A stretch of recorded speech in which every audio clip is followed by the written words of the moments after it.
Guys, this video will have two different voices, but I hope you like it. Thanks for the support, and without further ado, let's get into the video. We are in a room where there is a person lying down, apparently sick, and several people around. The one lying down is named Xiao. A woman is by his side, crying, for we do not see old Xiao in his better days. The fifth disciple, Shan, says that the old man is already exhausted, and asks the senior disciple Kivan what they should do. Kivan says the answer is obvious. Sivan says he will go out to look for another elder to learn from, as staying there praying for this old body would not help Kivan get any stronger. Kivan thinks that this kind of person who goes out on a simple mission and comes back crippled and wounded is a complete waste of time for them. Kivan knows that if it weren't for him exposing the martial arts of the elder, surely the old man would not die like this. The second and third disciples, Haoran and Feng, just agree with Kivan. The fourth disciple, Zheng, says that it was about time for this old man to die. Zheng had been looking forward to this for a long time. Zheng emphasizes that all those who still cherish this monk time should be treated as one. The young master would become the disciple of the second elder, who has the highest number of female disciples. The girl who was there listening to all this gets angry at everything and clenches her hand while cursing everyone there. She stands up and shouts at everyone that if it weren't for Xiao, none of them would be able to surpass the cultivation limit and become immortals. She points out that it might now be too late, and the old man may turn into a pile of bones. She screams that all there were just ungrateful animals. This leaves everyone extremely angry. Feng approaches her and slaps her face, throwing her backward. As she fell to the ground, Feng tells her to have more respect. Feng was clearly irritated by her words and asks who she thinks she is to speak to him that way. Chivan draws Feng's attention, saying, if this poor thing wants to stay with the old man, let her stay. As Kivan was picking up some things, he says he had already taken everything of value that the old man could have.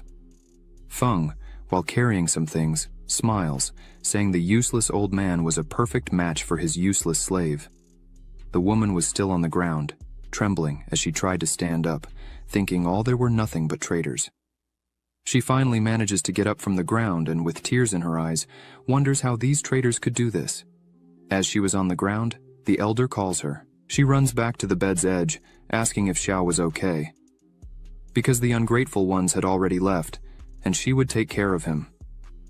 Xiao says that after he took her to the top of the mountain, he never asked if she wanted to become his disciple, nor did he even try to guide her cultivation. Xiao sighs and asks if she hates him. She's a bit embarrassed to answer and says she knows her roots and bones were not so good for cultivation. This woman's name is Ji. She explains that, in the beginning, Xiao saved her from a slave trader, and for that, Ji has always been deeply grateful. Since that moment, Ji never had any complaints. She emphasizes that she only hates the injustice of the heavens and the treacherous villains, for a good person never dies a good death. Xiao begins to sit up in bed and says that if he had accepted her as a disciple before. Xiao begins to cough before finishing the sentence. Zhi is worried about him. As Xiao looks at his hand, he notices there was blood on it and says, it seems he is about to die. Zhi kneels on the ground and kneels before Xiao. Zhi starts shouting, saying that if Elder Xiao does not hate her, then accept her as his disciple now. In the future, she will surely kill all those traitors who left here and avenge Elder Xiao. She makes it very clear that she will not stand up until Xiao accepts her as his disciple. This leaves Xiao somewhat impressed. Xiao turns to the front, places his hand on his chest, and says he might be on the brink of death, but he is not stupid. Then, Xiao asks Ji if he accepts this, wouldn't he just be hastening Zi's death? Ji, concerned for Xiao, asks him to stop moving around. Xiao takes a small bottle in his hand and says that this pill bottle is the last essence of condensation. Even though it's not great, it's the only thing he could offer her at the moment. Seeing this, Ji's eyes fill with tears. Ji asks Xiao to lie down and not worry so much about her, but Xiao tells Ji it's okay. He wouldn't die so quickly. After saying this, Xiao starts to cough and feels something very strong, dropping the bottle. The bottle breaks on the floor while his eyes start to close. He sees Zi saying she was wrong and didn't need to become his disciple, but he needed to wake up anyway. Xiao starts to wonder if this really is his death.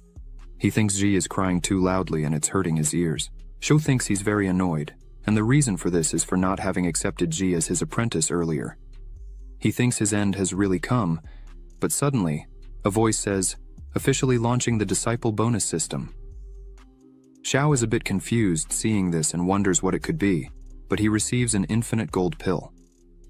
Just one of these pills contains the equivalent of spiritual energy of about 10,000 essence gathering pills. This pill contains so much energy that it can be used to advance a whole realm of cultivation or heal any kind of injury. Xiao takes the pill in his hand and rubs it on his face while crying, saying he's been in this world for 20 years since he crossed over, and finally, the hack has arrived. 20 years ago, I, Xiao, arrived in this world due to a car accident. I thought I was the main character of an illustrious family with exceptional talents. I even reached the foundation building stage before I was 10 years old. But after I entered the Hongmeng sect, my cultivation stagnated, and I never made any progress again. I became the laughingstock of everyone. However, the heavens have given me a second chance. Xiao asks the system what this reward he received is. The system informs that, as the name suggests, the host will receive things in return for everything given to his disciple in the name of the master. Xiao asks if this also applies to skills and knowledge that his disciples receive. The system responds that, yes, it also counts under the teachings of the host. If the disciple's cultivation values advance or gain insights, the host will receive double the value. In simple terms, if the host transmits the equivalent of 200 days of cultivation to the disciple, the host will receive back the 200 days of cultivation. Similarly, if the disciple gains understanding of some type of sword technique under the teachings of the host, the same will receive X times in return. This means that the host will directly understand the sword skill to the level X. Xiao places his gold pill in his hand and asks the system if he gave this pill to his disciple, he would receive X times in return. The system says that, no. Items received as a reward from the system cannot be rewarded again. However, if the master teaches a disciple the skills that were given by the system, and the disciple gains new insights, it is not considered something from the system. Then, the master will receive a second reward. Xia says he understands, and it's not something as simple as an infinite reward loop. Xiao decides to eat the pill, as he should take advantage of the opportunity. After consuming the golden pill, Xiao starts to emit a strong glow, and rises from the realm to the golden core in one go. While all this was happening, Ji was still kneeling near Xiao's bed, trembling and crying, begging him to wake up. She says in a trembling voice that she doesn't want anything else, not revenge, doesn't need to be his disciple, much less receive gifts like essence pills. Ji just wants her master to wake up. Suddenly, Xiao places his hand on Ji's head, saying she should remember the first thing her master will teach. Ji lifts her head, with her eyes full of tears, surprised by this. As soon as Ji looks at her master, she sees that he is completely fine. Xiao is physically healed, with a strong energy coming out of his body. He tells Ji that if she has enemies, she should seek revenge and face everyone with ferocity, and the revenge should be doubly severe. Meanwhile, in another location, Feng knelt before a man, pleading for him to take him as his disciple and offering all of Xiao's secret martial arts in exchange. This place where Feng was is the Hongmeng sect, 6th peak. The man took the scroll offered to him by Feng and remarked that Xiao had indeed made an excellent disciple. The man pointed out that Xiao, who once was the star of the Hongmeng sect and considered himself unparalleled, ended up in such a state. It's unfortunate. This man is the elder of the 6th peak and head of the discipline hall, Wang Na. The elder told Feng that if he truly wished to become his disciple, it could indeed be possible. But the elder showed a ruler called the Ruler of Repentance. This ruler is capable of dissecting a person's spiritual roots. The elder said that if Feng could extract Xiao's spiritual root, then he would accept Feng as his personal disciple. However, Feng should be careful when holding this ruler, as once it comes into contact with blood, it won't easily come off without a proper method. Feng held the ruler and told the elder not to worry, as he, Feng, would not let the elder down. However, suddenly, a very strong attack came from behind Feng, hitting him in the back and throwing him into a wall. This attack left Feng severely injured. When Feng looked down, he was utterly terrified by what he saw. In the attack, his body was wounded, and his blood came into contact with the ruler, which was sucking his energy out of his body. This caused Feng to fall to the ground, screaming in pain and crying in despair. As he lay on the ground, he screamed, saying he couldn't die there as his path to immortality had just begun. Elder Wang Na, confused by all this, asked who could have done this. Looking up, the elder saw Xiao and Ji flying. Xiao looked at Wang Na and said that if he really wanted his spiritual roots, Wang Na should come and get them himself. Wang looked up and apologized to Xiao, saying it was just a joke he was playing on Feng and nothing serious. But, while saying this, Wang was actually wondering how Xiao had such a strong aura, as Feng had said Xiao was on the verge of death. It didn't make any sense. Xiao replied that if that was the case, then all was well. But unfortunately, Xiao wasn't joking. Wang Na. Xiao began to use his magic power and several swords appeared around him. Wang Na, seeing this, was impressed, as this was the Kanglang sword art technique. This reminded Wang Na of something. When I and Xiao entered the Hongmeng sect, Xiao gained the sect master's favor by creating the Kanglang sword art, and received most of the cultivation resources. Luckily, I advanced to the Golden Core realm first, and Xiao became useless. Wang Na created a barrier around himself to defend against Xiao's attack. While Wang Na was inside his barrier, he told Xiao not to be foolish to attack him, as Wang Na had already advanced to the second level of the Golden Core. This meant that Xiao would have no advantage in this attack. As soon as Wang Na finished his sentence, his barrier was easily broken by Xiao's attack. This left Wang Na completely terrified by Xiao's strength. While Wang Na wondered how this could be happening, Xiao, with a slight smile on his face, asked if this was what a person of the second level of the Golden Core could do. Xiao's attack began, and the sword started flying around Wang Na, who was in shock thinking that the power Xiao was demonstrating was of the third level of the Golden Core, or even higher. As Wang Na pondered the power demonstrated by Xiao, one of the swords hit his hand, causing him to scream in pain. Wang Na emerged from the midst of the swords and shouted at Xiao, saying that if he dared to kill Wang Na, the sect would not forgive him for such an act. Xiao quite calmly questioned Wang Na if that could really be true, and highlighted that he was curious to know what the sect would be capable of doing once Wang Na was dead. Xiao turned his attack back to Wang Na, who, with no other option, decided to use a mysterious artifact. Upon using this artifact, a shield rose in front of him, protecting him. Wang Na thought to himself that unfortunately, this artifact only had 3 charges, and this was the last remaining charge. Wang Na considered this a huge loss, as he had intended to use this last charge when he was advancing to the nascent soul stage. Xiao observed this, and thought to himself that Wang Na really did have some tricks up his sleeve. Xiao remarked that it seemed Wang Na had received quite a few gifts over the years. Suddenly, black lightning started to strike everywhere. Wang Na yelled Xiao's name, questioning if he really intended to continue with this. Xiao, with a determined look, questioned why he should stop. Xiao continued his attack, leading to a massive explosion.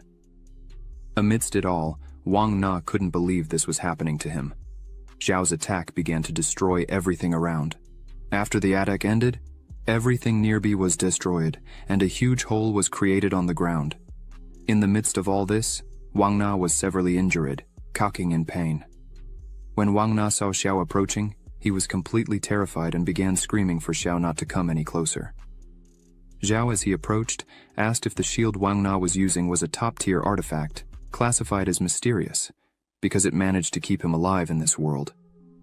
Artifacts are divided into 5 levels: mortal, mysterious, earthly, celestial, and finally, immortal. Within each level, there are 4 grades: low, medium, high, and supreme. The shield used by Wang Na was of the mysterious class, high grade. Even within a sect, this would normally be considered a sect-defending treasure. Xiao hadn't expected Wang Na to have such a valuable treasure tucked away. Xiao didn't care much about that. In any case, it was going to end there. Xiao drew his sword and aimed to deliver a finishing blow, but Wang Na created one last barrier around himself and pleaded for Xiao to spare his life. Xiao paused because he heard a voice. This was Zhang He, the leader of the Hongmeng sect. He told Xiao not to act impulsively, as fights among sect members went against the sect rules and could lead to expulsion for both. Xiao turned to the sect leader and laughed, creating a small amount of energy in his hand. Wang Na, seeing Zhang He, thought the gods had given him a glimmer of hope. So he began to beg for help, saying Xiao was beating up everyone there. But in the blink of an eye, Zhang He used his power to strike Wang Na's face, telling him to shut up. Zhang He stated that Wang Na should come to the inquiry pool of the disciplinary hall so they could better analyze and see who truly deserved to be expelled from the sect. Wang Na, severely beaten on the ground, said in a trembling voice that it wasn't necessary. Zhang. He turned to Xiao and congratulated him for breaking through the Golden Core realm after so many tribulations. Xiao thanked Zhang He and said that if he hadn't evolved, he would probably have become someone's target, and his spiritual roots would have been removed. Wang Na shouted that it was a misunderstanding, and he would accept the sect's punishment. However, Wang Na said he hoped Xiao wouldn't use this against him in the future. Xiao crossed his arms and said that, out of respect for the sect leader, he would leave Wang Na alive for now. Xiao, looking back, saw Feng dragging himself on the ground. Xiao pointed out that Feng had committed an even greater crime than Wang Na, as betraying his master and repaying kindness with hostility was unacceptable. Therefore, Feng should be banned from entering the sect, and all his cultivation should be completely extracted. Feng tried to ask for the sect leader's help, but Zhang He simply said it was up to Xiao to handle as he wished. Ji, hearing this, started to run and said there was no need for her master to act. Feng, seeing this, called Ji useless and launched an attack against her. Ji stood completely still as the attack approached. Then, she began to gather magic in her hand and effortlessly defended against Feng's attack. This left Feng completely paralyzed, as Ji had been considered useless until recently. Feng asks when she had learned the Kanglang sword art. Hearing this, Xiao begins to explain that 3 days ago Zhai was sitting. The system pops up with Zhai's specifications. Name: Yan Nu, True Identity, Disciple, Comprehension, 260, Root, 15, Talent, Innate Immortal Sword. Inactive activation requires reaching the Foundation Establishment stage to gain recognition from the Lin family's ancestral sword embryo. Xiao thinks to himself how incredible innate immortal sword talent is. Ji asks what an innate immortal sword is. Xiao, with a suspicious look, says it's nothing much, just thinking that Ji might have talents with swords. Xiao says he would look for Feng so Ji couldn't be defenseless. Xiao cuts down a tree with his Kanglang sword art. He explains that this technique was created by him years ago and emphasizes that even if Ji could learn a little, it would be great. Ji forms a small sword with her magic and asks if it's something like this. Xiao says yes, she's doing very well. The system notifies that Ji has entered into the Kanglang sword art. Another window opens, stating that teaching the disciple the Kanglang sword art, a mortal grade sword art, rewards tenfold. The host is rewarded with the sky-slicing technique, high-level mysterious grade. This makes Ji the real treasure there. Ji approaches Feng, preparing to step on him, and starts saying that even with all the guidance from Master Xiao, Feng still couldn't learn to use this technique. Ji stares down at Feng, who begs Ji to stop. Then, she asks who the useless one is now and steps on his chest, causing Feng to scream in pain.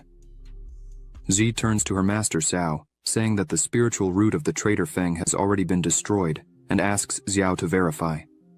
Xiao, looking at her, says, "She did a great job."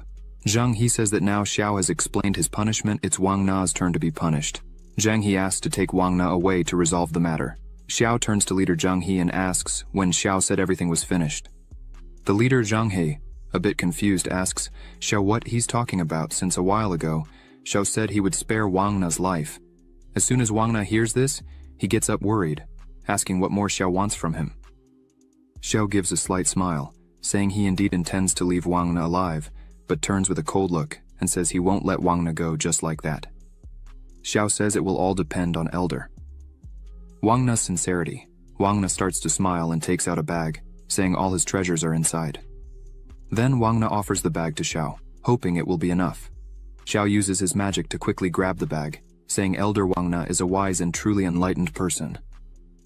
Xiao thanks Wang Na for the gift, bids him farewell, and calls his disciple Ji to leave. As the two were leaving, Ji highly praises her master Xiao, who in turn says they would rest today, as tomorrow he himself would guide Ji's cultivation. Wang Na just watches all this. Leader Zhang he bids farewell to Wang Na and asks him to take care. Wang Na, with a battered face, is extremely annoyed with everything and thinks this won't end here. The next day, at the 7th peak, Zhao was checking what was in the bag he received from Wang Na. As Xiao looks through it, he sees there were a lot of things, even elixirs good for the Golden Core realm. Even though they were not of good quality, they would still serve. Xiao picks up 2 scrolls in his hand, one of mortal grade and the other of earth grade. Xiao thinks that this medium-grade primordial technique would be perfect for Ji to establish a foundation. Xiao looks over everything there and thinks that, amidst it all, the most valuable item would be this sword called the 5-element seal, earth grade, intermediate level. Xiao thinks none of it would be useful to him, as he needed nothing there. Then, Xiao decides to give everything to Ji, because when it comes to treasures, the system's rewards will always be better. Now that Xiao had looked through almost everything, only one thing remained. A small bag filled with high-level spiritual stones. Xiao thinks Wang Na must have mined a lot in recent days to have all this. Xiao thinks now it's all his, and he's rich. So maybe he'll create a small village one of these days. Ji arrives and knocks on the door, saying Xiao had told her to come in 2 hours for training. She asks if she can come in. Xiao says yes, asks Ji to sit with him. The cultivation realms for practitioners are postnatal, innate, chi refinement, foundation establishment, golden core, nascent soul, separation realm, integration realm, Mahayana realm, transcendental realm. Each realm is divided into 10 minor realms. The postnatal realm strengthens the blood energy to temper muscles, bones, and skin, enhancing physical strength and its quality. The innate realm fills the blood and chi to form internal energy, increasing the power of martial arts and physical defense up to the transcendental realm. Should you reach it, you may ascend to immortality, but this is only a level few have reached. Xiao and Ji sit opposite each other, touching hands. Xiao says he will start by teaching the primordial technique. He asks Ji to focus on comprehending with dedication. Ji agrees, so they begin. While Ji is extremely focused, Xiao is guiding her, telling her what she should do. Xiao says to circulate the qi behind her body a few times to gain understanding. The system window pops up again with the same specifications as before. Xiao sees that Ji only has 15 spiritual roots, so Xiao asks the system what the score of an ordinary person would be. The system shows it's between 50 and 60 points. This explains why Ji easily learns techniques, but when it comes to cultivation, she has a lot of difficulty advancing. Xiao decides he himself will have to force qi for her to refine her essence and marrow. Xiao places his hand near Ji's head, and energy starts to envelop her, passing through her entire body. Ji opens her eye, and now she is at the 10th stage of the postnatal realm.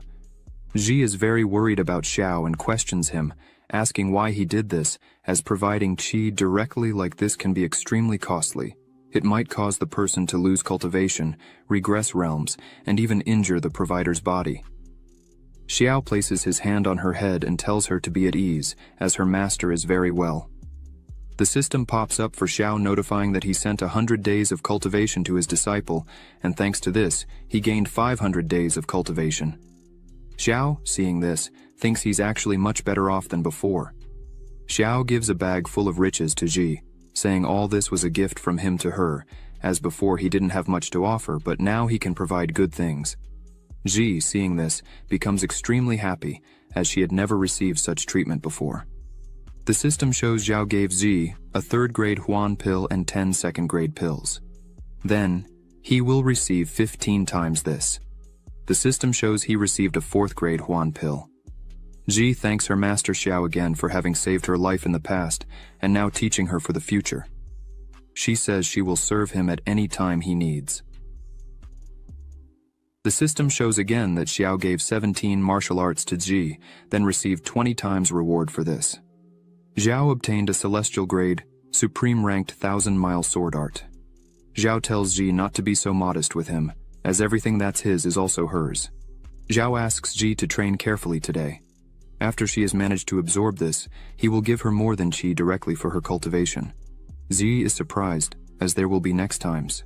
The system shows Xiao gave Ji the martial art 5-element seal, mid-rank earth grade, and for this, he was rewarded 20 times, receiving a gentle wandering sword, supreme rank earth grade.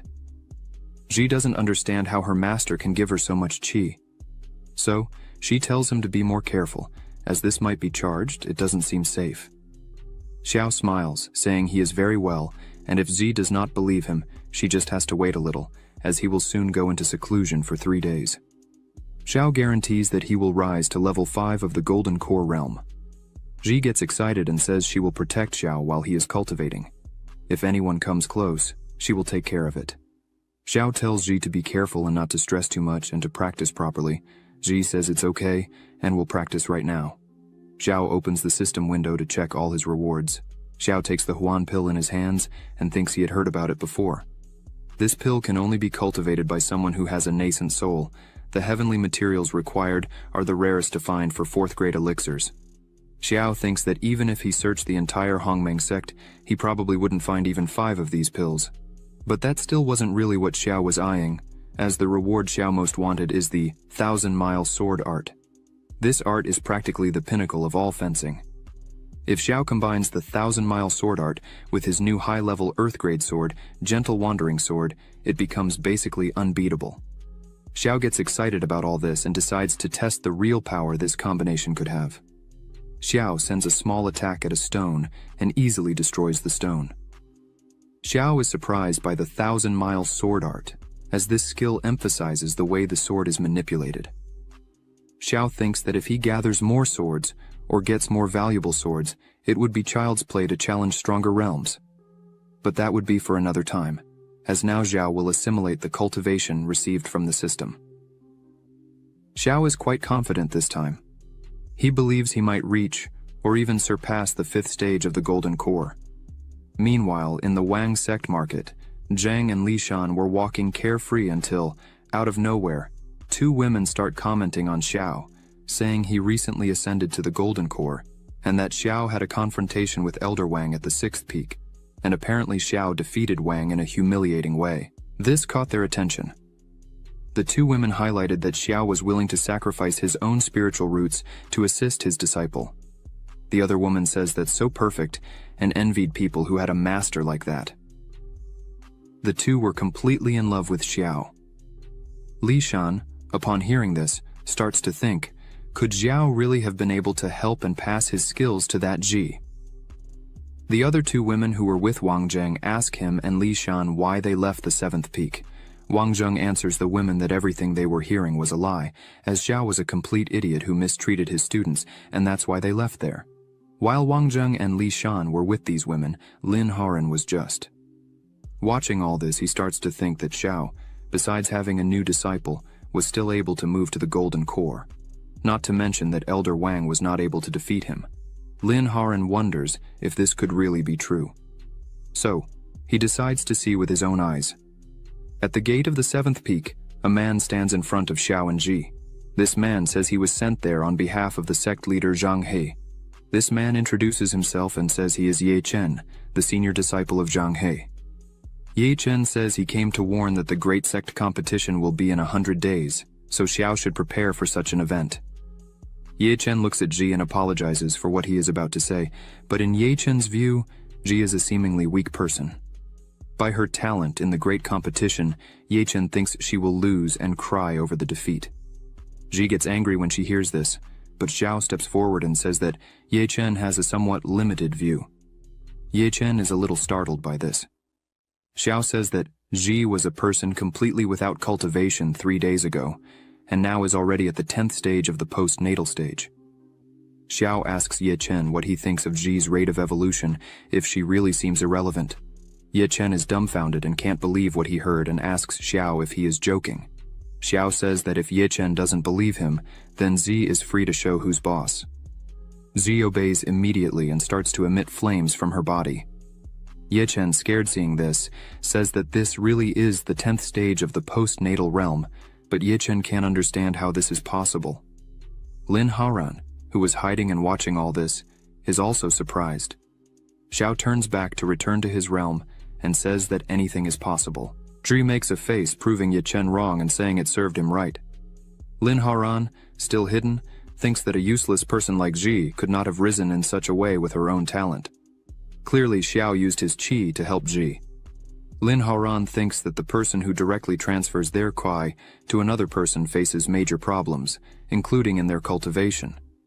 Lin Haoran can't believe Xiao went to such lengths to help Ji. Then, Lin Haoran thinks it would be a good time to extort some things from Xiao. After all this, in the hall of the third peak, Lin Haoran is before Elder Meng Yu, who is asking Lin Haoran if everything he said is true, that Xiao took everything from Wang Na and transmitted the peak of the supreme technique to his disciple. Meng Yu asks if there is anything they can do. Lin Haoran tells Meng Yu that he is the strongest in the sect and should receive the most resources. What Xiao is doing is just squandering the sect's resources. Hearing this, Meng Yu gives permission for Lin Haoran to personally take care of it. Meng Yu emphasizes that if Lin Haoran really manages to defeat Xiao, then he will be accepted as a direct disciple. Lin Haoran thanks him for the opportunity. Meanwhile, in the training room of the seventh peak, Xiao and Ji are sitting. Xiao asks Ji if she is ready, as today she will break through to the inner realm and cleanse her meridians. Xiao notes that if everything goes right, in the future, Ji will be able to cultivate with less effort and more ease. However, for that to happen, she will have to endure very strong pain. Ji says she is ready and remembers everything Ye Chen said before and promises that as soon as she gets stronger, she will not accept this anymore and everyone will pay attention to her. Xiao sees that although Ye Chen has been spoiled by the sect leader, the encounter between Ji and Ye Chen was very good. It made her more motivated, and it is this motivation we need. Xiao thinks this really is the moment for Ji to break through to a higher realm and perform a cleansing on her meridians. Xiao takes a small bag in his hand, and from it takes out a fourth-class meridian cleansing pill. Xiao was able to buy them thanks to the riches he took from Wang Na. Xiao decides to start and prepares to begin the training. As soon as it starts, Zi tries to concentrate as much as possible. Joy thinks this is more painful than she was thinking, but after the pain passes, Ji feels as if her whole body becomes lighter. A system window opens, informing that Xiao transferred 200 days of cultivation to Jai, increasing her aptitude by 70 points as a reward. This was doubled, resulting in 400 days of cultivation and the low-class autumnal water sword technique of Earth rank. Xiao, seeing this, thinks it is finally done. Xiao is very satisfied, as the feeling of gaining something is very good. Now Xiao is at the 6th level of the Golden Core. Zhuri finally opens her eyes and feels much better, as she is now at the first innate level. Zhuri asks if this is a technique to purify the meridians and marrow, and completes asking if now that she has reached the celestial realm, if this was enough to face Ye Chen. A window opens again, showing Zi's information. Name, Zhenu. True identity. Disciple. Understanding. 260. Aptitude. 85. Talent. Innate body sword. Not activated activation condition. Reach the foundation realm. Obtain recognition of the ancestral sword embryo of the Lin family. Xiao laughs and touches Ji's face, telling her to be brave and take Ye Chen down. If Ji defeats Ye Chen, Xiao promises to take her to the World Genius Challenge. Ji is extremely happy with this, asking if she really can do all this.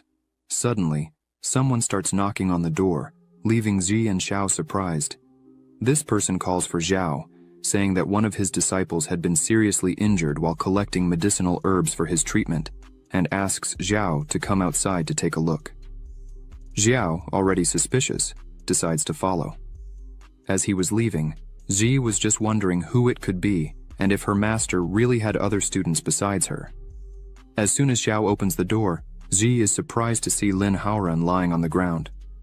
Lin Haoran, with a trembling voice, calls for his master, referring to Xiao, and says that unfortunately, he is still weak because he managed to recover only one blood dragon plant, and asks Xiao to take the plant. Ji screams furiously that Lin Haoran is just a traitor who swore loyalty to the third peak and asks what he is doing there. Lin Haoran, still lying on the ground, tries to explain with a still trembling voice, saying it's just a misunderstanding and the only reason Lin Haoran entered the third peak was to get this life-saving plant for his master. The disciples of the third peak's elder Meng Yu say that Lin Haoran almost died to get this plant and doesn't need to speak to him in that way. Meng Yu adds, saying that for 3 consecutive days Lin Haoran had kneeled asking Meng Yu for help, and this moved Meng Yu. Zhi doesn't accept any of these words, saying they are just distorting the truth. It's clear that Lin Haoran betrayed Xiao and is now trying to navigate the situation with this ridiculous act. Xiao asks Zhi to calm down and leave this matter to him. Xiao asks Lin Haoran why he is there if he had already sworn loyalty to the Third Peak's elder. Xiao smiles with a cold expression and asks if Lin Haoran really wants to return to his side. Lin Haoran kneels in front of Xiao, saying he recognizes the weight of his sins, and for having betrayed his master, he is unworthy. However, Lin Haoran begs for forgiveness and asks that Xiao accept this blood dragon herb. The disciples of Meng Yu, watching this scene from afar, start to think that Xiao is very healthy and doesn't need this herb. Another disciple says that Lin Haoran's talent is deteriorating, and if he doesn't get a class 4 pill, his future in cultivation will be very bleak. The two look at Xiao, saying it's good he has such a pill in reserve. Because of him, Lin Haoran was harmed. Lin Haoran looks back with a smile on his face, saying that's not true. Xiao, hearing all this, seems to have an idea and says he really was in need of that herb to help his health and asks Zhi to confirm. She immediately hugs Xiao, saying it's all true. Lately, Xiao has been very weak. The four, seeing this, are shocked. Lin Haoran gets a bit irritated with all this and wonders when Xiao became such a liar. Even though Lin Haoran needs to get this pill by any means to not be a loser. Lin Haoran goes back to his act and says that Xiao should take this plant and use it, because it wouldn't be right for someone as unworthy as Lin Haoran to continue with such a plant. Xiao, in the blink of an eye, takes the plant from Lin Haoran's hand and goes back to Zhi, saying everything is resolved and they would have chicken stew for dinner. Zhi doesn't understand anything that's happening. A system window notifies that Xiao gave Zhi a first-class plant blood dragon herb, and with that, he received 5 times more in a second-class blood dragon plant. Lin Haoran starts coughing and says he is happy if he can help his master. The two disciples of Meng Yu hold him. One of them says that Lin Haoran put his own cultivation at risk to help his master, even though Xiao didn't return the favor. They ask Meng Yu to defend Lin Haoran. Meng Yu says to Xiao that human lives are at stake, and as representatives of the sect, they could not just stand by watching this. Meng Yu emphasizes that if these news spread, the 7th Peak would still be able to get disciples in the future. Xiao stops in front of everyone, saying there's no need to hurry. Then, Xiao approaches Lin Haoran, saying that since the two had a relationship of student and master, he could not stand there watching Lin Haoran die. Xiao emphasizes that he has a small concern because as Lin Haoran had many offenses in the 7th Peak, Xiao fears that his body might not withstand the pressure of the pill. So, Xiao offers to cleanse his meridians. Meng Yu, seeing this, thinks that Xiao values talent highly. Meng Yu believes that Xiao indeed intends to pass on his skills to his students, and if he does this frequently, then there must be some technique Xiao uses to minimize the side effects. Therefore, Meng Yu should pay close attention to everything. Xiao touches Lin Haoran's neck, saying that he risked his life for Xiao, so Xiao could not just leave him in this state. Xiao holds Lin Haoran's hand, and energy begins to glow, leaving Lin Haoran a bit frightened by everything. After a few seconds, Lin Haoran starts to feel a lot of pain, and his mouth foams. Meng Yu's two disciples look at this and wonder how the cultivation of the disciples turned so tragic. Meng Yu tells them to pay more attention, as they were just treating the hardships that Master Lin Haoran went through. Lin Haoran realizes that Xiao wasn't passing his skills to him, but was instead taking his cultivation energy and destroying his meridians. Lin Haoran was trying to scream for help but couldn't speak, as Xiao, by touching his neck, used a technique that left him voiceless. Lin Haoran realized he was doomed if this continued. Meanwhile, Meng Yu finds everything natural, saying that Lin Haoran was doing a great job. After the process, Lin Haoran falls completely destroyed on the ground. Xiao says that he finished applying an extremely powerful technique to heal Lin Haoran's entire body. But because his cultivation was very low, he might not withstand it. Xiao asks Meng Yu to take Lin Haoran back and let him rest. Xiao leans on Zhi, saying that he is a bit tired because he used a lot of his own energy and needs to rest a bit. Meng Yu starts to laugh, thinking that he couldn't understand exactly the technique used by Xiao, but clearly, his aura is considerably lower. This means that it's a great time to try. Meng Yu jumps to attack Xiao. Zhi screams for him to be careful. but Xiao smiles, as he was prepared for this. Then, he quickly turns around and easily defends against the attack. Xiao, smiling, asks how Meng Yu had the courage to use such a situation to attack a weak individual like Xiao, who just helped a man on the brink of death. Meng Yu, seeing this, is shocked by the situation and wonders if this was really a favorable time and how Xiao has such strong energy. Xiao uses his energy and throws Meng Yu away. Meng Yu falls to the ground. His disciples run to help him. Xiao turns around as if nothing had happened and calls Jie to cook a chicken. She, as always, is excited, agrees, and begins to prepare with Xiao. Lin Horan wakes up and screams, asking what the two were waiting for to act. The two look at each other and prepare for battle. One of them takes some hidden items that Meng Yu had won during one of his travels. This can be controlled through a special technique. It disappears into the air without leaving any scent, a completely invisible attack. No one was able to counteract this before they came to the 7th peak. Meng Yu gave this to him and made clear how to use it if it came to this point. Then, he launches it towards Xiao. However, Xiao dodges as if it were nothing, making it seem like a joke. The item hits the door and starts to corrode. Xiao, looking at this, thinks that it really is something different. However, as soon as he consumed the limitless golden pill, his senses improved greatly, allowing Zhao to perfectly sense killing intent.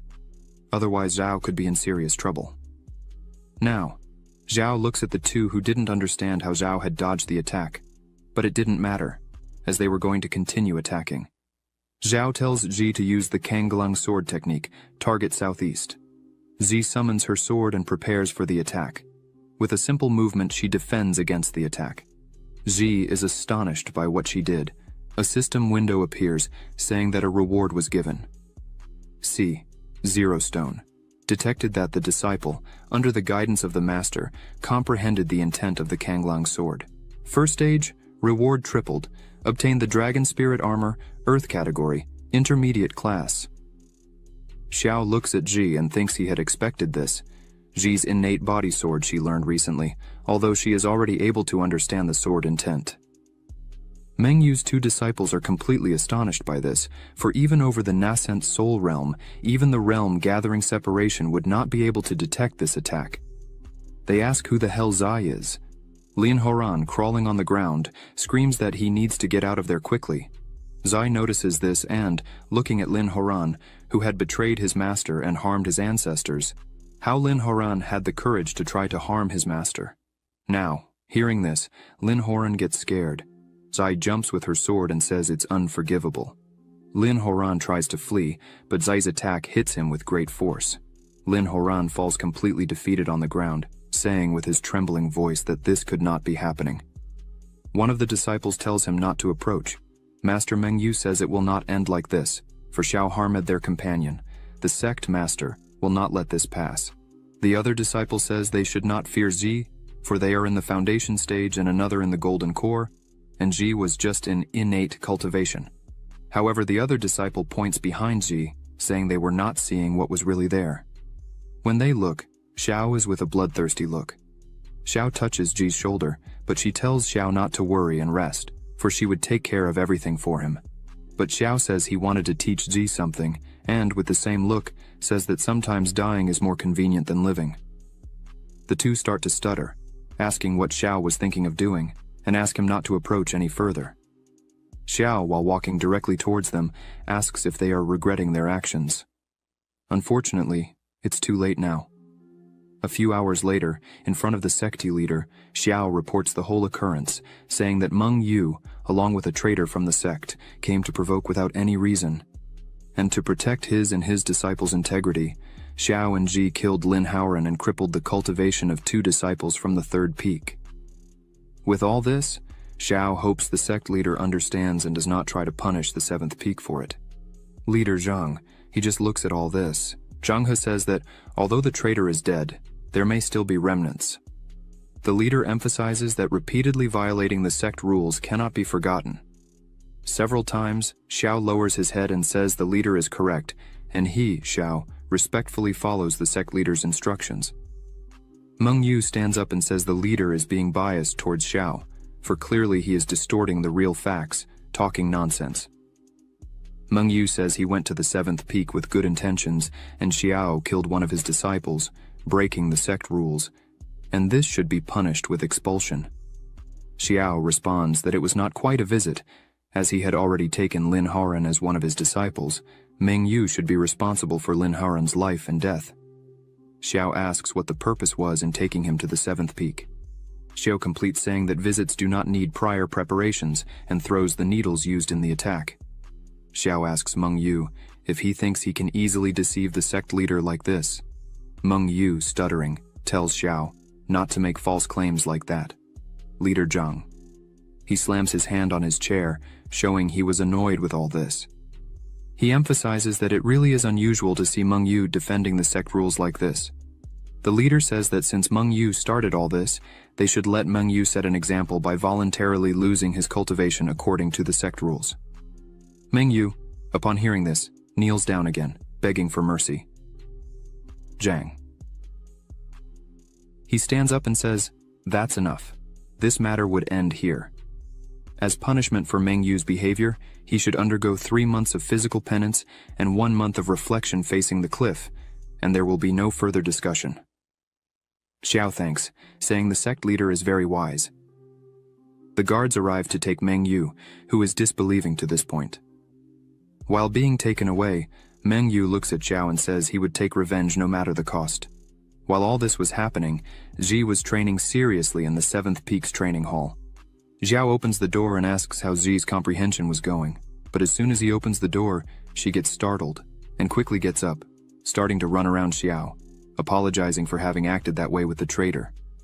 And if the sect leader had applied any punishment, she would take full responsibility. Xiao calms her down, saying that it was nonsense in her head.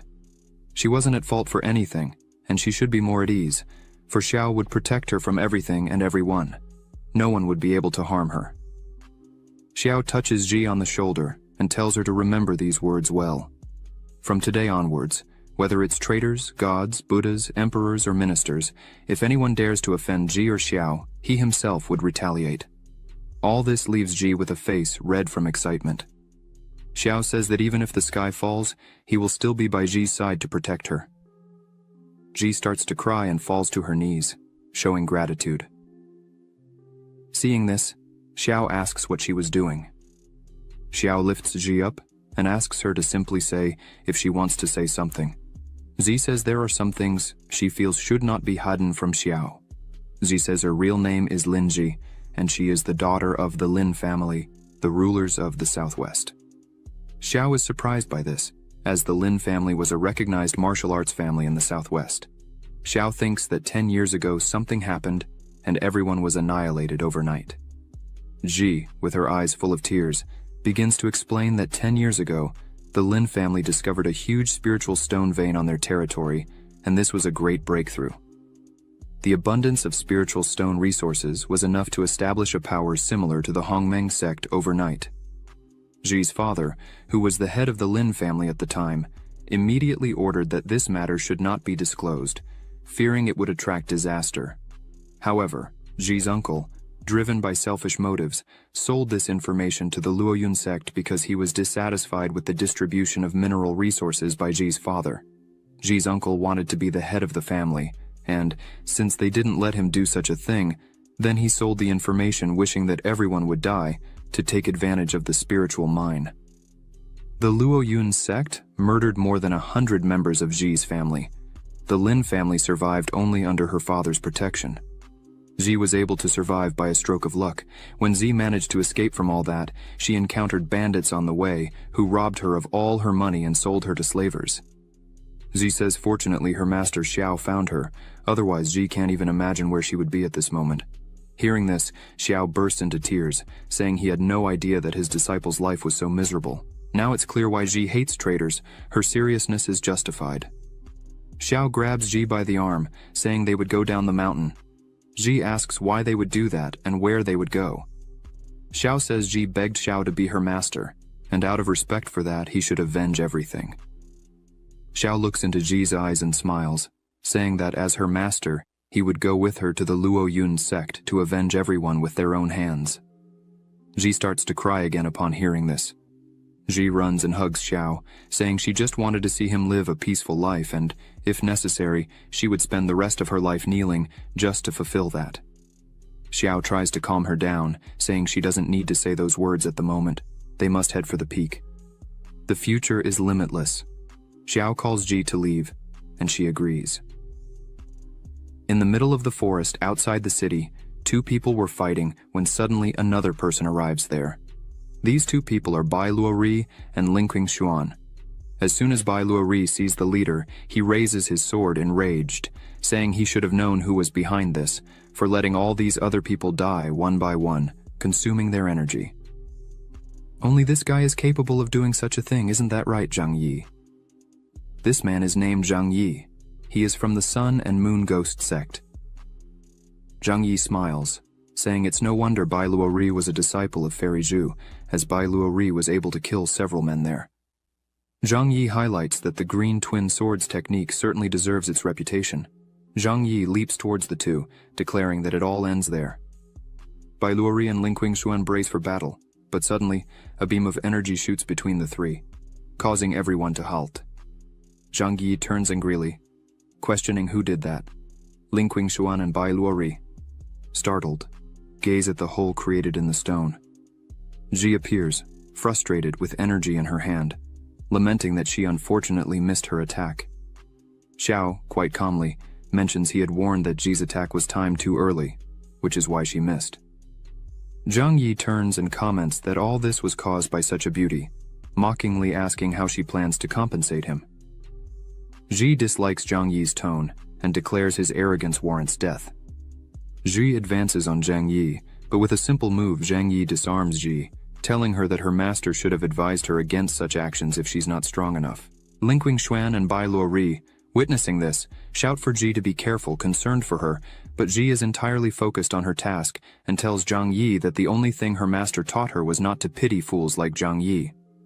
Then Ji uses her magic and a glow forms behind Zhang Yi, and before he can react, several swords strike him from behind, causing Zhang Yi to scream in pain.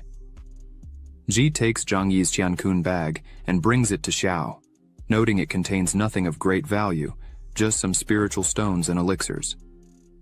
Xiao suggests she should just keep the bag. Linqing Xuan and Bai Luori approach Ji and Xiao, thanking them for their help. They introduce themselves as students of Elder Zhu Xuan from the Hongmeng sect and inquire about their names. Xiao introduces himself, pleased to meet them, as Elder Xiao of the 7th Peak, and introduces Ji as his student. Linqing Xuan and Bai Luori are surprised to meet Xiao and express their gratitude again. Xiao dismisses the formalities and inquires why they were in such a remote location, fighting against the Sun and Moon. Ghost Sect. Bai Luori explains that the Ghost Sect has always harbored resentment towards the Hongmeng sect. Some members even relish in killing monks, and the prior conflict was over this plant, the colorless grass of 1,000 years low grass. This plant comes in 5 quality levels: low, human, mystic, earthly, celestial, and immortal. Among them are 4 grades: inferior, medium, superior, and absolute. Bai Luori mentions that although this plant serves merely as a base for creating foundation stage pills, they are still highly valuable. He emphasizes the rarity of these plants. This one, for instance, was unexpectedly found at an auction due to leaked information. The leaked monetary information drew Zhang Yi's attention, leading to them being followed. Out of respect and gratitude, Bai Luori offers the plant to Xiao, stating that if he hadn't arrived in time, the plant would surely have been stolen by the Ghost Sect. Seeing this, Xiao remarks that Bai Luori would likely use this herb to refine foundation stage pills, significantly increasing the chance of success in the foundation stage. Xiao questions Bai Luori if he truly wishes to give it to him. Linqing Xuan and Bai Luori gaze intently at Xiao. Then Bai Luori responds that his master always taught them to be thankful for generosity and always avenge their enemies. With that, Bai Luori pleads for Xiao to accept the herb as a token of gratitude. Xiao agrees to accept, but since they are esteemed students of Elder Zhu, as soon as Xiao refines the pills, he will share them. Bai Luori thanks again and attempts to hand the herb to Xiao, but Xiao looks back and suggests it's a bit early to receive such a gift and calls for everyone's attention, as he intends to teach 3 lessons to all present. Xiao advises that in the future, when they kill someone, they should focus on eradicating the root of the problem and demonstrates by launching a sword with his magic at a tree, slicing it in half. 2 people appear beside the tree that was just cut down. Bai Luori, with a frightened face, yells asking when they hid there. The woman, still crouched, says that he was acting extremely arrogant even though he is at the 1st level of the Golden Core. These 2 are called Bai Yanzi, who is at the 3rd level of the Golden Core, and Qing Yang. She is at the 4th level of the Golden Core. Bai Yanzi says he doesn't know how Xiao had the courage to kill their disciple. Fortunately, they were nearby. So unfortunately, it's time for Xiao to die. Xiao says he heard about the 2 elders of the Lunar and Solar Phantom sect a while ago, known as the Yin and Yang deities. Their soul recovery abilities are unmatched, and capturing targets is just a matter of time. It must be you 2, right? Xiu thinks that before leaving the 7th peak, he used techniques to hide his aura. Clearly, these 2 don't have that much discernment. Bai Yanzi looks at Xiao and says that even knowing their reputation, he still does not show fear. This makes Bai Yanzi even more excited for the combat. Bai Yanzi swings his chains trying to hit Xiao, but he easily dodges the first attack. Xiao looks at the trunk of the tree that the chain touched and notices something different. Bai Yanzi creates a kind of whirlwind with his chains, leaving Xiao in the middle of them. Bai Yanzi says that these chains were fused with blood and qi of thousands of people. Even a nascent soul cultivator will be turned into bones if they touch them. Xiu continues to dodge all the chain attacks and thinks that Bai Yanzi's words are very extravagant. As long as he keeps dodging, everything will be fine. But just as Xiu finishes saying these words, he feels something strange and, looking down, sees several magical skeletons coming out of the ground and holding his feet. Qing Yang, with her staff in hand, says that this staff allows her to use the souls of thousands of people as a sacrifice. Once you enter, you will never come out. Xiao, seeing this, gives a little laugh and says they still managed to coordinate attacks together. Not bad.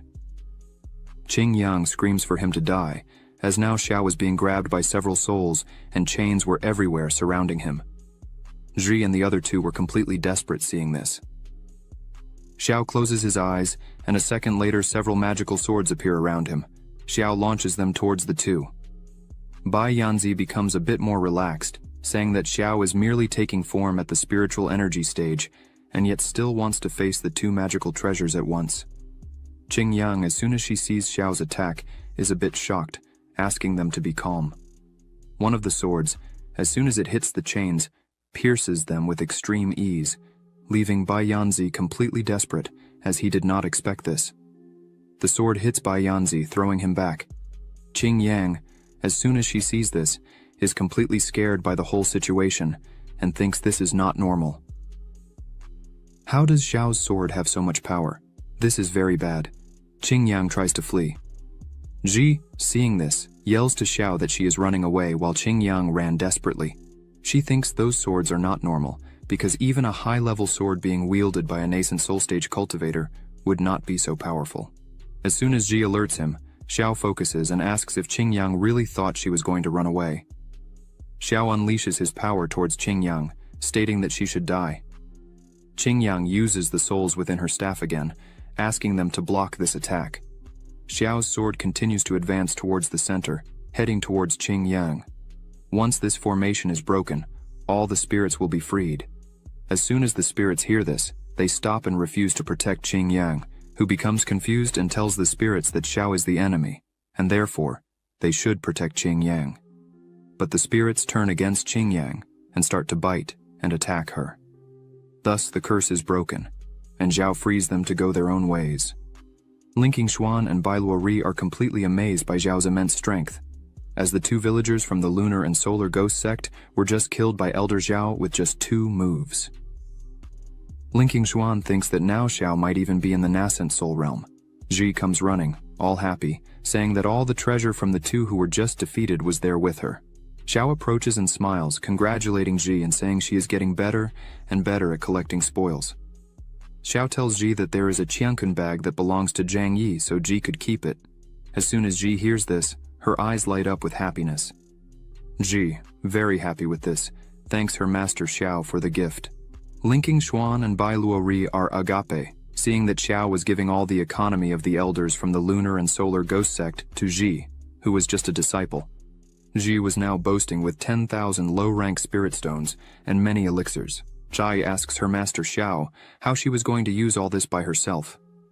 Xiao says that he had already given everything to Ji, so she should save and use it very carefully. Xiao thinks it's time to see what the system gave him as a reward. The system notifies that it was detected that the host gave to his apprentice 68,720 low-rank spirit stones, 4,600 intermediate-rank spirit stones, 36 second-stage cores, 16 third-stage flying locust condensed pills, merciless millennium herb, 100 cubic meters Kenkun ring, 250 cubic meters Kenkun bags. The system announces that it was calculating the rewards.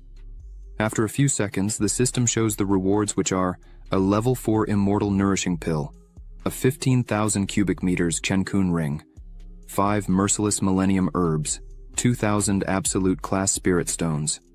Xiao is very surprised with all that he has just received. Xiao stops for a moment and smiles, as he had received 2,000 absolute class spirit stones. There are 4 classes of spiritual stones: low, intermediate, superior, and absolute. The exchange value between the higher levels is 1 to 100. This means that Xiao has 2 billion low-class spiritual stones. Xiao celebrates happily, as he just became rich overnight. She goes to Xiao and asks him if she could give these 2 bags to Linking Xuan and Bai Luori, since she already had a Qiankun ring. Bai Luori says they cannot accept it, as it is too valuable. Xiao pats Ji on the head and says that he had given it to her, so Ji could do whatever she wants with all the gifts. Ji smiles and hands the 2 bags to them, asking them to take good care of them. Linking Xuan and Bai Luori cry with happiness, saying that Ji and Xiao were good people.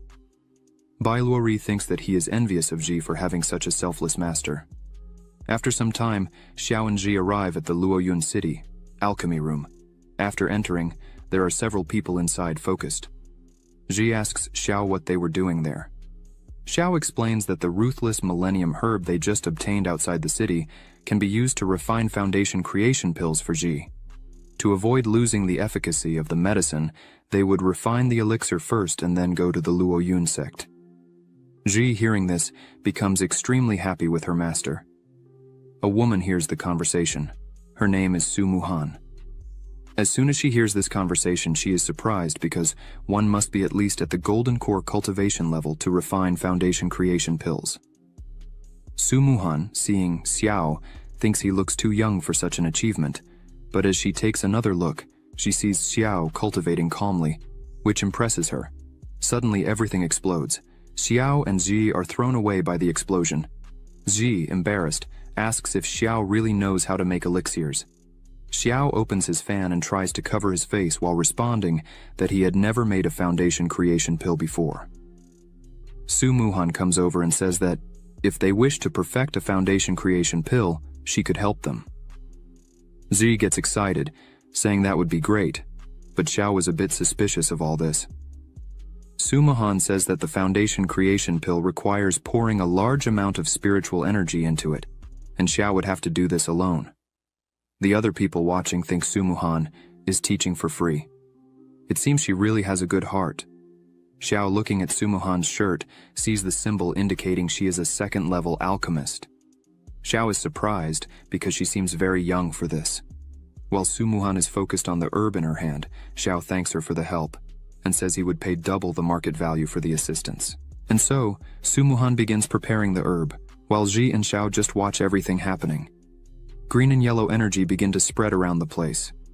Su Muhan takes a bottle and says, "Dan Sung," and the energy starts to enter the bottle. Xiao thanks her, and when he goes to pay, Su Muhan says there's no need, as it was just a favor she did for them. People start to run and scream, saying the auction has started, and there is a terrestrial-level sword in the auction. Su Muhan just watches, surprised by all this. Su Muhan starts to leave the place and says there's no need to pay. Xiao thinks he needs to buy a good weapon for Ji, and there is a terrestrial-level sword in the auction. Xiao thinks that if he can buy everything useful in the auction and give it to Ji, he would earn a fortune in rewards from the system. Then, Xiao calls Ji to follow him to the auction. Ji accepts and is happy, as she has not been to one before. On the second floor of the Tianji building, the auction is happening. In the center there is a person presenting the items. In their hands there is a 1,000-year-old ironwood whip, infused with spiritual energy, embedded with spiritual stones to multiply its power, capable of killing and being upgraded to the Zhuan lower realm. The starting price is 30,000 low-class stones. Z stands up, happy, and shouts, 100,000. The others are very annoyed, as they bid very high on all the items. Normal people can't keep up with all this money. Su Muhan, watching this, just stays silent. The presenter announces a superior class melted core fire lotus. The presenter says that after testing, the quality of this lotus is exceptional, and for this reason, the starting price is 1 million low-class spiritual stones. Su Muhan, all shy, thinks this is her only chance to get the melted core lotus, but Z, not caring about anything, stands up again, all happy, saying she offers 2 million. Su Muhan just fills her eyes with tears and is disbelieving. The other people say they can't cover that value, and it was over. It was expected that the rich would take it again. The presenter hits the gavel, saying it was sold to Xiao for 2 million. Xiao, with his money bag, starts to think, who was the crazy one who said money wouldn't bring happiness? Z just looks at Xiao. The presenter brings the lotus to Xiao's table, congratulating him on the acquisition. Z is impressed by the beauty of the lotus. Su Muhan, looking at them, wonders if they really will buy everything there. Su Muhan starts to feel a bit sad, because she really needed the melted core, and was thinking of asking Xiao to let her keep it. But Su Muhan was afraid of the response she might get from Xiao. However, she gathers courage and approaches Xiao's table, calling out to him. Ji, upon seeing Su Muhan, becomes joyful and asks if she wasn't the alchemist from earlier. But Su Muhan does not respond and simply kneels in front of Xiao, saying her father was a martial artist, but had gone too far. And thus, she needs the help of the fire lotus. Then, Su Muhan begs Xiao to sell her the fire lotus, emphasizing that she would repay the favor by working hard for Xiao. Ji, moved by this, asks her master. Xiao says that now the lotus belongs to Ji, so she could do whatever she wants with it.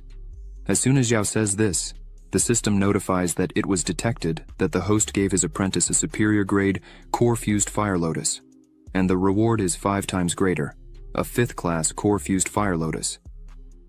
Z becomes overjoyed with this and says that if that's the case, then she would give it. But before anything can happen, a rope with an iron tip comes towards them. Ji quickly realizes and defends the attack. After this surprise attack, Ji asks who was doing this. The people there start to scream that a fight was about to begin. A man holding this rope calls Ji a little shit and points to another man, saying he is his master and would offer 3 million to buy the lotus. The people are shocked, as 3 million is a large amount for an ordinary person. This man is Wang Ronger. He is the son of the lord of Luoyun City. Wang Ronger mockingly says that 3 million would be nothing for Su Muhan. As soon as Su Muhan sees him, she looks a bit scared, and Xiao notices this.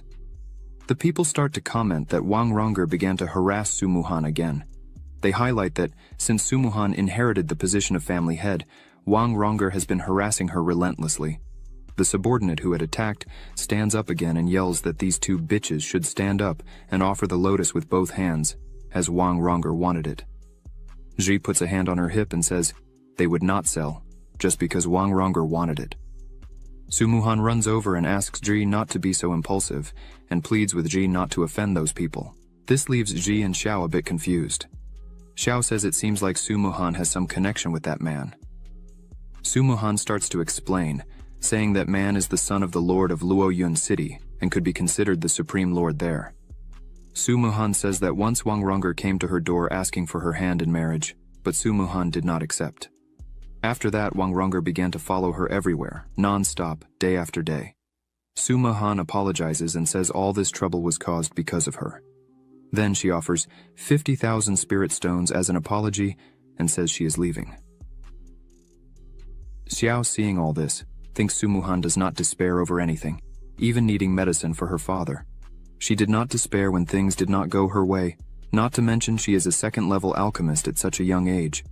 Xiao becomes quite excited about this situation and thinks it really would be worth teaching a woman like this. Xiao calls Su Muhan and tells her to wait a bit, as he would give her the lotus and give Wang Rongger a beating. But there was one condition. This leaves Su Muhan completely surprised. Su Muhan turns around running and asks what that condition would be. Xiao opens his fan again and says she just needed to worship him as her master. Su Muhan screams, saying she accepts. As long as Xiao saves her father, she would do anything. Su Muhan kneels and calls Xiao master. She asks him to accept this small token of respect. Xiao accepts and says that from today, she would be his second disciple, and asks her to stand up. The system window opens again and informs, "Congratulations to the host for accepting a new disciple. It was detected that the disciple has the human-level alchemy heart. The success rate of alchemy increases by 30%.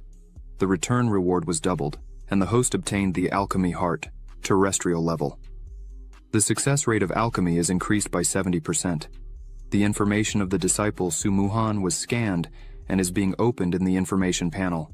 Name, Su Muhan. Identity, true second disciple. Understanding 60. Aptitude, 50. Talent, human-level alchemy heart, upgradable. Requirement, elixir improvement." Xiao, seeing all this, is a bit surprised. He just laments the fact that Su Muhan's aptitude and understanding are somewhat average. Thus, it seems she has to follow the path of infusing and transmitting the power of the alchemy heart. She raises her sword and says that in that case, she would be there to help. Xiao tells Ji to kill everyone there for him. Ji, without hesitation, agrees and attacks everyone there. The man who had attacked before thinks Ji is just a show-off and prepares to attack again. But Ji lands a kick on the man's face that even knocks out one of his teeth, throwing him hard against the wall behind. Wang Rongger, seeing this, widens his eyes and is shocked. Ji says she's had enough of this type of person who thinks too highly of themselves and has no power at all. Wang Rongger, trembling with fear and with a quivering voice, points to Ji asking how she dares to hit his people and asks if Ji knows who his father is. Ji charges at Wang Rongger, saying it doesn't matter who his father is. She would beat him up just the same, until his father can no longer recognize him. Wang Rongger starts crying and tells Ji to leave and yells that if something happens to him, his father would not let her go unpunished. But suddenly, someone appears between the two and stops Ji's attack. She's a bit surprised, as she hadn't noticed this man was there. Xiao just watches all this. This man is called Nameless. He is Wang Rongger's bodyguard who is currently at the nascent soul level. Wang Rongger begins to smirk and mockingly says, "They were not brave, so why don't they continue like this?" Wang Rongger orders his bodyguard to beat up Ji and Xiao. Everyone was involved in this, so no one could escape. Ji just watches all this while Wang Rongger hides, like a chicken, behind his bodyguard. But his bodyguard said that the orders given to him were that he should ensure Wang Rongger's safety, but he would not interfere in his personal fights with other people. The auction presenter bangs the gavel and yells, asking what was happening there. The auction presenter says that anyone who fights inside, according to the rules, can be executed. Immediately he asks them to leave there because people who do not follow the rules of the Tianji house are not welcome there. Wang Rongger starts to withdraw, saying it would be easier for everyone this way. Before leaving, Wang Rongger tells Xiao and everyone there that it's better they control themselves in the city of Luoyun and not let him see them again. Ji was very angry, wanting to break everything, but Xiao just told her to control herself and called her to withdraw. Ji was still angry, saying that Wang Rongger was very conceited. She was not happy about it. Xiao just told her not to be so mean. The man from before asks Wang Rongger if they were really going to let them go, just like that, but Wang Rongger said it wasn't so easy to escape from him. As soon as they left there, they would catch them, as this would not break the rules of the Tianji building. Wang Rongger says they would execute Xiao and put his body at the city entrance, and with the girls, it would be a bit different. Already outside, one of Wang Rongger's subordinates was looking for Xiao but couldn't see them anywhere. Xiao was behind one of the walls and concentrates his magic and sends one of his swords to attack the three. The bodyguard sees the sword coming in time, then grabs his sword and tries to defend the attack. But Xiao's attack easily breaks the bodyguard's sword and goes directly to Wang Rongger, hitting him and throwing him to the ground. Xiao appears in front of the three. The subordinate from before yells at Xiao, asking how he dared to kill someone on the lands of the Tianji house. Xiao, very calmly, tells them not to be so foolish, as Xiao had waited for them to leave the Tianji house to kill him. Thus, he hadn't broken any of the rules there. This leaves the subordinate without answers. The bodyguard drops the rest of his sword on the ground and says that Wang Ronger was authoritarian, idiotic, and annoying, but the bodyguard was paid to protect him, and so he should be loyal to Wang Ronger. This means that if someone kills the person he was protecting, he should take the head of the perpetrator. Otherwise, the Wang family would hunt him to the ends of the earth. Then, the bodyguard prepares to fight. Xiao just offers a small smile on his face. Xiao begins to float, surrounded by his swords, and says that the bodyguard's sword is completely destroyed, and yet he wants to fight him. The bodyguard starts to grow scales on his body, saying he has beast blood, so his body is harder than a simple sword. Using a sword for him means nothing. It's just a matter of coexistence. Xiao, still very calm, looking at that, asks if he really thinks so. Xiao says he would love to test the strength of that, and launches his swords towards the bodyguard. The bodyguard catches the swords with his hand and breaks them in the middle, saying that was useless. Xiao remains calm and smiling, and asks if really not one of the 7 swords would be useful. A sword appears behind the bodyguard, leaving him surprised. He tries to catch the sword with his hand.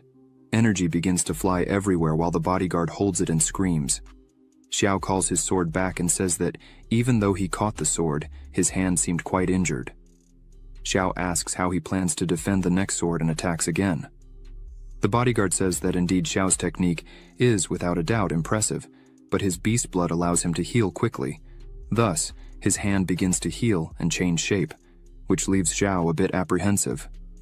The bodyguard manages to catch the sword again with his hand.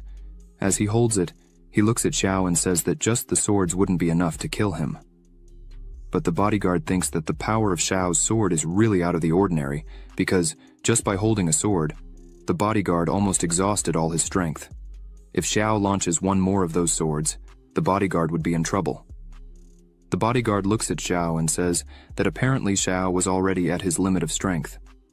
Xiao, looking at that, thinks what the bodyguard said is really true. The ordinary magic swords don't have much effect on him. However, this melted core fire lotus that Xiao had obtained from the system is cultivated by absorbing the purest fire element from the world, and is perfect for refining weapons. Xiao takes this moment to refine his equipment, and thus, a huge golden sword appears in front of him. Xiao says that this sword is extraordinarily dominant. Just by looking at it, Xiao is extremely happy. Xiao picks up the sword in his hand, very happy, and names it Happiness Fire. Xiao returns to the battle and launches his sword, telling the bodyguard to have a lot of fun with his arrogant friend. The bodyguard tries to defend with his arm, and as soon as the sword hits, he feels enormous pain. His arm is all cut up and smoke coming out of his body. The bodyguard, confused, wonders what kind of fire element that is and thinks this is not good. The bodyguard starts to concentrate and creates an energy barrier around himself while Xiu's swords were on their way, surrounding him. The bodyguard thinks that this shield he created won't last long. Looking at Xiu, the bodyguard thinks he definitely won't be able to face Xiu. If it continues like this, he would surely die. Xiao, seeing the bodyguard in trouble, says he still hadn't finished. Then, the sword that was in the bodyguard's hand starts to tremble and releases from the bodyguard's hand, breaking the barrier from inside out with extreme ease. Suddenly, all the swords are upon the bodyguard, and he can do nothing more. The bodyguard accepts defeat, lowers his head, and tells Xiao that he would accept anything. Xiao could kill him or damage his cultivation if he wished. Xiao just smiles and calls all his swords back to himself. The bodyguard, seeing this, does not understand why Xiao was sparing his life. Xiao says that if the bodyguard feels comfortable admitting defeat, then he would spare his life. Xiao thinks the bodyguard is a bit arrogant, but is a truly strong man with a strong determination. Xiao turns and begins to walk away, saying his name is Xiao, and that if one day the bodyguard wants to seek revenge, it would be a pleasure to fight him again. Xiao turns and says, however, that once a bodyguard fails in his mission, someone would come to collect that debt. Thus, the bodyguard should try to survive. This leaves the bodyguard completely scared.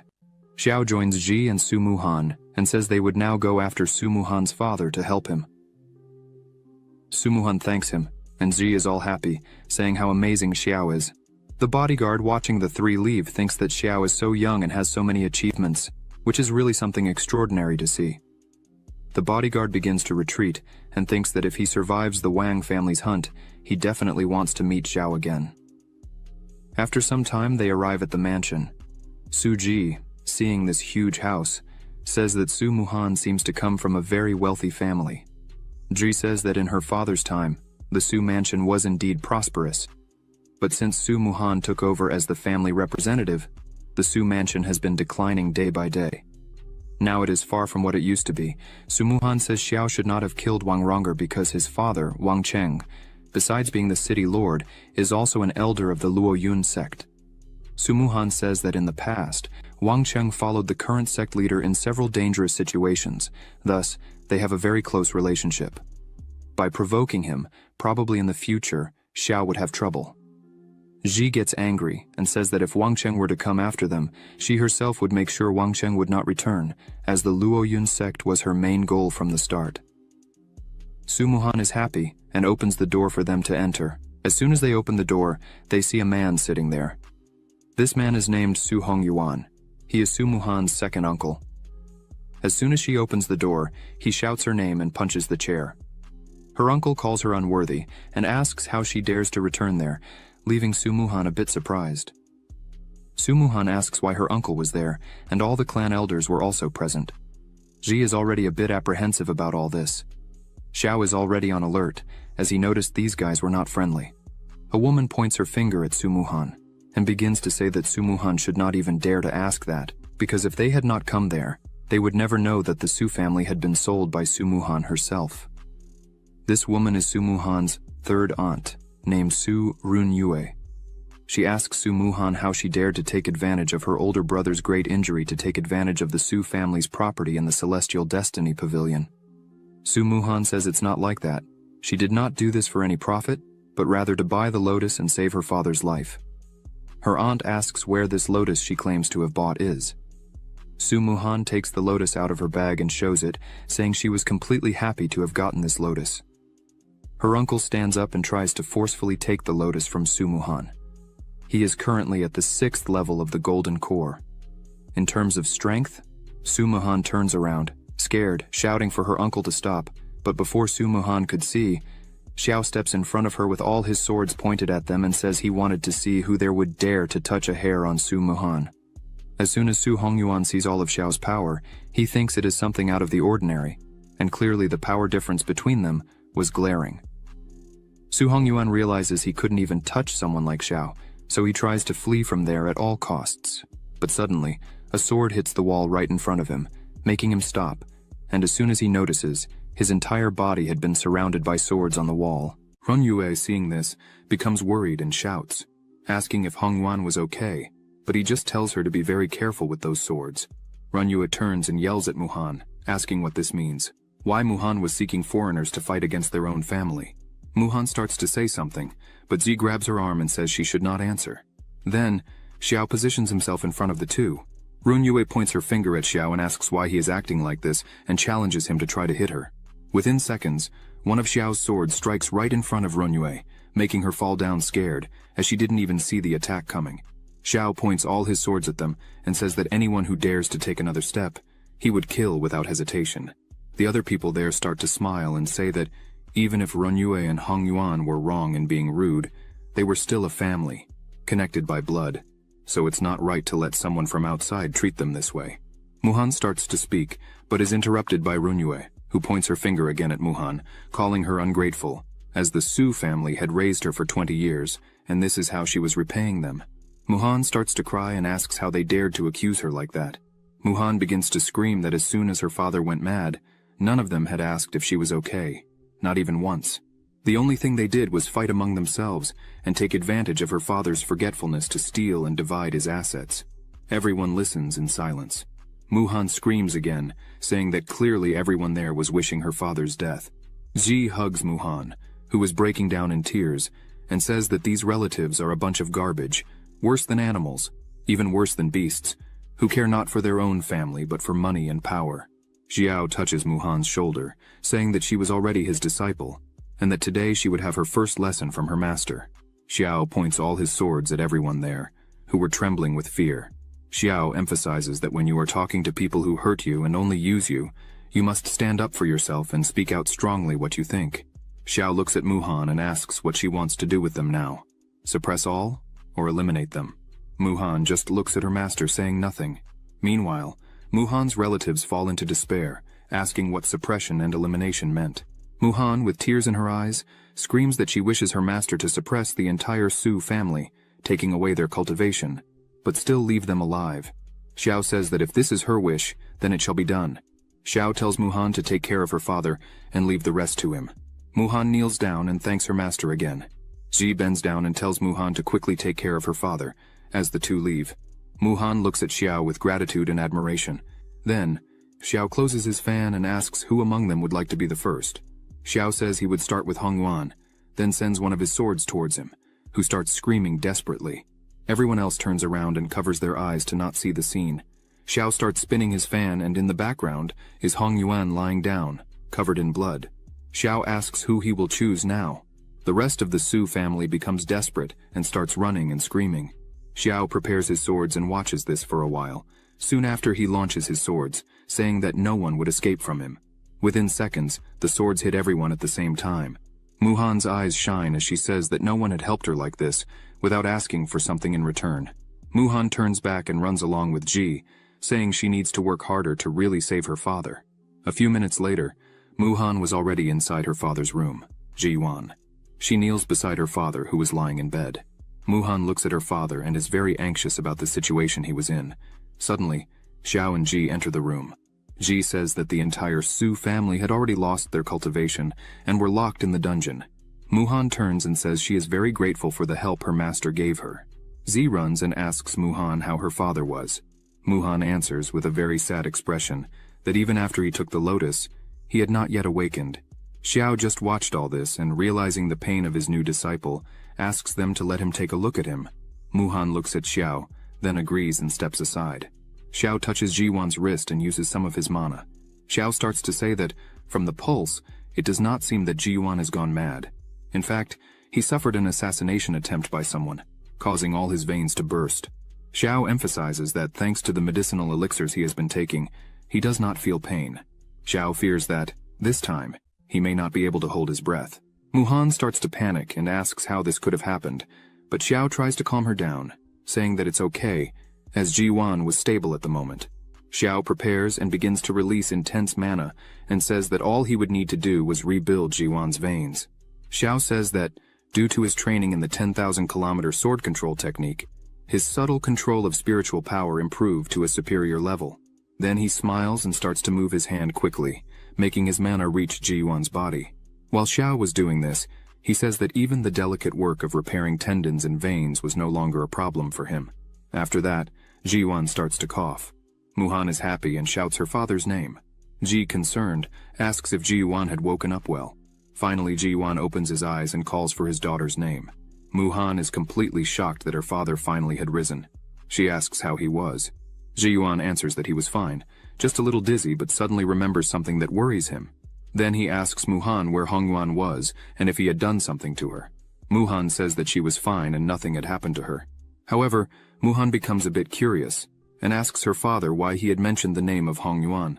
Then, Ji-wan begins to explain that in recent years, he dedicated himself to improving the formula of the restorative elixir and finally had made some breakthroughs. But a few days before the incident, Ji-wan realized that he would need more cultivation to continue with the improvements, so he asked for the help of Hongyuan. But, while Ji-wan was distracted, Hongyuan tried to assassinate him from behind with a surprise attack. Ji-wan emphasizes that he never treated Hongyuan badly, neither in the past nor in the present, yet he hates him deeply. Ji-wan believes that this hatred comes from the fact that their father had chosen Ji-wan as the head of the family. Muhan lowers her head and listens attentively to every word of her father. After he finishes talking, Muhan slams the bed with hatred and says that it really was her uncle Hongyuan. Meanwhile, Xiao thought that the restorative elixir that Ji-wan had previously mentioned would probably be a third-level elixir, so it would be a good way to improve Muhan's alchemy heart. Xiao asks if Jiwan could give the recipe he had mentioned before. Jiwan turns to Xiao and asks who he was. Muhan stands up and introduces Xiao, saying that he is Elder Xiao from the Hongmeng sect and her new master. Muhan emphasizes that it was thanks to Xiao that she was able to wake him up. Jiwan and Xiao shake hands. Jiwan thanks Xiao for saving both Muhan and himself. Jiwan says he is very happy to know that his daughter is having such an opportunity. Jiwan stands up and taps on a wall twice, and a drawer comes out with the recipe inside. Muhan is impressed and asks when her father had installed this in his room. Jiwan smiles and says that it is quite old, as he used to use it to keep loans. Jiwan turns to Xiao and says that this is the recipe of his life and his family, but since Xiao had saved him and Muhan, then Xiao could have it if he wants. Xiao accepts the formula and upon reading, asks if Jiwan really had not been able to finish it. Jiwan lowers his head and says that unfortunately, no, he was very close to achieving it. But the wretch of his brother Hongyuan interrupted him. Xiao says it doesn't matter, because there is no serious problem with the formula, as they only needed to add a bit of yellow field herb. At that moment, it clicks in Muhan's head. She thinks that's really what was missing, the yellow field herb. How had she not thought of this before? The system opens and informs that, under the host's guidance, the disciple successfully understood the improved formula of the second level, advanced recovery pill, and her talent, alchemy heart, was elevated to the mysterious level. After elevating the reward tenfold, the host's talent, alchemy heart, was elevated to the celestial level. At the celestial level, the success rate of the pills was increased by 99%, and the formula's compression increased by 30%. Xiao looks at this and thinks that the formula's compression index was increased by 30%, and that is the reason why Xiao started to have new ideas about many of the formulas he had obtained in the past. Jiwan takes Muhan's hand and says he can't even imagine what she went through having to take on everything alone for so long. Muhan says that it was what she was supposed to do, but unfortunately, she was not a good daughter to earn money. So, to maintain her father's medicine, she had to mortgage the family pharmacy, and thanks to this, it's possible that the Su family may not survive. Suddenly, Xiao says he has an idea, and this catches the attention of Muhan and Jiwan. Xiao throws a bag of money to them, saying that he could also recover the entire elixir store. Xiao says his plan is to recruit some alchemy apprentices, and that they would sign a lifelong contract with all of them so they would make pills and elixirs. However, there would be a condition that they do not reveal the formula. Jiwan, Muhan, and Ji just look at Xiao completely lost. Xiao continues to explain that if the apprentice refuses, then they would sign a non-competition agreement, and with that, they could not make the formula Xiao gave to them. Otherwise, Xiao would have to adopt a mean doctor stance and settle it another way. Xiao looks with a cold gaze and thinks that soon everyone would know how powerful they were. Xiao turns and says they can't waste more time. Then, he asks Muhan to make some pills and elixirs. Meanwhile, he and Zi would take care of Hongyuan. Zi smiles and says goodbye to Muhan. Jiwan, seeing this, asks his daughter if her master is a respectable person. Muhan replies that yes, he is. In the dungeon, Hongyuan was chained and trembling with fear, asking what they were going to do. Xiao just smiles and tells Ji to hurry up, as if she can't control the key of her sword. They won't get out of there. Zi concentrates a lot, and swords start to form one by one, until she reaches 10,000 swords. This is called Wanli sword. Around Zi there were many swords, all pointed at Hongyuan, who was lying on the ground, trembling with fear of all this. Zi was all sweaty, as she had a hard time doing all this, but Xiao does not let her rest and says that she did very well. But the next step is to convert all this into just one sword. He smiles and says that he believes in Ji. This leaves Ji quite excited. She starts to concentrate and says that she also believes she could do this. A ball of mana forms at the tip of her finger, and suddenly, a giant sword appears right above her hand. Zi turns to Xiao, smiling, and says that she finally did it. Xiao smiles back and says that just with that, they were already enough to deal with the Luo Yun sect. While they were talking, Hongyuan was dying of fear, leaning against the wall, looking at all this. Hongyuan starts to scream as the great sword was about to hit him. Hongyuan begs them to stop, shouting no. Xiao, sitting in a chair, asks Hongyuan if he had thought the same way when he tried to kill Jiwan. Did he ever think this day would come? Xiao looks at Ji and asks her to finish. Then Ji attacks, but Hongyuan manages to dodge. Xiao asks for the assassin to help as this won't do. Ji gets angry, saying she missed by a little, but Xiao tells her that she just needs to aim and shoot again. She doesn't need to rush as they had plenty of time. Then Z tries again and misses once more, and continues missing for a few other times. Half an hour later, with various marks on the wall, Hong Yuan's body was lying in a pool of blood. The system opens and informs that it has been detected that the disciple has understood the Wanli sword control technique. The host will be rewarded with 10 times the amount of the Wanli sword control technique, in addition to the flexible fingers sword, an object of the highest quality of ground level. Xiao gets up and thinks that now he has 2 flexible swords, and if he adds the transformation of all into one, even if someone manages to hit him when he is distracted, it will not cause him problems. Xiao thinks that this is much easier than cultivating himself. He calls Ji to see if Muhan was in need of any help. Z agrees with him. Meanwhile, at the mansion of the city lord Luo Yun, everything was very quiet on the outside. On the inside, in the hall, there were 3 people kneeling, and a body covered with a white cloth. These people were telling their lord that young Master Wang Ronger had been murdered. As soon as the lord hears this, he clenches his hand very tightly and screams, calling everyone damn trash, as they were paid to protect him. This man is the city lord of Luo Yun, father of Wang Ronger. He says that since his son Wang Ronger was killed, they should bring the head of the culprit. Otherwise, they would not leave alive. This leaves them paralyzed with fear, but one of them takes courage and says that the one responsible for the death of Wang Ronger was Xiao, an elder of the Hongmeng sect. Even Wu Ming was defeated by Xiao with just a few moves. It is impossible for them to do anything. This makes the lord even more nervous, calling them losers. Currently, the city lord is on the 7th level of the golden core. A dense and strong energy starts to spread throughout the room, and this throws the 3 men backwards. They scream for the lord to forgive them, as there was nothing they could do. The lord begins to think that he himself had verified the strength of Wu Ming, the personal bodyguard of his son. He thinks that if it is really true that this man named Xiao defeated Wu Ming with just a few moves easily, then definitely, the strength of this man is not something that the lord could compete with. The lord begins to walk and kicks one of the men who were there, telling them to get out of there. He thinks that the only way to avenge his son, Wang Ronger, is to ask for help from the Luo Yun sect. He starts to leave and says he would go to the Luo Yun sect and asks the men there to send invitations to all the nobles of the city, even to the Su family. The lord is completely irritated, saying he would avenge his son's death. Then, he promises that he would cut Xiao into pieces. Meanwhile, at the house of the Su family, the invitation arrives, saying that the Su family is cordially invited to a banquet at the Wang family's house this evening to rectify the situation of the family. Xiao, Muhan, and Ji were at the table.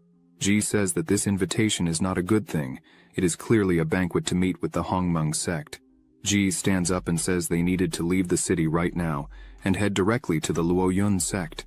As soon as they leave the city of Luo Yun, they would find out what the Wang family would do.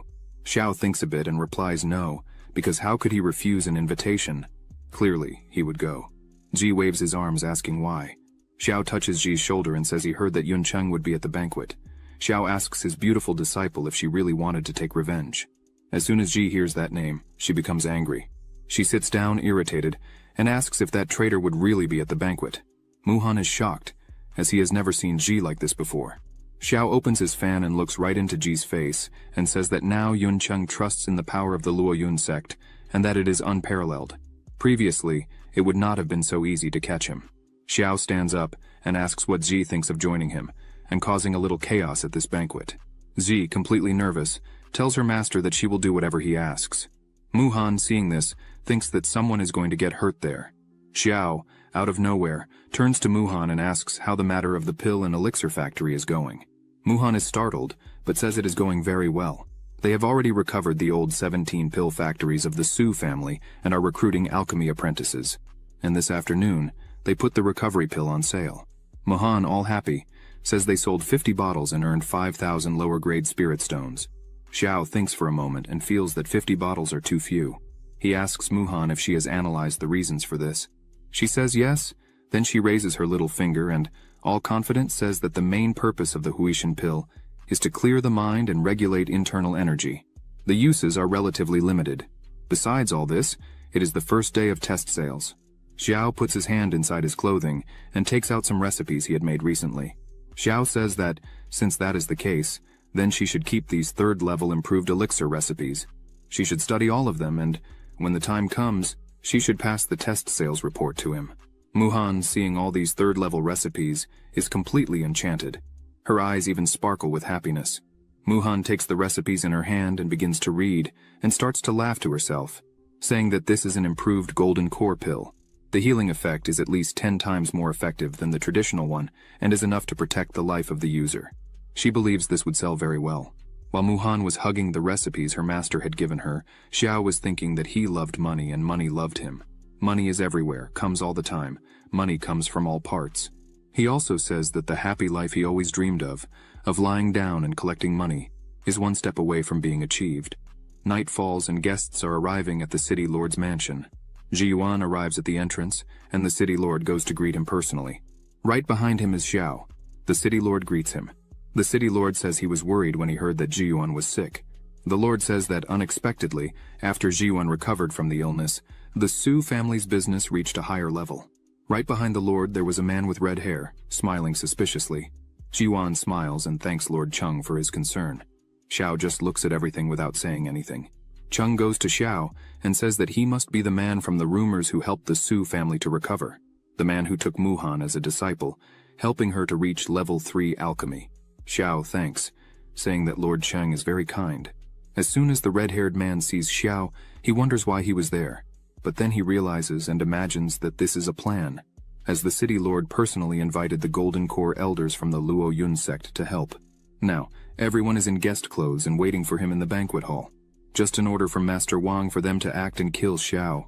But suddenly, he sees a girl with Xiao, and thinks she looks very much like the girl from that time. But he thinks it is impossible to be the same, since he himself had seen Lin Gu's men throw Ji off the cliff. Chung calls them to enter, as the banquet was about to start. Chung says he heard that Xiao had already conquered the 5th level of the Golden Core at such a young age. Chung stands up and says that, in addition, Xiao has 2 promising disciples in his hand, and a great future ahead of Xiao. The red-haired man agrees and says that the Su family is very lucky to have a person like Xiao being Miss Muhan's master. People around think Xiao really is a very talented person. But Xiao starts to laugh a lot and says he feels honored. At this point, Xiao was a little drunk. He turns another glass and says that in fact, there is a misunderstanding about his strength. Because in fact he was only at the 3rd level of the Golden Core, and the only reason it seems like he is at the 5th level of the Golden Core is... Z tries to stop him, but he shows one of his swords, saying that everything is thanks to this sword because he got it, and coincidentally, it is very powerful. He smiles again and says that if it weren't for this sword, he wouldn't dare to come down from the mountain. Muhan just looks at it, while Ji asks him to stop and not expose his treasure like that. What does he think he's doing? Chung says it's very kind of Xiao and asks his men to bring the gift, but in reality, Chung thinks he would have to go through a lot of trouble to check who Xiao really was. But apparently, he's just a fool. A chest is carried to the place, catching Xiao's attention, who wonders what it could be. Chung says that he has long admired young Master Xiao, and today he had prepared a particularly generous gift, hoping to become friends with Xiao. As soon as it is opened, there are several spirit stones inside. As soon as Xiao sees all these stones, he runs off with his eyes shining, saying there were so many. Ji tries to stop him, but there's no time. Xiao starts to throw them in the air, hug them, and do everything with the stones, saying they should have bought some things for the sect and other things for themselves, but they ended up spending tens of millions of stones at once. Xiao points out that he was worried about what he would say to the sect when he returned. Then, he thanks Mr. Chung once more, but Chung says that in fact, it is an honor for him to be able to help Mr. Xiao. Chung thinks Xiao was from some secret family with immense wealth, but apparently he's just a sect's errand dog. Chung stands up and says that he heard from all over that Xiao was a great master. Then Chung proposes a fight, his disciple against one of his, just for them to have a little fun. Chung stretches out his hand and asks what Xiao thinks of this, and if he would accept the challenge. Xiao, sitting next to the chest, happy as can be, says there's no problem at all. Then, he asks Ji to fight. Ji, clearly annoyed, but respects her master and says she would fight. Chung says that Xiao is indeed quick. Then he applauds Xiao's choice. Chung says he wants to play a bit more, so he will raise the stakes. If Xiao wins, he would give 10 million more low-ranking stones and asks if Xiao would accept. Xiao, seeing this, is very tempted to accept, but he turns to Chung and asks if he should make a bet of equal value, because he didn't have a penny left. But Xiao had a great idea, so he calls his sword and says he would bet it. Chung says there would be no problem at all. Chung uses magic and creates a shield around the treasures of the bet. He says that, as it is a bet, no one should touch the objects until they know the results. Xiao says there's no problem with that. Then he hugs Muhan and tells Ji that everything is in her hands now, so she could not disgrace her master. Muhan asks Ji to be very careful. Ji says she's ready and asks them not to worry. Chung says Xiao Hei should fight first. He thinks Ji is just a fool, but he will play a bit with her to see what she could do. Then he takes his sword and says he's ready. The two face off and the contest begins. Ji starts attacking with her swords. Xiao Hei slams his sword on the ground to block the attack, but Ji's attack easily breaks Xiao Hei's sword, leaving him impressed and frightened. Ji stops her attack with 3 swords very close to Xiao Hei's throat. Then he sighs and admits defeat, and apologizes to his master. Xiao dies of laughter, saying they couldn't even receive a simple attack from his disciple. They are too weak. The others there don't like much what Xiao says and think it's very rude, but they try to overlook it, as Xiao was just a drunk. The man with red hair, who is Yuncheng, looks at this and doesn't like what he sees, thinking he would give just a bit more time to this spoiled brat, because they would see later. Chung says there are no problems. As in a competition there are winners and losers. Chung believes that the guards really said that the master and the disciple were good at sword fighting. But today, they are nothing more than that.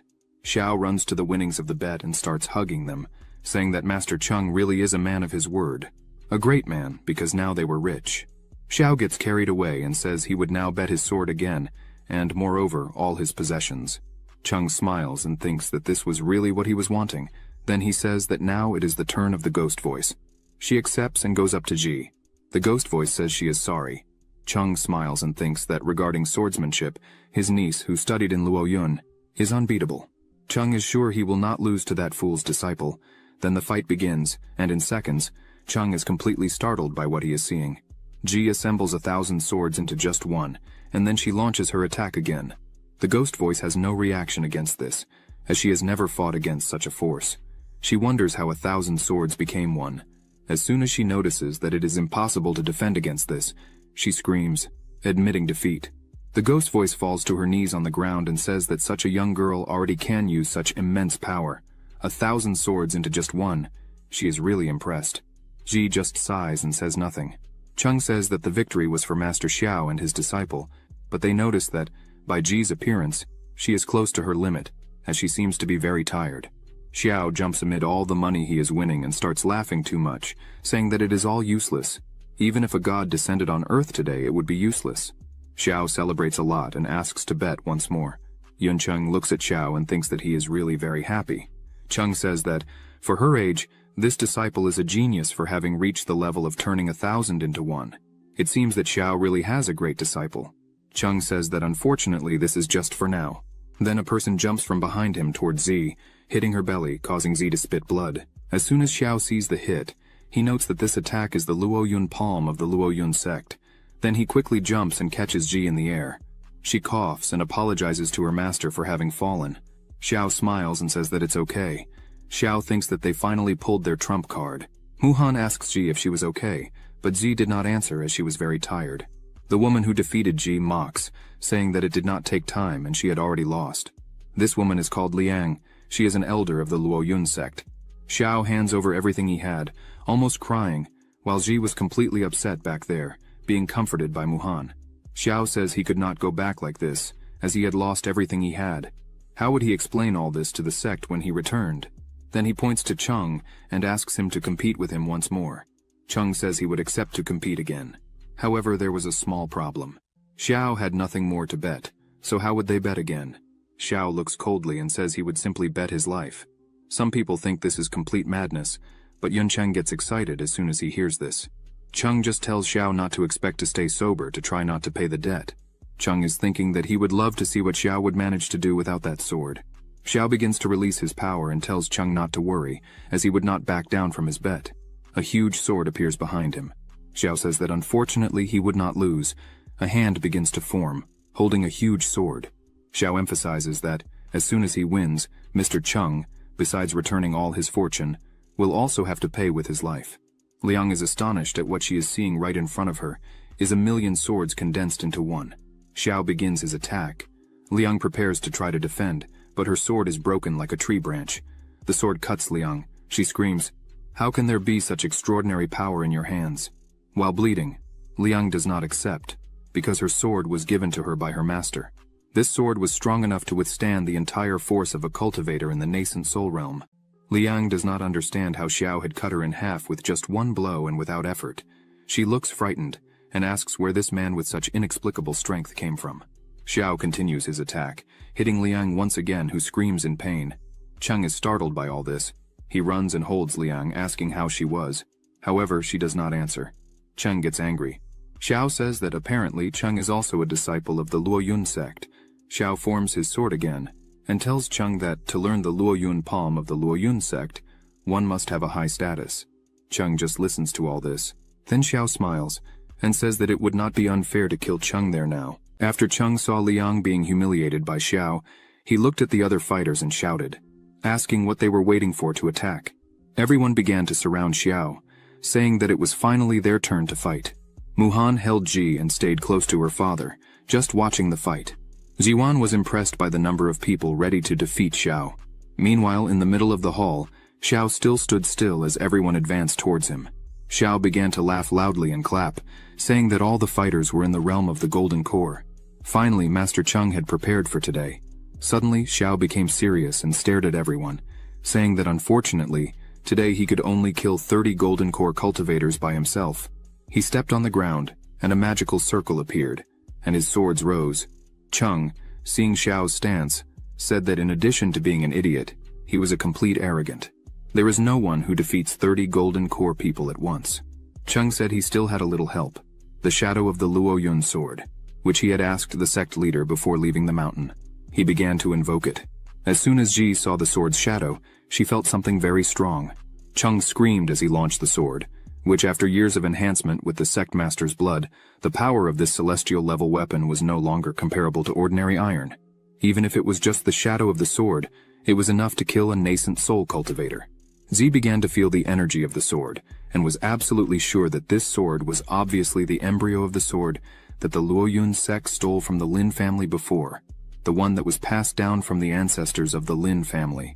On the day the Luoyun sect massacred the Lin family, the sword was refined with the blood of the sacrifices of numerous Lin family members, so that the sword could be tempered and manifest its powers. Zi thought that, even after all these years, she could still feel her blood on the sword. Zi placed her hand on her chest and lowered her head, feeling dishonored, as they had just called this sword the Luoyun sword. Muhan, worried about Zi, asked if she was okay.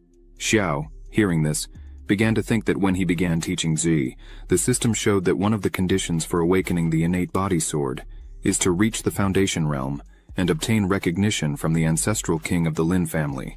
Cheng launched the sword's shadow with all his strength, saying that today he would show young Master Xiao what it was to have a bit of humility.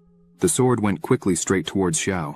However, Xiao remained very calm, as if all this was a joke to him, and simply said that he thanked Mr. Cheng for showing and telling about the embryo.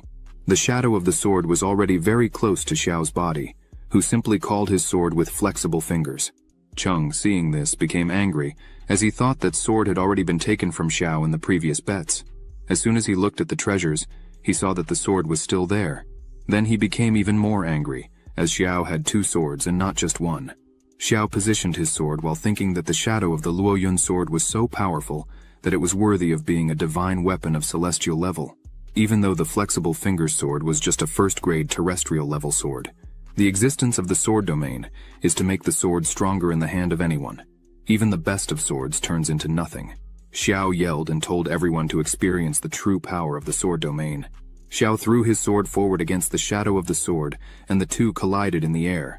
But with some ease, the flexible fingers sword began to penetrate the energy of the shadow of the sword, causing a huge explosion. Suddenly, Xiao's sword emerged from the middle of the smoke without a scratch. He opened his fan, and mockingly asked if this was really all they could offer, as it was becoming boring. He had not yet felt a speck of fun. All the cultivators were fallen at his feet, leaving only Cheng holding Liang in his arms. Cheng looks back and wonders how a monster of this level could exist. He needs to escape as fast as possible from there. However, Xiao notices that Cheng wants to run away. He turns around and launches several of his swords, asking if Cheng really thinks he could escape. Cheng turns back, begging for his life, but it is too late. Xiao finishes off Chung without a second thought, and blood spreads everywhere. Yun Chung starts to get up, trembling from the ground, and as soon as he looks to the side he sees that Chung is dead. This scares him. Suddenly, Xiao and Ji stop right in front of him. Yun Chung falls seated out of fear upon seeing them there. He starts to scream for them not to come any closer and begs for his life. Xiao steps on Yun Chung's leg, causing him immense pain. Xiao says that, much as he would like, it would not be him who would kill him. Ji approaches, conjuring her strength in her sword, and calls Yun Chung uncle, asking if he remembers her. With a trembling and scared voice, he asks if she really is Lin Ji. He cannot accept it and starts screaming that this could not be possible. Without any regret, and with just one strike, Ji cuts Yun Chung in half, saying that his answer was correct, and as a reward, he would receive death. After all this, Xiao calls Ji and strokes her head, saying that she did very well, but that next time she should not use the sword so brutally. Thus, when taking care of an enemy, one must not let them not feel much pain. So next time, she should try with a blunt blade. This will surely bring greater pain and cause a slow and painful death. Ji is happy and thanks him, saying that she understood and learned something new. Muhan's father is surprised by this teaching from Xiao and says that her master is really a sincere man, right? Muhan agrees with her father. Xiao calls Muhan and tells her that Mr. Chung has lost all his fortune to him, so she should take care of everything. Meanwhile, he would take Ji to visit the Luoyun sect. Muhan says that's fine. They could go ahead and leave the rest with her. Meanwhile, at the Luoyun sect, in the house of the leader Wen Yuan, he was sitting, conjuring magic on the sword that he had stolen from the Lin family. He starts to laugh and prepares himself. 10 years had passed, and the last soul of the Luoyun sword is finally about to completely submit to him. All the success or failure of 10 years of work depended only on this last move. So, he shoots a wave of energy towards the sword. As soon as the compressed energy in the sword starts to come out, it goes directly outside. The sword begins to tremble and throws Wen Yuan backwards. As soon as he gets up, he puts his hand on his chest and clearly feels that he has not fully mastered the sword. Then, he wonders why he was suddenly rejected like this by the sword. Suddenly, someone outside the room starts screaming, saying that the soul lamps of senior sister Liu Yu, Wang Wencheng, and Yun Cheng have been extinguished. The leader cannot believe this. So he gets up and quickly opens the door, asking what was happening. Meanwhile, the energy of the sword starts to move, leaving the room, passing through the window, traveling through the whole sect, until it reaches a person who was hiding behind a rock. This person is Ji, who was concentrating on finding the sword. Xiao observes this and comments that the ancestral sword of the Lin family was refined with the essence and blood of the Lin family. Ji had said she could feel the existence of the sword through the blood, and this was the first time Xiao heard this in his entire life. As soon as Ji finishes, Xiao asks what the situation is. Ji smiles and says that she really felt the sword. The people of the Luoyun sect probably still have not been able to conquer that sword. Ji points out that she has already left her spiritual consciousness in the sword. As soon as she finds it, she would be able to submit it. Xiao says that this is really incredible. Since everything is ready, today they would invade the entire Luoyun sect at once. As Xiao prepares for this, Wen Yuan is checking the soul candles and is really angry at what he sees. Then he starts to say that all this is Chung's fault. The last time he had been in contact, he had said that his son had been killed by a wandering cultivator. So they had to invite a shadow of the Luoyun sword to deal with him, and call over 30 golden core elders to accompany him. And even then, in the end, they made a fool of themselves, all being killed by just one man. Wen Yuan turns to the man who was there and asks what was happening, but the man says he still didn't know anything. All he knew is that Elder Chung had invited 30 golden core elders to fight against their enemies, but it seems they were completely annihilated. Wen Yuan punches the table in great anger and says they were a bunch of trash, as there were more than 30 people, in addition to the shadow of the Luoyun sword. And even then, they were no match for a single person. Wen Yuan turns to the man and yells, asking to set all the formation to the maximum level. Gather everything they had, all the guardians, because they didn't know who it was nor what they were plotting. At any moment, they could suffer an attack. On the other side, at the Luoyun sect, Xiao and Ji were analyzing the situation. Xiao notices that the level of the defensive formation of the mountains was very high. Ji takes her sword and asks if they could break everything. Xiao says yes, they could break the barrier with some ease. However, that would be something very noisy and conspicuous. Xiao points out that until they locate the Lin family's sword, it's easier to go unnoticed. He says he has an idea. Then he explains the whole plan to Ji, who is surprised by the idea. Then they start to put the plan into action. Wen Yuan and other men meet Ji and Xiao. Ji starts to cry and say that this is not good. Elder Yuncheng and Elder Lin have been murdered. Wen Yuan asks Xiao and Ji who they were. Xiao, with all his clothes dirty, says that Ji is the illegitimate daughter of Master Yuncheng and he is her personal bodyguard. Xiao starts to explain that on the night Yuncheng did not return home, he decided to ask some people, and discovered that Yuncheng had been murdered by a mysterious man at the Wang family's house. Wen Yuan, suspicious, releases a small amount of energy that cuts Ji's arm, drawing a bit of her blood. He passes this blood on a destiny letter of Yuncheng. This will reveal if the blood from her origin is the same. As soon as the result comes out, it shows that she really had a connection with Yuncheng. Wen Yuan calms down a bit, but does not lower his guard. He asks them why they were there on the mountain. Xiao bows down and reverences Wen Yuan, saying that they had learned that there was a mysterious man who faced 30 Golden Core elders and massacred all, including the city lord's mansion. They feared that it was a personal enemy of Yuncheng, and therefore they climbed the mountain to seek protection from the Luo Yun sect.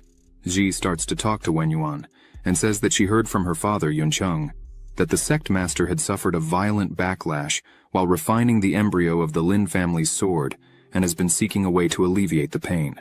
Ji uses her sword to cut her arm and says that the Lin family has an ancestral method for refining swords. The Lin family has been making swords for generations, and the Lin family's blood can naturally tame the souls of swords. Ji extends her cut arm and emphasizes that this also has a miraculous effect of relieving the wounds caused by the relationship with the sword's soul. Wen Yuan looks at this and thinks that she even knows about the embryo of the Lin family's sword. Wen Yuan steps forward and asks Ji to show now the method she mentioned. He emphasizes that it's better she doesn't try any tricks. Wen Yuan releases his energy and says that if they try anything, they will have to face the consequences. Ji says there is no problem. He could try. Then, her blood starts to come out of her arm and travel through Wen Yuan's body. He closes his eyes and thinks that he can really feel all the internal wounds caused by the Luo Yun sword are really healing. After this, Wen Yuan turns around and invites them to enter. Xiao hugs Ji, and they start to enter. Wen Yuan stays a bit behind and speaks with one of his followers, saying he would decrease the investigation of Elder Cheng's incident and the others while he is away. No one can open the mountain's protection formation. Moreover, he should arrange a place for Xiao and Ji to stay. Xiao looks at this and thinks that this is indeed a real opportunity. During the night, in the training room, Xiao and Ji are sitting, training. A large amount of energy surrounds the two. The focus is for Ji to reach the first level of foundation creation. Xiao transfers 200 days of cultivation to Ji, who manages to break through to the first level of foundation creation. The system opens and notifies that the host has transferred 200 days of cultivation to his disciple and will be rewarded with 3 times that amount, receiving 600 days of cultivation. Xiao tells Ji that now she has the cultivation level of the first level of foundation creation. As soon as she obtains the Lin family's sword embryo, she will be able to awaken her innate body sword. Ji does not understand anything and asks what is innate body sword. Xiao smiles and says it's nothing serious. They should proceed with the plan. Then, they leave the room, and, on top of a roof, Xiao asks if Ji really could find the sword. Ji says yes, there is nothing to worry about. Xiao says he trusts her and asks her to lead the way. The two start to move forward. They arrive at one of the houses, and a guard was on watch, but was completely passed out, sleeping. Xiao says it's no problem anymore, as he had lowered his and her aura. No one below the nascent soul realm will be able to sense them there. After closing the door, they finally find the sword. Xiao tells Ji to start refining calmly, as he would protect her from anything. Ji approaches the sword, sits on the ground and starts to conjure her energy, casting it onto the sword. This starts to create a reaction in the sword, and waves of energy begin to come out of it. This hits Ji, who ends up getting hurt. She thinks the sword still retains the spiritual consciousness of the Luo Yun sect leader. With that, the guard wakes up and asks who was there.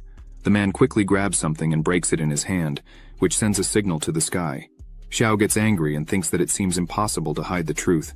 He summons his swords and says that if that's the case, then it's time to make a mess. Meanwhile, Wen Yuan was traveling on top of his sword, and noticing the signal, turns around frightened as someone was attempting to steal his Luo Yun sword. This was clearly an enemy attack. After the signal, quickly several men arrive there and say that Xiao was surrounded. Then they ask who dares to act so recklessly in the Luo Yun sect, and ask for Xiao's name. He then goes outside and says that, unfortunately, today, without his permission, No one would be able to enter this building. Xiao points his fan at everyone there and says they could all fight together if they wished. Xiao sends his swords towards the men there.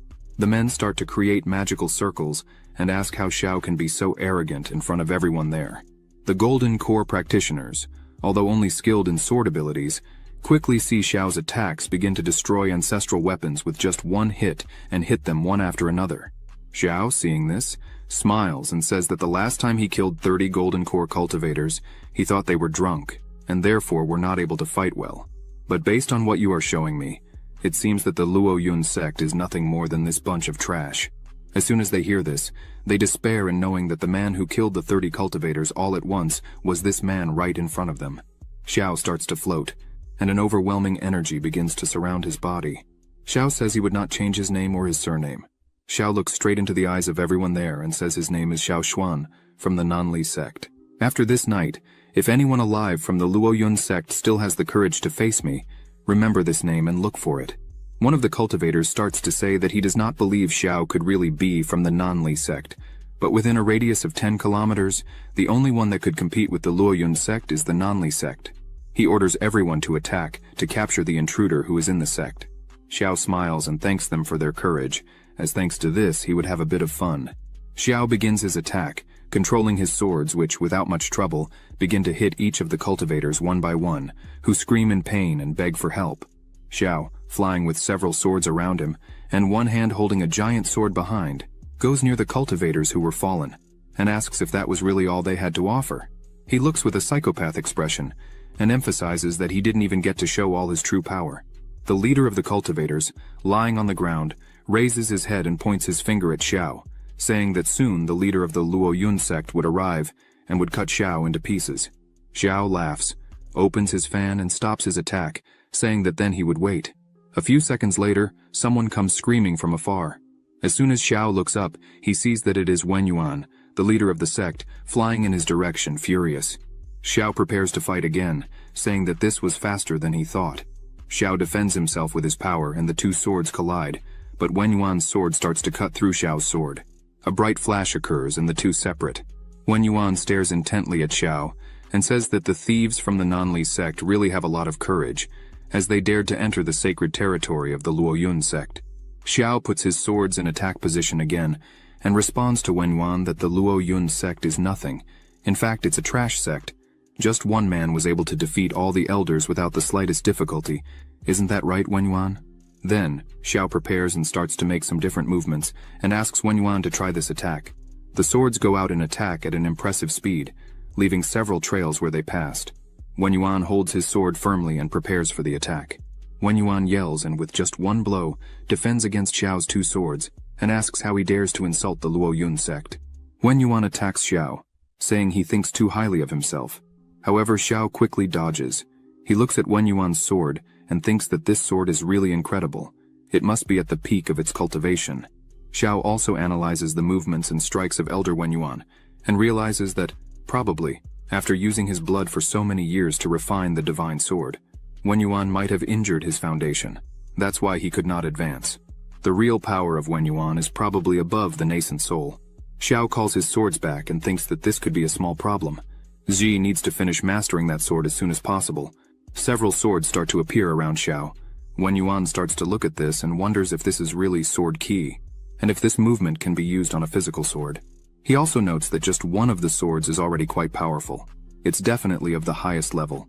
But more and more swords appeared, and as soon as Wen Yuan really looks up, he is completely scared, and thinks that there were tens of thousands of the highest level swords. This is not a sword technique. The correct thing to say is that it's a supreme divine skill. Wen Yuan, seeing the size of Xiao's power, thinks that fighting him like this clearly would not work. Wen Yuan thinks he would need to use all the power he could find. Then, he sticks his sword into the ground, and an energy starts to come out of it, and hits the shield that protected the Luo Yun sect. Wen Yuan yells that his only hope is to activate the great protective formation of the mountain, as the Luo Yun sect is not something just anyone can handle. Suddenly, a huge beam of energy comes quickly in the direction of Xiao, who is startled for a moment. However, he dodges with ease. As soon as Xiao looks to the side, he sees that the shot made a huge hole in the ground. Xiao says that as far as he knew, the mountain protector of the Luo Yun sect had been abandoned by the first sect master. Since then, 100 years had passed, and her power had not diminished in the slightest. He thinks that with this attack, all shadows of the flexible finger swords had completely disappeared. If it had hit him, clearly he would have had a big problem. Thus, he needs to be a bit more careful with this fight. Suddenly a very strong pink energy beam begins to rise to the sky, catching Xiao's attention. As soon as he really sees it, he says that it is finally done. Z was able to master the sword just in time. A system window opens and notifies that the host has assisted his disciple in activating the innate body sword of the terrestrial level. The reward is 10 times greater, being rewarded with the talent of the innate body sword of the celestial level. Xiao closes his eyes, and energy begins to surround his body. He starts to say that this feeling of the power of the innate body sword is truly amazing. He was feeling as if he had acquired an additional understanding of every trace of sword energy that roams between heaven and earth. This sword energy arrives at a constant rate. A lot of energy begins to concentrate in Xiao's body while he is in the air. Wen Yuan gets scared seeing this and wonders if he is really about to make a major breakthrough. Wen Yuan doesn't waste time and starts to conjure his strength, creating several circles with his energy. Another blue energy starts to circulate there. Wen Yuan says he has no more time. He would explode Xiao at that exact moment. Wen Yuan's eyes shining as he yells for Xiao to show his true power and how much he would manage to advance. But out of nowhere, the energy circles that Wen Yuan had created begin to disappear, leaving him scared and confused. He tries to create new circles, but the mountain's protection no longer responds. Wen Yuan wonders why the mountain's protection was no longer under his control. Xiao begins to walk with overwhelming energy coming out of his body, and with a penetrating look, says that Wen Yuan is not a good leader.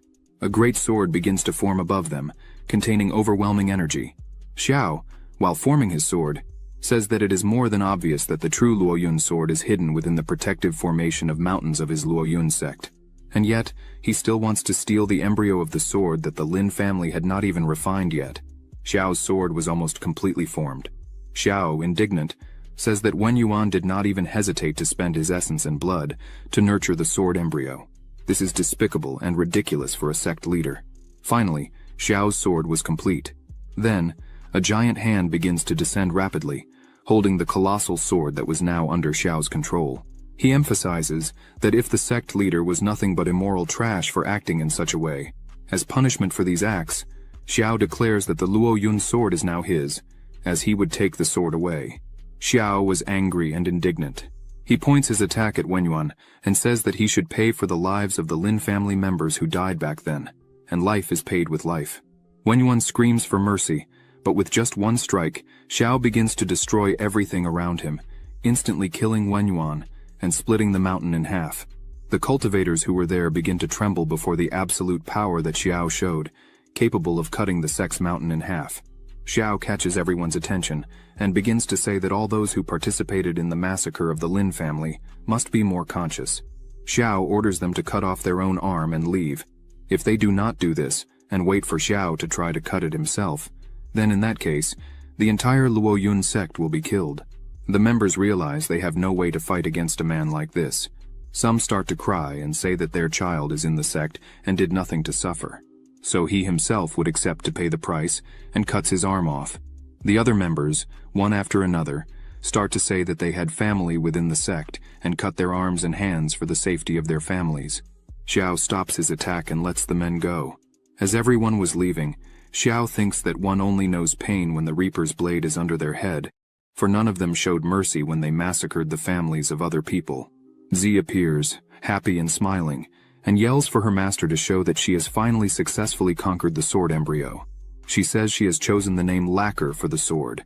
She comes running up to her master, saying that after conquering the Lacquer sword, she feels that cultivation has become much easier than before. The Qiwanqian sword, in which she was not very proficient in sword energy, suddenly began to make sense. Xiao says that, without a doubt, she has done very well. Xiao imagines that what is happening is probably the effect of having successfully awakened the innate body sword. Z sees several buildings cut in half and asks if there was a big battle there. Xiao replies yes, the head of the Luoyun sect had been killed. Then, he proposes to Ji that the two could take control of the Luoyun sect. Ji is shocked and asks if Xiao no longer wants to be an elder of the Hongmeng sect. Xiao makes a silence gesture to Ji and asks her to speak quietly. Actually, His plan is about doing all this secretly. Xiao begins to explain that he would ask the Su family to send someone to take care of this, and he would just stay in the shadows, collecting money and being the boss without appearing. After this, Xiao calls Ji to leave, as he had to take care of this quickly. After Xiao's return to the Luoyun city, he helped the Su family take control of the city. Although the Wang family was not satisfied, they lost all their possessions to Xiao, and now did not dare to say anything, just cried for the death of Mr. Cheng. With the resources of the Luoyun sect, the Su family gained control of the Luoyun city. Thanks to Xiao's orders, a series of facilities similar to urban buses, pulled by horses, were inaugurated, making the economy of the Luoyun city grow rapidly, as each person had to pay 2 cents to travel through the entire city, and they could get off whenever they wanted. In their free time, Xiao gave Ji and Muhan additional initiations. Now, both had been promoted to the foundation creation level. Zi already demonstrates great skill with her energy, and is currently at the 2nd level of foundation creation. Muhan responded quickly to Xiao's teachings, and also shows great control of her energy, currently at the 1st level of foundation creation. After all this, Xiao also took some time to rest a bit. Ji kept him company while Muhan went through the pharmacy reports, saying that since the Golden Core elixir was put on sale, it received a lot of attention from cultivators. Every time they are put on the shelves, they sell out the same day, and this brings a very good estimate. Muhan says that according to the calculations, they are thinking of a daily sales flow of 10,000 bottles in the future. Muhan's eyes shine with happiness, as she says that the daily earnings just from the Golden Core elixirs could reach 1 million low-grade spirit stones, not to mention the benefits of other projects boosted by the Golden Core elixir. Xiao picks some grapes, lies back down while Ji massages his shoulders, and thinks that finally, they have arrived. Clearly they were rich and he was at the peak of his career, so he could lay back a bit and enjoy this moment. Someone yells Xiao's name. A person all in black was approaching quickly. As soon as Xiao sees who it is, he smiles and asks how he had free time to come over today, calling him nephew. Xiao asks how the sect master was doing and invites Ye to eat some fruits. Ye says he is not hungry and that the sect master had sent a message. Ye prepares his voice and starts to shout, saying that the master found out that recently Elder Xiao had completely destroyed the Luoyun sect. By any chance was he thinking of taking another job? Xiao even spits out the water he was drinking, cleans himself up and says that, as always, the sect master was well informed. But Xiao asks Ye to go back and tell the master that Xiao's loyalty to the Hongmeng sect was as clear as the sun and the moon, and that the Luoyun sect is just a place to make some extra income. Ye thanks and says he would send the message, but there was one more thing. In 3 days, there would be the sect competition. Ye emphasizes that if Xiao really is loyal and plans to continue in the sect, he should return in time. Xiao crosses his legs and tells him not to worry as he would be present. She stands up, stretches his body and says it's better for them to hurry up and pack and get ready for the competition. Muhan and Zi agree with him. She turns to Muhan and tells her that there are some people she should be cautious of as soon as they return to the sect. Just thinking about it, Muhan already feels a headache, but she asks who these people would be. Ji, with an expression of anger and hatred, begins to explain that initially, these people were disciples of Master Xiao, but they betrayed him and tried to kill him. Ji says he would explain everything properly. Muhan is a bit surprised and says she would listen carefully. Meanwhile, at the Hongmeng sect, on the 6th peak, Wang Na and his 2 disciples were talking. Wang Na says he heard that Xiao would soon be back in the sect, and therefore he wanted to know if his 2 disciples were ready. One of them says that the set of exercises that Mr. Wang Na passed to them should also combine with the cultivation of the essence and blood of spiritual beasts. He points out that he was feeling that these exercises are very similar to a demonic cultivation method. At that moment, Wang Na attacks his disciple with just his energy, throwing him away, saying that he was nothing but an ungrateful boy, as he knew nothing of the Hongmeng sect's techniques, and yet dared to question his master's teachings. The man stands up and kneels, apologizing, but in reality he was thinking that he didn't want to practice something as diabolical as this. Wang Na asks his other disciple, named Qiu Huan. He responds that he followed his master Wang Na's instructions to the letter and managed to advance to the 3rd level. But now, his cultivation was refined, and this allowed him to reach the 5th level of foundation creation. Wang Na smiles a lot and says that this result is excellent, as if Chu Huan could cultivate up to the 3rd level of the foundation. It wouldn't be a problem for him to become the leader among the younger generation of the Hongmeng sect. Wang Na stops smiling and stares at his disciples, saying that nothing else matters in the great sect competition. The only important thing is the prize of the violet key. This is a supreme treasure. There is a legend that, in the past, there was an immortal in the Hongmeng sect, and this violet aura is the great treasure that the immortal left after his death. Thanks to this, every 5 years, the Hongmeng sect holds a great competition, and the winner of each round receives a certain amount of Hongmeng's violet key. Wang Na begins to release a great energy around him and tells his disciples that they cannot lose a single round, as in each round they would win a bit of the violet ki, and the grand winner would receive the purest and first-class violet tu ki. And so, losing is unacceptable. If they lose, that's how it will end. Wang Na slams his hand very hard on the table, causing small cracks and breaking it, which scares his disciples. Chu Huan thinks that if he knew the 6th peak was so evil, he would have stayed in the 7th peak and lived happily. Wang Na stands up and tells the two to go rest. As soon as they leave, a person who was hiding, watching everything, says that even the disciples were already suspecting. He turns and says that Wang Na would need to speed up the process. Wang Na turns to him and says he didn't open the protective formation of the mountain for him to come there just to mock the situation. Wang Na asks how the preparations of this mysterious man's men are going. The man asks Wang Na not to worry about that, as he himself guarantees that he will make the entire Hongmeng sect know the meaning of the word fear. Then, the man begins to smile with completely strange eyes and a murderous face. A few days later, in the Hongmeng sect square, people were already arriving. A person asks Elder Wang why he was there. He replies that his grandson had obtained his spiritual root, and so he wanted to take him there to see the world. Some people commented on how beautiful and well-made the Russian square was, while others noted that this time there were several spectators from other sects. One person was eager to know which peak would be the winner. His friend says that probably the 1st peak, as they had been winning for a long time. The elder of the 1st peak is called Feng. He is currently at the 4th level of the Golden Core, and his disciples are geniuses. They have successfully reached the foundation. They are indeed very talented. Another man laughs and comments that they had forgotten one thing. The elder of the 2nd peak, Zuxuan, she has also recently reached the 4th level of the Golden Core.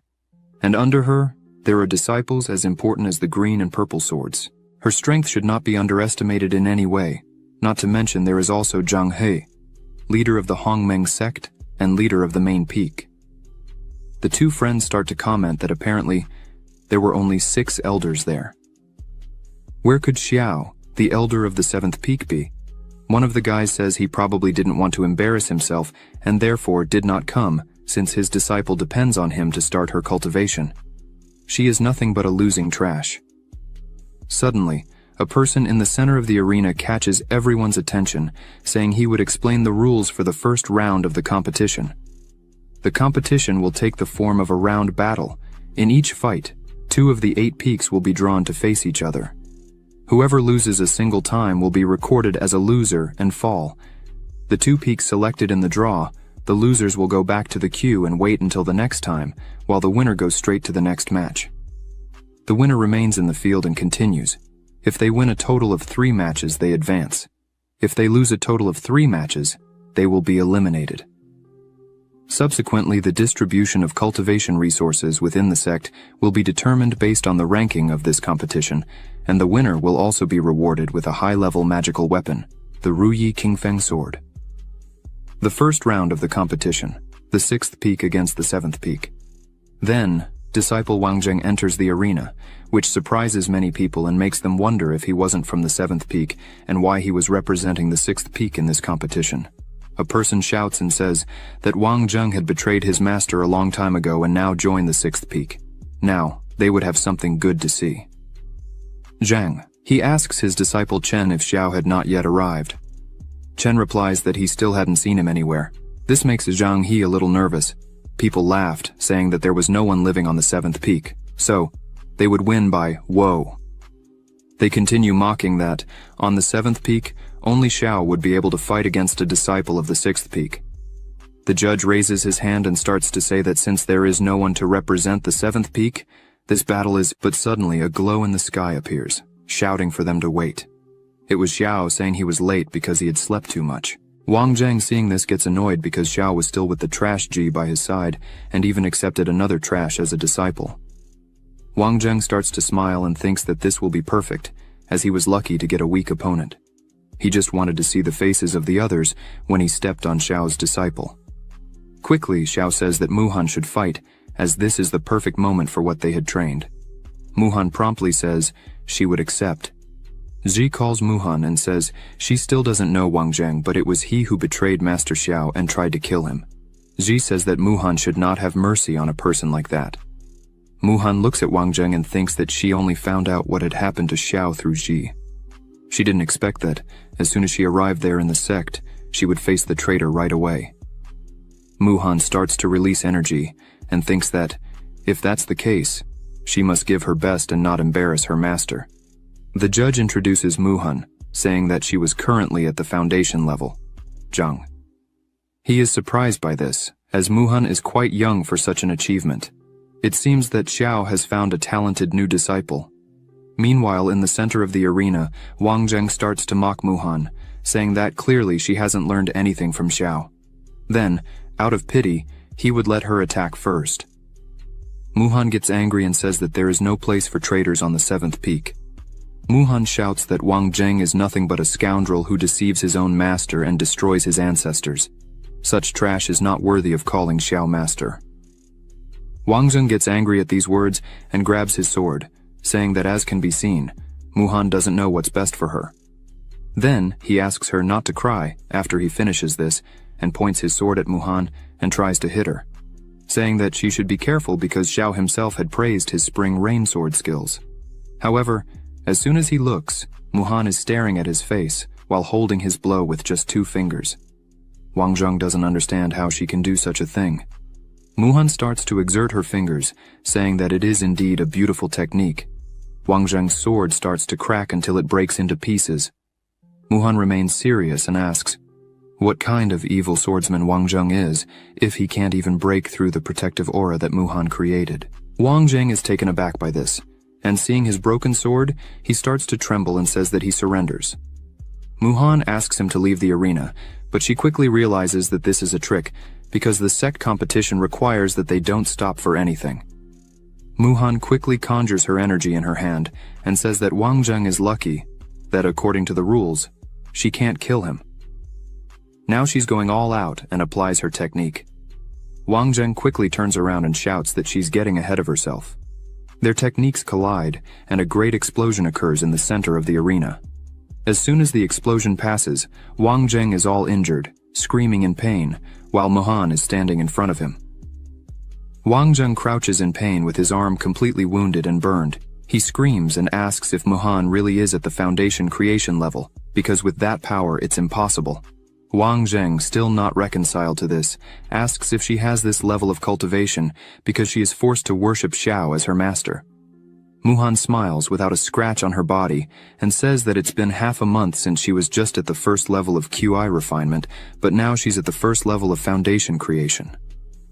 Muhan emphasizes that, thanks to the training, initiations, tendon and marrow cleansing by Master Xiao, she is now stronger than before, and unfortunately, this is something that traitorous trash is not even worthy of envying. Wang Zheng can't believe that Xiao really was able to give initiation and transmit skills to his disciples. On top of all this, he did a marrow cleansing. It's unbelievable.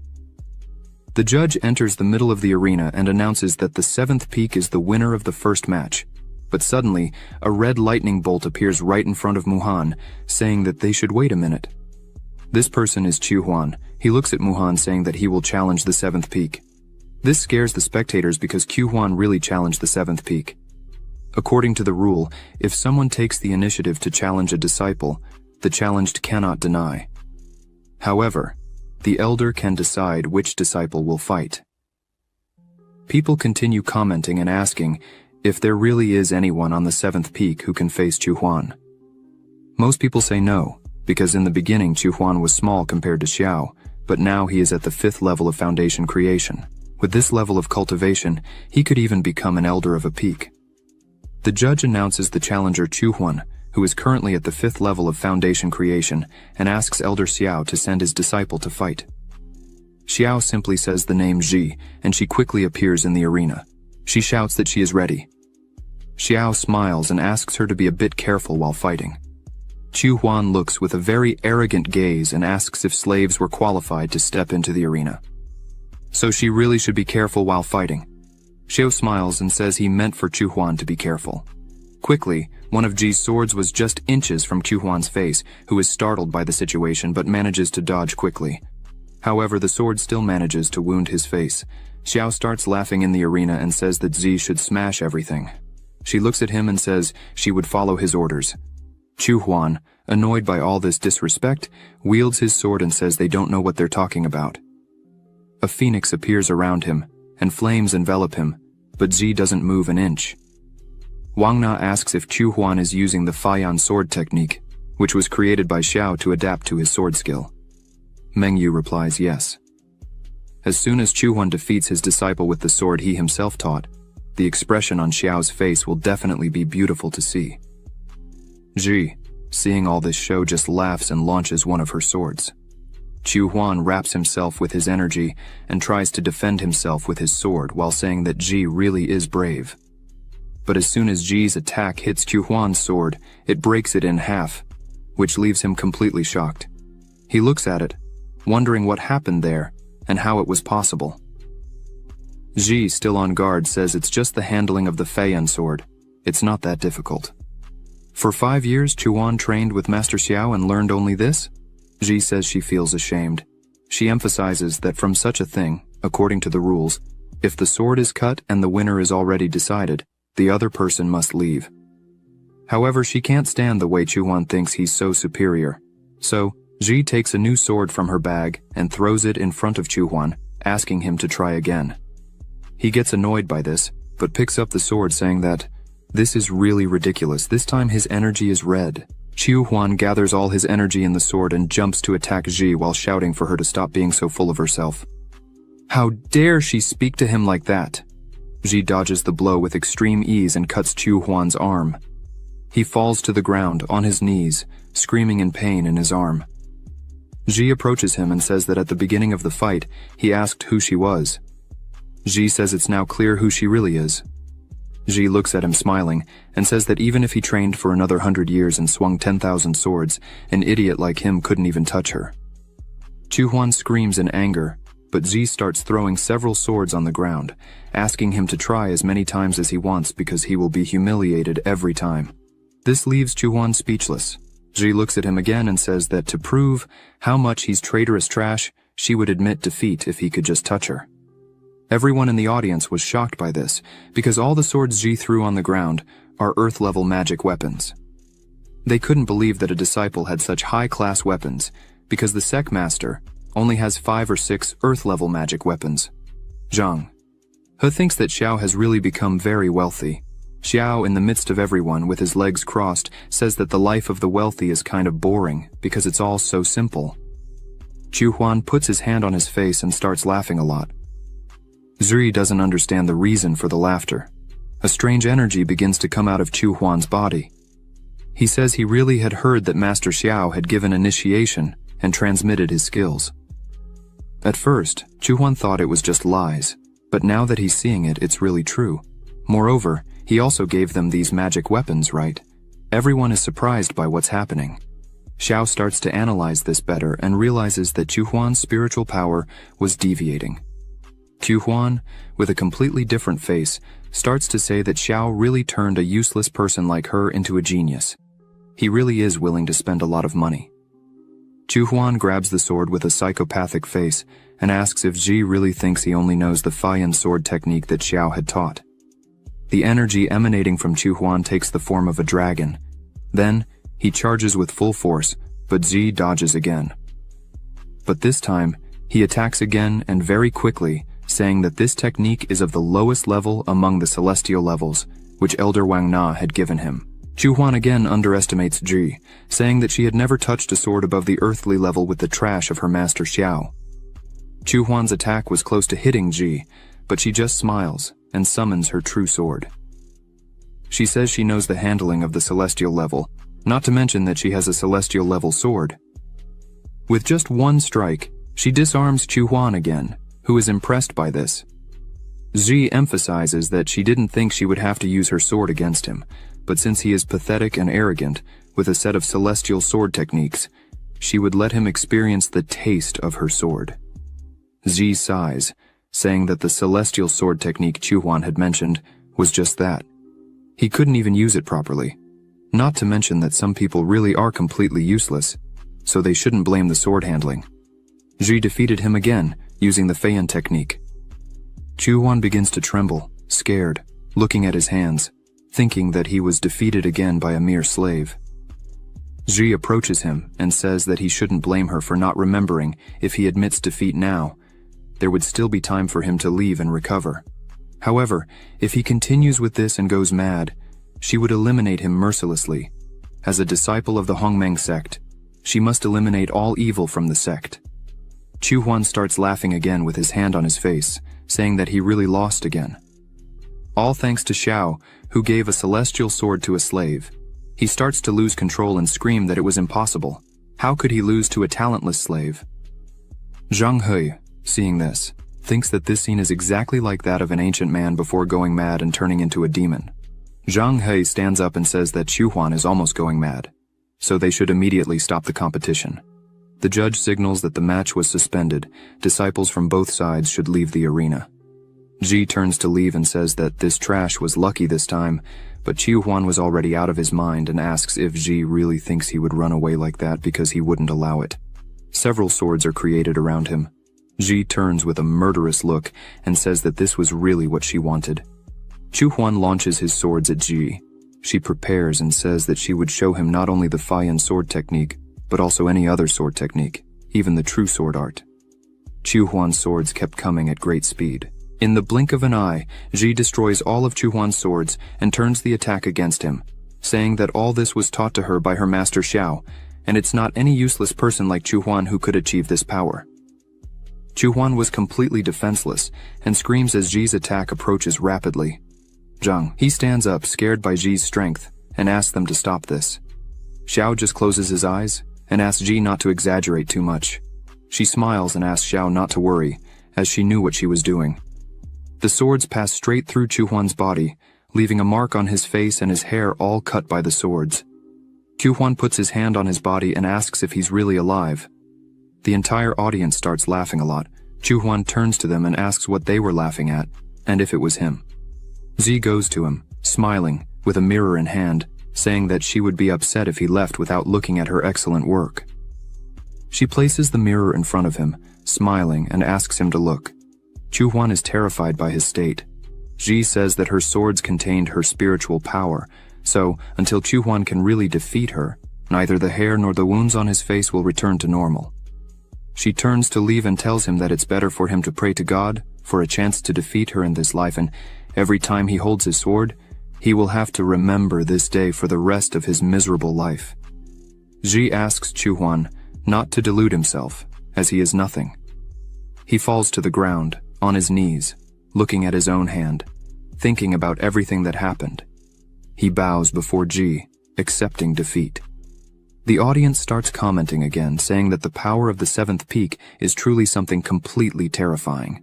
A disciple threw numerous high-quality swords on the ground and still had a celestial-level sword. Muhan says that Ji is really scary when she's angry. Xiao smiles and says that this was expected of his disciple, as she had really learned a lot from him. Zhang, he calls his disciple Chen and asks if he still remembers that, many years ago, Zhang He personally expelled a traitor from the sect. Chen says he remembers. Well, he was the brother of the elder of the sixth peak. He heard that he defected from the solar and lunar ghost sect. Chen asks if Zhang He thinks that the sixth peak is helping him. Zhang He says he hopes he is wrong, but he believes so. Then he asks Chen to investigate this situation more closely. Chen bows and says he would immediately.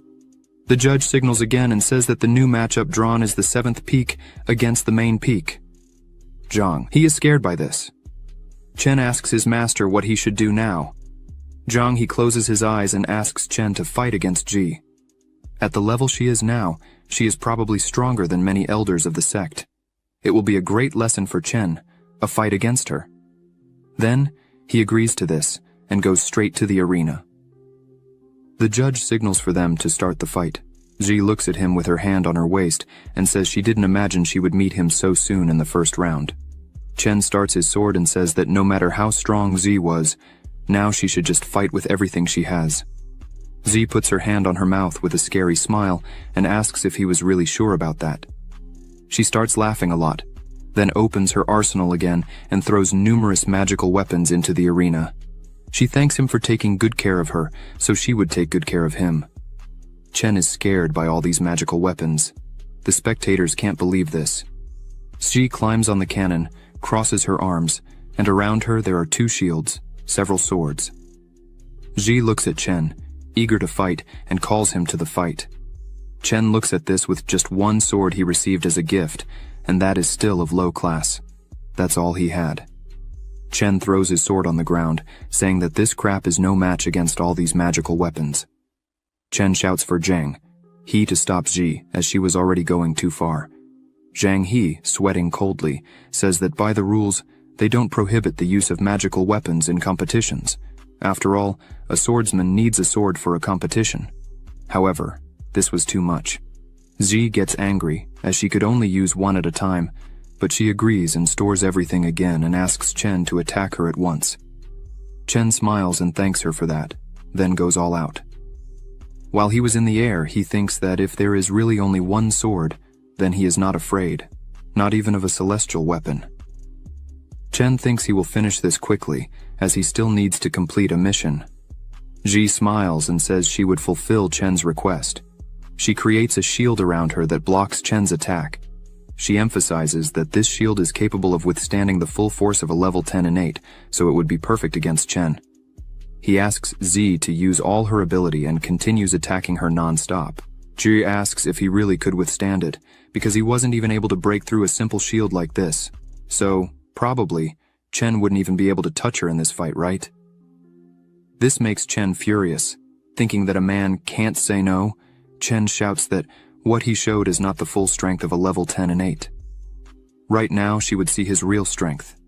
And he strikes her with all his force and really manages to break through the barrier. Muhan shouts for Ji to be careful, but as soon as he breaks through the barrier, a shield appears right in front of him, making him hit his head on the shield. Chen, with a bump on his head, says it's really surprising and asks if she has more. He jumps again to attack her, shouting that it won't be just 2 maximum strength blows. He destroys the first shield, and another appears. Then he uses 3 strikes, but another shield appears. Then, he uses 4 strikes. Ji remains calm and beautiful on the other side, not moving. After a while, several shields were cut on the ground. Chen was exhausted, but there were still 3 shields in front of Ji, who was sitting in a chair, relaxing, with sunglasses on, having a drink. Chen starts to tremble as he was completely exhausted and shouts that he cannot lose. But then he faints on the ground. The judge announces that the first round is over and the first place in this round is the 7th peak. Ji quickly moves around the arena, thanking everyone. The others in the audience couldn't believe that Chen was defeated just with Ji's defense. Another man says that he lasted a long time because he was able to destroy dozens of shields. Ji runs to Xiao, who says that she is very intelligent and full of tricks, so he is very happy to see this. Ji high-fives him, happily. A person looks at them, thinking that such a fighting style is scary. The 7th peak really has overwhelming power, they're just very noisy. Xiao asks Ji if she has always been dissatisfied with Chen, and that's why she wanted to defeat him head-on. Ji sighs and says that in the past, Chen was a much better cultivator than her, and therefore he was her rival. However, now, he is just at the 10th level of the innate, while she is at the 2nd level of foundation creation, so it is not necessary to use her true abilities against him. Muhan looks at her and says that now everyone is saying that Zhai is a bully. Soi's not at all happy about this, but she crosses her legs and raises her head, saying that, in short, she is no longer the Lin Ji of the past. With all the teachings she has been receiving from her master Xiao, her real goal is to challenge the true genius of sword handling. Xiao smiles, happily. Hearing this, Xiao says that Ji is truly worthy of being his disciple, but now they need to go back and rest well, as tomorrow they will have the second round. Wang Na, after seeing everything that happened there, is annoyed because he did not expect Ji to be so powerful. A woman named Ying says that this is truly an incredible competition. The man next to her, named Wei Ju, says that this little Hongmeng sect is certainly an extraordinary foundation, but it is no more than the Qin dynasty. Ying says that she secretly sent some spies to investigate the girl, the senior disciple of Elder Xiao of the Hongmeng sect, who was a normal person without cultivation a few months ago, but not long ago. Xiao alone massacred everyone in Lord Luo Yun's mansion, and also climbed the mountain alone to challenge the entire Luo Yun sect, and the result was the same. Now, these two major places have become his.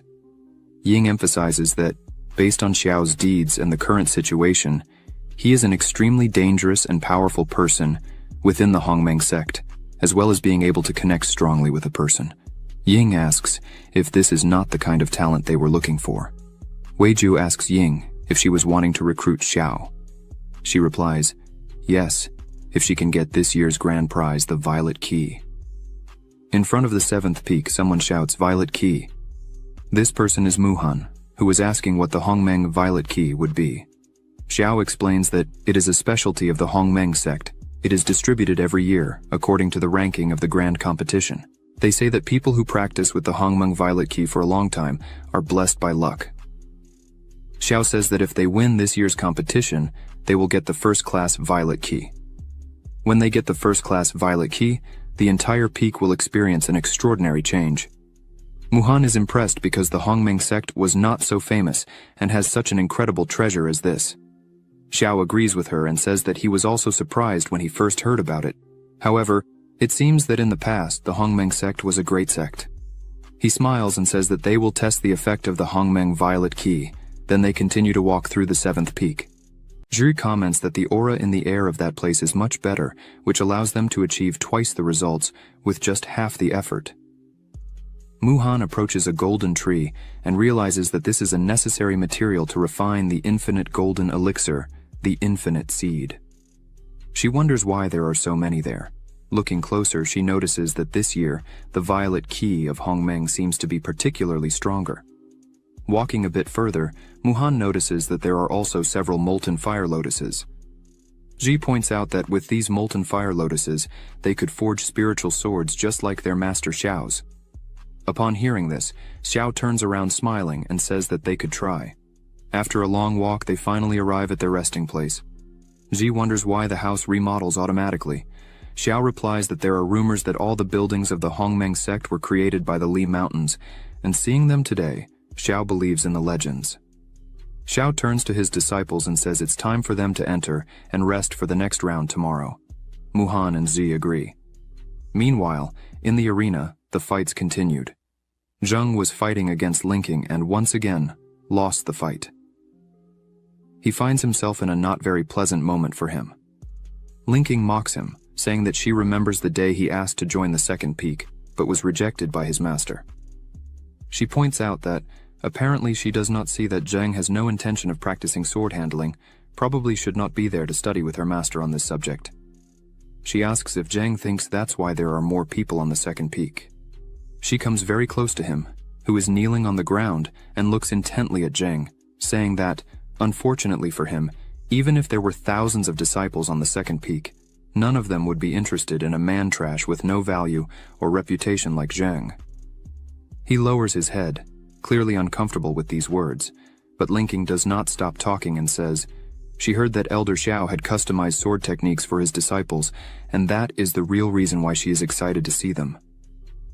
As Zheng continues to kneel in front of her, she points out that, from what she has seen, no matter who creates or how good the technique is, if the person using it is not good enough, it still doesn't work. This fight was a waste of time. It would be much more pleasant if it were with Ji. This makes Zheng completely angry. He begins to tremble and clench his hand on the ground, but to no avail. The judge gives the signal and announces the end of the fight. Now the 6th peak was disqualified for having accumulated 3 defeats. Seeing this, Wang Na becomes completely angry. saying that his 2 disciples are nothing but filthy trash. He turns to one of his subordinates and tells him to find Brother Changfeng and tell him that there is no hope for the 6th peak to be promoted. Wang Na points out that they all must prepare to attack the mountain to steal the violet key of Hongmeng as soon as the winner of the competition is announced. On the 2nd day of competition, Ji was in the arena ready to fight in the 2nd round. Bai, who was her opponent, says he wanted to learn the sword handling that Ji used, but he was concerned about the magical weapons that Ji had. So he prepares to fight and asks if she intended to use the magical weapons against him. Ji smiles and says she still didn't know. The fight begins and Bai comes at her with everything.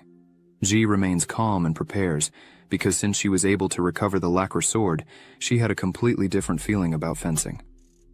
After concentrating, Ji uses her innate creation Thunder Heart Step technique with extreme ease. Ji disarms her opponent as if it were nothing.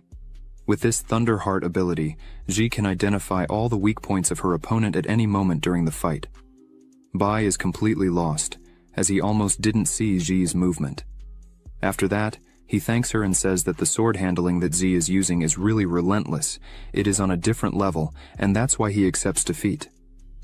The judge announces the end of the fight and says that the 2nd peak has been defeated, and the last winner is the 7th peak. The women in the audience begin to comment about Elder Xiao, saying that it is really amazing that, even after years in complete silence, he returns to the top in this way.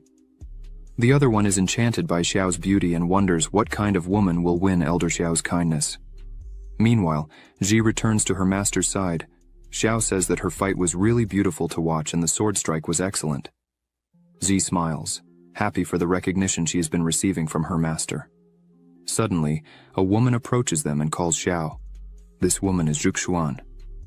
The 3 are surprised by this beautiful woman. Zhuxuan says that it has been a long time since they last saw each other. She points out that, apparently, Xiao is much better than before. He keeps looking at her and says that she also seems very well, as her aura is much stronger than before. It seems that she has gained a lot in her travels through life. Xiao begins to remember that when he entered the Hongmeng sect with Zhuxuan, his cultivation was something surprising, and Zhuxuan always tried to compete with him, and this bothered Xiao for always being in this situation where Zhuxuan created a rivalry in almost everything. But the future was harsh, as there came a day when Xiao could no longer evolve, his cultivation stagnated, and everyone began to underestimate him, except for Zhuxuan. She was the only person who, even with all this happening, continued to treat Xiao exactly the same as before. Zhuxuan was always tough on Xiao, saying that he couldn't just give up on everything. If he didn't want to go through this, he should train with her. And that's why Xiao is grateful to this day. He thanks Zhuxuan for everything she did and for taking care of him. Xiao says that he recently accepted 2 beautiful disciples and feels very excited when happy events like these occur. He asks how long Zhuxuan plans to stay there this time. Zhuxuan replies that this time she plans to stay for a few more days. She calls her 2 disciples and says they wanted to thank Xiao for saving them the time in the forest. Xiao smiles and asks if she isn't being too polite. Zhuxuan approaches Xiao and smiles. She says that this year he had won the prize, and with this first-class Hongmeng Violet Key, he will be able to advance his cultivation a lot. Xiao replies that Zhuxuan is also not bad at all, as she managed to go far in the tournament, finishing in 2nd place. As they continued the conversation, Wang Na just looked from afar, angry and dissatisfied with the outcome of this story. Around him, there were several men ready to fight. Wang Na says it's almost time. He gives the command for everyone to exterminate the Hongmeng sect. Then, several points of the sect that were peaceful began to receive attacks, and the whole confusion began.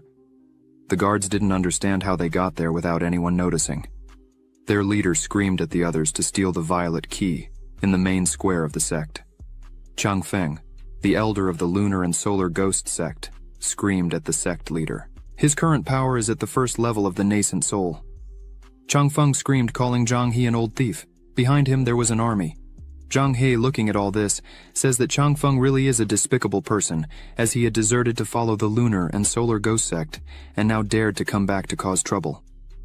Changfeng smiles and says that now he is at the nascent soul level, while Zhang He still remained at the golden core. Changfeng orders Zhang He to kneel and beg for mercy and apologize for everything he did. Then, tie up Zhu Xuan and hand her over to him.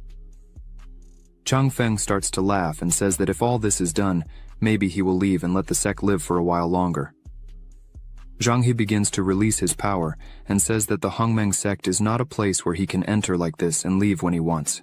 He begins to conjure the protection formation of the mountain that he had prepared a long time ago for this moment. The energy around the sect begins to move, and this means that it is fully active. Suddenly, the protection begins to attack the invaders, hitting several at once. Changfeng says he had indeed heard stories that there was once a man who reached the immortal level in the Hongmeng sect, and that the power of the mountain protection formation was astonishing. Changfeng emphasizes that today, he can see it with his own eyes and confirm that it is indeed true. Suddenly, he begins to smile and says that, unfortunately, it would end there. The mountain protection begins to break. Zhang, he cannot believe what he is seeing. Everywhere, the protection is beginning to collapse. The sect members start to get scared as they look up and realize that the protection formation has been breached. They wonder what is happening there. Zhang, he turns around in fright as he knows this is not good.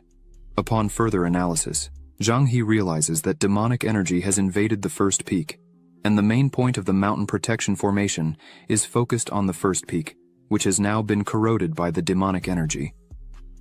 Zhang He starts to get really worried, as each of their moves was clearly well planned. The lunar and solar ghost sect had thought very well about what they were going to do. Zhang He takes action and mounts his bird, telling all his elders that he would return to the first peak and try to restructure the mountain's protection. Then, he would leave the invaders there for them. Zhu Xuan and Xiao, side by side, say that he could go without worry, as they would take care of everything. Zhu Xuan smiles, and says that this reminds her a lot of 10 years ago. Xiao smiles and asks if she was referring to the time when she wanted to go down the mountain to see a play, the one that trapped the master at home with him, and soon was chased all over the mountain by the master's spiritual sword. Zhu Xuan turns around and says that his skill is still as good as ever. She starts to strike several men at once and says she would go ahead. Zhu Xuan looks at the invaders and says that if they had the courage to invade the Hongmeng sect, then they also had the courage to face death. She starts to conjure her energy, and again strikes several men at once. Xiao prepares his swords and says that Zhu Xuan's green and purple swords did very well, so he couldn't fall behind. He begins to attack, causing a lot of damage to all those close to him, defeating numerous men at once. Bai and Linking get excited and say they would join in the fun too. The two start to fight together, and, combining their attacks and defenses, manage to cause some kills as well. Muhan also prepares for the fight. Z is not left behind either, but she comments that the fighting style of the second peak is the practice of dual swords, and only when the green and purple swords are used together do they show their true strength, and therefore she wants to fight against the two together when she has an opportunity. Muhan tells Z not to worry, that she would provide support and clear the way, so that she can fight more easily. Z advances fearlessly and says she would trust her life to Muhan. Z starts her attack and, with monstrous strength, throws several enemies away with just one blow. Muhan takes one of her medicines. With this, she will be able to control more magical weapons at once. Muhan concentrates, and several weapons start to appear simultaneously. Bai and Linking are impressed with the amount of high-level magical weapons that Muhan is controlling. Linking says that, apparently the seventh peak did not use all its strength during the competition, and yet it was an overwhelming victory against the other participants. Wang Na takes the opportunity and attacks Zhu Xuan from behind, saying that all this is because of Master Zhang He's favoritism. Xiao yells for Zhu Xuan to be careful. However, Xiao realizes that she would not be able to defend herself and, with a quick movement, he uses one of his swords to defend her. Wang Na cannot believe that, once again, Xiao is thwarting his plans. This makes him extremely angry. Zhu Xuan wastes no time and takes advantage of Wang Na's lowered guard and attacks him with all her strength. Wang Na, with no other option, just yells and asks for help from Chang Feng, who was fighting against Xiao. As Xiao attacked with his swords, Chang Feng defended himself with a magical barrier, saying that Xiao's attacks were useless against it.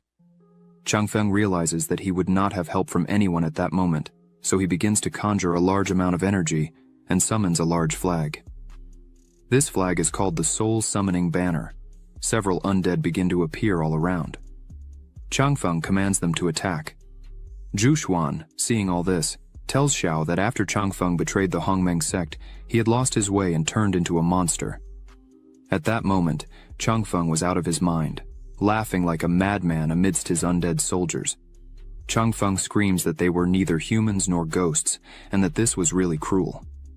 Changfeng yells, furious with anger, saying that years ago he was willing to do anything for Zhu Xuan, but she treated him like nothing, and this made everyone ridicule him. He continues saying that all this was her fault. If it weren't for her disapproval, he wouldn't have risked going through this.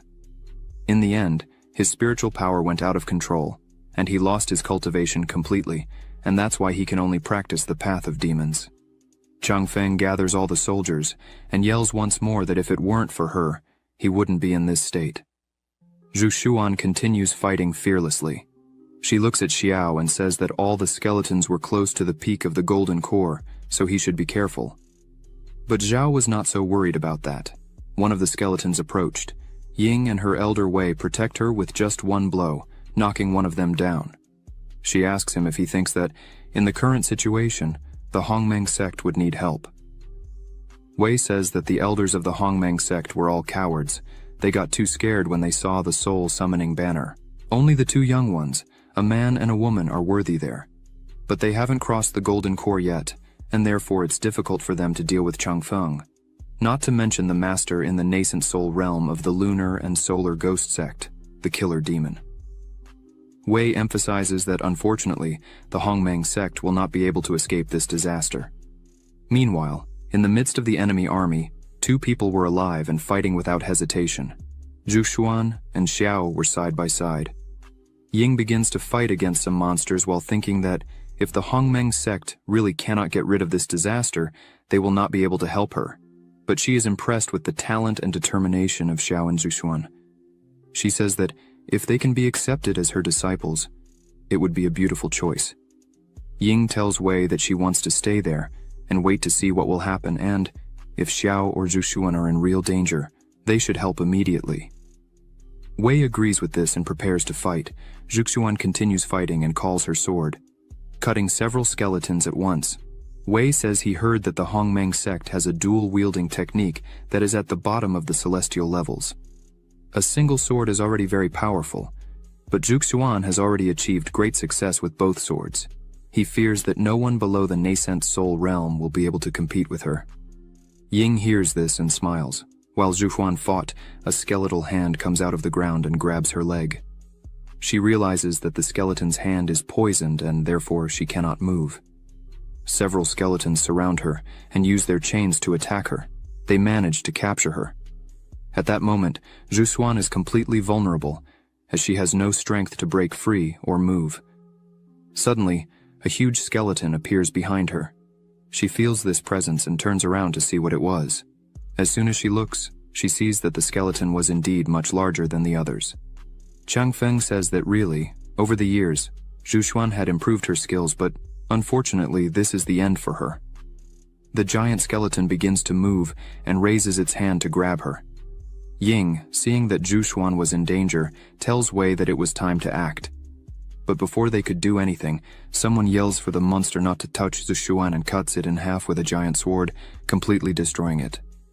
Zhu Xuan, Ying, and Wei can't believe what they're seeing. Xiu starts to take the fight seriously and unleash his true power. He smiles and says that if this is really the power of the nascent soul, it's ridiculous. Who hasn't killed a couple of nascent souls before? Xiao, holding his sword, smiles and thinks that with the support of the innate body sword, he was able to gain a new understanding of the 10,000 transformed into one movement. Before, he had to rely on the large hand condensed from spiritual energy to strengthen the sword's power, but now he only needs to condense the runes to strengthen it. Changfeng says that Xiao is too arrogant for such a lucky strike. Changfeng summons several skeletons and says he will teach what it really means to be a strong guy. All the monsters turn and head towards Xiao, who remains calm and still. Xiao summons his swords and asks who this strong guy that Changfeng said he would show is. In seconds, Xiao destroys all the skeletons at once, showing the abyss in power between the two. Changfeng doesn't understand where this power is coming from. Just with the pressure of the energy coming from Xiu's movements, Bai and Linking already feel threatened. Ji creates a barrier and asks Muhan to stay behind it, as the energy Xiao is using is dangerous even for those nearby. Wei creates a barrier to protect himself from the pressure, but he can't believe that Xiao defeated hundreds of undead at the Golden Core level with just one blow. Ying says she has never seen a Golden Core man with so much power. If they can conquer him, they will surely win the 10,000 Dao Festival. Xiao begins to walk among the remains of the skeletons, asking if that was really all Changfeng had to offer after causing all this trouble. Xiao says he will give him one last chance. Xiao asks for Zhu Xuan to be released. Changfeng doesn't like this, as he realizes that Xiao is very close to Zhu Xuan. He begins to think that she had rejected him in the past just because of Xiao. This makes him even more angry. Then he starts to say that he will show Zhu Xuan what happens when you choose the wrong person. The chains around Zhu Xuan's body begin to tighten more. Xiao yells for him to stop and starts to advance quickly. Xiao cuts all the chains with a stroke of his sword, freeing Zhu Xuan. This scares Changfeng. Zhu Xuan is in a lot of pain. She tries to summon her swords, but she is exhausted. As she falls, Xiu calls her and quickly holds her in the air and asks if she is really okay. The atmosphere between the two becomes pleasant. Zhu Xuan can't say a word, as all this is incredible to her. After a few seconds, she averts her gaze, embarrassed, and says, "She is fine." Bai says that this time, Xiao got it right. Linkwing is happy, and says she can see from afar that her master is blushing. Muhan finds all this beautiful. On the other hand, Ji runs with a broken heart, calling for her master. Xiao, with Zhu Xuan in his arms, holds his sword with just one of his hands. He calls Changfeng, and says that his last chance is over, so it's time for death.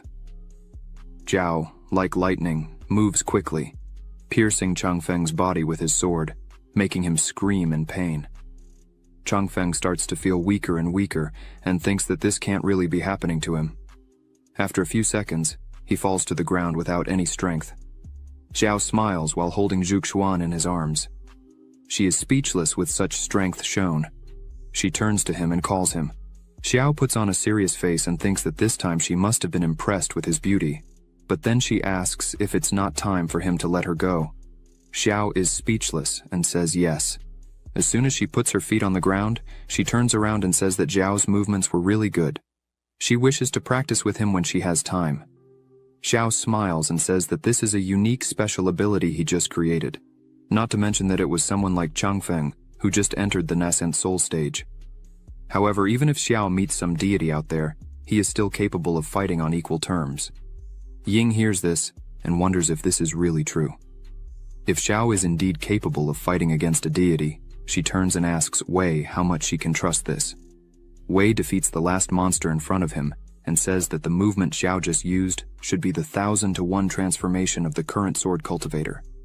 However, from the way he used his spiritual energy to the sword itself, Wei says he was not able to see through it. Ying is impressed by this, as even Wei was not able to see. Wei says that at the moment he is at the peak of the nascent soul, but to be honest, Wei says that if he faced Xiao at this moment, he fears he would not be able to win. Ying is completely surprised by these words, and starts to imagine Zhao's face while thinking that there is such great talent in their country. The invaders, noticing that Xiao killed their leader in seconds, begin to wonder what they should do now. But now it's too late. Xiao starts to walk towards them with a terrifying aura, asking if they really wanted to run away, if they thought they could enter the Hongmeng sect, do all this and leave like that. The men start to tremble in front of Xiao. They fall to their knees on the ground, throwing away their weapons, saying that they were deceived by their elders. Everyone there was begging for forgiveness and mercy. Xiao stops in front of everyone, along with Zhu Xuan. The invaders gather in front of them and ask for forgiveness. But before Xiao could say anything, a big explosion happens. Ji and Muhan are startled by the noise. Zhu Xuan realizes that it came from the first peak. She screams that Master Zhang he was in danger, so she should do something, but Xiao yells at her to calm down. She didn't need to run there because they were already there. A person with demonic energy approaches quickly. 2 people arrive there. This person is the leader of the Lunar and Solar Ghost sect. Call it Old Demon. His power is in the Nasan Sul, 5th level. In his hand was Zhang He. The demon says that they captured their leader and destroyed the mountain protection formation. He asks for the rest of them not to resist and become prisoners at once. That way, they would suffer less. The demon says that if they don't do that, they will have the same fate as their leader, and strikes Zhang He, making him bleed from the mouth and fall unconscious to the ground. This makes everyone completely angry. The invaders who were begging for their lives now celebrated that their leader had arrived to save everyone. The demon turns to them and asks where Chang Feng was. One of their disciples says he was killed. The demon doesn't understand and asks how they killed him. The disciple says it's true, he saw it with his own eyes. The demon starts to laugh and says, "That's ridiculous." Even a sect as weak as the Hongmeng sect was still able to kill Chang Feng. The demon asks who it was and why he didn't know that there were people at the nascent soul level in the Hongmeng sect. The disciple points to Xiao, saying it was him. Xiao says he doesn't care if it was him or not. The demon looks at Xiao and says he's just a little insect at the 7th level of the Golden Core, and yet dares to be so ignorant between life and death. The demon says that if it was really Xiao who killed Chang Feng, he would kneel and lick his feet. Xiao smiles and says he can kneel then. The demon asks what kind of dirty tricks they used to do such a thing. In seconds, Xiao lunges at the demon, hitting him, throwing him several meters back. Xiao says that if he spoke, the demon probably wouldn't believe it, so he prefers to show how he killed Chang Feng.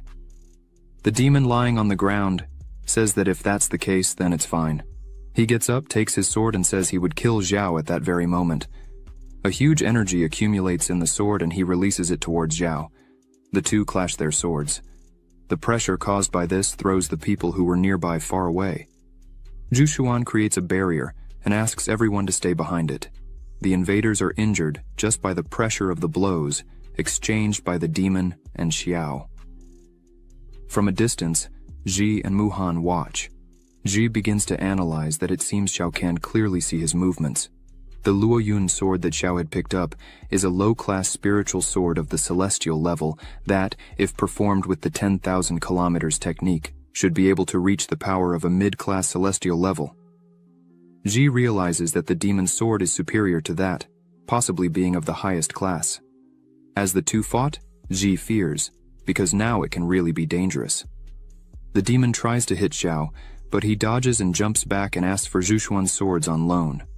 Xiao uses his power and calls them immediately. He also uses his flexible swords. Ji is impressed seeing that her master is using the 7-star exorcist sword formation technique. At that moment, Xiao was surrounded by a dense and constant aura. His swords were ready and positioned. Xiao looks at the demon and says that no matter what kind of deity he believes himself to be, the outcome is already decided. He would die today. Ji can't contain her joy, as the 7-star exorcist sword formation is a high-class sword formation of the celestial level. When the 7 swords are completed, its power can come close to the immortal level. Ji, without thinking twice, throws her sword to Xiao, saying that if he needs it, he can use it. Ying is impressed by this, as she had seen this sword formation only in ancient books, but never imagined she would see its true form personally. She takes her sword and throws it to Xiao, saying that if he's going to form the 7-star exorcist sword formation, he can also use her sword, the highest quality terrestrial level dragon sword. Ying thinks this is a great opportunity to gain Xiao's trust. Now everything was ready. Xiao had the best swords in his possession. He points his finger at the demon and says he would exterminate the existence of the lunar and solar ghost sect today. Xiao begins his attack. The demon smiles and asks Xiao if he really thinks he wouldn't be able to win just because he had some extra swords. The demon fearlessly confronts Xiao's attack, but as soon as he tries to block it, he realizes he won't be able to. The attack bypasses his block and leaves the demon badly wounded, but he doesn't give up and asks Xiao not to get conceited too quickly. The demon says that no matter how great Xiao's abilities are, he wouldn't leave there alive today. The demon uses a spell and says it's time to make use of this pile of trash. He attacks his companions.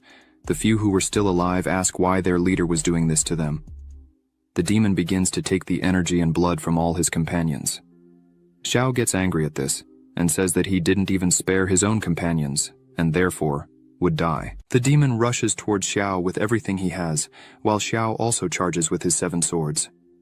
Ji and Muhan are scared because the demon managed to block Xiao's attack. He smiles, saying that his sword can be tempered using blood, and now it was at the 2nd immortal level. As long as there are people in the world for him to kill, he will become stronger. Xiao gives a small laugh, and his energy begins to take the form of a dragon and becomes denser. Xiao starts attacking with all this power.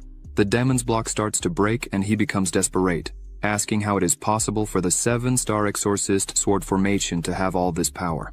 Xiao thinks that if it were a normal 7-star exorcist sword formation, it would be harder to win so overwhelmingly. However, the formation of the sword blessed by the innate body sword is different. It not only strengthens the power of the swords themselves, but also amplifies certain qualities of the swords. The green and purple swords of Zhuxuan have been tempered by the violet Qi of Hongmeng and can suppress the demonic aura of the demonic sword. Xiao hadn't realized that the Ying dragon sword, after being catalyzed by the sword formation, had actually developed a powerful dragon Qi, and this is so powerful that it can destroy demonic energy. Xiao, while running through the fight, looks at Ying and thinks that, by the way, she is not a bad person. The demon was completely helpless and starts to try to run. However, Xiao's speed was greater. He came quickly surrounded by his dragon-shaped energy. The demon looks back and says that his master is an elder of the lunar and solar sect in Longyanshang. He shouts at Xiao that if he dares to kill the demon, his master will definitely not let Xiao go unpunished. Xiao looks at the demon and says he doesn't care, he's going to die. Xiao attacks, and the demon starts screaming in pain. Behind a rock was Wang Na, the elder of the 6th peak and traitor of the sect. He can't believe that the demon was being defeated by Xiao, who had this overwhelming strength. As soon as Xiao looks, Wang Na quickly hides behind the rock. Wang Na puts his hand on his head, desperate, not believing that Xiao was able to kill the demon so easily. Wang Na starts saying that the lunar and solar sect is a sect that really has the power to govern during the realm of separation. With this, it can be said that it is the supreme lord of the dragon realm. Wang Na points out that even if the power of all the sects of the Qin dynasty were combined, they still couldn't even come close to the lunar and solar sect. Wang Na was trembling behind the rock, saying that now it's really all over. Xiao is dead, the Hongmeng sect is dead, and he would also die. As he was saying these things, Xiao appears behind him and asks if that's really going to happen. At this point, Xiao has a murderous aura and hatred. He starts to grab his sword and says he doesn't know what the future really holds for him and the Hongmeng sect, but he knows what Wang Na's future is. Wang Na starts screaming in terror as he turns his face. Xiao says that Wang Na's future doesn't exist because he's going to die there and now. Only Wang Na's screams are heard as Xiao's sword drips blood on the ground. Xiao turns to everyone and says that it's finally over. Xiao was in the middle of 2 piles of skeletons, saying that this was really a great loss. The sect leader was being healed. Everyone was around him. Xiao approaches and asks what his condition is. Muhan says that Zhang He's heart was injured, but he would survive, but he should rest for years to fully recover. This scares people because the leader would not be able to take care of the sect members. Zhuxuan steps forward and says that, in the current situation, the Hongmeng sect cannot be without a leader, so they should choose an interim leader as soon as possible. From afar, Ying says she recommends that Xiao become the sect leader. Zhuxuan turns to Ying, greets her, and asks who she is. Ying bows, showing respect, and introduces herself, saying it is an honor for her to meet the people of the Hongmeng sect. She also introduces her bodyguard Wei Ju. Muhan and Ji are surprised. Xiao kneels before her and gives his greetings to the Royal Highness, the 3rd princess. The other members are shocked to learn that she was the princess. Ying smiles and goes closer to Xiao, saying that it seems he knows who she really is. Xiao, with her sword in his hand, says that he just made some assumptions based on the dragon energy in her sword, and as soon as he heard her name, he was sure of her identity. The people around say that Xiao is indeed a wise person. Ying says that since he knows who she is, she will be honest. She was there to invite the Hongmeng sect to participate in the Grand Dao Festival, which will take place in the capital in 6 months. Again, the younger ones are surprised by the invitation. Ying begins to explain that the Grand Dao Festival is a festival led by the royal family of the Qin dynasty. This event is a competition among the various forces of the territory to select the strongest. Ying points out that this time is different from other times, as now the participants are not only limited to the immortal cultivation forces of Jianghu, but also include the aristocratic families of the Great Qin realm, which is the most prosperous since the foundation of the dynasty. Ying turns to Xiao and looks intently at him and asks if, by any chance, the Hongmeng sect accepts to participate in the 10,000 Dao Festival. Xiao would be willing to lead his team. Ying points out that she is offering an unmined mine of spirit stones, as well as a bunch of magical weapons and cultivation resources. Ying continues talking and explains that, according to the rules of this event, the winner will receive the title of Gozong and will work at the service of His Majesty, and all the resources of the entire Qin dynasty will be of the Hongmeng sect if Xiao wins. Xiao listens attentively and starts saying that even the great families are involved, according to what Ying said. Xiao begins to remember that he heard that the Lord of Luoyun City was the greatest of the Luoyun sect. As soon as Xiao found this out, he was a bit strange, as he was surprised that a state official had such a deep connection with an immortal cultivator. Ying smiles and says that it seems Xiao had already understood everything, but she would emphasize it anyway. Xiao interrupts her and says that, in his view, all this is just a big maneuver to bring down all the great families of the world. Everyone is completely shocked by these words. Xiao continues talking that, from what he knows, when the Qin dynasty was first established, it depended on the support and sponsorship of the aristocratic families to maintain the government. Since then, hundreds and thousands of years have passed, and this pattern has become a routine. The court relies on the support of this family to make decisions on important matters, and now the power and greed of the families have become a threat to the royal family, right? Xiao points out that the establishment of Gozong, under the command of the emperor, is to divide the resources of the families and weaken them. Ying lowers her gaze and says that, without a doubt, Elder Xiao is really a talented person in politics. She bows again before Xiao and says that she just saw him show tremendous strength and kill 2 nascent soul masters alone. Xing Yue was very impressed. She asks once again for Xiao to participate in this 10,000 Dao festival. Zhi and Muhan can't believe that the third princess of the Great Qin realm is bowing before Master Xiao. Xiao looks at the princess and raises a point. He says if the princess is so honest, she wasn't afraid that some sects have secret connections with the aristocratic families and denounce them.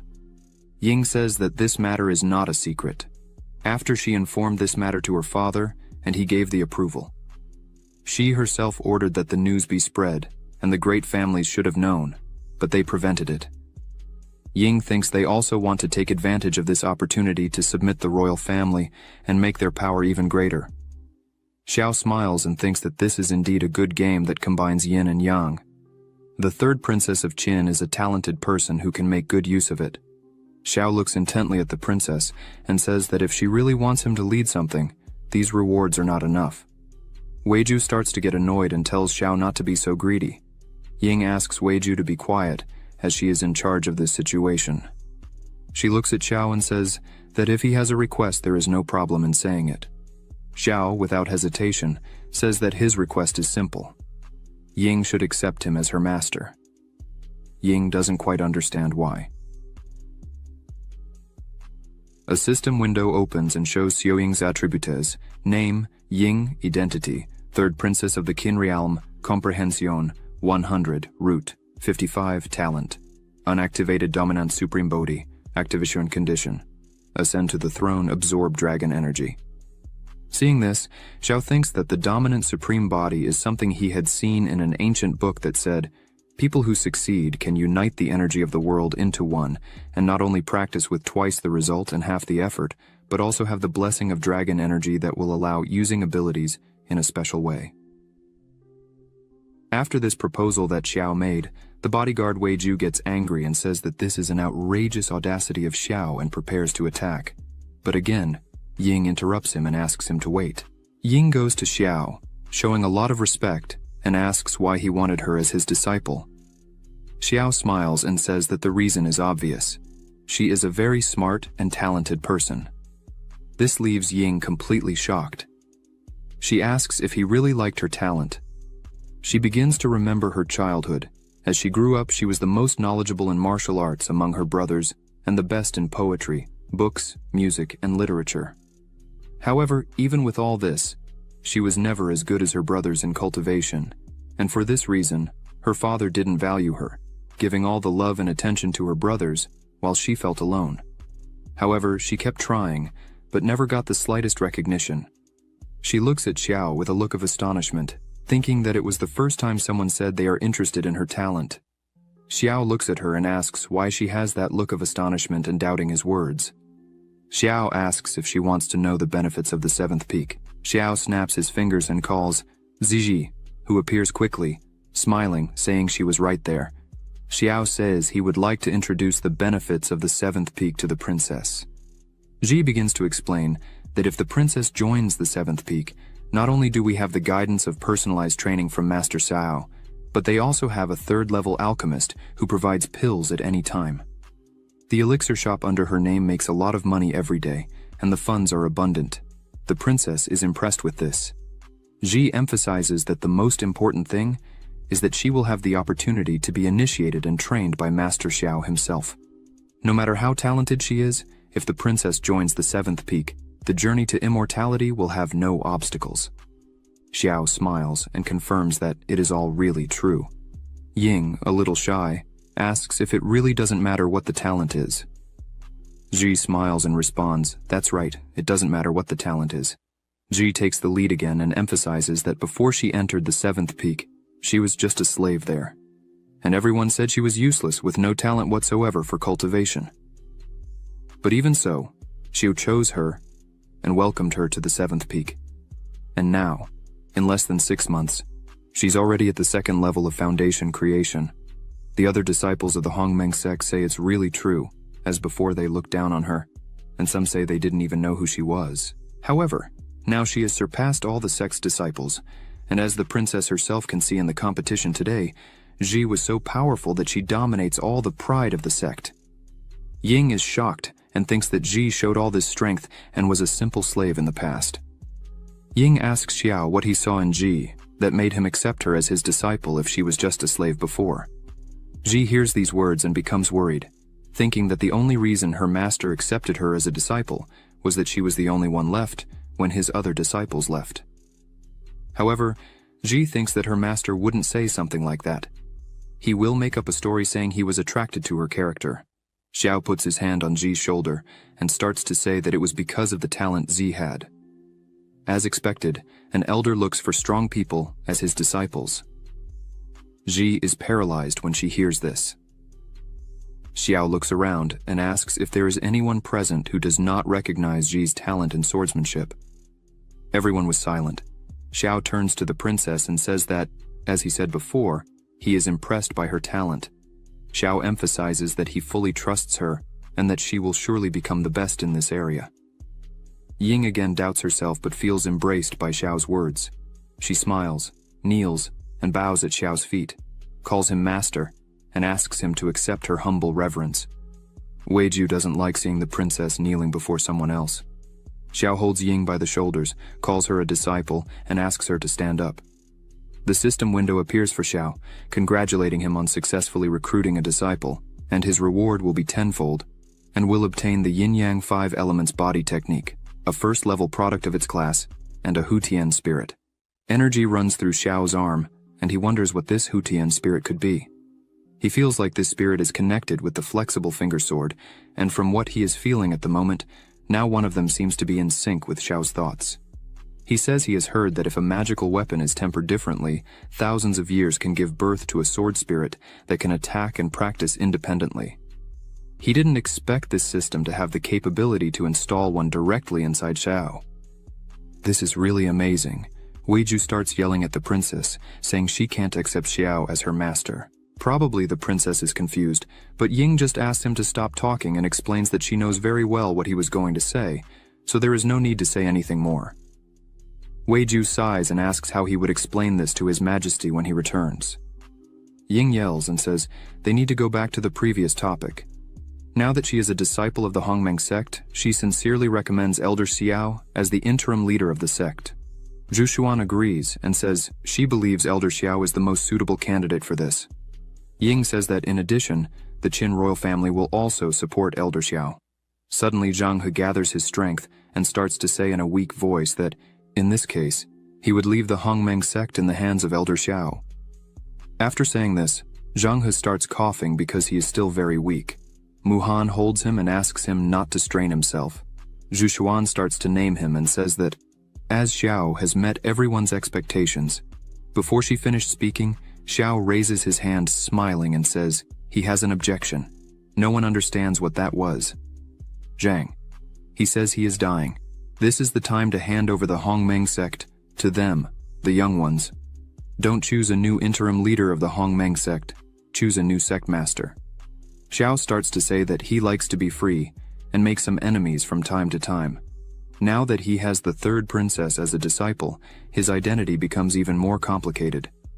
Acting as both the interim leader of the sect and the sect master is not suitable for him.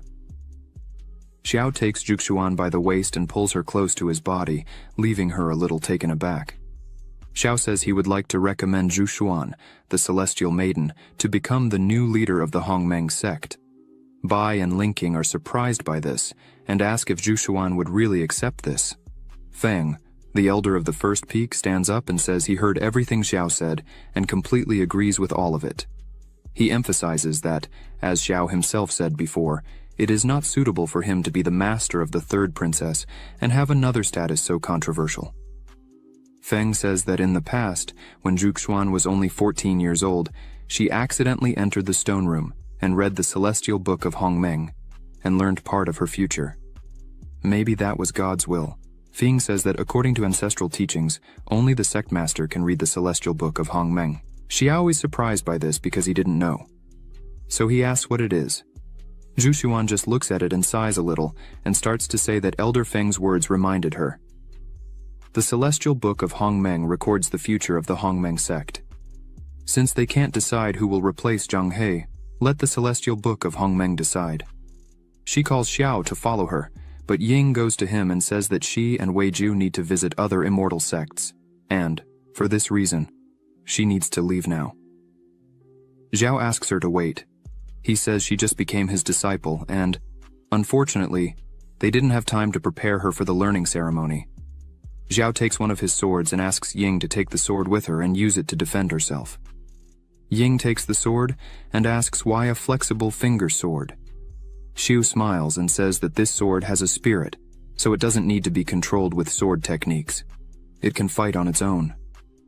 Ying is impressed that such a small sword is so powerful. Xiao turns and says that the sword is not that strong. Weiju sighs again with jealousy and says that the princess already has him for protection. Why would she need another sword? Xiao hears this and says from afar that this weapon is capable of killing someone in the nascent soul in seconds. Weiju becomes worried and asks if that is true because he is currently in the nascent soul. Ying just laughs at this situation. After some time, Zhu Xuan and Zhao start to enter a cave. Zhao asks Zhu Xuan why she brought him there and if it was for him to read the celestial book.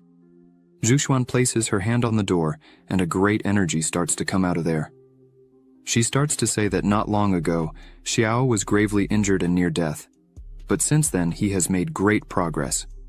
Not only did he cross the golden core, but he also gained 2 talented disciples. She turns with a more serious face and asks what really happened. Xiao smiles and says it was nothing much. In the past, he just gained an infinite gold pill. He relied on this pill to survive and also to overcome the golden core. Zhao, deep down, wonders if Zhu Xuan is testing him in some way. Zhao starts to suspect that Zhu Xuan thinks he was dominated by something. Zhu Xuan turns to the front and asks if that was really all. The doors open, the two enter, and in the middle of the hall there is a strong energy. In the center of this energy there was an item. Xiao asks what it was. Zhu Xuan replies that this is the celestial book of the Hongmeng sect. She says that this book was inherited from the first generation of the sect master of Hongmeng, and only the person who can succeed the master can awaken it. Zhu Xuan emphasizes that, after awakening it, the person who did it can see the fate of the Hongmeng sect for the next 100 years. Xiao just looks at it as she approaches the object. Xiao starts to put his hand together with Zhu Xuan's hand. He wonders how something so strange can exist. Zhu Xuan says that just by inserting spiritual energy into it, the celestial book of Hongmeng will emit its own judgment. Zhao starts to use his power. Zhu Xuan emphasizes that if the person is qualified to lead the Hongmeng sect, the celestial book of Hongmeng will respond. A few seconds pass, and energy starts to come toward Zhao, and the book floats close to his hand. Zhu Xuan looks at it and smiles. She is happy and says that surely Xiao is the person who should take over the Hongmeng sect. Suddenly the book falls back, and they are surprised. Xiao turns smiling and says he had warned that this job is not suitable for him. The celestial book of Hongmeng itself understood that. Zhuxuan just looks at him after that. Zhuxuan puts her hand out to test again. As she did this, she thought that according to what she knew about the celestial book, if the person is really not qualified to lead the Hongmeng sect, the celestial book of Hongmeng would not even move. This makes her think and wonder if the celestial book was taking her desires into account. Suddenly, the book begins to glow in a slightly different way, and simply flies away. Xiao begins to smile when he sees this. Zhuxuan is amazed, and wonders if the celestial book of Hongmeng really recognized her as the sect master. She just wanted to see the future of the sect. She reaches out and the celestial book comes to her hand. Xiao is happy about this and bows, showing respect. He congratulates Zhuxuan, saying that she had been recognized by the celestial book. Zhuxuan takes the book in her hand and thinks that in the past, when she had gone there, the book simply showed her a part of the future and did not cross the barrier directly. She wonders what she should really do now, because as soon as she got the celestial book of Hongmeng, she would become the leader of the sect. Zhuxuan looks at the book in her hand and says it's better for her to look first at what was recorded in the celestial book of Hongmeng. Quickly, she begins to release the magic within the book, causing intense energy. The energy begins to organize and takes the shape of a book, and in it was written, "There, the nobles have been watching the skies and predicting the fate of future generations, and finally calculated that when the Hongmeng sect obtains the status of national sect of the Great Qin dynasty, it will be the day of ascension to power of the Hongmeng sect. At that moment, all the luck will be attracted to stimulate the noble sect." Xiao is impressed, as even the matter of the national sect was calculated. Xiao thinks that the celestial book is really too amazing. However, suddenly, Zhuxuan calls him, saying that the text was changing. This time the book showed that Xiao Xuan, year 1165 of the Qin calendar, joined us on the second peak. This man is the most gifted and talented disciple among all generations of the sect. He was 19 years old when he crossed the realm of foundation creation and became an elder of the seventh peak. He was 20 years old when he remained at the 10th level of foundation creation. He was 25 years old when he was attacked by a group of mercenaries and ended up seriously injured. Xiao looks at this with a fixed gaze and a serious face. He thinks it's a very clear record of the first part of his life, but there's no tracking behind that injury. He wonders if it's because he awakened the system. Zhao starts to think better and realizes that, in fact, it's a very strange world, and that must be why the sect master is so friendly with him. The Hongmeng sect is not as simple as it seems. Zhuxuan turns to Xiao, who was distracted thinking. She thinks that the celestial book of Hongmeng did not recognize Xiao as its master, but wrote his destiny clearly. She thinks, could it be because his future is much better than that of the Hongmeng sect, and is destined to never get stuck in the Hongmeng sect? Xiao looks at Zhuxuan and asks her if she suspects that he had distanced himself from her, as she had been staring at him for 15 minutes. She just thought it was amazing to look at him. Suddenly, Xiao approaches her and says he remembers the day she took him down the mountain to watch a play, but the sect master found them. Xiao says he remembers it like it was yesterday. Zhuxuan didn't think twice about throwing all the blame on him. With that, the sect master made him kneel in the ancestral hall for several days. He continues to stare at her and says that on another occasion she blew up the sect master's alchemy furnace and ran to Zhao's room to hide, but he was taking a bath and she ended up seeing everything. This leaves Zhuxuan embarrassed. Zhao continues speaking and says that besides that, Zhuxuan interrupts him at once, saying that it's all right. She understands that he is like her and he doesn't need to continue saying anything. Xiao smiles and says that actually he knew she was joking with him, and he just wanted to play a little back. Nothing more. She prepares to speak. Zhuxuan starts to say that probably Xiao still didn't know, but if the Hongmeng sect has a surge of good luck, the qi of Hongmeng Violet will be distributed according to the status of each one in the sect. But as the Celestial Book wants her to take over the Hongmeng sect as a leader, she could choose an interim vice leader. She says it would be very good to have Xiao with her to help. Xiao hears this and is speechless, as he was moved. He thinks that Zhuxuan always thinks of him first, so he should also do something for her. Xiao looks at her and asks if she had a pair of yin-yang fish jade pendants. She begins to concentrate and catalyze her energy in her hand. She replies that she had all that. The technique that Zhuxuan practices is the combination of the two swords, which requires yin and yang qi, and this pair of jade pendants is exactly what she uses to help practice. Zhuxuan warns that the pendant was broken when she found it, so the effect is not very good. Xiao extends his hand and asks her to give one of them to him. Xiao promises that he had a way to make sure he would return a complete pair to her in the future. Zhuxuan hands the scroll to him and says that he is the interim vice master of the Hongmeng sect, and therefore he had the right to learn this technique. Xiao is happy, as this was a very good boost for the system. The night had already arrived and everyone was inside their houses. The system starts to notify. The host gave his disciple the dual-wield combining snow ability, low-class celestial level, and the reward is 1,000 times greater. Obtained limited-time skill fusion for 1 day. The host handed his disciple the incomplete yin-yang fish jade pendant, and the reward is 20 times greater. Obtained the complete yin-yang jade pendant. Meanwhile, Z was holding the scroll in her hands, with her eyes shining with happiness, and thanking her master Xiao for this. Xiao tells her to practice immediately, and emphasizes that she should share this with Muhan. Z stands up excitedly and raises the scroll, shouting that she would do it right now. As soon as Z leaves, Xiao opens his system again and checks the reward he had won. Obtained skill fusion, limited time for 1 day. He can't understand exactly what this fusion would be. The system shows another information window. Skill fusion can merge all skills of the same nature practiced by the host. After the fusion, the new skills will have all the characteristics of the fused skills, and the level and power will also be greatly improved.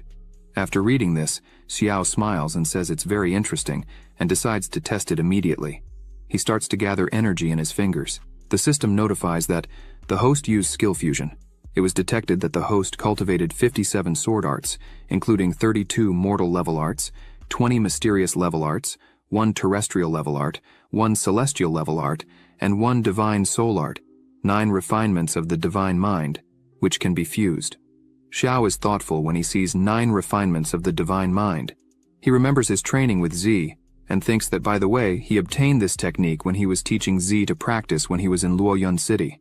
The system warns again that skill fusion was successful and is manifesting. Xiao sits down and begins to concentrate as much as possible, several rays joining at one point on his forehead. Suddenly, Yao screams extremely loudly. A few days later, on the 7th peak, a strong storm cloud was above the 7th peak. A strong wind also accompanies this. Some people were passing by and begin to comment that this storm cloud over the 7th peak has lasted almost a month. They heard that it was caused by the seclusion of Elder Xiao. A young man says that's exactly it. He heard that Elder Xiao has been in seclusion for a month. Before entering seclusion, Xiao was able to kill a nascent soul person in a second. That's why he's making such a big fuss this time. The young man says no one knows the real strength Xiao will have when he comes out of seclusion. The woman walking with him says that under the leadership of Elder Xiao, the Hongmeng sect will definitely be elevated to the sky in this grand event. She was eagerly waiting for it. Another guy takes the opportunity to speak softly that he heard that the current sect leader and Elder Xiao have been childhood sweethearts, and last time they worked together to destroy the lunar and solar ghost sect. This leaves the other two astonished. The man emphasizes that, in his view, the two were perfect for each other.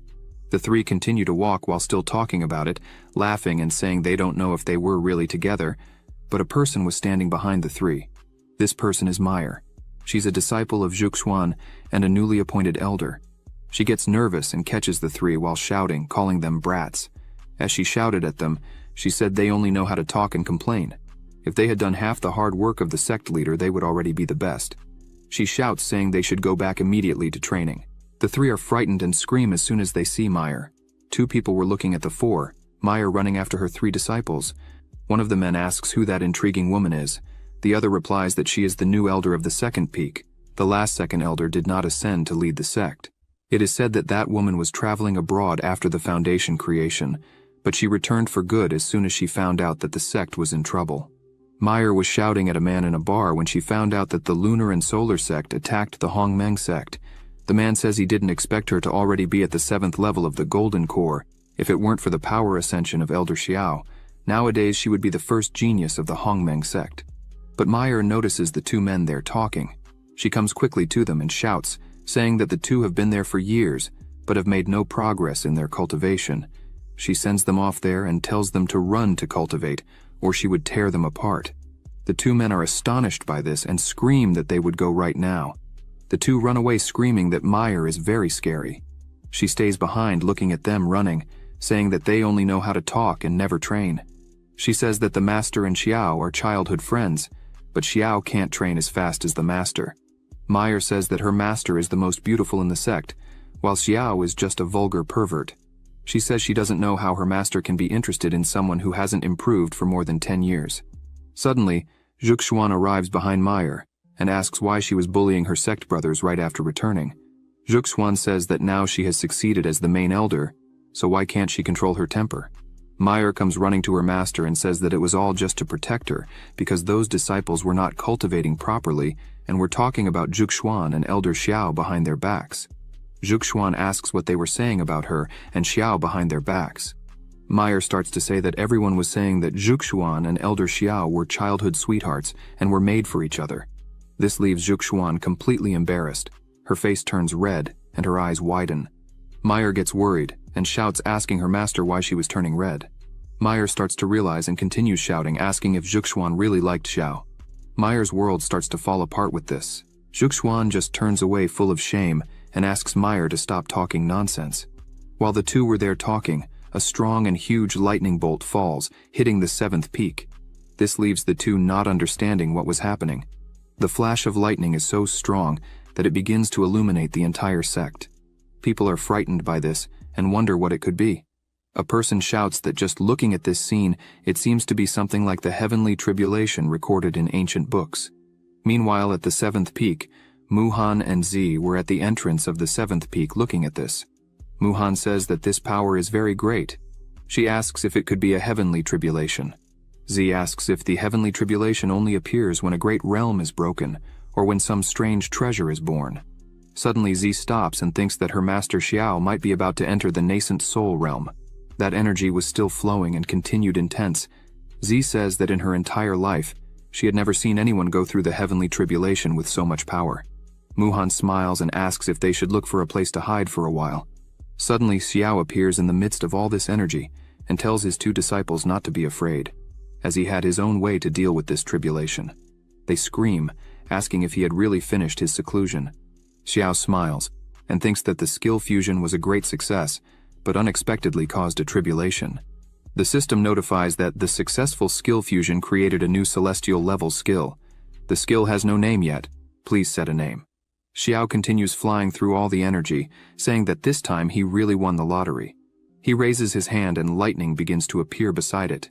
He says that in this case, he would call his new skill Jain Lai. Clouds gather around him and lightning begins to fall. All the swords that were in the Hongmeng sect begin to come out of their owners and head for the sky. The sect brothers can't understand what was happening, as their swords were not obeying their true owners. Meyer wonders what the hell was going on, as even her sword was wanting to leave and fly to Xiao. Zhuxuan also notices that her swords were wanting to leave. She thinks that the green and purple swords have been working with her for more than 10 years and have become very good in her hands. In the last battle, Zhuxuan remembers that she had lent them to Xiao with the intention of helping. But this time she did her best, but it's still a little difficult to hold on. Suddenly, her two swords fly out, and Meyer's sword also starts to come out, leaving them astonished. Meyer holds her sword tightly, while furiously shouting that Xiao had already taken her master Zhuxuan, and now he wanted to take even her sword. She shouts that he shouldn't dare to do that, but she can't hold on for long, and gradually the sword starts to come out of her hand, until it finally comes out completely. She screams for losing the sword and laments. Zhuxuan looks up and says that this is really amazing. All the swords were going to Xiao. He was concentrating such a huge amount of energy that it was something no one had seen. The glow was enough to be seen from afar. Suddenly, the energy starts to behave strangely. Xiao was in the middle of it all, smiling and saying that he finally arrived just in time. He would test the power of this high-level skill. All the swords covered by energy begin to mix with the energy surrounding Xiao. All the swords begin to point upwards. Suddenly, a huge amount of energy is released, causing a strong glow, destroying pieces of mountains that were nearby and going up to the sky. The clouds that had been there for almost a month were dissipated in seconds. The sect members are completely amazed by such strength, shouting that the clouds were destroyed. Elder Xiao did not cross the nascent soul, but managed to cause such a powerful catastrophe. They wonder if Xiao managed to create a celestial cultivation technique. Everyone starts to celebrate, as the sect master and the elder are extremely strong. With such powerful leaders, the future of the Hongmeng sect will be unlimited. Meyer starts to sweat and says that this is a celestial skill. Zhuxuan says nothing, just looks at Xiao and thinks that he is indeed an enlightened being, completely talented. Xiao returns to the ground, and as soon as he returns to the ground, there are still forces around him. The air circulates, lifting small dust. Xiao looks at his hand and thinks that the celestial level sword is really powerful. He says that with this sword skill, he is sure that he can face even a dual spirituality practitioner. Z comes running, saying that her master is extremely strong. Muhan stays a little behind, smiling and congratulating her master, saying that he is really amazing and managed to create such a powerful new skill. The two come to his side. Xiao smiles and calls them to move forward, as it was time for them to prepare for the Dao Festival. Meanwhile, in the palace of the Great Qin Empire, the news had already arrived. A person sitting in front of a table asks if it's really true that an elder of the Hongmeng sect, with the strength of the 8th level of the Golden Core, after killing an entire group of ghost puppets above the Golden Core, also killed an old demon hunter and came out unscathed. The man who was there giving the news says that it's really true. He didn't lie or exaggerate anything. The whole report was exactly what happened. This man who was sitting is the Emperor of Qin. He says that even though the Hongmeng sect has mediocre strength, it has existed for thousands of years, almost at the same time as the foundation of Qin, and seems to have a hidden heritage that is unknown to the outside world. This man who was there reporting everything was Wei Ju. He says that, in addition, in the battle with the Lunar and Solar Ghost sect, Xiao only used an extremely strange and terrifying sword technique. Wei Ju says that maybe Xiao doesn't have other skills. Wei Ju emphasizes that he believes if Xiao really dedicates himself, his strength can be comparable to the nascent soul realm, or even the initial stage to become a true god. The emperor is amazed by these words. He leans on the table and says it's really amazing and interesting to know that the small Hongmeng sect has produced such a talented and brilliant person. If you think about it from this perspective, not all these small sects are useless.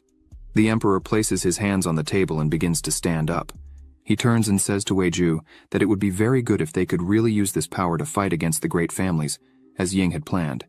Wei Ju bows and calls the emperor, and says that he still has one thing to tell. The emperor turns and asks what it would be. Wei Ju begins to say that the third Princess Ying asked Xiao to represent the sect in the Great Dao Festival, but for this, she promised to be his disciple. The emperor slams the table with great force and shouts. Wei Ju lowers his head even further, and says that Xiao's strength is really extraordinary. Even if Wei Ju fought with all his strength, he couldn't win. Wei Ju says that the third princess considered her options and thought that it could be useful for her next plan, so she took the liberty of asking him to be her master. The emperor doesn't know how to act. He is still not at all happy about this and says that this is all because of the family. They made the princess learn from a charlatan, that's a shame. The emperor composes himself and says that's all. He asks Wei Ju to tell Princess Ying not to make any announcement about this matter at the moment. The emperor asks her to wait until the Dao Festival is over to discuss this matter again. The emperor emphasizes that if something like this happens again in the future, Wei Ju should inform him immediately. Wei Ju agrees with all this and says that he would do everything to make sure everything goes well. He says he hopes this doesn't affect the emperor's attitude towards Xiao, because if it does, and the emperor becomes hostile against Xiao, and neglects the Hongmeng sect, then it will be the end, as no one would be able to withstand the retaliation of that monster called Xiao. After this, in the capital of Qin, Yulong City, in front of the city gate, was the great guard of Qin City, Hongda. Currently, he is at the 8th level of the Golden Core. Xiao and his team approach. Meyer is happy with Yulong City. She says that the city is undoubtedly the grand capital of the country. Guard Hongda greets everyone, welcoming them. He says that the capital feels honored to receive guests like them from the Hongmeng sect. He introduces himself, saying his name is Hongda, and he is the city guard. He was tasked with receiving them and welcoming them on behalf of Lord Wei. The people who were there are amazed, as General Hongda himself came to receive those people. They ask if they were part of one of the 10 main sects. Some people say that probably they were more important, as not even the 10 great sects would have the honor of being personally received by the general. This scene made the whole city stop. People look at them and say that these people were extremely important. The guard says that Wei Ju was waiting for them. With this, the people are even more surprised, as Wei Ju was the emperor's trusted man. Xiao opens his fan again and smiles, thinking that it seems that this great General Hongda must have been prepared by Princess Ying to receive them at the entrance, and just to avoid suspicion, borrowed Wei Ju's name. As expected of a member of the imperial family, she is very attentive. The general turns and asks them to follow him. After some time walking, they finally arrive where they would stay during the Dao festival. Hongda begins to introduce the place and shows a man, saying that if they needed anything, they should not hesitate to call the butler Huang. As soon as he is introduced, Huang bows and greets everyone. Xiao says that it is really worthy of being the capital of the country, as even the butler is a golden core cultivator. Meyer is impressed by this, asking if the butler was really at the golden core, and if he was not an elder. Xiao sees this and hits her head with his fan. He says that was enough. She should go back and join the others. Meyer gets angry with this and asks Xiao if there was anything she could not say there. But Zhuxuan interrupts the two and calls Xiao, saying that she had gathered information about the participants of the Dao festival. She calls him to talk a little about this. Meyer insists and says to her master that she would also go with them, but Zhuxuan is a little embarrassed and asks Meyer to go play with Z and the others. If she needed anything, she would call her. This leaves Meyer completely shocked. Xiao just smiles while Z and the others sat at a table. Xiao and Zhuxuan sat together at another table, a little away from the people. Meyer eats her meat while crying angrily at Xiao because her master trusted him much more, even dismissed her presence. Z notices this and goes to Meyer and asks her if she had never eaten pork feet before, as she was crying. Meyer turns to Z with her red face and a piece of meat in her mouth and says it's none of her business. Meyer stands up and takes the hand of Z and Muhan, asking the two to go with her. Meanwhile, Zhuxuan tells Xiao that there were 3 main sects that they needed to be careful of at the Dao festival. Zhuxuan says that Xiao could take a look at them first, and hands him an item.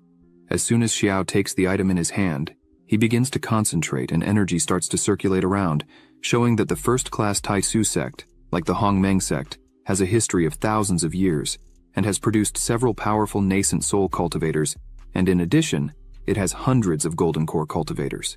The leaders of the second and third sects, Changsheng and the Wanfeng sect, also have nascent soul cultivators under their command, and even though they were founded later, they have deep roots. Zhuxuan begins to say that in the great families, information is even scarcer. They only know that the first 3 families, Qin, Wang, and Lin, have more than one powerful nascent soul among their members. The others are completely unknown. Xiao turns to her and thanks her for all the help she was giving him. While the two talked about the festival, Meyer takes Z and Muhan to the middle of the city. She begins to eat angrily, saying that all this was Xiao's fault. As they walked around, Meyer hears a woman asking 2 men not to dirty their hands. She says to them that if they really wanted to buy the demon tiger, they only needed 1,000 low-class spirit stones. Otherwise, they didn't need to waste more time there. The woman was visibly scared, while the 2 men looked at her smiling. Meyer was still eating with Muhan. The two turned to the direction of this commotion. Meyer starts to get a little uncomfortable with this and calls the two to go there and see what was happening. The men were still bothering the woman. One man says she should be more sensible. He looks at her with a strange expression and says that whenever she is willing to follow them back to their home and spend a night, they would be willing to pay not only 1,000 low-level spiritual stones, but also 1,000 mid-level spiritual stones. This man is named Deng Xiu. One of his subordinates grabs her hand and says that as long as she obeys her master, her father won't have to work hard hunting. She starts screaming, scared, asking for help. Another man laughs and tells the woman not to waste her energy, as no one in Qin would dare to interfere, as they were from the kingdom of Liangyan. Hearing that they were from the kingdom of Longyan, some people get scared. People start running from there. The woman yells at them to take their filthy hands off her. A whip comes their way. A man steps in front to protect his master. However, the whip hits him in the face, making him spit blood. His master is shocked by this. He quickly turns around and shouts, asking who was there and how they dared to disturb the good deeds he was doing. Meyer steps forward and says it was she who dared to do this, and that they should let the woman return to her home immediately. Behind her were Z and Muhan, angry at what they were seeing right in front of them. Deng Xiu looks at them and says that they also have a rare beauty. He makes a proposal to them, saying that if they went with him as concubines, he would leave the girl alone. Z starts to get angry and yells that he was disgusting. However, Muhan tries to calm her, and says that the man is an envoy from the kingdom of Longyan. She should not offend him so easily. The men nearby shout that it's no wonder Deng Xiu is so arrogant in the great kingdom of Qin, as an envoy from any superior kingdom can be like the king of Qin. Muhan begins to explain that sects, families, and countries are divided into 9 levels, with the first level being the most respected, and each level is as different as the sky. The kingdom of Longyan is a 5th-level country, surrounded by 7 6th-level countries, which are equivalent to the great kingdom of Qin. All are vassals of the kingdom of Longyan and must pay homage to the kingdom of Longyan every year. Muhan stresses that if they fought them there, she feared they would bring great trouble to the sect and even to the Qin dynasty. Z didn't care. She was just very angry, but says nothing. Meyer grumbles but also controls herself. Deng Xiu points to Muhan and says she wasn't bad at all. Besides being beautiful, she still knows what's good for her. Deng Xiu looks at them and says he's changed his mind. Now he wanted all 3 as slaves. Otherwise, when he returned to his kingdom, he would say that hospitality in Qin was not good, and that would bring trouble for them. Suddenly, Princess Ying appears and asks if that's really the case. She asks the envoy what Qin failed in its hospitality. She emphasizes that, from what it seems, everyone was courteous to him, and just because he bullied the people of the great kingdom of Qin on the street, he should be executed for his crime. Deng Xiu scoffs at her, saying she, the princess of the kingdom of Qin, was so majestic that he would remember perfectly what he heard, and when he returned, he would ask the king who really should be beheaded. Princess Ying holds her sword, and with a serious look, she asks if that's really how the kingdom wants to declare war on Qin. Deng Xiu asks if she really wanted to fight, as if anyone did any damage to him while he didn't die, he would return that damage to Qin 1,000 times worse in the future. He steps forward, showing himself, and tells them to hurry up, and asks why the princess was so afraid to do anything. The princess prepares to attack, but Deng Xiu approaches and says that if he is not happy, then Qin will not be either. He says that if she and these 3 women went to his house that night, knelt down and were very obedient, then he would forget what he saw there. Z was almost bursting with anger. She lowers her head and apologizes to the princess. Deng Xiu continues to laugh loudly, saying she has more sense than the princess. With a swift motion, Z attacks Deng Xiu with her body cut. He can't believe it, and asks how she dared do this. He falls to the ground, and Z sheathes her sword, stating it's simply a matter of killing an animal with a single move. Princess Ying yells at Z, saying she doesn't understand. She would be taken by the 9 sects.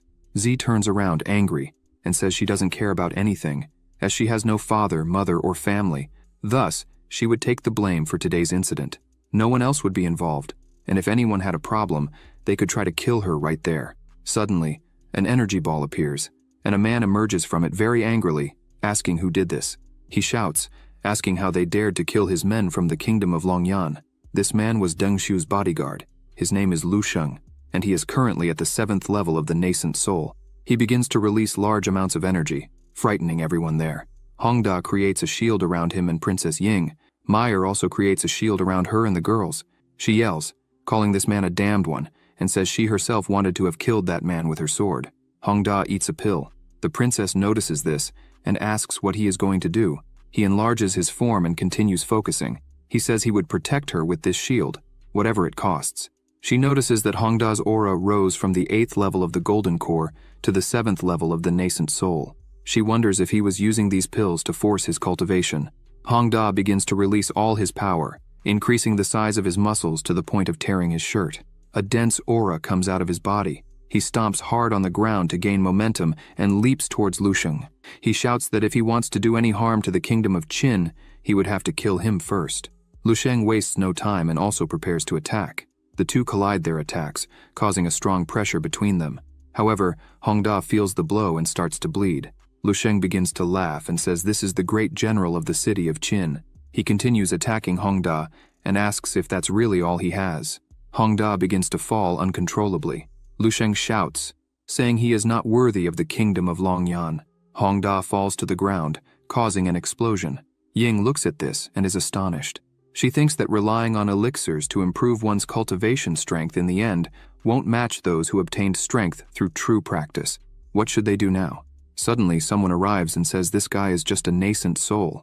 Xiao and Zhuxuan had arrived there. Xiao asks Lu Sheng how he dares to do as he pleases in the territory of Qin. Xiao uses a simple attack on him and says he is just arrogant. Lu Sheng sees that Xiao used a simple attack, a single sword strike. He thinks that for him, who learned the 9 transformations of the golden body, it is a simple thing to defend. He extends his hand to contain the attack, as he thinks it was just child's play. However, Xiao's attack penetrates his defense and hits him, throwing him to the ground with great force, leaving people frightened by this. Princess Ying sees this and is shocked. She thinks that not even General Hong Da could defeat him, but Master Xiao did it with just one move. She thinks that, unfortunately, until the plan to attack the family succeeds, it is better that they do not recognize her master. Otherwise, she would like to show everyone that she is a disciple of this great master. The men around are impressed with this strength. They shout that it was just one attack and ask who this man is and how they had not seen him before. They wanted to join Xiao's sect in any way. Lu Sheng, lying on the ground, gets up all battered and thinks that he learned the best techniques of terrestrial body refinement. He wonders how someone managed to penetrate the protection of his body with just a sword qi. He looks at Xiao and wonders if that man is a nascent soul cultivator from the great kingdom of Qin. He can't believe it because Xiao is too young for that. Thus, it's impossible. Xiao and Zhuxuan approach him. He comes close to Princess Ying. She shows respect to him and tries to explain about the matter. However, he raises his hand, interrupting her, and says she doesn't need to explain anything, as everything was very clear. Xiao begins to release some of his strength and says that the envoys from the kingdom of Longyan relied on their strength to intimidate the weak and bullied the disciples of the Hongmeng sect, not to mention that they are also trying to stop them by force. If that's the case, then he would give them exactly what they wanted: death in the kingdom of Qin. Lu Sheng angrily stomps on the ground, releasing his power and shouting at Xiao. He asks how he has all this courage. Lu Sheng starts to release energy from the palm of his hand while screaming, asking how Xiao dares to be disrespectful to him. Who is from the kingdom of Longyan? Was he going mad?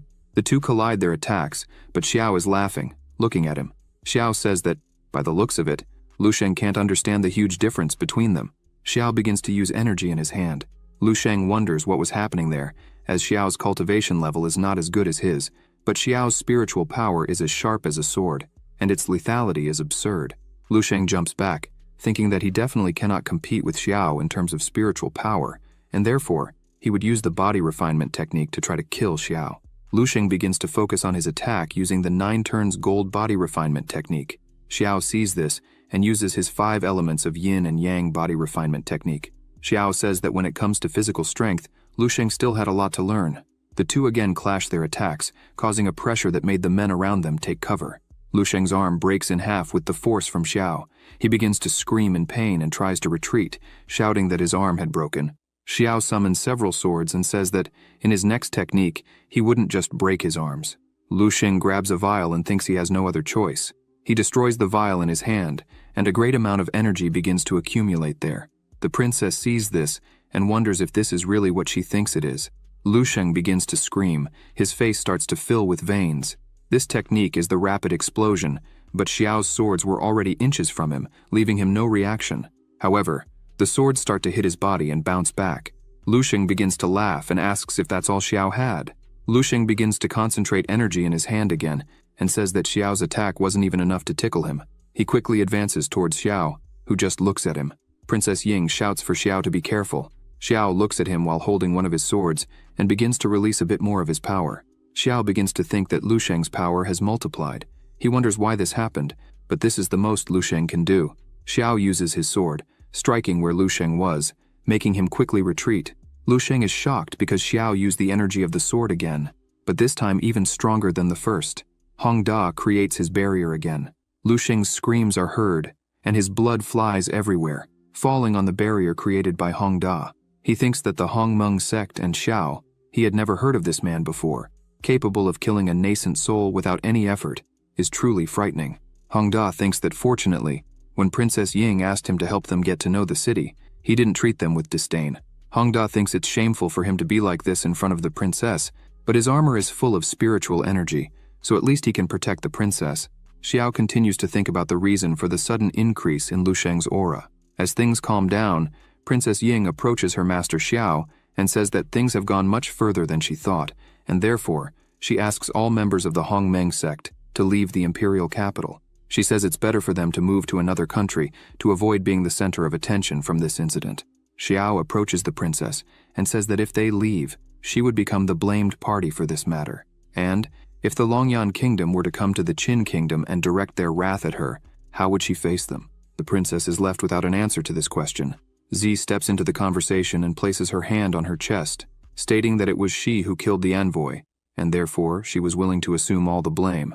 The princess leans on Zi's shoulder and says that she, with great altruism, put her life at risk for justice. If they allow her to be exposed to danger, would they not be discouraging all honorable hearts in the world in the future? Zi is at a loss for words, looking at the princess. She continues saying that if this news reaches other countries, the great Qin dynasty will inevitably gain the reputation of being a people who value their own lives more than justice. The princess gets serious and says that, especially since they were talking about the powerful kingdom of Longyan, if they dare to allow their envoys to commit such atrocities, she fears there must be something suspicious behind all this. Xiao steps in and asks if Ying was suggesting that the actions of the kingdom of Longyan on this occasion were deliberately intended to provoke a direct conflict with the great Qin dynasty. Princess Ying begins to explain that some time ago, when she heard that the kingdom of Longyan had been frequently inspecting its vassal states in recent days, she found it very strange, because previously, when these envoys used secret techniques to increase their power, she clearly felt the strength of national fate. She says she fears that this is the goal of the kingdom of Longyan. The princess lowers her gaze and says that the kingdom of Longyan seems to have found a special technique to plunder the national destinies of other countries. Without a doubt, this must be a preparation for the imminent great battle of national fate. Everyone there begins to wonder what the great battle of national fate would be. Countries are divided into 9 levels. Levels 7 and 8 are small and common countries, such as kingdoms, the dynasty, the divine realm, the small country, the holy dynasty. Above them, there is the divine realm, the kingdom of Longyan. The 6th level consists of dynasties, like the Qin dynasty, the immortal palace, the palace of the divine realm, the palace of the sacred pilgrimage, and the supreme palace. The great battle of national fate was initiated by the immortal palace not long ago. The kingdom of Longyan went to war with the superior kingdom of Qingwei, which caused a great stirring of its life force. After that, they began to send emissaries to the surrounding vassal states to carry out inspections. Ying begins to say that, in the great battle of national fate, the defeated country must surrender all its subordinate states.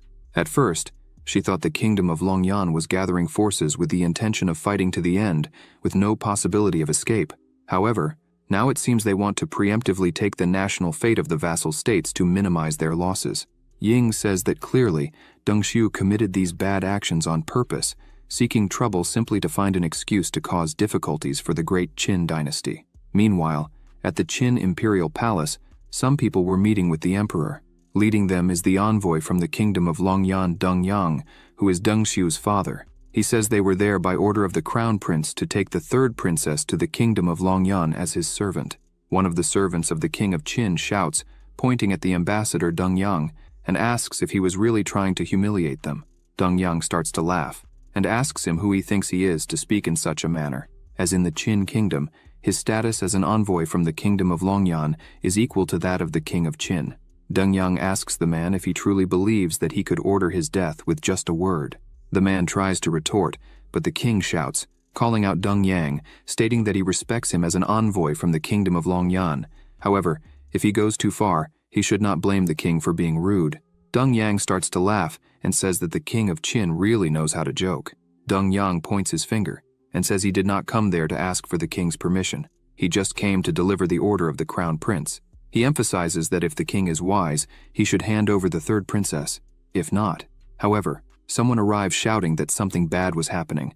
The man yells that the 3rd princess and people from the Hongmeng sect killed Deng Xiu on the street. Moreover, the bodyguard Lu Sheng was also killed by them, which shocks everyone there. 2 people arrive with Deng Xiu's body screaming that it's true, as this is his body. Deng Yang becomes very angry. The king of Qin looks at this and wonders who the Hongmeng sect is. He remembers that Xiao was there, whom Wei Ju had mentioned. The king wonders if Xiao really managed to kill a nascent soul person, being just a golden core person himself. Deng Yang sighs deeply and demands a good explanation from the king of Qin. Otherwise, Deng Yang shouts that he would chop the third princess into pieces. He unleashes his power, which takes the form of a hand and moves toward the king, but one of his subordinates steps in front of the attack, stopping it. The man asks Deng Yang how he dares try to harm his majesty. This man is Zhenglao. His strength level is the nascent soul. The king of Qin is angered by this. Zhenglao begins to communicate telepathically with the king and asks him to make a decision as soon as possible, as he could take care of protecting the king, but he could not protect the civilians and military of this court. The king says that Xiao killed Lu Sheng, who was at the nascent soul level. He asks Zhenglao if he believed he could kill Xiao if they faced each other. Zhenglao is startled, asking the king if he really wanted to blame the Hongmeng sect for this. The king looks at him with a determined look and says that's exactly it, as at the moment this would be the only option to avoid creating a war there. Zhenglao tells the king not to worry, as even though Xiao has a good reputation, he is still young. Zhenglao believes deeply that Xiao had some tricks up his sleeve, and that's how he managed to defeat Lu Sheng. It was just good luck. Zhenglao asserts that if the two met, he would definitely be able to defeat Xiao. Suddenly, a sword comes flying in their direction. Deng Yang creates a barrier and yells, asking who dares to do this, but Xiao cuts through all his defenses into pieces. Moreover, Xiao enters the telepathic conversation of the king and Zhenglao and asks if they were having a secret conversation, as if he were deaf, which astonishes both of them. The third princess enters the room along with Xiao and asks them not to worry, as she would fully explain the matter. People begin to talk that it's the third princess and ask who is beside her. Deng Yang falls silent and wonders how Xiao can be so powerful with just a sword. He had never heard anything about this man. He wonders if there is something about Qin that he does not know. The king keeps wondering how Xiao managed to interfere in a telepathic conversation between him and Zhenglao. Xiao telepathically advises the king to listen carefully to the third princess. The princess kneels and says she came back to apologize. The king asks what offense she had committed. The third princess starts to apologize, saying she should not have intervened when the envoys from Longyan were intimidating the women of the city. She should not have been disgusted when the envoys from Longyan insulted the Qin dynasty. She should not have defended herself when the envoys from Longyan attacked her without reason. She shouts, saying how honorable the kingdom of Longyan is and how humble her own country is, no matter how much they humiliated the entire dynasty. Even so, she should not have acted like that in front of the envoys from Longyan. People do not like what they hear. She shouts that today she was so lost in her thoughts that she ended up forgetting this and offended an envoy from a superior kingdom, an act that violates the laws of heaven and God, and therefore she hopes her father will sentence her to death for her mistakes. Xiao looks at her kneeling and thinks that it was a great performance. The king closes his eyes and says that Ying was mistaken. He thinks that, of all his children, Ying is the most incredible. If she were a man, he would protect her regardless of the consequences. It's a pity that now the only option seems to be to expel her. Xiao starts communicating with the king telepathically and says that the king can protect the dynasty today. Xiao also states that the Qin dynasty will win the national destiny war and surpass the kingdom of Longyan in the future. Xiao asks the king if he is willing to bet on him. The king is astonished by this and says that Xiao is being arrogant and asks how he can guarantee this. Xiao closes his eyes and says that if the king gives a single order, he would completely eradicate all the envoys from the kingdom of Longyan immediately. The king asks what his conditions are. Xiao says that if the king abdicates his position and hands the throne to Ying, he will fulfill what he said regarding the envoys from the kingdom of Longyan, and also claims that the Qin Empire will prosper for all eternity. The king begins to think if Xiao wants Ying to become the queen of Qin, it means that Hongmeng is willing to offend the entire kingdom of Longyan for Ying. Xiao looks at Ying kneeling in front of him and asks the king to make his decision as quickly as possible. The king says he promises this. Xiao prepares and tells the king not to worry, as he will make it all worth it. Deng Yang shouts at the king, saying that the third princess has already confessed.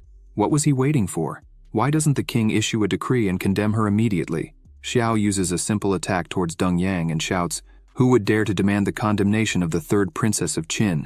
Deng Yang dodges the attack and shouts, asking how Xiao dares to act this way with an envoy from the kingdom of Longyan. He emphasizes that he would like to see what Xiao is capable of. He attacks Xiao, screaming for him to die, but Xiao easily dodges the attack and creates another one of his swords. He asks if the leader of the envoys is too old, as he is very slow and stupid. Xiao disappears from in front of Deng Yang and appears behind him, attacking him from the back. Deng Yang turns around shouting and creates a barrier around his body, but the attacks do not hit him. Instead, they hit the men who were with him. The men start screaming and the swords begin to hit them. Dong Yang turns around, not understanding what was happening. In seconds, everyone was lying on the ground. Dong Yang looks at this and says that was very good, Qin dynasty. He starts to unleash his power and says that since they were tired of living, he himself would fulfill their wishes. He releases a great amount of energy, and a large sword forms above his head. Xiao laughs at this and says that means Master Dong Yang also practices martial arts. Xiao says that's better. He raises his hand and his sword disappears. He turns his hand to Dong Yang and calls his sword quickly.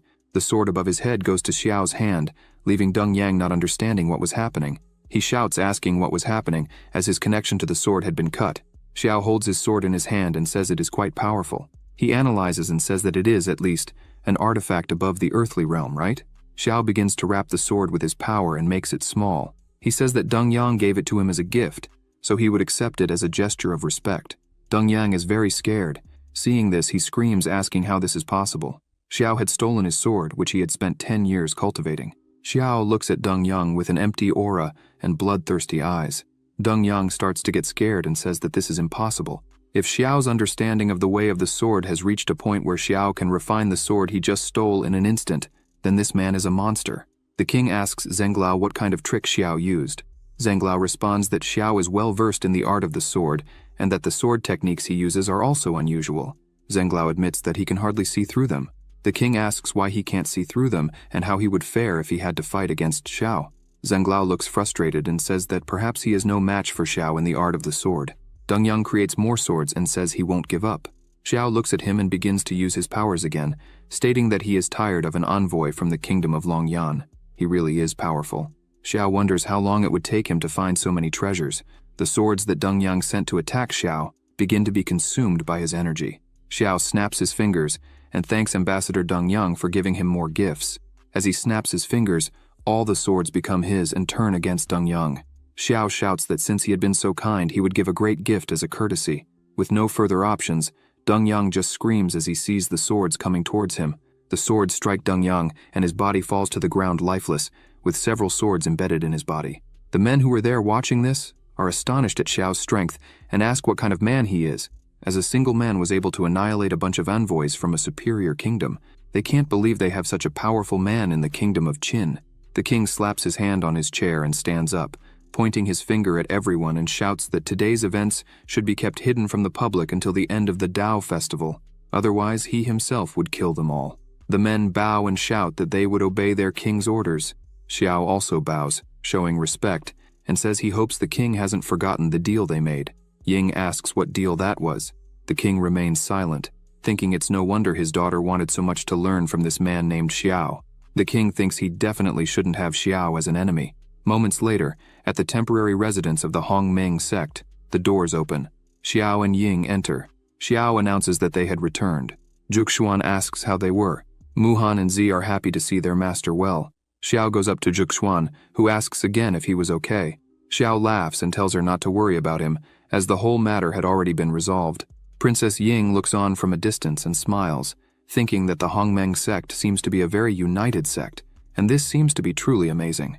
Xiao says that although everything is fine and resolved at the moment, there will be new conflicts with the kingdom of Longyan in the future. However, until then, they should improve their strengths as soon as possible. Xiao calls Juxuan and places something in her hand. He says he had promised her that he would give her a complete one. As soon as she takes it in her hand, she holds it firmly and feels the power. She says the yin and yang power in it is much stronger than before. She is so surprised she asks if it really is complete, and how Xiao managed to achieve this. Xiao laughs at this and says it's a small trick, hardly worth telling. Xiao asks his 3 disciples to come together, as today they would do the energy transmission all at once. They respond that it's okay. Ying is happy about this and asks if she would also receive it. After that, they went inside and Xiao began. Ying thinks it really is a power transmission. She looks at Zi and Muhan and thinks that by their demeanor, they apparently got used to this. Ying wonders what kind of terrifying sect the Hongmeng sect is. At the end of this, Zi stands up and says that the 7th level of foundation creation is great. She managed to reach the 7th level of foundation creation. Muhan also stands up and thanks her master. She reached the 5th level of foundation creation. Ying is amazed. She says that for 7 years she thought she could never build a base in her life. She lifts her radiant and happy face and asks if she really just broke through. She managed to reach the third level of foundation creation. Xiao sighs and a system window appears, saying, "The host transferred 500 days of cultivation to his disciples. The reward will be 10 times greater. Obtained 5,000 days of cultivation." Xiao asks all three to leave the training room, as he wanted to train alone. They bow and begin to leave immediately. Festival day at Xuanwu Square. Everything was quiet. Zhuxuan remarked that Xiao's cultivation had improved again.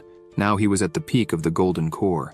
He told her that she was doing well too, as she was at the 8th level of the golden core. Zhuxuan was startled by what he saw in the sky. 3 giant ships appeared. People asked what those were. These were the ships of the noble families, Wang, Qin, and Lin. Xiao said it was forbidden to fly there, yet the families did it as if it was nothing.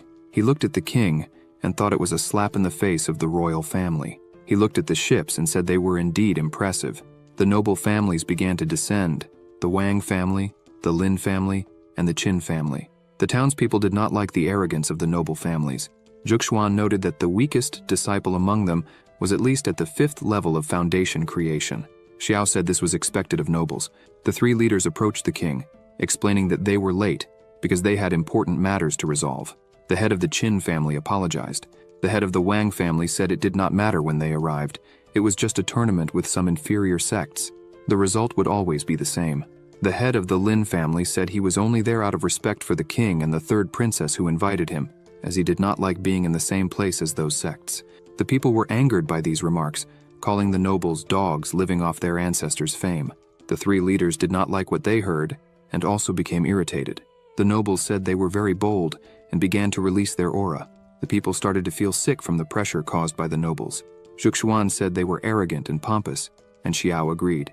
The king asked everyone to be quiet and announced that they would begin. Wei Ju announced that the grand meeting of the 10,000 sects would start. Energy began to form. The magic circle formed, and he explained that the tournament would be divided into 2 rounds. In the first round, each sect could send 1 disciple in the foundation creation realm. Within the secret territory, people would be placed in random locations, and if they suffered a mortal wound, they would return to the external world. The Hongmeng sect also sent their disciples. After 7 days of the trial, the treasures each team obtained would be counted to determine the points. The top 10 would continue and participate in the next stage. Zhuxuan noted that both the royal family and the other sects had at least 100 disciples in the first round, while the Hongmeng sect had only 5. They were already at a disadvantage. Xiao asked her to remain calm, as their disciples were elite, and just one of them was stronger than 20 of the others. They changed the magic circle. Xiao said the sky mirror had been installed, and now they could see them fight. They finally arrived in the secret territory. One of them asked what they should do now. Z looked at the map and shouted that she had found it. She said she felt strong energy waves ahead. There were probably high-level treasures there, and the terrain was favorable to them, so she wanted to stay there. Z emphasized that they had only 5 people, so if they separated, they could not handle the 100 people from the other teams. She said they needed to find an area with many treasures and catch people off guard when they went there. That way, they could take all the treasures for themselves. Muhan agreed. The rest of the team had doubts and asked if they could defeat and rob the others since they were only 5. Muhan raised her hand to speak. She said they had several magical artifacts and recovery pills. With that, one of them could become an army. They still had doubts, asking if they could use all that, and if others would not think poorly of them for robbing others. Z said that if they got first place, their masters would be happy. She told them not to doubt themselves and just to act. Elsewhere, a team found the Tianjin flower.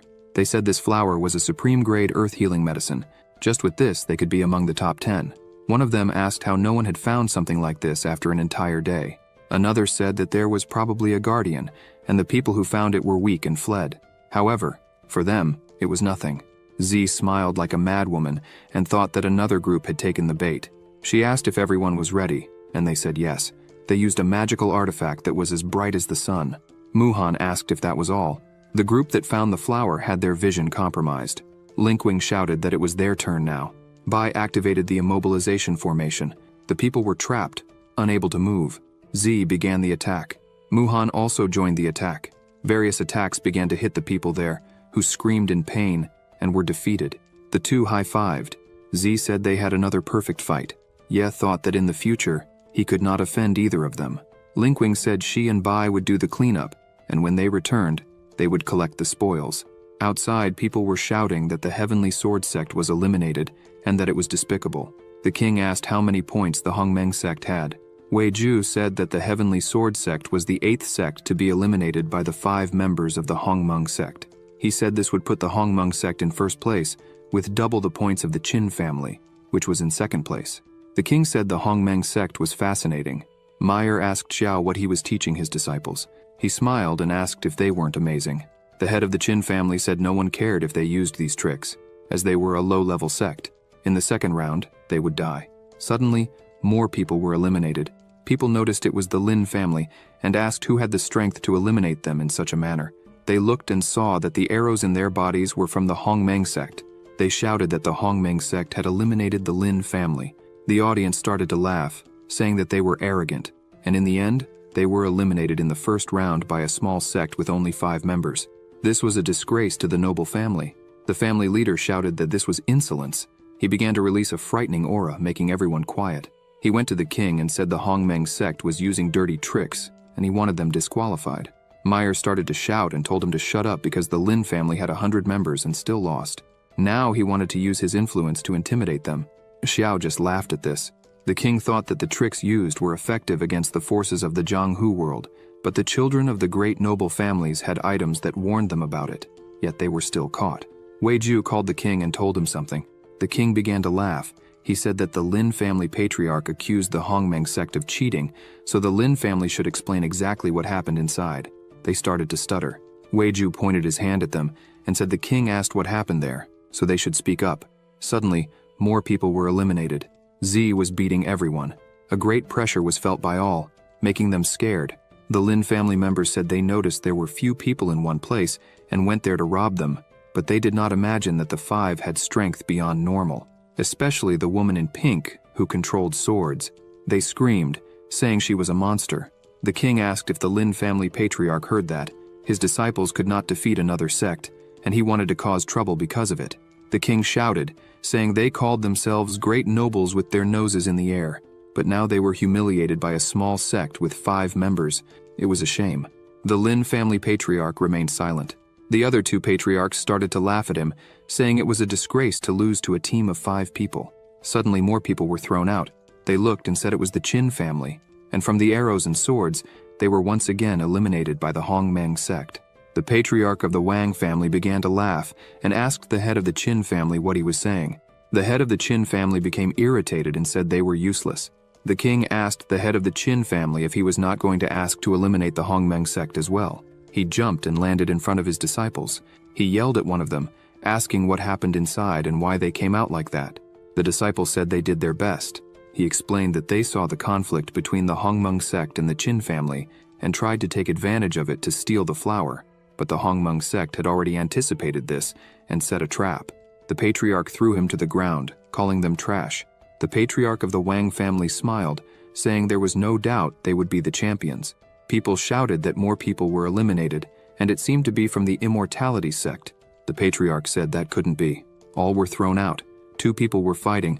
The leader punched one of them on the head, told them to stop fighting, and asked why they were eliminated. The disciple, confused, asked if they were already eliminated. The leader asked how idiotic he could be not to realize he was dead. While they argued, the Taikshu and Wanfeng sects were also eliminated. Thus, only the Hongmeng sect remained. They were transported outside. Ye asked why they came out. Linkwing asked if they had won. The leader of the Wang family was still angry about the embarrassment he faced. The members of the Wanfeng sect apologized to their leader, called Zhan Feng. He said it didn't matter. He was happy they did their best. The members of the Taikshu sect also apologized to their leader, called Chong. He said it was okay. The reason they were there was to gain experience. Zhuxuan asked how so many people were eliminated at once and if anyone was hurt. Xiao asked Zi to explain what happened. She explained that after they eliminated the Qin family, they were surrounded by the Wang family. She asked Muhan to leave with the others while she stayed to deal with everyone. Zi said that Master Wang offered her a fair duel, one-on-one. After he lost, Wang ordered everyone to attack her, but she had already prepared the 7-star Juzian sword formation. During the fight, she noticed the Immortal sect was waiting to attack, so she attacked them all at once. The Immortal sect thought the attack came from the Wang family, so they started fighting each other, allowing Z to hide. Z said that while watching, she saw the Wanfeng and Taishu sects arriving too, so she saw the opportunity to defeat them all at once. Xiao said she used the resources perfectly. She was indeed his first disciple. She smiled and said she was happy with the praise. The leader of the Wang family was still angry with his disciples. The patriarch of the Qin family thought the Hongmeng sect was nothing special, but they were very smart. The king said the Hongmeng sect was not ordinary. He laughed and said seeing the three great families with those faces was priceless. Weiju stood up and said he would announce the winner of the first round. He shouted that the Hongmeng sect won without contest. Weiju said that only the Hongmeng sect came out victorious, so the others would be ranked according to their points. Tomorrow, the top 10 sects would each send 3 high-ranking members for a royal battle until only one sect remained capable of fighting. Xiao said it was time to go back and celebrate. The head of the Qin family attacked Xiao, thinking they were not worthy of such pride, and he would teach them a lesson. Xiao noticed a sword energy coming. He used a technique called sword heart illumination. He thought that when it came to the way of the sword, there was nothing in this world that could defeat him. He easily defended himself. The head of the Qin family was infuriated by this. Jianfeng and Chong noticed this. Jianfeng thought that this move had already reached something beyond the way of the sword. He wondered if there really was a person who understood the sword heart illumination. Chong thinks the Hongmeng sect is truly quite surprising. Z asks what that was. Xiao says it was nothing special. Chong thinks this event will be something exciting. As night falls, in the king's chamber, he asks if everything has been verified. Weiju says everything is set, with guards surrounding the 3 great families, ensuring nothing goes unnoticed. He mentions that Zhenglao is outside the capital with the national mirror. If anything happens, he'll arrive immediately. Now they just need to wait for Xiao to defeat everyone and bring glory. Weiju asks for forgiveness, but inquires if the king is really going to hand over the throne to the 3rd princess. The king says that Xiao possesses strengths no one can explain, and that's why they will proceed. Once the event is over, he will abdicate and pass the throne to the 3rd princess. The king says that if Xiao can defeat the great families, and Ying can take the throne without problems, it will be great. However, if he can't, they are also prepared. The king asks Zhenglao to stay ready in case something happens. Weiju says it's a wise choice, and informs that Zhenglao has other matters to report. He says Zhenglao detected a powerful individual heading towards the capital. The king is alarmed by this. He says he is tired and will just observe. Besides, they have a great protective barrier, and Zhenglao's help. A red light appears over the capital. A man concentrates a strong energy and says the seals of the Qin Imperial City barrier are something he remembers well. He had expected this. This man is Yefan. He starts using his magic and says the memories of his past life are his greatest advantage. He easily breaks the barrier and laughs, saying it had been a long time since he was there. He says that in his past life he had a spiritual body with divine consciousness, allowing him to enter and exit anywhere without issue. Some people were running, saying the secret realm was stolen. He watched everything from afar, laughing. Yefan says his cultivation increased rapidly, and he gained the favor of many noble ladies, including Empress Ying of the Qin dynasty, who had the national fortune. However, he realized that when he was about to ascend to an immortal emperor, his cultivation was still insufficient. He should have cultivated through multiple paths simultaneously but failed, and ended up dying. But the heavens gave him another chance, and he was reborn. This time, he will achieve his goal. He thinks that this time, he will enter the Imperial Star secret realm of the Qin dynasty. The strength of the national fortune he can gain is much greater than 5 years ago, not to mention he can win Ying's heart, and make her use the imperial family's power to fund his cultivation. The next day, Weiju announces the start of the final round. He says that the responsibility for life and death is in their hands, so everyone should be careful. The winner will receive the national title, gain support from the Qin dynasty's imperial family, and be able to serve the imperial family. The first team was formed by the 3 patriarchs, followed by the immortal, Taixu, and Wanfeng sects, and lastly, the Hongmeng sect, followed by the other participants. Yefan watched everything from afar. He wondered if Ying hadn't become queen yet. He thought it would be great to be close to Ying these days. He remembered that when Ying was about to ascend the throne, she was obstructed by the residual soul of the god of war, the country's founder. He thought that if he appeared in time and saved her like a hero, he could establish a good connection with Ying. Weiju announced that the tournament had begun. Everyone prepared. People shouted that everyone joined forces to attack the Hongmeng sect. Jianfeng asked Chong why he was joining the others, as that wasn't like him. Chong said he thought the same about Jianfeng. Chong said that the last time they fought together, Jianfeng was in the second stage of the nascent soul. Years had passed, and he was still in the same place. Jian Feng said he stopped everything to learn the way of the sword, but he couldn't understand the sword heart illumination. When he learned the celestial level sword intent, he thought he was a genius. He says he's been stuck on the sword heart for years and finally realized that humans have limits. Chong says that if that's the case, why doesn't he seek a master to guide him? He says that Jian Feng saw Xiao's move earlier. If Jian Feng can use some tricks to make Xiao teach it to him, he would certainly do well. Chong prepares to fight and says he has no desire for the national title, and for their friendship, he can help Jian Feng achieve it. Jian Feng shouts for them to wait. A yellow energy was destroying everything and everyone in front of them. The two were paralyzed by what they saw. Around the leader of the Qin family, everyone was lying on the ground. Xiao walked forward and said that if this was all the power they had, then the Hongmeng sect would win once again. Zhuxuan said that Xiao continued to be reckless. Meyer said he was not doing badly. The spectators wondered what had happened. Instantly, one person defeated almost all the high-level opponents. Weiju announced that the immortal sect, the Wang family and the Lin family were disqualified all at once. Yafan looked at this and thought that in his past life, he had never heard of the Hongmeng sect. The leader of the Qin family used an exclusive body refinement technique of his family, the Throne Beast Seal. He advanced and shouted for Xiao to guide him. Xiao looked at this and used the 5 elements yin-yang body refinement art. He said he had little experience with this and wanted to find someone to advise him. Xiao easily defended the leader's attack, who was shocked, saying Xiao's hand strength was terrifying. Xiao looked at him and asked if that was really all. Xiao told him to retreat and threw him away. He said that the leader's body strength did not compare to the strength of someone he had met before. The leader of the Qin family lay on the ground, furious. The Qin family members were frightened. They said the Qin family patriarch was no match for young Xiao of the Hongmeng sect. Xiao turned to Chong and Jian Feng and asked what they wanted to do. Jian Feng bowed and introduced himself, saying he had been stuck on the sword heart for years, and today he asked Xiao to be his master. The spectators went wild hearing this. Xiao had defeated everyone alone, and the leader of the Wan Feng sect was asking for his guidance. Xiao said that was fine with him. However, Jian Feng would have 2 options. The first was to become his disciple. People said this was unacceptable, as Jian Feng was the master of the Immortal Slayer sword technique and unstoppable. He was a god of the great Qin dynasty. Xiao said the second option was for Jian Feng to defeat Chong. Zhuxuan lowered her head and said Xiao's jokes were still the same. Jian Feng thought that cultivators should learn from the best, so he didn't mind becoming a disciple, but wondered what Xiao wanted with this.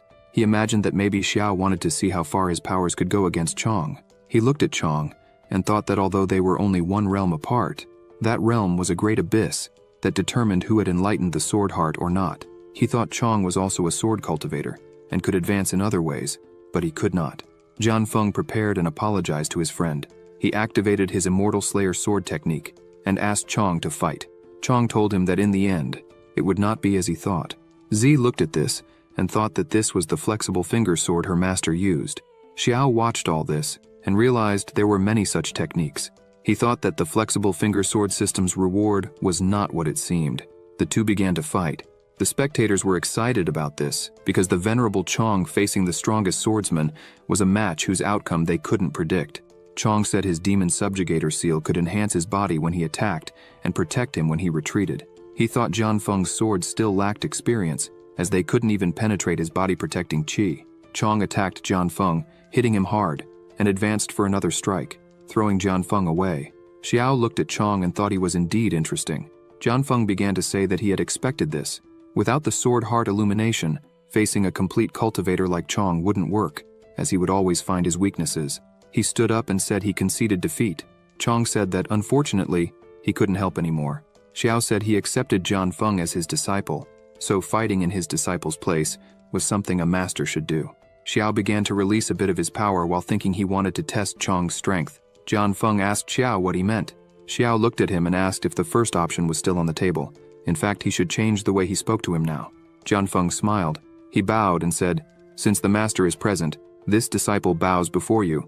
Chong released his strength and said that Xiao had refined power, so he would fight with everything he had. He advanced, but Xiao defended with one hand. The brilliance of the attack made it difficult for people to see. They shouted that this was a high-level battle. Jian Feng watched the fight and said that after understanding the sword heart illumination, the situation is different. The sword illumination can also be called the Dao heart illumination. Before illumination, cultivators judge their opponent's attacks with their 5 senses, After illumination, they used the Tao in high-level battles.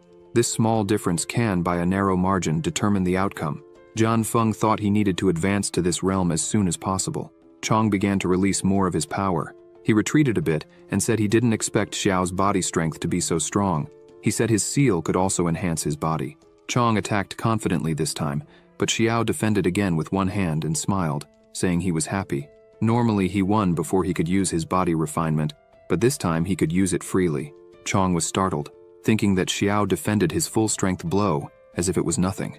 Xiao thanked him for this moment and began to accumulate a frightening energy in his hand. Chong thought he couldn't take this blow, as Xiao's strength was beyond comprehension. Xiao attacked. Chong raised his defense to the maximum, thinking he needed to be careful with every move. However, a single attack from Xiao easily broke his defense. Chong couldn't believe it. People couldn't believe it either. The demon subjugator seal, which even Master Jian Feng at full strength couldn't scratch, was destroyed with just one blow from Xiao. Xiao prepared another attack and said that if Chong didn't have any more techniques, this would end now. Xiao struck again, sending Chong flying several meters away. Chong hit the wall hard. People shouted that the strongest cultivator was defeated. The king couldn't believe it. Even Chong was defeated by Xiao. People said that Xiao really won the battle. Having such strength at his age made him a genius. Jian Feng thought that Xiao was able to take Chong's strongest blow, which showed that his strength was superior. His level of heart illumination was higher, and his reactions were faster. Chong got to his knees. He stood up, thanked for the fight, and conceded defeat. Yafan was impressed, and thought that if even Chong couldn't defeat Xiao, the immortal Slayer Sword God in the future would be a very dominant figure who controls the fields he specializes in. He wondered why he had never heard Xiao's name before. Xiao thanked him, saying it was a good fight. Chong left with back pain, saying that the new generation had surpassed his. He was already old. Xiao told the king that there was no one else there who could fight him, so he asked the king to declare them the strongest in the great Qin dynasty. The king thought that Xiao's strength was terrifying, so everything would be fine with these people taking care of everything. Ying could maintain the country firmly.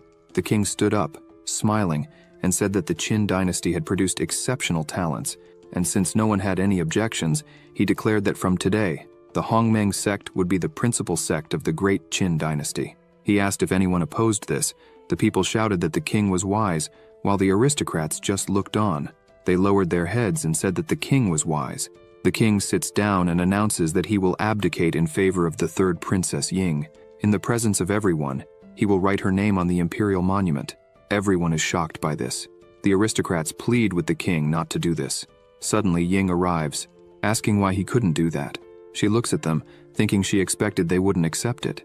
They say there has never been a woman who took the throne. And besides, the princess's cultivation level is low. If another country attacked them, how would they defend themselves? Ying becomes angry, thinking they were using her cultivation level to justify this. Yafan sits and says that it seems, in this life, Ying is not as powerful as in the past, and will be prevented from ascending the throne. He starts to laugh, and thinks that if he interfered now and suppressed the ministers, maybe he could. However, someone interrupts him, saying that as a disciple of the honorary master of the national sect of the great Qin dynasty, Ying can assume the throne. Xiao becomes irritated and starts to release his power, telling Ying not to worry because he would take care of everything. Several swords cover the entire space. Xiao says that anyone who opposes will be killed by him, and anyone dissatisfied will be convinced. People are shocked to learn that the third princess is Xiao's disciple. Ying is delighted by her master's leadership. He touches her head and asks her to proceed and take what is rightfully hers. Ying says that everyone recognizes the status of the Hongmeng sect. She asks why, as a member of the sect, she couldn't assume the throne. She asks if it is because their clans have already made secret pacts with the first and second princes. The aristocrats are startled by this. One of them shouts at the king, saying they can't do this. The Hongmeng sect is the national sect today, but in the future, they could betray. And at that moment, how would the third princess act? Ying becomes angry. Her father asks her to calm down. The king says that if they can't reach an agreement, then the great monument will decide. The towers begin to shine, and people are shocked by this. Zhuxuan thinks that every emperor of the Qin dynasty has had their name engraved on the imperial monument. It is imbued with spiritual energy, and when a person's name is engraved there, they can take advantage of the national fortune. She thinks that Ying had everything planned. She will take advantage of the overwhelming advantage over the 100 families today. They will support the ascension of the third princess to the throne once and for all. Ying walks up to the monument and thinks that today, as the princess, she must have her name engraved on the monument at all costs. She places her hand on the monument. A great energy is released, causing strong pressure on the princess. Yafan advances quickly, saying that now is the exact moment. Xiao notices this. Yafan thinks that Xiao stole the entire scene for himself, but he shouldn't worry about that. Besides the imperial family's background, only spiritual bodies with divine consciousness can enter the imperial monument space. He rushes in, thinking he could help the princess now. Inside the imperial monument space, Ying begins to walk and wonders where she is. The statue behind her starts to exude a dense aura. She wonders if there really is a secret space inside the imperial monument. The statue looks at her and shouts, "How dare you?" Ying is startled. She turns asking who it is. The statue says, "A mere woman. How dare you covet the supreme throne and offend imperial majesty? It is a sin worthy of death." She is frightened and thinks she is now in big trouble. This is the founding general who protected the Qin dynasty during the country's foundation. The statue strikes its spear on the ground, breaking the whole place and releasing a lot of energy. He says, "Since you have the blood of the ancestral emperors, I will give you one last chance. Leave here immediately. Otherwise, I will definitely kill you without mercy." She is scared and thinks that her father, the king, never mentioned such a trial when touching the monument. Perhaps because she is a woman, the statue appeared to stop her. She wonders why she couldn't become an empress. Ying remembers that it was she who dealt with the noble families, she who traveled through all the immortal sects and families, gaining everyone's support, not to mention the support of her master Xiao. Ying draws her sword and says that the throne belongs to her, and that it was ordained by the heavens. She draws her sword and asks how a mere wandering spirit dares to question her. Ying asks if he still believes he can stop her, for that is an absurd thought. The statue dodges her attack and says that she is insolent for doing so. He begins to attack her while shouting that he will have to do something since she wouldn't leave. The two begin exchanging blows, and as the fight progresses, a red energy starts to approach them. It was Yafan who looks at all this and wonders if this was the space of the monument, for it was all incredible. He watches Ying's fight and says it's time to put his plan into action. The fight between the two becomes increasingly intense. The sword that Xiao had given to Ying senses something and begins to fly on its own. Ying is a little scared by this, wondering why it started acting on its own and if it had sensed some danger. The sword heads towards the statue, which also can't understand anything and asks what is happening. The sword breaks the statue's weapon, leaving it impressed. Ying thinks that her master was truly right. He was helping her ascend to the throne. Suddenly, Yafan arrives, shouting at the statue, asking how it dares to touch Ying, saying it would have to go through him first. Ying looks at him, wondering who he could be. Yafan advances without hesitation. The statue sees the fire of consciousness in Yafan's hand. As soon as the statue receives the first blow, it thinks that his attacks burn directly its residual spirit, and it can't fight against that. Yafan continues attacking, saying he would let the statue taste its own power. The statue tries to step on him, saying that he has a spiritual body with a divine consciousness, hence why he managed to get there. Yafan continues attacking and asks if that's right, a spirit from the void-destroying earth. Yafan says he had already noticed that the statue was prepared to fight a spirit with divine consciousness. The statue asks Yafan if he really thought it would stay there for 1,000 years without preparing for such a thing. While the two are fighting and arguing, Ying takes advantage and attacks again with the sword that Xiao had given her. The statue notices this and raises its arm, saying it's a small sword so it would have no effect. However, the sword pierces through the statue with great force. The statue says this is completely impossible. With just one move, it was defeated. The sword returns to Ying. The statue turns into nothing but a pile of stones on the ground. Yafan thanks her. Ying says she doesn't know him. He is a little embarrassed and says that indeed she didn't know him, but he had admired her for a long time. She says she understands but thinks that Yafan is very strange, as he is not a member of the royal family but managed to get in there. She plans to investigate this later. Ying says she needs to leave soon, as her father and master are waiting for her. Yafan is a bit irritated because Ying constantly mentions Xiao. He thinks he needs to be careful. Ying starts to leave, but Yafan grabs her arm and asks why she is already leaving. He points out that there is still the dragon's spiritual energy there, which would be very good for her to absorb. She asks what energy that is. Yafan asks her to sit and follow his instructions. After a few minutes, she starts to feel an energy and manages to absorb everything, reaching the peak of the golden core. Yafan says that it's finally over and that she can leave, as he is very sleepy. Ying asks why he wanted to help her. He starts to smile and says that he already mentioned before that he admires her for a long time and that this is the least he can do. Ying feels a little uncomfortable with this, and says they should forget this conversation and leave soon. Meanwhile, outside, everyone is scared, asking why Ying had disappeared. The king is worried, wondering why this happened, as in the past, when someone was to ascend to the throne, all they had to do was bind the tablet with their spiritual power, and the person's name would appear on the tablet. He thinks that a phenomenon like this, where the heavens and earth change and the successor is absorbed by the tablet, has never happened before. The sky begins to look strange, and people think it could be divine punishment for having the princess ascend to the throne. Suddenly, several people arrive, led by two individuals. They reach the center of the arena, and the two shout that they are the first and second princes. They declare that they are against Ying's succession to the throne. The king is surprised and asks what they are doing there. The first prince says they are there because they want their father, the king, to rescind the order he gave about Princess Ying. He claims that the heavens are showing that the third princess is not worthy of ascending the throne. The crowd is frightened, shouting that the sky suddenly covered with dark clouds, and they wonder if it is truly divine punishment. The second prince says that if their father does not retract this, they will order their troops to correct the situation. The people are scared by everything happening there. The first and second princes bow and beg their father to withdraw the order he gave. They kneel down. They all shout together that the succession of the third princess goes against God's will, and they beg him to stop it. Juxuan asks Xiao if Ying is really okay.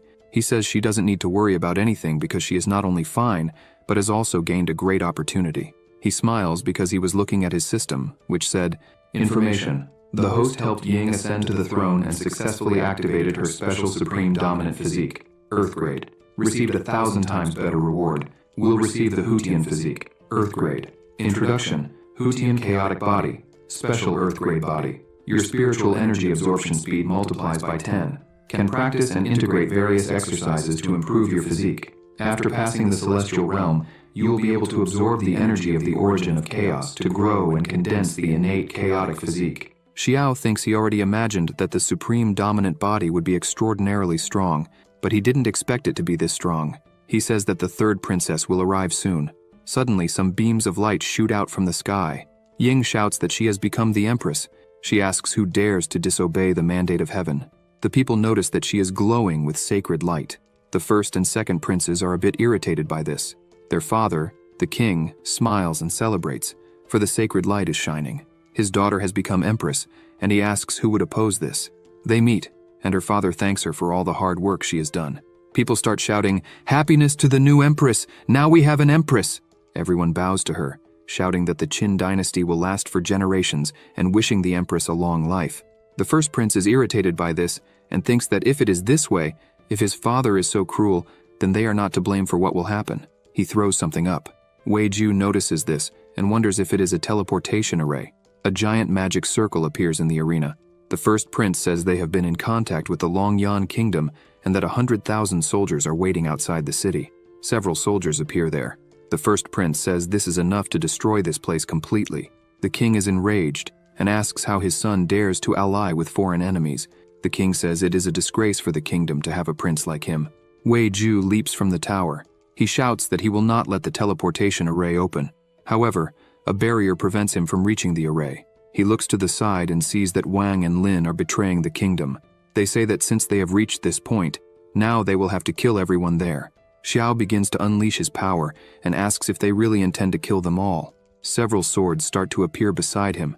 Xiao asks if the two of them really think they can pull off such a feat. The two are frightened by this. Xiao's swords begin to strike the magic shield repeatedly. The shield starts to break because the attacks are too strong and continuous. Wang starts to get scared. Lin says it's now or never. He wouldn't lose to someone like Xiao, who came out of nowhere. Xiao begins attacking everyone there, leaving the first and second princes terrified of his overwhelming power. Wei Ju asks the king if he needs Zhang to return to help. The king replies that no, it seems Xiao will handle everything. What Zhang needs to do is guard the city. Xiao, crazed for battle, advances smiling against everyone at once. With a single move, he hits several enemies. The first prince shouts, asking who this man is who is annihilating everyone there. The second prince tells his brother to run as fast as he can. Xiao looks at them with blood in his eyes and asks if they now think of running. He attacks them both together. Another of his swords strikes the array. Wang sees that things have gone terribly wrong. The array begins to change, and a lot of energy starts to move around it. The frightened people ask what that is. Wang says that fortunately, There was time for the array to be activated. 100,000 elite soldiers would appear there. The soldiers begin to be teleported, but they are already defeated. Lin and Wang watch this in shock. They ask how they were defeated. One of the soldiers says they don't know exactly what happened. A giant golden hand fell from the sky, and they couldn't resist. He thinks this action offended the heavens. Wang and Lin think the golden hand is the old Zong's ability. Xiao holds his sword and asks if they have finished saying their last words. Before they can respond, he attacks the two, making them cough up blood. In the end, Xiao leaps and stands atop the fallen bodies on the ground. He looks at the king and says the rebellion is over. Xiao smiles and says they can continue with the succession ceremony. He turns to everyone and shouts, asking what they are waiting for. They should salute the new empress. The people look at each other, kneel, and begin to salute the new empress. Ying steps forward and says that from today, she declares that the hereditary system of the nobility will be abolished, and all the titles of the old families and their decorations will be revoked. The members of the families are shocked by this, but bow their heads and agree. A few days later, Meyer asks Xiao and Zhuxuan when they are going to return home, as she has nothing to do there. Zhuxuan says it's almost time. Suddenly, Zhan Feng opens the door, and Xiao says he has finally appeared. Zhan Feng kneels before Xiao and greets him. A system window opens, showing Zhan Feng's specifications. Information, name, Zhan Feng, identity, 4th true disciple, comprehension, 300, root, 300, talent, none. Xiao thinks that it's true that disciples with a special physique are not everywhere, but there will always be luck, and nothing can decide what the future holds. Xiao tells Zhan Feng that they are master and student, so there's no need to be so formal. However, since it's Zhan Feng's first time here, he can't be so stingy as a master. Xiao touches Zhan Feng's forehead and says he will transfer some techniques for him to learn and then teach him more calmly later. Zhan Feng starts shouting, wondering how many techniques Xiao is giving him. From what he noticed, there are more than 50 techniques, and among them, the lowest grade is Earth level. He thinks this is more than his sect of the 10,000 peaks has accumulated over the years. The system appears saying, Notification. We detected that the host gave his disciple a total of 57 secret technique books. Doubling your reward, you obtained 1 use of skill fusion. Zhan Feng looks at Xiao, wondering what kind of monster he has as a master. Xiao says it's time to visit his 3rd disciple. Several people are walking down the street. One of them shouts that Her Majesty has arrived. Ying descends, accompanied by Wei Ju and Chong. Xiao greets Her Majesty. She bows and also greets her master. Xiao says they don't need to do this all the time, and that if she has something important to say, she should just say it. She asks if he remembers the National Destiny Conference she had mentioned. Ying says that the Longyan Kingdom is stealing their vassal states and is about to start a war. She explains that although the plan has been exposed, once the Qin dynasty falls, it would be difficult to escape the outcome of being manipulated by others. She suggests that the best course of action is to participate in the national games and make Xiao's name even greater. Even so, the Longyan Kingdom would not be easily convinced. Xiao asks what the rules of the game are. Ying begins to explain that following the experience of previous years, representatives are usually sent. Each country sends 5 people, all of whom must be at least at the nascent soul stage. He asks for the names she has chosen so far. Chong smiles and says that he is one of the chosen ones, and that's why he came to invite his friend Zhan Feng to join him. Zhan Feng says that now it makes sense why Chong had been eyeing him since the beginning of the Dao Festival. Chong smiles and says that's right. Zhan Feng turns to Xiao and says that he now belongs to the Hongmeng sect and will do whatever his master commands. Xiao says they will try to obtain a consultative status from the Superior Kingdom, just for fun. He asks Ying if she wants to become the Empress of the Superior Kingdom. Everyone is shocked by what Xiao has just said. Chong shouts, asking if Xiao really said that. He explains that Her Majesty simply asked them to do everything possible, but she didn't say the goal was to become a great nation. Ying says that it's difficult for Qin to obtain 5 nascent souls, let alone become the most important one. However, if her master believes in her, she feels confident she can do it. She shouts that she wants not only to become the Empress of the Kingdom, but also the Empress of the Immortal Court, and she asks her master for help in achieving this. Xiao mentions that they have set a small goal. Qin will become a great country. Yafan, observing this, thinks that the Hongmeng sect is quite lively and wonders if he could be a part of it. Ying notices him and asks what he is doing there. He responds that he counted on his fingers and it seems they will need him too. Yafan adds that, according to his calculations, they need more nascent souls for the National Destiny War. He asks what she thinks about his participation. Currently, Yefan is at the 5th level of nascent soul. Wei Ju senses something unusual. He informs Ying that this man is the same one Zheng Lao saw in the Haochen mirror a few days ago. She thinks that this man is indeed remarkable. Ying calls everyone and introduces Yefan, stating that he was the one who helped her when she challenged the Imperial Monument, and that, since he is interested, he will join them. Ying asks her master what he thinks about this. Xiao recalls that this is the person Ying mentioned had helped her by warning about the dragon's energy.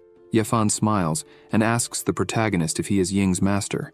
Yefan explains that 5 years ago, Ying saved his hometown, which is why he came to Qin to admire her, but he didn't expect to encounter this situation. The two greet each other, but Xiao thinks that he came alone to watch the Dao Festival and somehow ended up in the mysterious space and now wants to participate in the national games. The protagonist looks at him and thinks that he is a reincarnated person like himself. Yefan wonders what secrets Xiao has. The protagonist turns and says that the participants will be him, Jianfeng, Chong, Wei Ju, and Yefan. He also mentions that if they need any help from the Hongmeng sect, they can ask Zhu, as he will be in seclusion every day. He calls Jianfeng to follow him. Inside a house, Jianfeng asks his master what had happened. Xiao asks him to look at the sword in his hand first. Jianfeng asks if it is the immortal sword. Xiao asks if he knows where it comes from. Jianfeng says that informing the master, the disciple obtained 7 strange divine swords from ancient ruins in the northern region of the Qin dynasty about 85 years ago. There, they also acquired the 7 Importus assassination techniques, a low-level celestial technique practiced by disciples. According to the inscriptions on a stone in the ruins, these 7 swords were celestial magical weapons of celestial level, but failed to survive the thunder tribulation when advancing and suffered severe damage. The craftsman of the time couldn't repair the damage, so he combined the remnants of the swords with other materials. Jianfeng says they should be unique, but wonders where the one his master is holding comes from. Xiao says he didn't ask for the stories told. He states that, to his knowledge, the true name of this sword is the Flexible Fingers Sword. He believes he obtained this sword through the system, so it is out of the ordinary in this world and difficult to explain. Jianfeng says he didn't know the names of the swords, and thus called it the Immortal Assassin Sword. Xiao asks if he remembers where the ruins are. Jianfeng replies that the ruins are beneath his sect, protected by magic circles, and they can enter there any time. The protagonist smiles and begins gathering magic in his finger, saying he agrees with this plan. Xiao says that before they go, he will teach a few more techniques called sword coming, and that it is good for Jianfeng to practice a bit first. Jianfeng is impressed, saying he has never seen such a mysterious and extraordinary sword technique. The protagonist says it is a combination of his 57 techniques. The first 57 he received were the predecessors of this, to make it easier for him to get used to. Jianfeng is amazed, and asks his master if he created the celestial-grade sword-coming technique. Xiao smiles, and says it was just luck. Jianfeng says that this is not luck, this is genius. Xiao tells him there's no need to keep saying these things because he doesn't care. The protagonist asks if Jianfeng knows what lies in the heart of the sword. Jianfeng asks Xiao for guidance. The protagonist says the most important point is to get rid of. Jianfeng is startled, asking if it's to get rid of his sword. Xiao clarifies that it's not just to break through the obstacles ahead, but to shatter all the magical power of the world. Moreover, this sword technique can integrate with the essences of sword techniques from all over the world and improve their grades. Xiao says that one day, including the world's strongest magical treasures and divine weapons, they can be broken with a sword. Including evil spirits and demons, they can be defeated with a sword. Jianfeng shouts that breaking all laws, breaking all weapons, breaking all means if he also incorporates the 7 styles of immortal destruction. At the heart of the sword, energy begins to emanate from his body, and he shouts that he has succeeded. The brilliance is so intense that people outside the house are startled by what they see. System screens appear saying, after receiving instructions from the host, the apprentice comprehended the 10,000 breaking weapons of the sword heart, incomplete. You have been rewarded 10,000 times, obtaining the 10,000 breaking weapons, complete.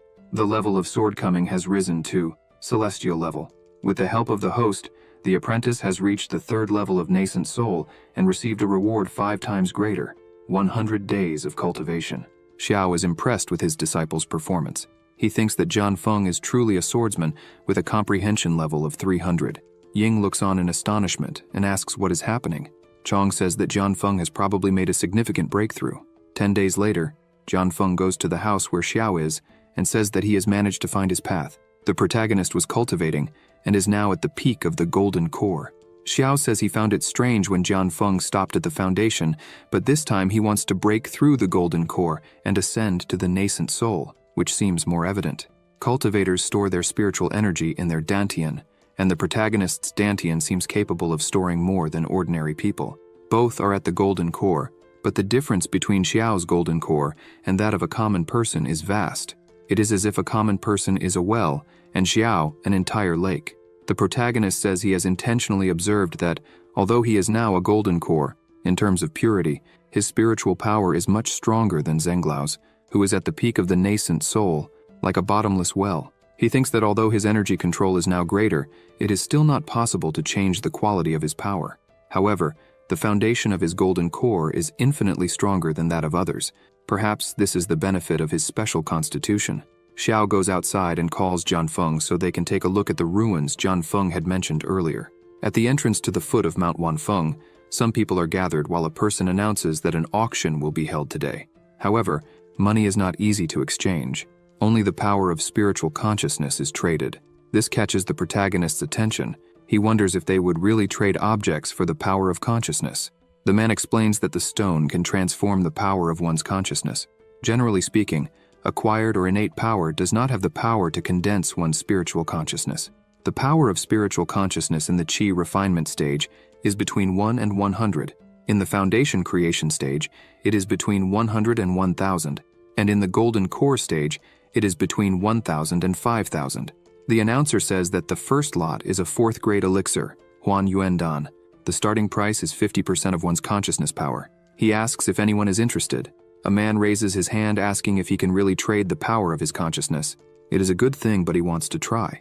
The announcer says he can try. He asks a monk to inject his consciousness into the stone. As soon as the man touches the stone, he feels something strange and thinks something is wrong. The man starts trembling and sweating while the announcer smiles at this.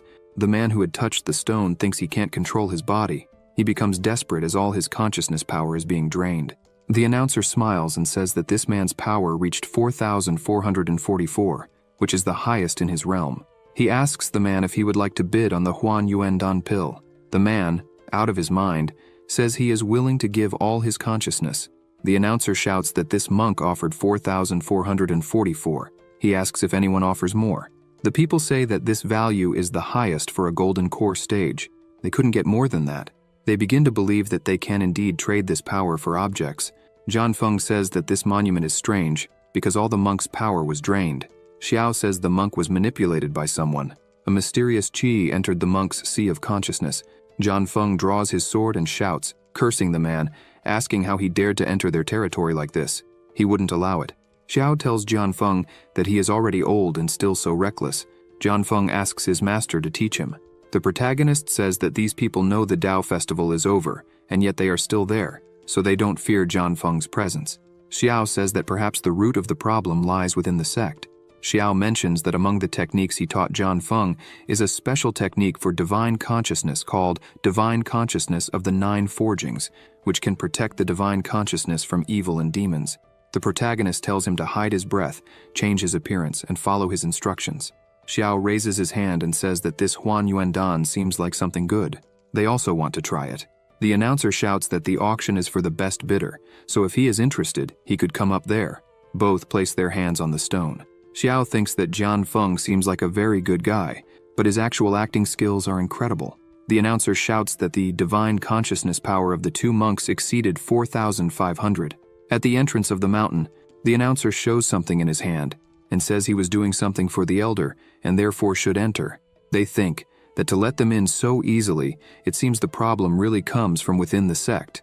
Moreover, in that direction are the ruins at the back of the mountain. A strange energy was coming from within the ruin. Inside the ruin, a person was absorbing this energy, while others seemed out of their minds beside him. This person absorbing the energy is called Yuanji. The announcer tells the great elder that he managed to bring everyone there this time. Jianfeng looks at this and gets angry, thinking, Yuanji, it really is you. Yuanji attacks the announcer with his aura. He asks why it took so long. Yuanji had warned that he would kill him if he arrived late again. The man shouts, saying that this time so many monks were deceived.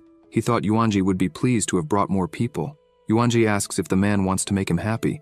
then he should offer all his spiritual energy, blood, and consciousness. He starts to suck the man's energy while he screams. The man faints. Yuanji asks if that is all he had. He shouts that it is not enough. He uses his aura to grab more people. Xiao pushes the person Yuanji was going to grab, saying he twisted his ankle. Yuanji grabs Xiao. He asks why Xiao is not being controlled by the stone monument. Xiao says nothing, just looks at Yuanji. The protagonist looks at him, releasing a bit of his power. Yuanji trembles. Still trembling, he asks if Xiao really wants to compete with him because that is very audacious. The protagonist steps back and asks what Yuanji is talking about because he has already lost. Yuanji is startled and shouts, asking what is happening because he can't control his body. He asks Xiao what he did to him. The protagonist says he did nothing special, just used the same trick Yuanji was using. Xiao explains that Yuanji used the stone monument to absorb the monk's consciousness power and took the opportunity to invade the sea of consciousness, controlling the opponent's mind and capturing the person to consume their blood and spiritual power. Xiao says he just made some manipulations in the divine consciousness power he let Yuanji absorb, creating the opportunity to counterattack whenever he wanted. Yuanji starts screaming in pain as a lot of energy begins to surround his body. Xiao says it's a shame. It seems he is faster. The protagonist explains that this is the 12-star dragon blocking formation, which requires the sacrifice of a large amount of blood, spiritual energy, and divine power to achieve balance. Xiao thanks Yuanji for giving him this gift. A strong amount of energy starts to surround the place. The ruin begins to tremble and break apart. John Feng exclaims that the ground is falling. Suddenly, everything stops. John Feng looks around and asks if this is the 7 stars of man. The protagonist asks what the 7 stars of man are. John Feng starts to explain that, according to legend, in ancient times immortals and gods were side by side, and among them was a supreme ruler called Shu Yuan. He ruled over the flooded lands and all the races of the heavens, a true emperor of the laws. Due to a catastrophe, the order of the heavens collapsed, and Armageddon arrived, causing all creatures in the world to be reduced to ashes while bleeding. The immortal emperor Shu Yuan could not bear the suffering of common people, so he led his immortals to fight.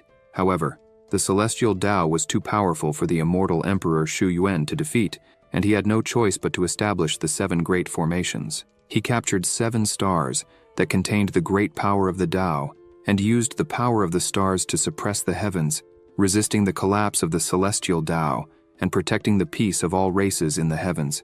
Xiao asks if this legend is true and what happened to the immortal emperor Shu Yuan. Jian Feng says that after capturing the stars, the immortal emperor Shu Yuan was so weakened that the celestial Tao took advantage of his weakness and destroyed his physical body, and his soul could only hide within the 7 stars. It was never said whether he died or remained alive since then. The 7 stars of man constitute an ancient power, with the myth and legend of the immortal emperor Shu Yuan as their belief and the 7 stars as their name. They worship the immortal emperor Shu Yuan and spread all his great deeds. Suddenly, the marks on the wall begin to glow. Jian Feng is scared, and the protagonist asks if this is power and energy start to fly towards Xiao's body. The energy begins to pass through Xiao's body. He thinks it seems to be more condensed and powerful than spiritual energy, and has some similarity with the purple qi from the Hongmeng sect, which was once refined. The protagonist starts to concentrate and asks Jian Feng to protect him. Jian Feng says he will do his best. Jian Feng thinks he heard that before the 7 stars disappeared, the legacy of the immortal emperor Shu Yuan was divided into 7 parts and spread across the world. He wonders if his master was chosen by the 7 stars and is about to become the heir of the immortal emperor Shu Yuan. Jian Feng thinks that if he were in his master's place receiving all this power, he wouldn't be able to bear it and would die quickly. He looks at Xiao and wonders if he is all right. After a few moments, Xiao opens his eyes, and his current level of strength is the peak of the golden core. He thinks that even with such a large amount of power, it was not enough to fill his golden core. It seems he will have to return to the Hongmeng sect to absorb the purple qi before trying to advance. Suddenly, a woman passes through the wall. She says that, by order of the immortal emperor Shu Yuan, the 7 stars below her are the 7 stars of light. She is there to guard the legacy of the immortal emperor, waiting for someone with a suitable fate to obtain it. Xiao asks if she is floating light, one of the 7 stars of man.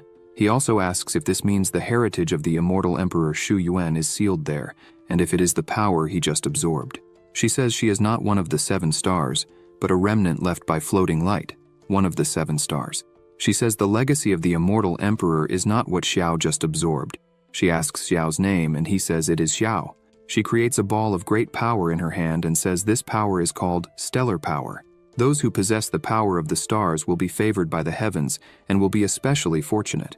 Xiao remarks that this power is very similar to a power he refined before, called Hongmeng's purple qi. He asks if she has heard of Hongmeng's purple qi. She looks at him thinking, so he is from the Hongmeng sect.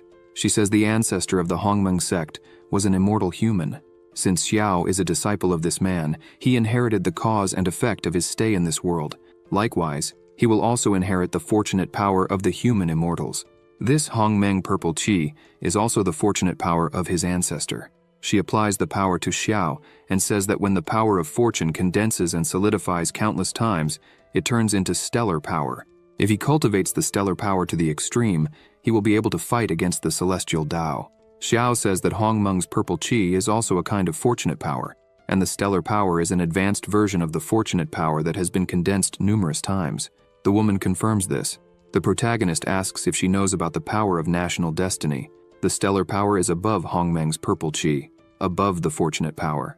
The woman says the power of national destiny, as the name suggests, is the power of a country's destiny, and is also one of the lower levels of stellar power. Xiao says he understands but has one last question. Has anyone else obtained this heritage of the immortal emperor Shu Yuan? The woman says that besides him, others have been there before. They all completed the trial well and received their own heritage. Xiao thanks the woman for clarifying everything and says he has no more questions. She says that, as Xiao already knows, this place is where the immortal emperor Shu Yuan left his heritage. Once he has received this heritage, he will be able to fight against the celestial Tao. She asks if he is willing to take the trial. The protagonist asks what the trial would be. She smiles and says that if he wants to receive this heritage, he must kill the man who came with him. John Feng is so scared that he reverts to his original form. Xiao remains silent while John Feng screams for his master, terrified. The protagonist smiles.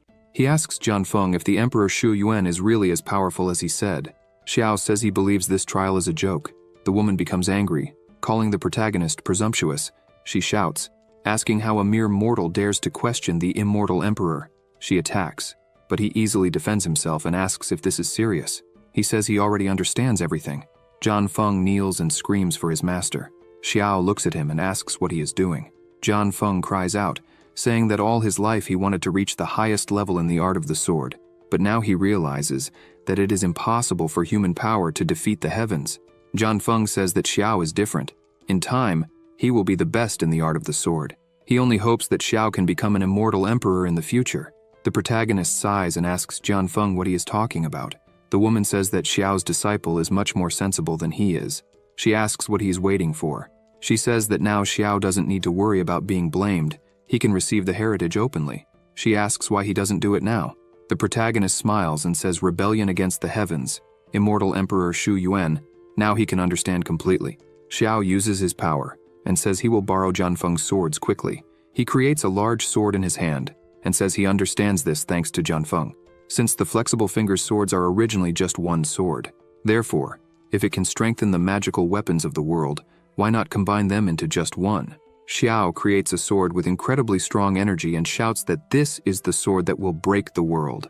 John Feng is amazed and shouts, asking if all the flexible fingers swords have turned into one. He asks if this is not something even the ancient weapon forgers could do. The protagonist looks at him and says this is nothing. He grabs another sword in his hand and merges it with his true sword, saying it can be even stronger. The woman is startled, saying that the flexible fingers sword given to her by the immortal emperor has been strengthened. She asks if this power is now available to today's cultivators. Xiao advances, saying he will put all this to the test. The woman is frightened and shouts, asking what he is doing. She asks if he doesn't want the heritage of the immortal emperor. The protagonist asks her how it is possible that the immortal emperor Shu Yuan, who fought against the celestial Tao to protect the races of the heavens, would set such a trial. The only solution he thinks is simply breaking their customs without scruples. He strikes the woman. The woman begins to emit a strong amount of energy and explodes with just one strike. Xiao says that if he is not mistaken, he could consider this a way to end the false legacy of the immortal emperor. Yuanji screams for his master. Beside them, a book with a lot of energy appears. The book opens, and John Feng shouts, saying that this is the technique cultivated by the legendary immortal emperor Shu Yuan. The protagonist approaches the book, and the energy begins to enter his head. He says that unfortunately, there are 7 chapters in the 7 Stars Sutra, but this is only the first, the chapter of tenebrous light, which can support his cultivation, but it is not enough to reach the first level of the separation realm. If he wants to cultivate to the first level, he needs to find the remaining 6 chapters. However, the chapter of tenebrous light also contains the location of the next chapter of Kaiyang, which is located in the Longyan Kingdom. He thinks it will be easy to find. It is also written in the chapter of tenebrous light that anyone who decides to kill their companions in the ruins can obtain part of the heritage, but will not be able to find the whereabouts of the other relics. Xiao thinks that until the true heir appears, the relic will remain sealed. From what he has noticed, the men who arrived there before him chose to kill their companions. The protagonist is a bit confused, thinking he does not know what the intentions of the immortal Emperor Shu Yuan were in leaving this kind of heritage. Jianfeng congratulates Xiao for receiving the legacy of the immortal emperor and the complete flexible finger sword. Now, he has a new powerful weapon. The protagonist asks Jianfeng to extend his hands. As soon as he extends them, Xiao hands the sword to him and asks what he was talking about, as this sword is now his. Since he doesn't need it, the system announces, With the host's help, the disciple obtained the 8 swords in 1 high celestial grade, complete flexible finger sword. The host will receive 5 times the reward and obtained the upgraded version of the supreme celestial grade, complete flexible finger sword. Jianfeng looks at Xiao with tears in his eyes and bows, thanking his master. The protagonist says he will give him the Sutra of the ancient 7 Stars Emperor. Jianfeng is shocked and asks if Xiao really wants to pass on the legacy of the immortal Emperor Shu Yuan. After Xiao transmits the knowledge, Jianfeng begins to meditate while the system opens again, saying, It has been detected that the host taught the disciple the Sutra of the ancient 7 Stars Emperor, chapter of the dark light. The reward is doubled, and the host will receive the scripture of the ancient 7 Stars Emperor, chapter Haiyang. The protagonist is happy with this reward, as the Kaiyang chapter is very good. He begins to summon a sword, thinking he would take a good look at it, as it is said to surpass even the immortal emperor's magic weapon. Jianfeng opens his eyes and asks Xiao if the sword he is holding is also a flexible finger sword. While Jianfeng holds the sword the protagonist gave him, he asks Xiao how it is possible that he has 2 complete flexible finger swords. The protagonist's sword turns into energy and transforms into a fan. Xiao looks at him and says he already told him not to ask questions about the world. Jianfeng is so surprised by what Xiao is doing that he shouts he wants to become a fan of his master. The protagonist transforms the energy fan into an axe. Xiao says that the axe he is holding is as strong as a celestial grade weapon and that it's not bad at all. Now he can do whatever he wants with it, as he sees fit. He thinks that after practicing the 5 elements yin-yang body refinement technique, he gained new insights into the Tao of the sword, which had been stagnant for a long time, so it's better for him to explore new ways of cultivating. Jianfeng continues to be more and more impressed with his master. He thinks that Xiao made a celestial grade masterpiece. The flexible finger sword is only high celestial grade. From what he knows of the legend, this is the magic weapon refined by the immortal Emperor Shu Yuan to shake the light. Xiao asks the system if this upgraded version of the flexible finger sword has new functions besides changing shape. The system says, By merging weapons containing the power of the stars, it is possible to evolve the sword's level. The protagonist is happy to know that this is a divine weapon that can evolve. He says this sword is much more powerful than the complete flexible finger sword, so he will call it Wu Shuang. He makes a movement with the fan, releasing a good amount of energy, and says they should get those people out of there. The released energy begins to transform into spirits, lifting and carrying the fallen people. He says it's time to test the puppet technique written in the chapter of the dark light. After getting everyone out of the cave, they went to Wangfeng Mountain Square. Several people were lying on the ground. Jianfeng informs Xiao that these people suffered damage after losing some of their consciousness power. Jianfeng emphasizes that if they leave these people alone, in the future, they may end up going mad. The protagonist begins to release his power and says he just learned several routes for the movement of spiritual energy and asks Jianfeng what he thinks. He says he will try too. Jianfeng begins to concentrate and releases a large amount of energy around him. After a while, he notices what this technique is and shouts at his master, asking if that ability is not the heaven and earth demon devouring technique used by Kui Wu Wu. He asks what the protagonist wants with that kind of magical power. Xiao smiles and says it's to reverse the technique and save Jianfeng's disciples and grandchildren. The system announces, Through the host's teaching, the disciple learned the incomplete heaven and earth demon devouring technique. The host will receive a reward 7 times greater, and obtained the complete heaven and earth demon devouring technique. Xiao begins to concentrate and releases his power into Yuanji. The protagonist thinks that this magical power can not only absorb other people's spiritual power, but also control their minds, which is quite practical.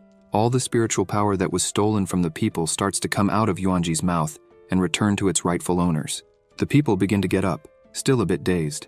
They were scared, but besides having their powers back, they were stronger than before. Jian Feng asks Xiao what he did to those people. The protagonist says that when he returned their consciousness power, he also purified them, since some of Jian Feng's disciples had a weak foundation, so he decided to take care of them. Jian Feng is completely amazed by his master's feat. The people start shouting that their master, Jian Feng, saved them and even made them stronger than before. Xiao turns around, saying he would leave the rest to him, and that once he finished handling things, they would go back home. Jian Feng watches Xiao, who walked away too quickly, and wonders if this is how a master acts. After all this, they begin to return to the Hongmeng sect. As soon as Jian Feng sees the sect, he is astonished and asks what happened, as the place looked different and luxurious. Compared to his own sect, Hongmeng seemed like a remote and poor place. The protagonist laughs at this and says it wasn't like that before, but they arrived at the right time. He descends and says they were expecting them. As soon as he arrives, Zi starts shouting that her master has returned. Muhan comes forward and greets her master. Xiao asks how she feels now that she is helping with the sect's affairs. Zhu Xuan Xiao starts to say they are doing a great job there, and that she was thinking of appointing Zi as the master of the 7th peak, and giving Muhan a separate Dan peak to recruit new disciples who hope to use the Dan to enter the Dao. Xiao holds Zhu Xuan Xiao by the shoulders, looking directly into her eyes, making her embarrassed. He asks if she is serious, because it seems he has a problematic person taking care of them these days. Suddenly, Meyer arrives shouting, calling her master and saying she has something to ask her. Zhu Xuan Xiao says goodbye and mentions she will resolve this first. The protagonist asks Zi and Muhan to take Jian Feng to see the sect. He would return later to guide them in cultivation. Alone, the protagonist goes to the sect's ancestral shrine. He says this power is much more condensed than before. Purple Qi of Hongmeng. This must be the stellar power. He thinks he didn't expect that the celestial book of Hongmeng, which said that on the day he became the leader of the great sect, he would attract all the fortune left by the ancestor of Hongmeng, was actually true. Moreover, this fortune is much more incredible than he imagined, as it is already condensed into stellar power. Suddenly, the energy expands, making a loud noise. Bai Luo-ri opens the door coughing. The protagonist asks what is happening. He says he doesn't know what was going on with the ancestral shrine. Suddenly, the spiritual power became violent and injured several passing disciples. The master ordered him to go there and find a solution to the problem. Bai Luo-ri says he asked around and finally found a high-ranking person to help. He points forward, saying that is the person. An old man introduces himself, saying his name is Xuan Xiao from the Nanli sect. He asks if they need his help. The protagonist just looks at him. Bai Luo-ri celebrates and asks if Xiao knows him, since he is known for having destroyed the Luoyun sect alone. He is almost a demigod. Bai Luo-ri says he spent all his money to bring this guy here. Xiao begins to pat Bai Luo-ri on the head and asks if he had told his sister about today and about the day they met in Luoyun City. He says yes, and mentions that the protagonist said he would give him the opportunity to practice. He asks why Xiao is patting him. The protagonist says it's nothing, he just thinks Bai Luo-ri is cute. Xuan Xiao bangs his staff on the ground and yells at the two of them, asking if they know how valuable his time is, and yet they are standing there chatting. Bai Luo-ri is startled by this. He apologizes and shows the way. As soon as Xuan Xiao enters, the energy begins to manifest, and Xiao just smiles behind him. Xuan Xiao is shocked, wondering why this energy is so pure. It seems infinitely purer than common energy. He thinks the Hongmeng sect is very lucky, since the ancestral shrine is emitting such a pure flow of spiritual energy. Xuan Xiao thinks that if he can steal and absorb all that energy, he could reach the nascent soul in an instant. Xiao becomes serious behind him, while Bai Luo-ri asks if Xuan Xiao can solve the problem. Xuan Xiao turns and says, "This is not a simple matter. He will have to use the treasure of fate to solve it, so the price will go up." Bai Luo-ri is disappointed, saying he has no more money. Xiao, irritated, tells Xuan Xiao not to worry, as the protagonist is interested in seeing Xuan Xiao's skills. If he can solve this problem, he will pay the additional costs. Xuan Xiao says he will solve it since they are so generous, but thinks these two are just dumb sheep. He takes out his bag, a treasure capable of storing and absorbing spiritual energy, called the spiritual storage bag. As soon as he opens the bag, The energy starts to flow in. The old man starts shouting, thinking this is fantastic. The bag begins to grow larger as the old man thinks all that pure, high-quality energy is now his. He continues absorbing as much as he can. The bag starts to make noise, and he is surprised, thinking the bag won't hold. The bag explodes, spreading all the energy again. Xuanxiao thinks he has no choice but to absorb this energy right now. As he starts to absorb the energy, he is frightened. He wonders what is happening because this is not spiritual energy. The energy increased dozens of times after entering his dantian. The energy keeps flowing in, and he thinks this is not good. If the energy keeps coming in like this, his body will explode, and he will die. Bai Luori notices the spiritual energy has decreased a bit and says Xuanxiao is truly incredible. Xuanxiao's body begins to grow enormous, and he tries to ask for help. Bai Luori is surprised, asking if Xuanxiao is really asking for help. Xiao looks at this and starts laughing hysterically. He begins to control the energy in the place. Bai Luori asks what he is doing. The protagonist says that if he doesn't help, this little master will be reduced to several pieces of meat scattered everywhere. The protagonist starts absorbing the energy while thinking that, fortunately, he obtained the heaven and earth demon devouring technique, and this is a perfect occasion to use it. The old man's body begins to return to normal. He falls to his knees on the ground and sighs with relief, saying he is saved. Xiao asks the old man if he is sure about that, and steps on his body. Xuanxiao screams in fright, asking what the protagonist is going to do with him. Xiao says it depends a lot on what he will say. The protagonist orders the old man to say who he really is and what his intentions are in infiltrating the Hongmeng sect. The old man, scared, shouts that he will tell everything. He says he is very sorry, that he deserves death, that he did not recognize such an important person and deceived everyone. In fact, his name is not Xuanxiao from the Nanli sect. His real name is Zhang San. He says he used the protagonist's name to deceive people and get money all over the country. Bai Luori is shocked by this. The protagonist transforms his fan into a knife and asks if that is all he has to say. And to make up for the deception, he will just cut off one of Zhang San's legs. The old man falls into despair and says he is being sincere, offering all his belongings as an apology and calling the protagonist an immortal master. Suddenly, someone arrives and calls Xiao. It is Zhuxuan, who says that if he does this, what would he do if her disciple became corrupted? Xiao takes the old man's belongings and says that Zhuxuan is a bit mistaken, that he was just punishing villains and eliminating evil. Besides, she sent him there as soon as he returned. He asks if it wasn't to set a good example for Bai Luori. She replies that she sent him there to absorb the energy from that place, not for what he said. The protagonist smiles and asks if she is serious. He uses his energy, transforming it into a rope. Xiao says he will take the man away, so Bai Luori doesn't need to worry anymore. The old man starts shouting that he was wrong and begs for forgiveness. Zhuxuan says that this is an opportunity that appears after the explosion of the Hongmeng sect's fortune. She emphasizes that she has already absorbed her part and that all the rest belongs to Xiao. He immediately sits down and says that in that case, he will not refuse. She starts to leave the place while Bai Luori runs after her, asking why she didn't absorb everything if she knew what it was and why she sent him to guard that place. She stops and thinks that the fortunate power is much stronger than spiritual energy, but if a cultivator cannot absorb it, it is a waste. Previously, when she used the purple chi of Hongmeng to temper the green-purple twin swords, it took an entire year. When the protagonist left the capital of the Qin dynasty, he had another great breakthrough. Now she could master the fortunate power almost effortlessly. She turns to Bai Luori and says that everyone has their own opportunity. She thinks she needs to hurry, otherwise Xiao will leave her behind. First peek. Night falls, and the sky is behaving strangely. A lightning bolt begins to fall towards the house.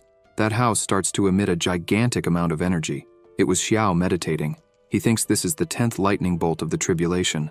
He opens his eyes, saying that the tribulation from breaking through the golden core to advance to the nascent soul has finally arrived. It is not easy to fill this bottomless abyss of his dantian. Breakthrough to the nascent soul realm. From the golden core is a process every cultivator should experience before advancing to the nascent soul realm. During this process, the transformation of the golden core attracts the tribulation of heaven and earth. To form the nascent soul, one must first absorb the power of the lightning tribulation that descends. It can be said that the power of the lightning tribulation is also a kind of fortuitous power. Generally, the power of the thunder tribulation is proportional to the strength of the golden core.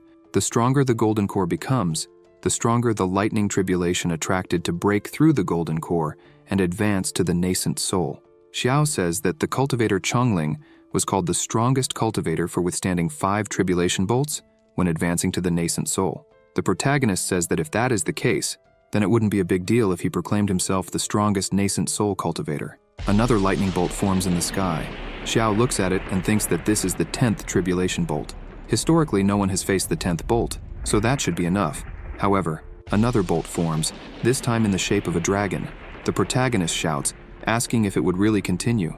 He smiles and says he never thought he would advance to the nascent soul with more than 10 bolts.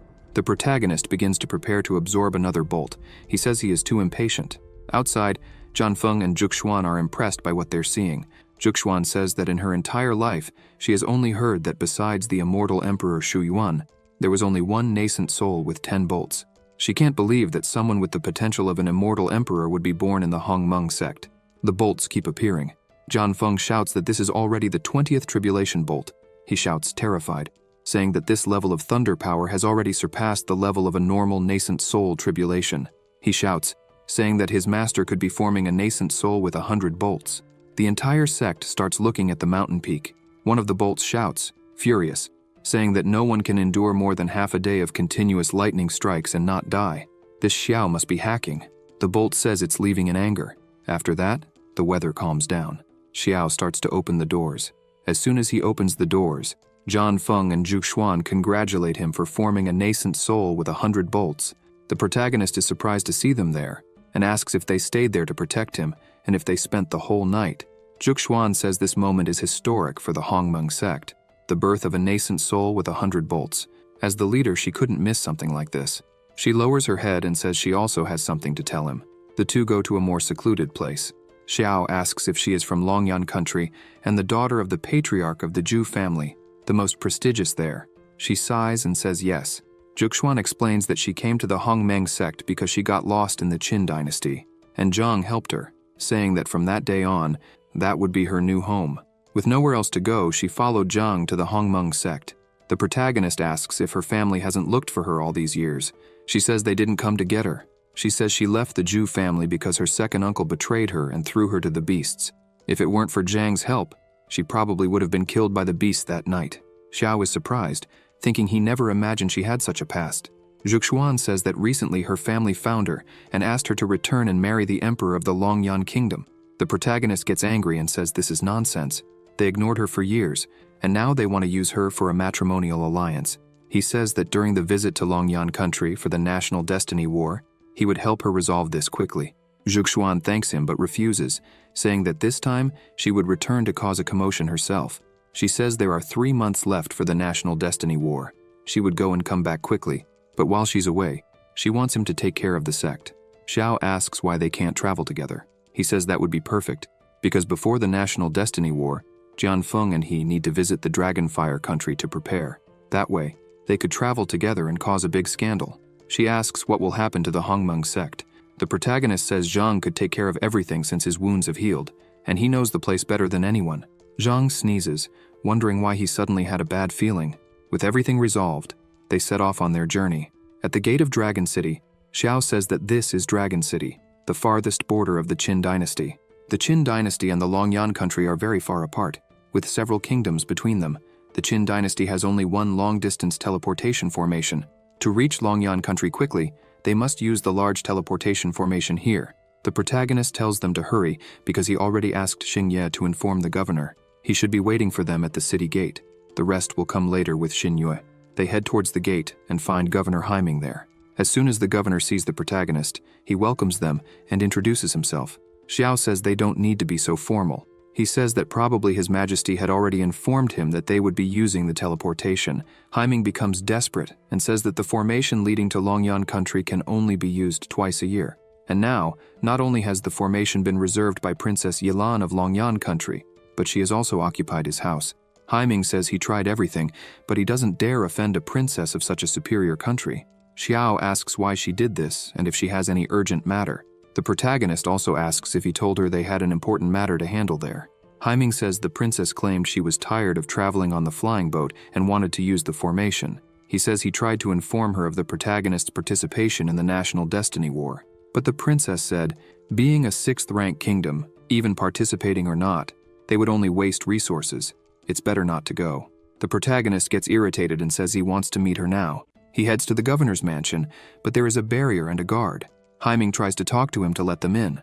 However, the guard tells the governor to leave, saying that the princess is not available for visits at this time. Xiao intervenes and says they have important matters to discuss with the princess, so he should step aside. The guard starts laughing and asks if they are from Qin, saying that the princess mentioned the dogs of Qin are not welcome here. Haiming says that as soon as the princess arrived, she placed a barrier around the residence. Therefore, he cannot enter without her permission. So, it's better if they leave. However, the protagonist is furious. He places his hand on the barrier, effortlessly pushing his fingers through. With a bit of force, he creates a sword and says the princess of Longyan country is a true idiot. The guard is scared and asks what he is doing. Haiming is also worried, thinking it was a defense formation given to the princess by the emperor of Longyan. It can't be broken so easily. If the protagonist angers the princess, everything will be ruined. With a simple strike, the protagonist shatters the barrier. Neither the guard nor the governor could believe he broke the barrier so easily. The guard runs off, shouting that he needs to warn the princess. The protagonist says that in broad daylight, the princess is locked inside. He is worried, so he needs to enter and see if she is okay. A whip cracks on a girl's back. This woman is named Wu Shuang. Princess Yilan is beating the woman, telling her to hurry up and shouting what she is doing there if she can't pull a carriage. The guard arrives, shouting, "Princess!" She hits him with the whip, asking who gave him permission to speak. The protagonist is already there, witnessing everything. They say the princess is too abusive. She continues whipping the woman, ordering her to pull the carriage. Xiao looks at the carriage and thinks it's made of solid gold and must weigh around 10,000 catties. Not even a golden core practitioner could move it. And this girl doesn't seem to have any cultivation, but can move the carriage with her physical strength. The princess hits the woman again, yelling at her and asking why she hasn't kneeled yet for her to dismount. The woman screams in pain. She gets on all fours on the ground, saying that the slave obeys the princess's orders. Yilan steps on the girl's back forcefully and says that this is a good girl who knows her place. This is how a slave should behave. The girl, in great pain, agrees. Yilan starts shouting, asking what the guards were waiting for. The scum from Qin have rebelled. They must be arrested. The guards begin to run and surround everyone there. The governor shouts, saying this isn't right, and tells the princess she is mistaken. The national master truly has important matters to discuss. Yilan mocks, asking if the national master is this first-level nascent soul. Apparently the great Qin has fallen to this level. Any cat or dog can be a national master. Haiming is terrified. He turns to the protagonist and shouts that they are screwed, that everything is over, and asks what they should do. Xiao says it's obvious what he will do. He starts releasing his power again and leaps, advancing on all the guards. He asks how the noble Princess Yilan can torture her subordinates and speak rudely about the Qin dynasty. He passes through all the guards like lightning. A second later, they all fall. Xiao stops in front of the princess with the sword at her forehead, saying that now is the time to save the day. The princess is frightened by his strength. The protagonist asks how she dares to do this and orders whatever is inside her to leave the princess's body immediately. Yilan asks how the protagonist dares to point a sword at her. He says he is there to protect her. Yilan asks what he wants. Xiao says he just planted a seal in the princess's mind, if she can't guess what he intends. Xiao approaches the princess and says he will let her experience this seal. She pushes the protagonist's sword away and shouts, asking if he wants to intimidate her. Yilan says she wants to see if he has the courage to make a move against her today. She curses him and kicks her slave, ordering her to run and tell all the soldiers that no one can enter Longyan City anymore. Xiao gets irritated, cursing the princess as stubborn. He says it looks like he will have to use his heaven-devouring and earth demon technique to exorcise the demons from the princess. The seal takes effect and causes unbearable pain in the princess, making her scream. She falls to her knees in front of the protagonist. Trembling in pain, she says her head is exploding and hurting too much. Xiao says that if he wanted, he could destroy the consciousness of this body right now. He places the sword at the princess's throat and says it would be a pity. If he does this, not only will the monsters be destroyed, but the princess will also become an empty shell. He smiles and asks if she now understands what he wants. She says she understands and will do whatever he wants. He turns and says it's better to resolve this peacefully. After all, he is still a person who loves peace. In great pain, the princess thinks that sooner or later, she will cut him into pieces. She shouts at Wu Shuang, asking why she isn't helping her up. When she looks back, she doesn't see her slave. In front of the protagonist, Wu Shuang kneels and begs him to accept her as a disciple. Yilan is shocked to see this. Zhuxuan and Jianfeng also don't understand. Trembling in pain and crying, Wu Shuang shouts that she doesn't want to be bullied anymore and asks him to accept her as his disciple. He asks her why he should accept her as a disciple. She says she can lift up to 100,000 caddies, and ordinary beasts are nothing to her. 100,000 caddies are equivalent to 60.5 tons. Wu Shuang says that if he doesn't want to accept her as a disciple, he can accept her as a servant. Jianfeng is shocked and thinks that 100,000 pounds is a lot, considering that the Tai Shu sect, led by Taoist Chongling, specializes in physical training. He thinks he has never heard Chongling praise his disciples even once. If his disciples, at the foundation building stage, can have arm strength of up to 100,000 kilograms, they would already be extraordinary talents. Yet this slave girl hasn't even truly started practicing and already possesses such strength. Xiao looks at her and says that if this is the case, then she will follow him as an official disciple, and they will see how she develops before making a final decision. Wu Shuang begins to smile for the first time and thanks the protagonist for this. The system screen appears saying, "Congratulations to the host for successfully recruiting a disciple. You can now check her attributes on the attribute panel. Name, Wu Shuang. Identity, official disciple. Comprehension, 50. Bone root 500. Talent, none." The protagonist smiles, thinking that a bone root of 500 is extraordinary, as Jianfeng only has 300. He thinks that it seems he has found another treasure today. After that, he starts walking and says they will head directly to Longyan Shangguo. As they are leaving, the princess thinks she might be able to escape now, but out of nowhere, the protagonist calls her to follow him. Xiao looks at her and asks what could happen to her if he wasn't there. Frightened, she says she understands. Finally, they arrive at the portal and pass into the upper realm of Longyan. Somewhere, a person calls their father, saying they have received information from the spy in Qin. They report that Zhuxuan has begun to head to the upper realm of Longyan, and Xiao, who has a deep relationship with her, has recently started walking through the Yuyong, but they don't know Yuan Ying's exact whereabouts. The man named Zhu Hong smiles and says he has told them many times that there's no need to call him father, and asks his son to call him daddy, like a normal boy. This man is the patriarch of the Zhu family. The woman named Yan says she can't understand the difference between father and daddy. Her father tells her to forget it and call him whatever she likes. Hong thinks that Ji Shu ordered them to present Zhuxuan at the palace and is growing impatient with all the delays. He thinks that this time, Zhuxuan is in Longyan. If the Zhu family doesn't do something about it, he fears Ji Shu won't let it slide. Hong thinks he needs to put on a grand show for Ji Shu. He asks Yan to bring the protagonist and Zhuxuan to their home as soon as they arrive in the city. She agrees and says she will do it. Hong thinks that his wife was killed. His eldest daughter was exiled by her own family, and the youngest daughter, who stayed with him, was born with an emotional deficiency due to the 9 yins. He thinks he would have preferred she hadn't been born into the Zhu family. He becomes angry, thinking he feels deep sorrow for his youngest daughter, and says that when he enters the palace, he will seek someone to help cure her. Moreover, these calm days will come to an end when his plan succeeds. The elders of the Zhu family, with their hidden motives, and the arrogant old fox on the throne will all die. In this way, he and his daughter will be reunited in the capital of Longyan Shangguo. Inside the emperor's chamber, some people were kneeling. One of them says that His Majesty has just received secret information. This man is Longyan, a secret guardian dressed in black. He reports that Lord Sima Ren of the Qingke Shangguo realm has sent an army of 300,000 men to their border, hoping to continue the war from a year ago when the War of the Nations ended.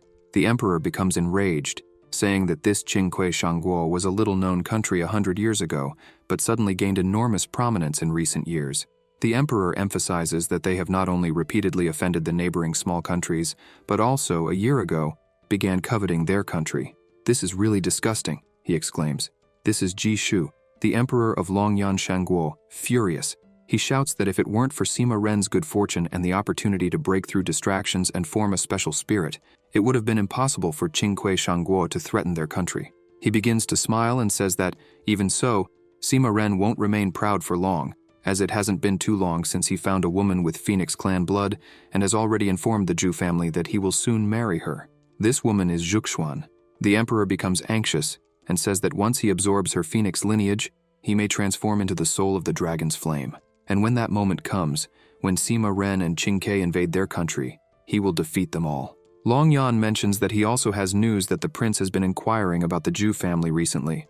Longyan emphasizes that he suspects the prince knows something, The emperor starts laughing and asks what kind of things that treacherous child could possibly do. Ji Shu says that if there is nothing else to report, Long Yan may leave, reminding him that they must keep an eye on Zhuxuan, who is in the realm. However, he cautions them to be careful. As they begin to leave, the emperor asks them to wait. He inquires if all the yuan-devouring pills have been prepared. If something unforeseen happens with Zhuxuan with the yuan-devouring pills, even Long Yan would be detectable in the capital of the country. Long Yan, the protagonist, and everyone arrive. Xiao says it would be perfect if the Hongmeng sect could also have a teleportation array. The princess mocks him, asking if that kind of trash impressed him. She says it seems he is a poor man who has never seen the world. Xiao looks at her and says she is right, that he is indeed very poor, and since she is so wealthy, the costs of this journey should be hers. He asks her to give him another 100,000 spirit stones so that he can restore his body. Yilan shouts, asking why. The protagonist begins to release his aura and says that a princess shouldn't be so cold to her servants. She becomes frightened and hands over a pouch with the stones, shouting that she will pay. She says that this is all she has. Xiao mentions that 10,000 superior spirit stones are equivalent to 1 million first-level spirit stones. The protagonist calls everyone in his team to visit a good restaurant and have a great meal. Yilan shouts, asking about her. The protagonist says that since she is already in her own country, she could return home. He says he won't be around anymore, so he won't be able to protect her, and advises her to be careful, because if another evil spirit enters her body, it would be very bad.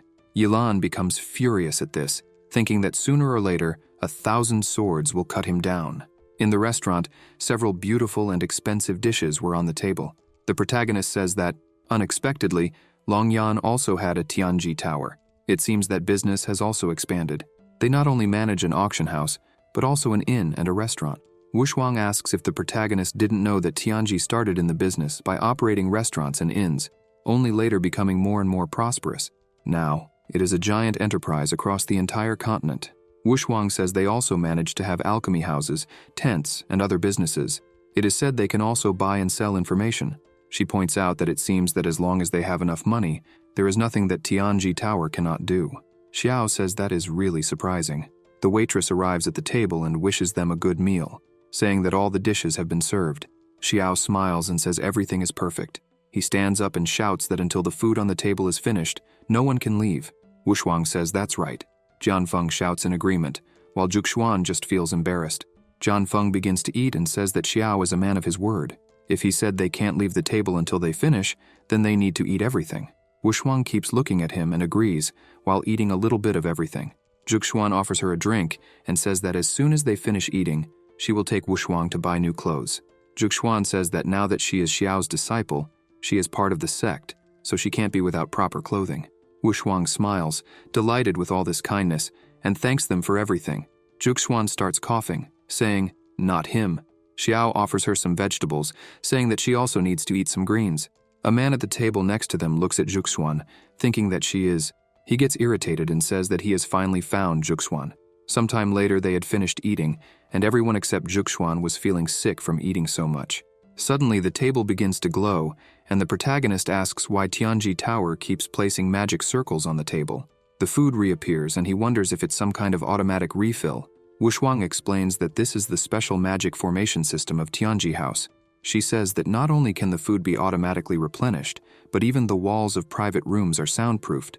In the past, when she followed the princess, she saw Yilan use the guard formation on the wall, and it was said that the attack from the guard formation could kill someone from the divine separation realm in seconds. She says she doesn't know how powerful the owner of Tianji building is. Xiao thinks to himself that if his sect could have such a formation, it would be incredible. Suddenly, a noise is heard, and dust starts to rise. Everyone looks in that direction. The man stomps his foot in front of everyone and says that he has finally found Zhuxuan. The protagonist asks who this woman is that he's talking about. Zhuxuan begins to think that it's been years since she last heard that name, and from what she's heard, she is now the strongest among the younger generation of Long Yan, probably living quite a good life. The man continues, irritated and shouting, asking if she's going to keep pretending not to recognize him. He curses her and cuts the table in half. The man says he's been chasing her his entire life, and she's never looked his way, and now she's sitting here eating with a handsome guy. He attacks the protagonist, saying that if he kills the man she's dating right in front of her, maybe she'll change her mind a little. An explosion occurs. The man is startled because the protagonist blocked his attack with a fan. Xiao says they are in Tianji House, and it was the man who started the trouble, while he was just defending himself. The man turns around and asks since when that person had been standing there. The woman's name is Zhuge Lin. She smiles and says that guests are welcome, but if the guest doesn't want to dirty their hands, she can take care of it. The protagonist tells Lin that she doesn't need to worry about it, and with a simple move, he throws the man far away. The man flies a few meters and falls to the ground unconscious. Xiao asks if he was breaking any of Lin's rules. She starts gathering energy in her hand and thanks Xiao for what he did. From that energy, two spirits emerge and start dragging the completely unconscious man outside. Meanwhile, Lin smiles and says that she is the person in charge of Tianji Tower and introduces herself. Lin emphasizes that the guard at Tianji Tower was inappropriate and disturbed their meal, so everything will be on her. The protagonist sees that power and wonders if it might be stellar power. The protagonist creates a spell and asks the woman to wait a moment. He says he's very interested in the magic circle of Tianji Tower and wants to know if she's willing to make a deal. The protagonist says that he noticed that the people of Tianji Tower can also master the starlight puppet technique, recorded in the Yao Guang chapter, so she should recognize what he is showing. As soon as she looks at it, Lin is surprised and wonders if it really is the Kaiyang that she thinks it is. She thinks the protagonist might be the one who also obtained the inheritance of the immortal emperor, Xu Yuan. She clasps her hands and bows before the protagonist, asking him to follow her. He looks at his group and asks them to wait a little. The two go to a room, and Lin says she hasn't yet asked for the name of her guest. She admits she's very curious to know what he wants to trade for the magic circle of Tianji Tower. The protagonist says she can call him Xiao. As Lin pours water, the protagonist starts writing on the table, saying that he noticed she also masters the use of stellar power. Therefore, she should understand the meaning of those words. She looks at it and thinks that if the protagonist truly knows the whereabouts of the Kaiyang ruins, then she calls the protagonist and asks how she could confirm that the location of the Kaiyang ruins is authentic. He looks at her and says that she must also know that in the chapter, The Light Flows, one can only practice up to the divine separation stage, and to progress further, a new inheritance is required. Lin agrees with this. Xiao mentions that he has heard of an elixir that can help a person break through the divine separation stage, and if Tianji Tower helps him obtain this elixir, he will show her the way. Lin asks what the protagonist's current cultivation level is. He responds that he is at the first level of the nascent soul. She says that the protagonist has found the right person because the divine separation elixir, which is difficult to find in the entire world, is easy for Tianji. However, she warns that if anyone dares to mess with the tower, it wouldn't matter if they were at the second level of the nascent soul or even if they were an immortal. The tower would hunt them down to the ends of the earth. Xiao says that he is already aware of the tower's capabilities and emphasizes that he came there with sincerity so that she can feel more at ease. Lin comments that this matter still needs to be passed on to the owner of everything, who in this case is her adoptive father, Zhuge Qingyun. She asks the protagonist to wait for a moment. As for the protagonist's companions, she assures him that they will be well received in their rooms so they can rest. Xiao says that it looks like he'll be putting her to work at Tianji Building, in the Longyan Shangguo establishment. Inside the host's room, Qingyun asks if she was saying that someone found the exact coordinates of the Kaiyang ruins. Lin replies yes, and adds that she has already sent someone to investigate the details. She discovered that Xiao became famous in Daqin last year, and less than a month ago, defeated the elders of other sects at the Grand 10,000 Daos ceremony, becoming a great imperial master. Qingyun does not express anything positive in his eyes. He comments that the protagonist is only from Qin and is not even an imperial master. He says that if he wanted to, the emperor of Qin would come here in person and he could crush him to death. Qingyun states that it would be as easy as crushing an ant. Lin then asks what he means by that. Qingyun orders her to get rid of the protagonist as soon as they get what they want. If others find out about the immortal Emperor Shuyuan's inheritance, a war will undoubtedly occur. They must ensure that Xiao keeps this secret. With no other options, she agrees with him. 10 years ago, Lin was in a cave. Qingyun appeared there, and she asked where her sister was, who was not with him. Qingyun said that she wouldn't be back for a while, leaving her scared. 10 years ago, she saw her sister who was following Qingyun in search of the Yaoguang ruins, and who never returned. Qingyun says that when they go to the ruins, she must follow him with her head down. She responds affirmatively, thinking that she finally learned from her father, when he was drunk, that the trial for the Kaiyang ruins involved killing fellow travelers. Now she finally has her chance. After this conversation, she meets with the protagonist and says that she has already spoken with her father and that the matter has been resolved. In the meantime, she asks them to stay at Tianji Building. She emphasizes that she has already arranged for the soul separation elixir to be prepared, and will also ask someone to deliver it to the protagonist's room.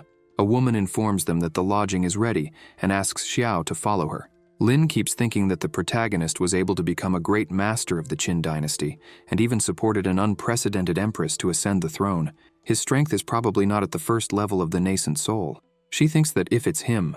Suddenly, she asks Xiao to stay a little longer. Meanwhile, his group was sitting at a table. Jian Feng comments that the master has been away all afternoon, and moreover, Wu Shuang said she would go look for him, but she hasn't returned either. Zhuge Xuan stands up and says she will ask someone from the tower. Suddenly, another man arrives, shouting Zhu Yan's name, saying he knew she was there and demanding that she come out immediately. His shout was so powerful that the tiles and vases began to shatter, leaving both of them startled. She looks at the damage and thinks that with such power, this person must have cultivation above the nascent soul. She asks who is causing the commotion. People say that this is Ancestor Wanji of Qingque, an expert at the divine separation level. As soon as they step outside, Wu Shuang is being held by two people. Jian Feng asks who they are. The people around start shouting that the person in front of Wanjian is Jian Feng, the immortal sword god of Qin. They begin to wonder how these people know each other. The woman calls Zhu Yan and Jian Feng from Qin. Wanjian smiles and says that she has finally appeared. He strikes his sword on the ground and begins to release his power, telling Zhu Yan that his disciple is mad because of her, and that if she agreed to what he wanted, there would be no consequences. However, she humiliated him. Zhuge Xuan says that he came for the wrong reasons, emphasizing that there is no Zhu Yan there, and that she has no idea who his disciple is. Wanjian shouts, saying that she is lying because he has witnesses, pointing out that his disciple came in there after her, and shortly after left covered in blood, and yet she wants him to believe it wasn't her. Zhuge Xuan tells Wanjian to ask his disciple who was responsible for that, so they can settle this debt because it wasn't her. He grabs his sword and prepares to attack, asking if she won't confess her guilt. He lunges at her and says that if that's the case, he will destroy her cultivation base, imprison her, and offer her as a slave to his disciple. She dodges the attack, and her swords start moving. She also goes on the offensive, commanding them to release Wu Shuang. The fight continues. Wanjian plants his sword into the ground and defends against Zhuge Xuan's attack. This leaves her shocked, wondering how the green and purple swords didn't break through the protective power of his sword. Wanjian says that she indeed has some skill, but she won't be able to make up for the difference between the Golden Core stage and the Divine Separation stage with mere tricks. He manages to land a direct hit on her, throwing her backward. Jian Feng is shocked by this, shouting her name. Wu Shuang also cries out upon seeing her friend flying and hitting the wall. Jian Feng becomes enraged and charges at Wanjian with all his might, but Wanjian blocks Jian Feng's attack with just one hand, leaving him astonished. Wanjian says that Jian Feng's sword is indeed good, but it's a pity that he's at the nascent soul stage. Therefore, he thinks Jian Feng should hand over the sword to him, and as a reward, he'll be made into a slave. Suddenly, a person arrives, shouting that in the presence of the crown prince, someone dared to be so presumptuous. A terrifying aura emanates from the person, frightening everyone. The man defends against Wanjian's attack as if it were nothing, and says that the crown prince has arrived, so they should lower their swords and kneel to pay homage to the prince. Wanjian asks which prince he is talking about. Behind everyone, a carriage carried by several men begins to arrive. The prince asks the old man to step back. Everyone kneels to greet the prince. Zhuge Xuan and Jian Feng introduce themselves and thank the prince for saving them. Wanjian asks what reason the prince has for being there. He says he'll be straightforward. If he doesn't get a satisfactory explanation, no one will leave there. The prince, named Yixuan, asks Patriarch Wanjian what kind of explanation he desires. Wanjian points at Zhuge Xuan and says he wants her to renounce her cultivation and become his disciple's slave from now on. Yixuan asks Wanjian if he knows that the girl is favored by his father, and that in the future, she will be the concubine of the emperor of the Longyan kingdom. The people are shocked to hear this. Wanjian starts laughing, and asks if it wouldn't be better to avenge his disciple and also humiliate Elder Ji Shu. It would be like killing two birds with one stone. The old man gets angry, but Yixuan just laughs. He asks the old man not to be rude, because if he offends Patriarch Wanjian and damages the relationship between the Longyan kingdom and the Qingque kingdom, not even 10 heads would be enough to make up for it. Yixuan approaches Zhuge Xuan and says that this situation is truly a shame for him. As a prince, it wouldn't be good for him to rashly offend a strong man from Qingque. He smiles and says that if she is willing to marry him, the story would change because she would become the crown princess of the kingdom. The humiliation of the crown princess would justify his actions, allowing him to act without issues in the future. He asks her what she thinks. The people become even more frightened, realizing that even the prince is interested in her. Zhuxuan thinks that it seems even the crown prince of Longyan did not come to rescue her sincerely. He only came to take advantage of the situation. She reflects that maybe, if she tries hard enough. However, someone suddenly yells for everyone to wait. The protagonist appears behind Wanjian, filled with anger, and tries to strike him, destroying the ground. However, Wanjian manages to dodge. Xiao comments that the visitors from Qingque are indeed strong. The protagonist looks at Wanjian, who now has a cut on his arm, and remarks that if he was able to dodge the protagonist's sword, he must be a special person. Wanjian's disciples ask who that person is who missed his strike, yet still thinks so highly of himself. Wanjian looks at his arm, thinking that while the protagonist's aura is only at the first level of the nascent soul, his sword is extremely powerful. He reflects that despite his physical body being strong, his skin and flesh were cut open by the light of the protagonist's sword. Wanjian begins to gather energy, realizing that he needs to take this very seriously now, or he might die. Xiao says that if Wanjian offends him, as the leader of the Hongmeng sect, he can choose to lose either his arm or his head. Wanjian grabs the protagonist's sword and tells him not to be so arrogant. The sword begins to emit lightning, causing Wanjian to scream in pain and let go of the sword. The protagonist doesn't stop attacking, saying that it seems Wanjian has already chosen what he wants to lose. Wanjian becomes desperate, shouting for the protagonist to wait and not kill him, as he is a servant of the Qingque kingdom. If he dies, the Qingque kingdom might go to war with the Longyan kingdom. Wanjian, terrified, says he is willing to lose one of his arms and begs the protagonist to be merciful. The people can't believe that Ancestor Wanjian has surrendered. This man is a powerful master of the divine stage. Xiao stops his attack and orders Wanjian to make his choice now. Wanjian focuses energy in his hand and aims at his arm, thinking that at this point, with the Hongmeng sect, he can get out of this. He cuts off one of his arms and leaves, full of anger. Yixuan looks at the protagonist and wonders where this guy came from, considering even Ancestor Wanjian couldn't be his match. The prince thanks the protagonist for helping with the situation and asks his name. The protagonist says he can call him Xiao, but emphasizes that there's no need for thanks since it was a matter of the Hongmeng sect. Even so, he mentions that they wanted to apologize to the crown prince, acknowledging that it's very difficult for the prince to do something against that thief from Qingque. Yixuan thinks the protagonist really has a sharp tongue. The prince calls his group to leave. Xiao goes to Zhuxuan and asks if she's okay. She says yes and asks why his aura was so strong. He responds that he made a deal with Tianjilu, obtaining the complete formation set from Tianjilu and resources from Tianji Tower, and now he has successfully ascended to the distraction stage. The protagonist thinks that it's just as expected from the world-famous Tianji Tower.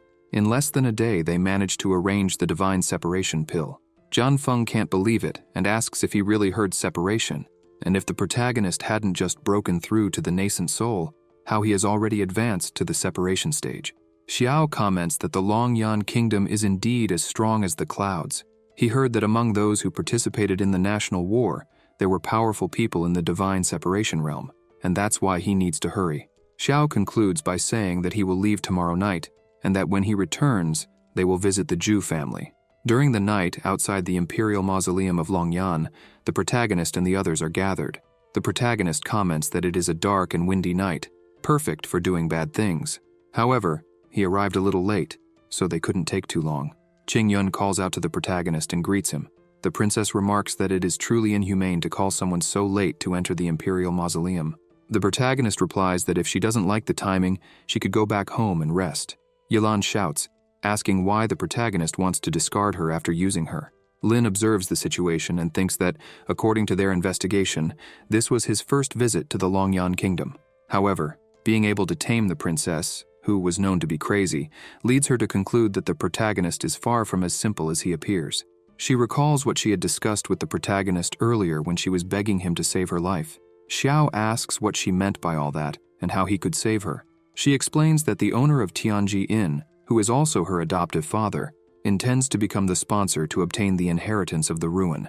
At that moment, she would ask the protagonist to save her. She says that she is willing to work like a horse to repay the favor. She only hopes that the protagonist can defeat Qingyun. They arrive at the ruins.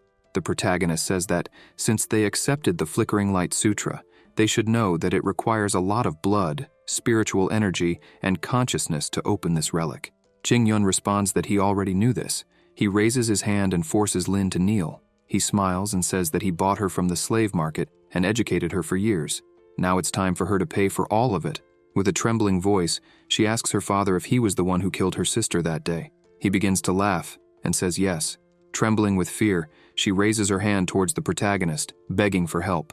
Qingyun says that Xiao wouldn't want to get involved in any trouble. He emphasizes that if the protagonist helps him conquer the ruins of Kaiyang, he will name the protagonist as the vice master of the Tianji Tower. Xiao closes his eyes, saying that it is unfortunate, and attacks. Qingyun is startled and tries to defend himself, but the protagonist's attack hits Qingyun's arm, causing him to release Lin while screaming in pain. Lin runs to the protagonist, seeking protection. Qingyun screams, asking what that was. Xiao begins to laugh and says that it's nothing. He just isn't satisfied with the price Qingyun offered.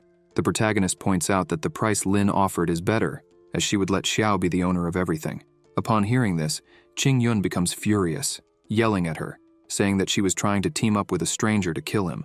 Lin says she could say the same to him because if Qingyun hadn't used her as a mere tool, this wouldn't have happened. She bows, saying she will leave everything to her master Xiao. The protagonist says her request is in order and begins to use his power. The protagonist's aura starts to overwhelm Qingyun, making him scream loudly. All that energy begins to spread throughout the room, impacting the pillars. Suddenly, the walls start to make noise, and the whole room becomes filled with intense pressure. Lin is surprised, asking if this is...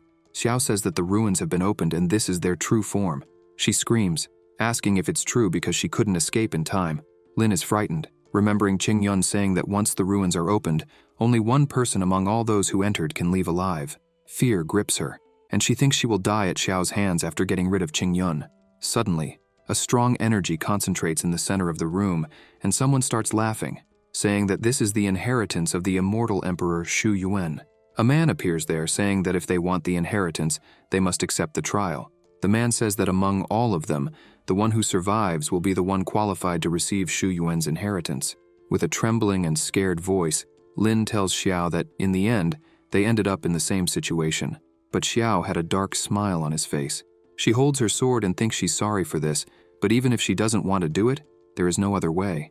The protagonist advances, saying that he doesn't want to waste time. Lin is left confused as Xiao attacks the man in front of him. The man is surprised by the protagonist's attitude. Xiao yells at the man to stop pretending and bring the inheritance. The man begins to dissipate, asking how a mortal could have such strength. It's abominable. As the man finishes dissipating, an energy appears in Xiao's palm. He says that this must be the second part of the immortal Emperor Shu Yuan's inheritance, the Kaiyang chapter inheritance. Lin watches this, not understanding. Unable to believe what she just saw, she asks if this is the true way to obtain the inheritance. She asks what really happened to her sister. Lin falls to the ground, crying and screaming for her sister. The protagonist, seeing this, says that people cannot resurrect after death because they die. The living must live a good life to be worthy of the dead's expectations. Lin thanks the protagonist for helping her avenge her sister. She says that in the future, she will do everything she can to help him manage the Tianji building to repay the kindness he showed. As she leaves, the protagonist stands there, thinking that if they use the Tianji Tower's information network to discover the powers of the other ruins of the immortal emperor, it might be asking too much. He thinks that he obtained the Kaiyang chapter through the system, but now he has the main body of the Kaiyang chapter, lid within a lid. Xiao wonders if he can get something better if he gives this to one of his disciples, finding the situation complicated. He starts to think it will take some time to properly study the system's rewards. Also, there's the Tianji building, and he needs to think about how to use it. He becomes irritated, thinking that he's been so busy that he hasn't had a chance to rest. The next day, many men were looking into a room, asking if that was Ju Yan from the Ju family. They were amazed that a woman like her was there, calmly drinking tea. Another man comments that he saw her arrive early, and she's drinking tea. It seems like she's waiting for someone. They can't understand what kind of person she is to be waiting for someone in a place like that. Suddenly, the protagonist arrives and asks why they are so excited. They start to laugh, a bit embarrassed. Yan notices that they have finally arrived. As the protagonist and his disciples walk in, Yan stands up and commands them to stop. Xiao looks at Yan and thinks that she resembles Zhuxuan quite a bit. Suddenly, Zhuxuan looks at her and calls her by name. Zhuxuan grips her swords and asks who sent her there. Yan extends her hand and tells Zhuxuan to come back with her. Xiao steps in front, saying that he knows how beautiful Zhuxuan is, but Yan can't just take her away. Yan becomes irritated, telling the protagonist not to interfere. She draws her sword and says that if he continues, he can't blame her for being rude. The protagonist takes out his fan and taps her sword, saying that when a girl disagrees, she draws her sword. He asks what that means.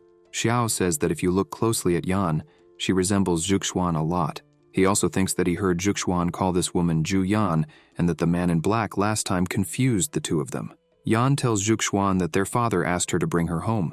The protagonist remains silent, and Zhuxuan, surprised by this, becomes angry and says that she will take the opportunity of Yan being here to ask her to go back and tell Master Zhu that she, Zhuxuan, will have nothing to do with him or the Zhu family from now on. She emphasizes that the agreement between them and the emperor has nothing to do with her. Yan becomes angry at this and attacks Zhuxuan, saying she could just knock her out and take her by force. However, her attack is interrupted. Xiao steps in front, asking if she really wants to touch the leader of the Hongmeng sect. First, she'll have to go through him. Yan asks if he's really going to try to stop her, because she doesn't like fighting innocent people. The men at the door are all shocked by this, as they didn't know there was another daughter in the Zhu family. Yan begins to release her aura, while the protagonist watches everything closely. A man appears and says that Yan is almost using her killing move. The other men are frightened and ask what that is. He explains that it's said Zhu Yan has a body of the 9 yins, which is why she's favored by the emperor of the immortal court. The immortal condensed his years of sword knowledge and taught it to Zhu Yan. As a result, although Zhu Yan is not the strongest person in the Longyan realm, she is the strongest in actual combat. Yan attacks the protagonist with all her might. The protagonist begins to use his energy in his eye and thinks that, indeed, this sword is not simple. With one strike, Xiao disarms her. Yan is stunned, as she had never been disarmed so easily. The men are astonished to see Yan's first defeat and ask if anyone knows the man who won the fight. The protagonist thinks that the celestial grade innate sword body is really good. When he's immersed in the sword's mind, he can see her every movement. Yan falls to her knees in front of the protagonist and asks if she really lost. She starts sweating and thinks that her heart is beating too fast. She has never felt this way before. She wonders if this is what fear is called. She looks at Xiao and wonders if this is the man her sister wants to marry. The protagonist looks at her and says that he wanted to have a nice breakfast before visiting the Zhu family, but it seems they were in quite a hurry. He asks if Yan wants to go back alone or tied up. She begins to release an enormous amount of energy and says that no one has ever made her feel that way before. With her own hands, she attacks the protagonist, shouting that she wants to see what he is capable of. Xiao dodges with extreme ease and says that it seems she's only good with a sword, because this attack now is infinitely inferior to the first one. He strikes her on the back of the neck, causing her to lose consciousness. He catches her so that her body doesn't fall to the ground. The protagonist asks Zhuxuan if she knows that woman, as the two of them look incredibly similar. Zhuxuan sighs and says that Yan is her sister. The man who attacked her earlier probably confused the two.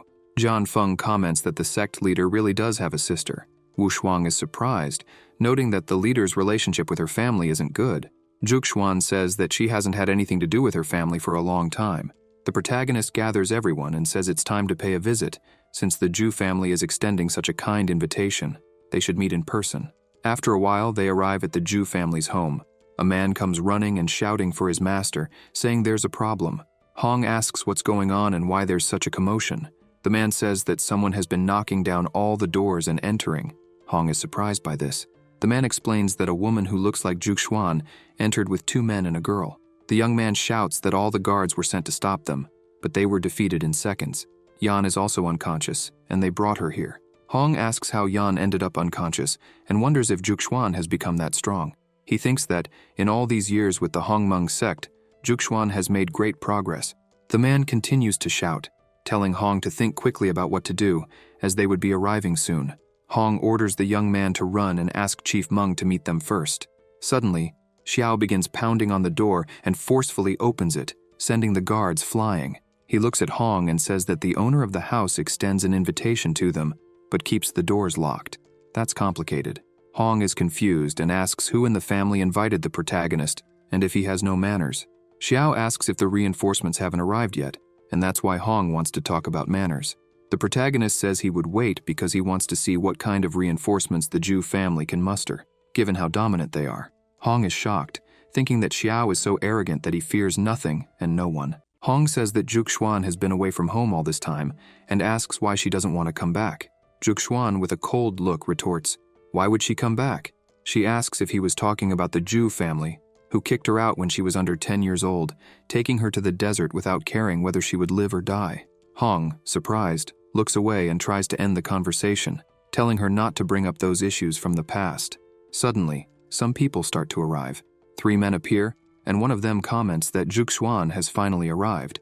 With an authoritative tone, he asks what's going on there. They are the elders of the Zhu family. The first elder insists on knowing what's happening and says that since she has returned, she should sit down and talk with her father. The second elder, with a malicious laugh, asks if Zhuxuan still remembers the second uncle, the one responsible for throwing her to the wolves. Zhuxuan smiles mockingly and replies, how could she forget the uncle who deceived and abandoned her outside the city? Hong, annoyed, yells at her not to be rude. The third elder then begins to release his aura, stating that it's not easy to come back, but that she's making a mess and daring too much. He continues, saying she must have forgotten the Zhu family rules by being away for so long, and that because of this, he would teach them to her again. Zhuxuan stares at him and asks what the family rules have to do with her. With a determined tone, she emphasizes that she came there only to make it clear that she and the Zhu family would no longer have any connection. From now on, the path the family follows has nothing to do with her. The first elder says it's very bold of her to say that. The second tries to justify himself, saying that what happened was the fault of the uncle, who didn't watch her properly and let that happen. The third elder, impatient, yells that they won't talk about the past. He orders her to go to the palace immediately and rest at home. Zhuxuan, with a sharp look, asks if they really believe she is the same child from before, emphasizing that if anyone tries to stop her today, her sword will show no mercy. The 3 elders are surprised by her firmness and determination. They say she's gotten used to being wild out there and has forgotten what her home is like. The first asks if she thinks the first family of Longyan is a place where she can come and go as she pleases. The third says there's no way around it. He'll have to help her remember where she is. Suddenly, several soldiers of the family appear there. Hong shouts, saying that, despite everything, Zhuxuan is his family, and asks the 3 if they would face him that way. The first points to him, saying she is like this because of his negligence. The second says it's the father's fault if the daughter learns nothing. The third laughs and says if the father doesn't discipline his daughter, then he will. They shout for the soldiers to protect the head of the family. Hong is puzzled, and the soldiers say they are also concerned about the head of the family. Therefore, he should be careful not to enter the battlefield. Hong gets annoyed, thinking the 3 are relying too much on the strength of the family soldiers, and therefore don't take him seriously. He thinks that sooner or later, these 3 old men will pay for this. Zhuxuan looks at them, thinking all the Zhu family soldiers are orphans bought by the family. All of them undergo brutal training from a young age. They are loyal. Among them, the one with the lowest cultivation level is a golden core, and those with talent can reach the nascent soul level. It is partly because of the existence of these soldiers that the Zhu family has become the #1 in the Longyan kingdom. Suddenly, Xiao steps in front of her, saying that's too many people. The protagonist begins to release his energy, turning it into a sword. He stands in front of everyone and, smiling, asks who would be the first to dare to take another step. The first yells at the soldiers, asking what they are waiting for. He gives the order to finish this quickly and take the lady to rest. They shout and begin to act. The ground beneath their feet starts to tremble. A great aura takes over everyone there, making them stronger. Xiao asks if really only they would come with a simple move. The protagonist launches his attack, and 3 soldiers create a barrier. Xiao's attack hits the barrier, causing only a small crack. He is surprised, thinking that his sword attack could be blocked by this barrier. Not to mention that the 3 are on the same level as him. In terms of power, they are all at the peak of the nascent soul. He thinks that condensing such a solid spiritual energy shield is not easy. Jian Feng shouts to the protagonist, saying he will go with him. However, Xiao replies that it's not necessary, and asks him to stay behind, protecting the others. Zhuxuan is worried, and asks him to be careful as he is going alone. Xiao looks at her, smiling, and asks her not to worry. Hong is surprised to think that the unit formation can unite the cultivation levels of the people in the formation. Those 3 soldiers are the best among the Zhu family warriors. With the help of the shield condensed by the concentric formation, they can at least withstand a full blow from the peak of the separation realm. He can't believe that with a simple strike, Xiao almost broke the shield. The first elder yells that the soldiers are a bunch of useless and threatens, if they don't kill the protagonist in less than 10 minutes, everyone will be killed. He yells for them to use the unit formation again. Everyone falls silent and begins to release their powers. A huge amount of energy starts to be released, emanating a strong aura. The three soldiers begin to shout. The protagonist watches this, thinking that their auras were constantly increasing. In just a few breaths, they would multiply several times. The three get into formation and tell Xiao that they are ready for a big fight, suggesting it would be better for him to surrender. The protagonist continues looking, confused, thinking that even with the power transmission, it is not possible to increase the cultivation level in a short period of time. He realizes that this does not seem to be a simple power transmission. The protagonist looks at the ground and sees some marks. He feels that the soldiers use them to temporarily concentrate their cultivation power. One of the soldiers attacks Xiao, yelling that he was ignoring them, but the protagonist dodges the attack. Xiao starts to laugh, finding that formation very interesting, but regrets. He then begins to use his power, and his eyes start to glow. The protagonist activates his Sword Heart ability. He thinks that, with the Sword Heart in hand, it is easy to see through the spiritual energy of the opponent within his own realm. Another soldier advances quickly, saying that now it is his turn. The protagonist gets serious and delivers a blow to the soldier, hitting him fully and throwing him away. Everyone is surprised to see one of the strongest soldiers kneeling on the ground, moaning in pain after the blow. The soldier, trembling, wonders what happened, as the attack did not cause physical damage but blocked his spiritual power. He looks at Xiao, thinking that perhaps the protagonist's sword strike had anticipated the root of his spiritual power. He wonders how that sword energy, which just entered his body, managed to block all his spiritual power instantly. Xiao delivers another blow, saying it's not over yet. The attack hits the soldier again, and he feels the same thing. The protagonist is purposely blocking his spiritual power. He thinks they can't let the protagonist win like this. Another attack from Xiao hits one of the three soldiers, who falls to the ground, trembling in pain, and says that his spiritual power is not flowing. The protagonist advances again, noting that the soldier's reaction was quite quick. He attacks the soldier, who tries to defend himself with his sword but is frightened by the strength. Meanwhile, Xiao just smiles, seeing the fear in the eyes of the soldiers. The other soldier yells, scared and worried about his companion. Xiao backs off, and the soldier loses strength, letting his sword fall. With his head bowed, he looks at his arms, realizing that they are not moving. The protagonist advances once more, stating that the spiritual power of hundreds of people was accumulated only in the three. He emphasizes that if that strength were really theirs, perhaps they could scare the protagonist, but it's a shame that it isn't real. With a movement, Xiao takes down several soldiers around him, throwing them away. The soldiers, swords, everything around is being destroyed. The protagonist looks at them and says that although they have great spiritual power, they have no control over it. He highlights that the flow of their spiritual energy is as conspicuous as a torch in the darkness. It's extremely easy to deal with. All the soldiers hit by the protagonist's attack begin to get up, saying their spiritual power isn't working. They scream, scared, that in seconds Xiao sealed the spiritual power of everyone there. They look at the protagonist, thinking that this guy is a monster, a god in his world. With a serious face, Xiao says that now everyone is vulnerable. Hong is shocked, thinking about the impressive amount of strength the protagonist has. In front of the soldiers fallen on the ground, the protagonist asks who else wants to try to fight with him. The soldiers, trembling, begin to scream in fear as they realize the abyss between their powers. Suddenly, the first elder starts to speak. He says that if the protagonist can defeat their unit formation with just one blow, then he must apologize for the ignorance at the beginning. The elder asks if the protagonist is the legendary Xiao, emphasizing that he didn't expect Elder Xiao to be so strong, even being so young. He then asks what the protagonist's monthly salary is. Xiao asks what his salary has to do with it. The first elder of the Zhu family says that if Xiao continues like this, he won't achieve much in old age. He asks why the protagonist should suffer in the small Hongmeng sect and emphasizes that Xiao should trust him, as the Zhu family could give him everything he wanted. There would be absolutely nothing lacking. The elder continues, saying that Zhuxuan will be the future princess, but that the Zhu family has many beautiful daughters. He asks if the protagonist wouldn't like to think a bit more about the matter. Xiao just listens, silent, while Zhuxuan is shocked by such words.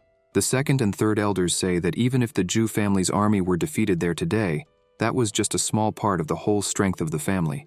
They highlight that the Zhu family has over 10 million troops, and if Xiao accepted, he could become the leader of all of them. The third adds that he doesn't know how many people would sacrifice their minds to become disciples of the Zhu family, but unfortunately, they didn't have good manners. He asks Xiao to think about it. The protagonist says that the Zhu family is really worthy of being the first aristocratic family in the kingdom of Longyan, and that the offer really isn't bad. Zhuxuan is worried, thinking if Xiao would really accept. Looking at his sword, Xiao asks, if he followed this plan and entered the Zhu family, could they give him 100,000 high-quality spirit stones whenever he wanted? The three elders are startled by the amount and say that if the protagonist joins the family and works hard, eventually he would get it. The protagonist responds that if they can't get 100,000 high-quality spirit stones now, a handful of immortal-grade magical weapons would be sufficient. The first elder is puzzled and asks what he means, immortal-grade magical weapons. He says Xiao's imagination is really... The protagonist starts laughing and says they have nothing, asking if they even possess an immortal-grade skill. The three become annoyed, saying he's going too far. Xiao starts looking at them differently and releases even more of his power. He says that if they can't even meet those requirements, they still wanted to recruit him. The three are frightened by this. The first elder orders the soldiers to stop Xiao's attack at all costs. Xiao laughs, as if he was waiting for that, and advances, saying that in that case, he charges, defeating everyone with extreme ease, saying he would invite them to experience the power of an immortal-grade magical weapon so they know what it's like. As a true monster, the protagonist smiled with a bloodthirsty grin. After eliminating all the soldiers around him, he says now it's their turn and asks if anyone wants to raise the stakes even higher. The three elders begin to tremble before this demon. They scream, asking what the protagonist is doing and begging him not to come closer. They try to argue that they are the #1 family in Longyan and that if he does something there, he won't get away with it.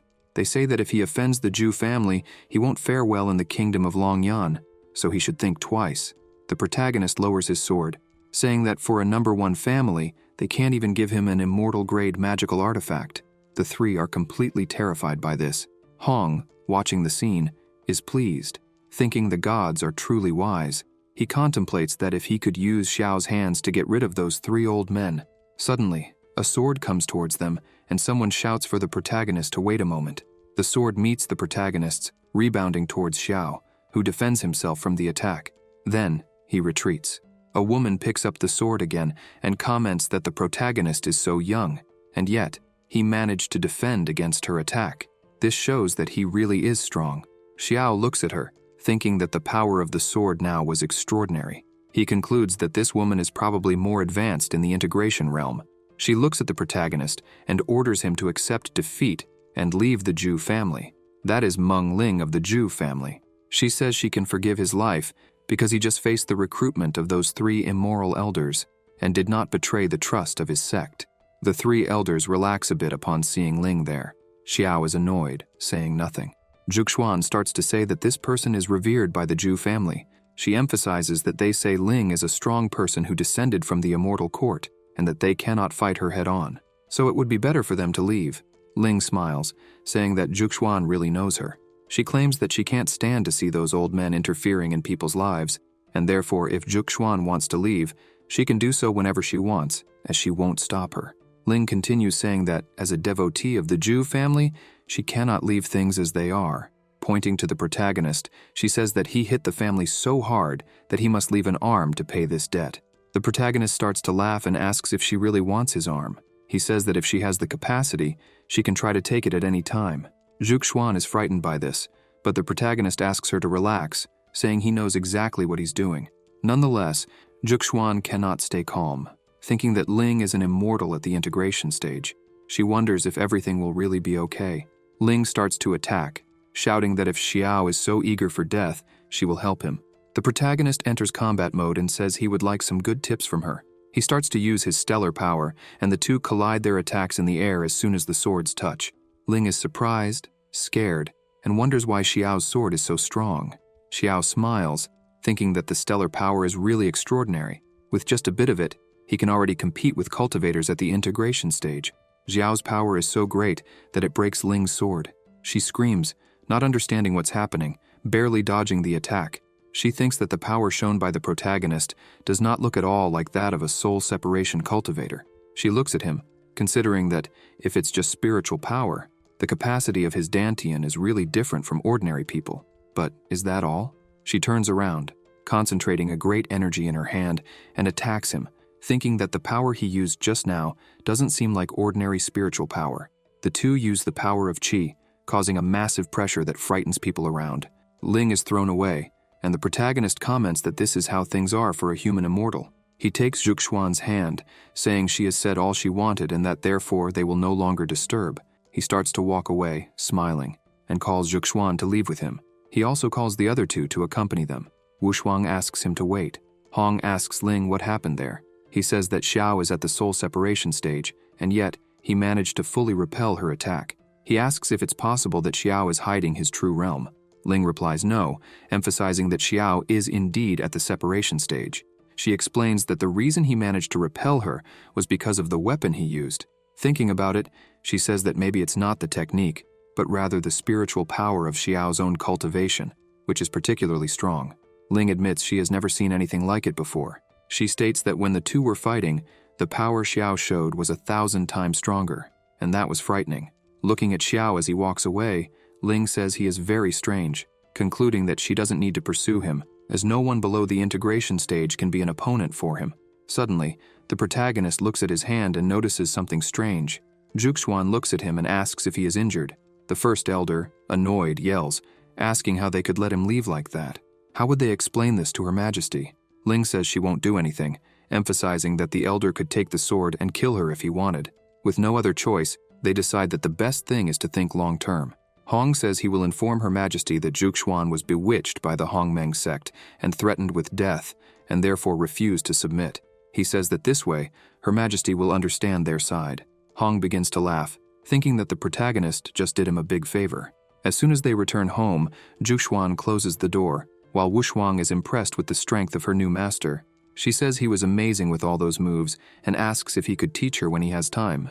Jianfeng explains to her that her current foundation is unstable, so she cannot learn whatever she wants. He emphasizes that their master has deep skills and talents. Suddenly the protagonist feels pain, and everyone gets scared. His hand was covered in blood. Zhuxuan goes up to him and says he is injured. The protagonist responds that it's nothing serious, just a minor injury. However, she doesn't listen and tells him to lie down in bed and rest, as he is hurt. Xiao begins to laugh, saying he didn't need all that. Zhuxuan, worried, remembers that he managed to repel Ling, a woman who reached the integration stage over 10 years ago. She tells that when she was a child, she saw Ling wipe out an army of a dynasty with just a movement of her hand. She was a true immortal. Xiao gets excited and asks if she is really that powerful. He says that when he returns, he will have to show himself to Zhang, since he did so poorly that day that even immortals lost. Zhuxuan looks at his hand and says it's better for him to live long enough to return, as today he nearly died. Xiao yells, saying that it hurts and that she needs to be gentler. Smiling, he asks her not to worry so much, as from now on he will be more sensible. He emphasizes that, even if it's just the power of one movement, he's sure that will make Ling back off. He comments that that woman probably hasn't met a match in years. The protagonist then says that when someone harbors hatred for those who are not on the same level, they definitely wait to see what will happen. He looks at his hand, thinking that although he has exhausted the stellar power he accumulated for days, it wasn't a great loss. Through the window, an origami enters. Everyone is surprised by this. Zhuxuan asks if this isn't the communication talisman that Ye likes to use. She picks up the origami and says something must have happened. As soon as she holds it, the message is sent directly to her mind. She announces that the ancestral hall of the sect has problems again, and that Ye asked her to return immediately. The protagonist looks at her and says that the matters of the sect are important, and asks her to go back alone, as he will use this time to recover from his injuries and prepare for the national destiny battle. She gets up and says that she's fine, that she will wait for him at the sect. He smiles and says that the Hongmeng sect is in her hands. As soon as she leaves, Xiao begins to meditate, thinking that he has leveled up very quickly, and that now it's time to stabilize his cultivation. He tells the other two to get ready, because they will follow him to the highest peak there in the morning, and they will all go on foot. Wushuang gets all excited, celebrating that she will learn something new, as she is very strong. Jianfeng is a bit confused, thinking that his master said he was going to train alone, but now he wants to train them too. The next morning, they are climbing a mountain, each carrying giant stones in their hands. The system says, "You have taught your disciple to cultivate. You have gained 200 days of cultivation."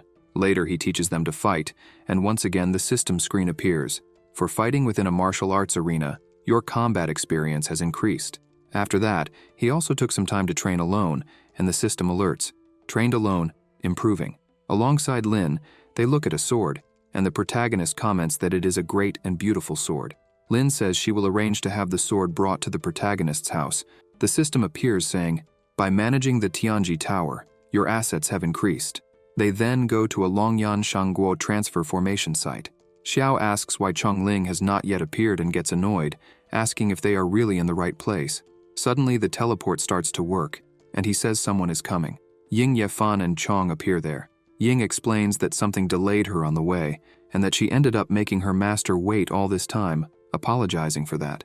Xiao asks her what the point of being so polite is if they are master and disciple. Yefan looks at the protagonist, thinking that it has been a few days since they last saw each other, but his aura was even more unpredictable than before. Xiao asks how he is, and if he has improved his cultivation recently.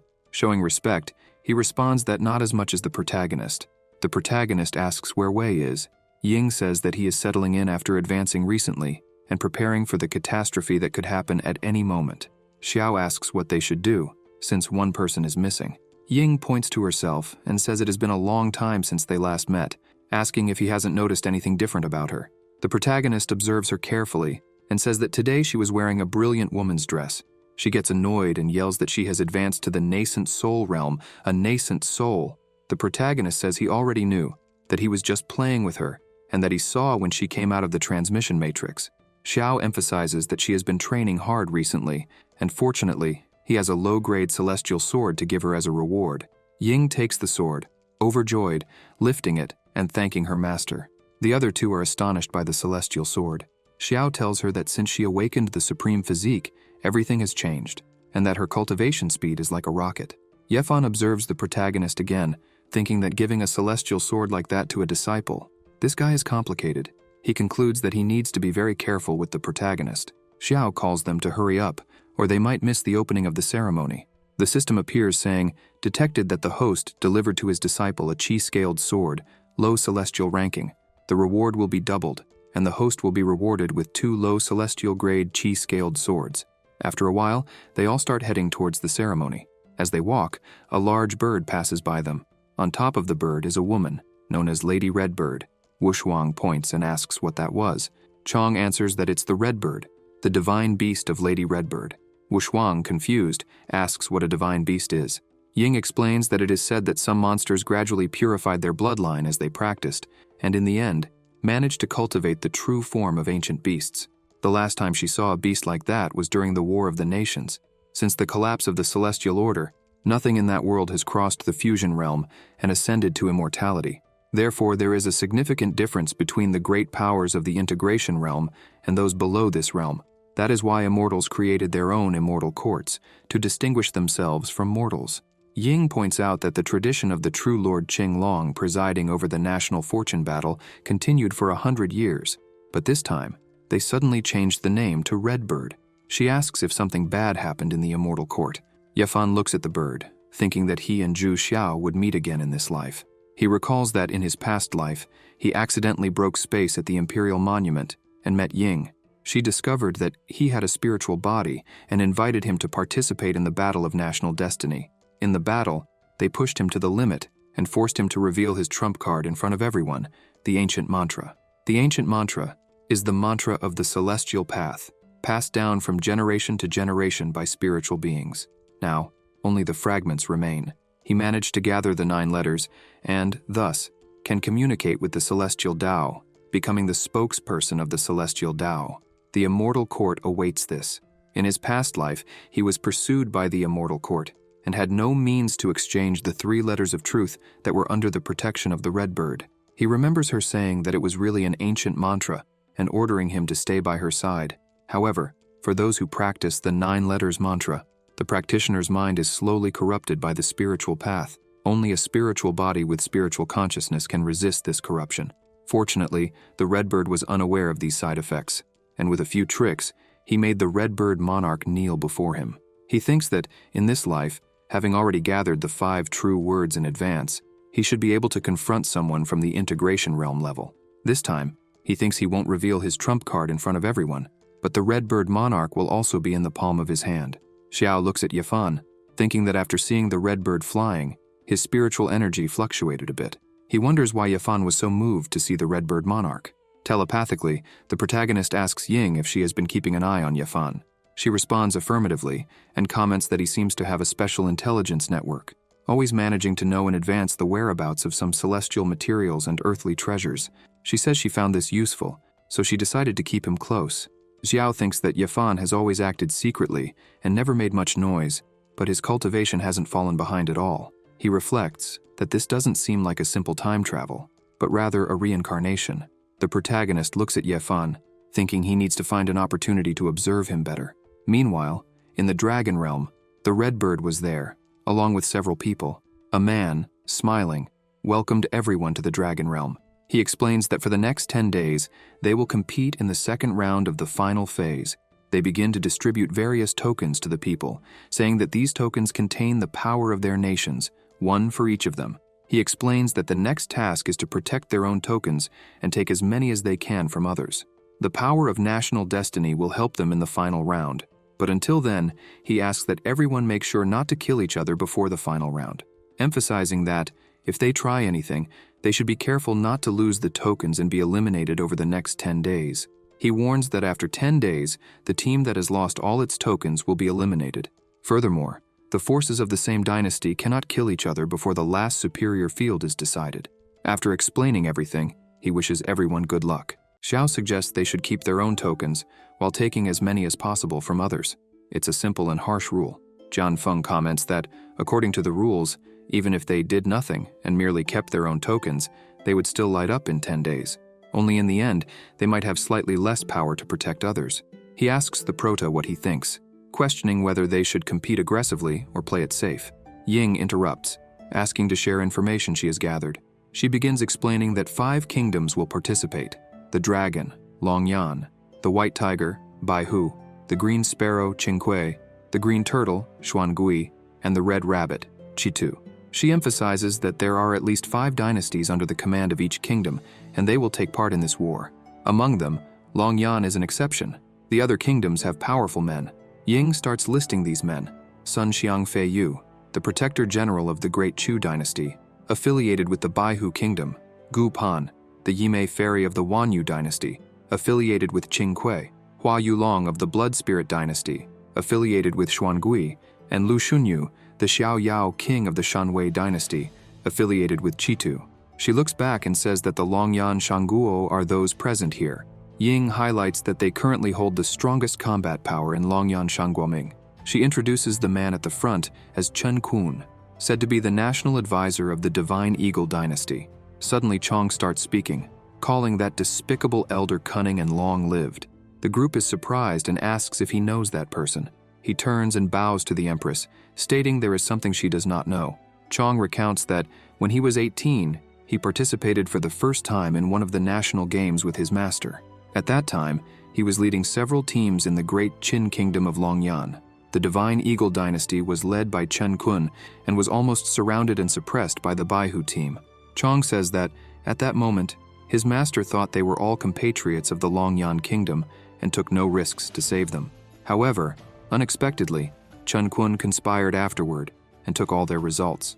After that, the Divine Eagle dynasty made a leap, surpassing the Qin dynasties and becoming the strongest dynasty in the Longyan kingdom. Chong says that Qin was falling apart. Angrily, he states that his purpose in participating in the National Destiny War is to trample that old man, and thus avenge his master. After explaining everything, he asks Ying to be careful, as he only wanted to defeat the Divine Eagle dynasty with dignity. If they reveal the truth of those years again, they would never act out of selfish motives, nor be swayed into handing over Qin. She responds that she had long heard that the Qin dynasty was defeated in a strange way, but she did not know such a secret was behind it. Suddenly, Chen Kun approaches, mocking, saying he finally found the great Qin dynasty. He remarks that he hasn't seen them for many years, emphasizing that Chong seems to be doing well. Chen Kun says it's incredible that Chong managed to survive that dynastic war. He adds that it's impressive Chong lived so many years. Chong turns around and says it's truly a pity that they met in such a treacherous way, cursing Chen Kun as despicable. Chen Kun becomes angry and shouts for Chong to stop lying, insisting that it was Chong's master who wanted to monopolize the results. He claims he was merely fighting for everyone's interests, yet Chong's master almost killed him. Chen Kun states that he is too magnanimous to argue with someone like Chong, but it was Chong who started making noise. This infuriates Chong even more. Chen Kun turns his back, declaring that the Divine Eagle dynasty has arrived to cooperate with the other camps in the Longyan Kingdom. As he looks ahead, he finds himself face to face with Xiao, who is staring at him intently. Chen Kun asks what Xiao is doing there. The Prota begins to smile and places his hand on Chen Kun's shoulder, saying that he saw ashes falling on Chen Kun's body, so he was just cleaning it off. Suddenly, he starts to envelop his hand with his aura. Chen Kun slaps his hand away, yelling for him to get out of his way. One of Chen Kun's team members says there's no need to pay attention to these youngsters, as everyone knows how great Master Chen Kun is. Two other men comment that they've been provoking Chen Kun from the start. Qin is isolated and defenseless this year, and it seems like they'll keep sinking. Chong is trembling with anger, shouting that Chen Kun is despicable. He smiles, apologizes, and admits that he acted impulsively, which caused a clash between them and the Divine Eagle dynasty. Ying smiles and says it's fine. She believes him, emphasizing that breaking ties with such scum isn't a bad thing before it's too late. Xiao agrees, saying the Empress is right since they wouldn't want to be associated with such trash. He adds that, in his opinion, they should play it safe. Even though they aren't allied with any major force, they don't need to be timid and should act when the right opportunity arises to collect tokens. The Prota closes his fan and comments that the spiritual energy in that dragon realm is rich, with many geniuses and treasures. These opportunities are rare. Additionally, they could use the next 10 days to explore and enhance their cultivation. It won't be a wasted trip. Zhao mentions that he has scanned the surroundings with his spiritual awareness. He discovered that the power of the 5 elements in the dragon realm is particularly strong. He believes there must be 5 elemental ley lines in the dragon world, and the closest one to them at that moment is the fire spirit ley line within the volcano. The Prota asks if anyone is interested in checking it out. Ying notes that, based on what she's observed, the Divine Eagle dynasty members are experts in fire techniques, so she thinks it's very unlikely they would miss this opportunity. Thus, they were bound to encounter them. The Prota is surprised and starts laughing, saying this will make it even better. Everyone is startled because the Prota doesn't stop laughing. Ying comments that every time the master has that expression, it means someone is going to suffer. Jianfeng agrees, mentioning that he heard the Prota was also betrayed by his disciples before. He probably hates traitors. They all end up agreeing with Xiao's plan, highlighting that they could proceed cautiously, away from the main group, using guerrilla tactics. After some time inside the volcano, the Divine Eagles are seated, absorbing the volcano's energy. Chen Kun is focused on his cultivation, while his members excitedly speculate whether their master is about to ascend again. However, one of them notices that there are no signs of a celestial tribulation outside. Xiao and his team arrive at the scene. Xiao comments that the place is truly a paradise, so they wouldn't mind sharing it. The Divine Eagle members start to panic upon seeing them, shouting and asking what the Qin dynasty was doing there, declaring that they were not welcome. The Prota starts laughing strangely again and asks if they were serious, questioning if Master Chen Kun thought the same. Suddenly, Chen Kun begins to open his eyes, and his disciples start cheering, saying that their master has finally awakened and will now teach the Prota a lesson. A strong aura begins to envelop Chen Kun, while the Divine Eagle members shout that the Qin dynasty should leave now, because once their master acts, they won't be able to escape. Suddenly, Chen Kun dashes forward and kneels before the Prota, screaming that he is truly sorry. He admits that in the past he failed to recognize greatness and ended up offending a man as powerful as the Prota. Chen Kun continues to beg for forgiveness. This completely shocks the members of the Divine Eagle. Yefan looks at the scene, unable to comprehend why Chen Kun is acting this way. He recalls sensing a faint fluctuation of spiritual energy a moment ago and wonders if Xiao had already done something.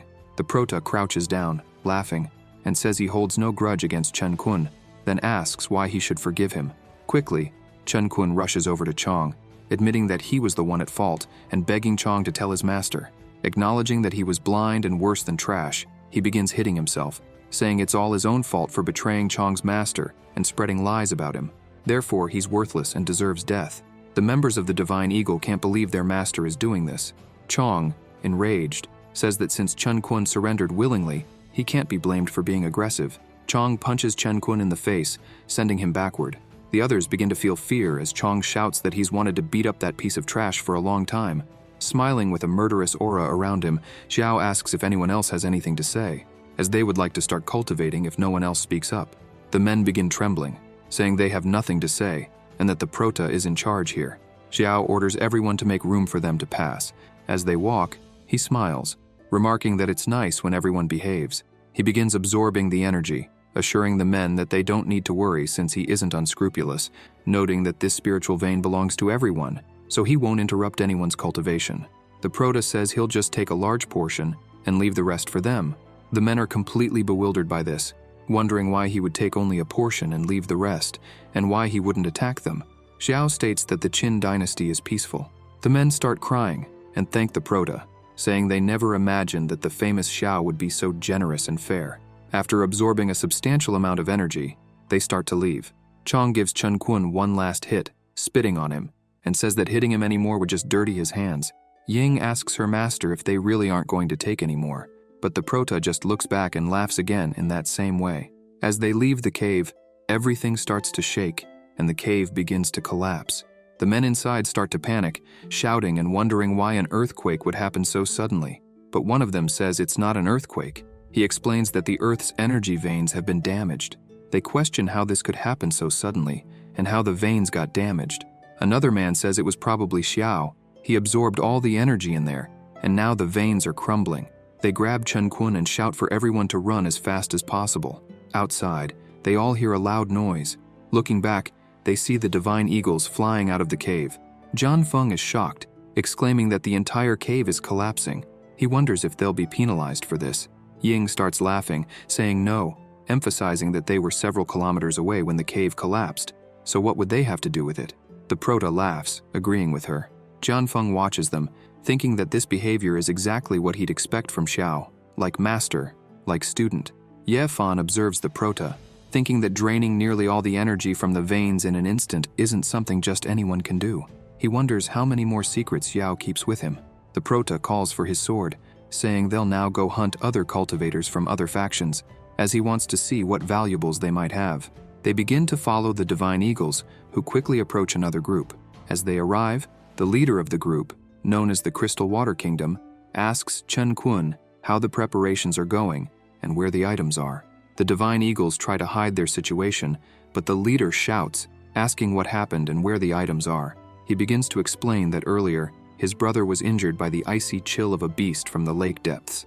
Chen Kun had said that if he absorbed the firepower from the volcano, he could heal the leader's brother. Frustrated, the man says they gave all their spiritual stones and artifacts, and now the eagles took everything and came back empty-handed from the volcano. Angered, he and his group released their auras, asking if the eagles were thinking of escaping. The eagles start shouting that they weren't trying to flee, they just had no other choice, emphasizing that it was all the Qin dynasty's fault. While they argue, Xiao appears, saying he just heard that someone was injured by an icy cold attack. Smiling once again, he shows a flask, saying it contains the power of spiritual fire, and asks if anyone needs it. The members of the Crystal Water Kingdom start smiling, confirming that it indeed contains spiritual fire energy. The Eagle members become furious, accusing the Prota of having the audacity to appear before them again. They insist to the Crystal Water leader that it was the Prota who turned Master Chen Kun into a fool, and that they shouldn't trust him. But the leader, irritated, asks if they really expect him to trust the Eagles, who had previously been relied upon but failed to deliver the firepower they had promised. After this heated exchange, they turn to the Prota and bow, showing respect. The leader explains that one of their allies urgently needs the power of fire to survive and asks how much the Prota wants for it.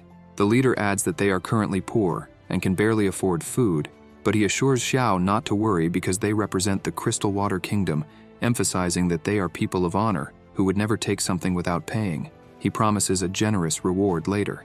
Xiao tosses the flask to them, saying they don't need to speak that way with him since they are all part of the Blazing Fire Kingdom's faction and should help one another.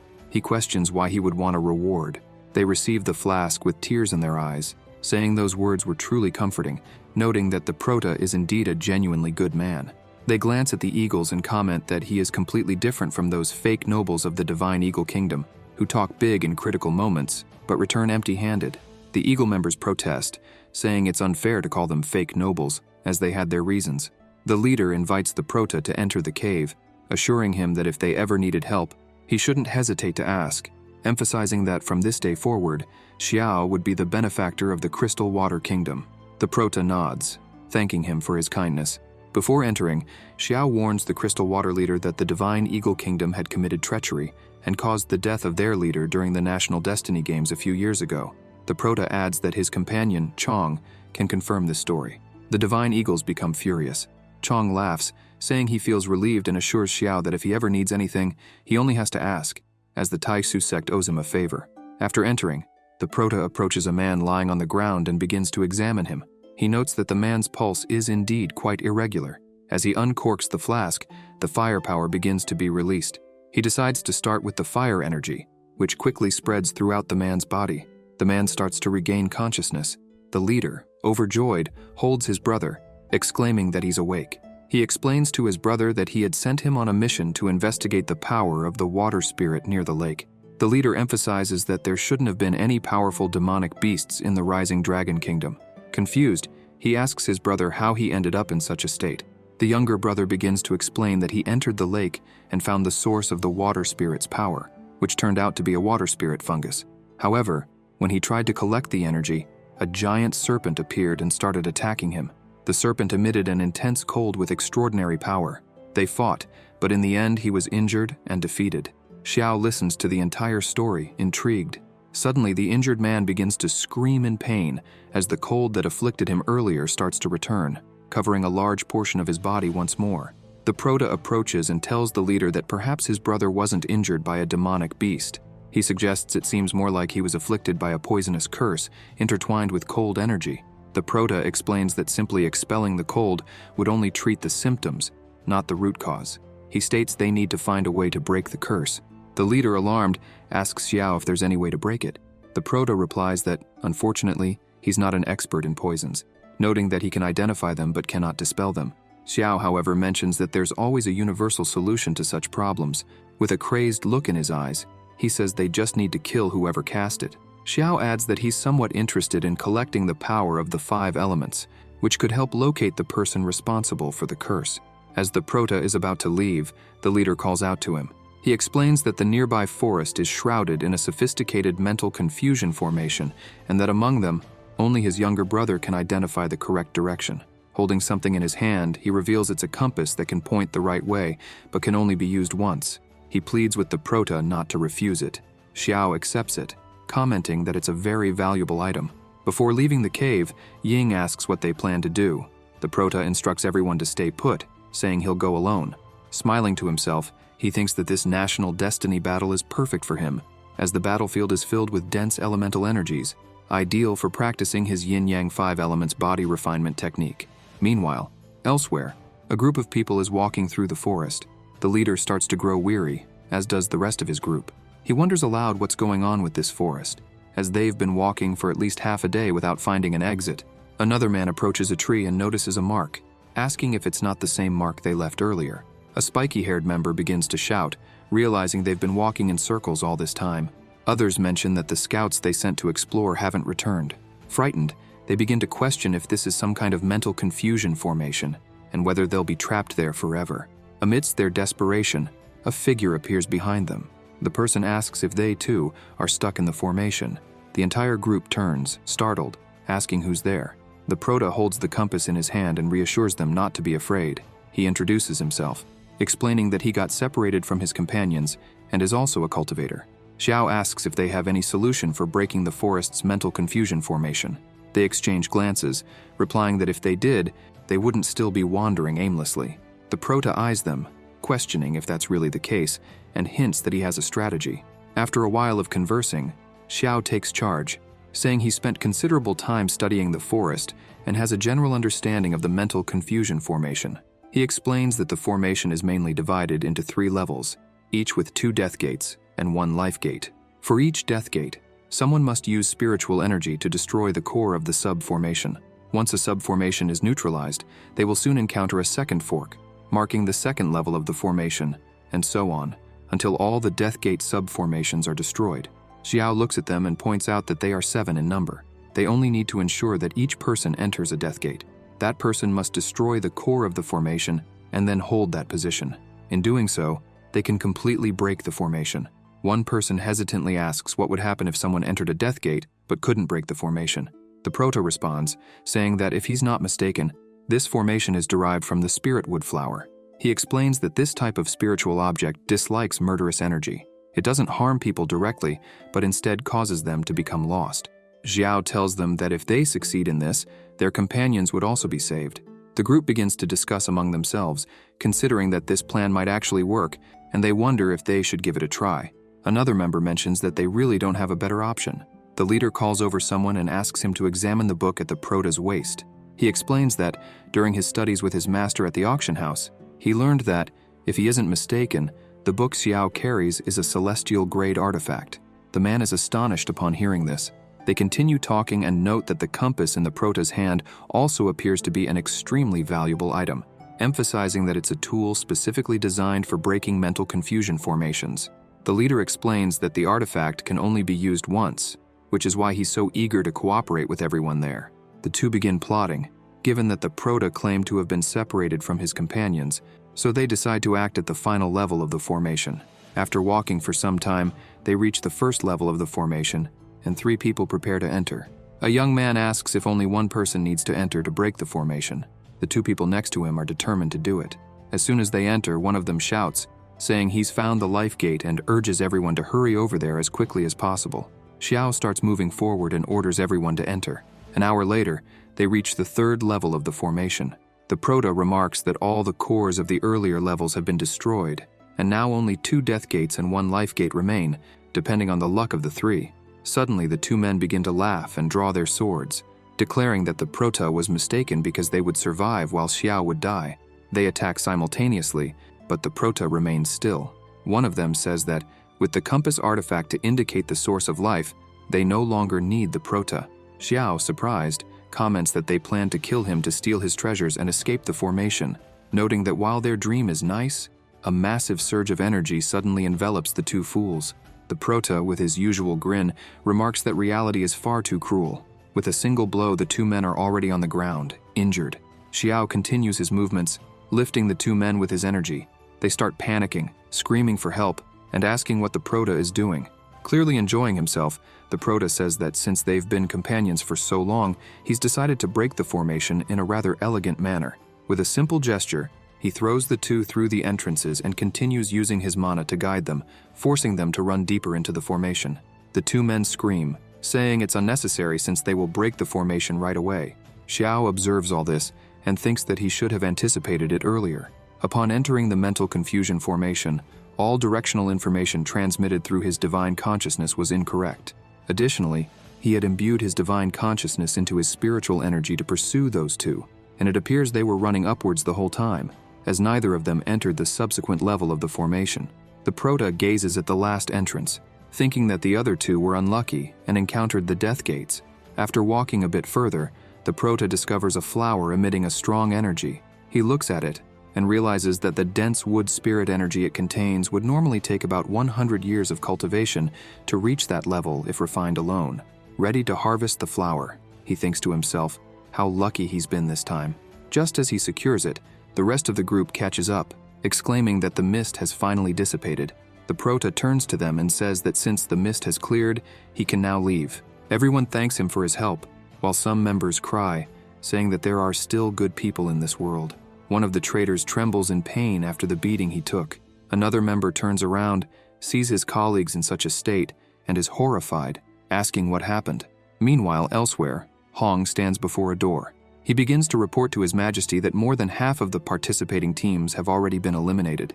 He highlights that, among their own nations, only the Great Qin has managed to keep its forces completely intact. However, the old man remains silent. Hong grows worried.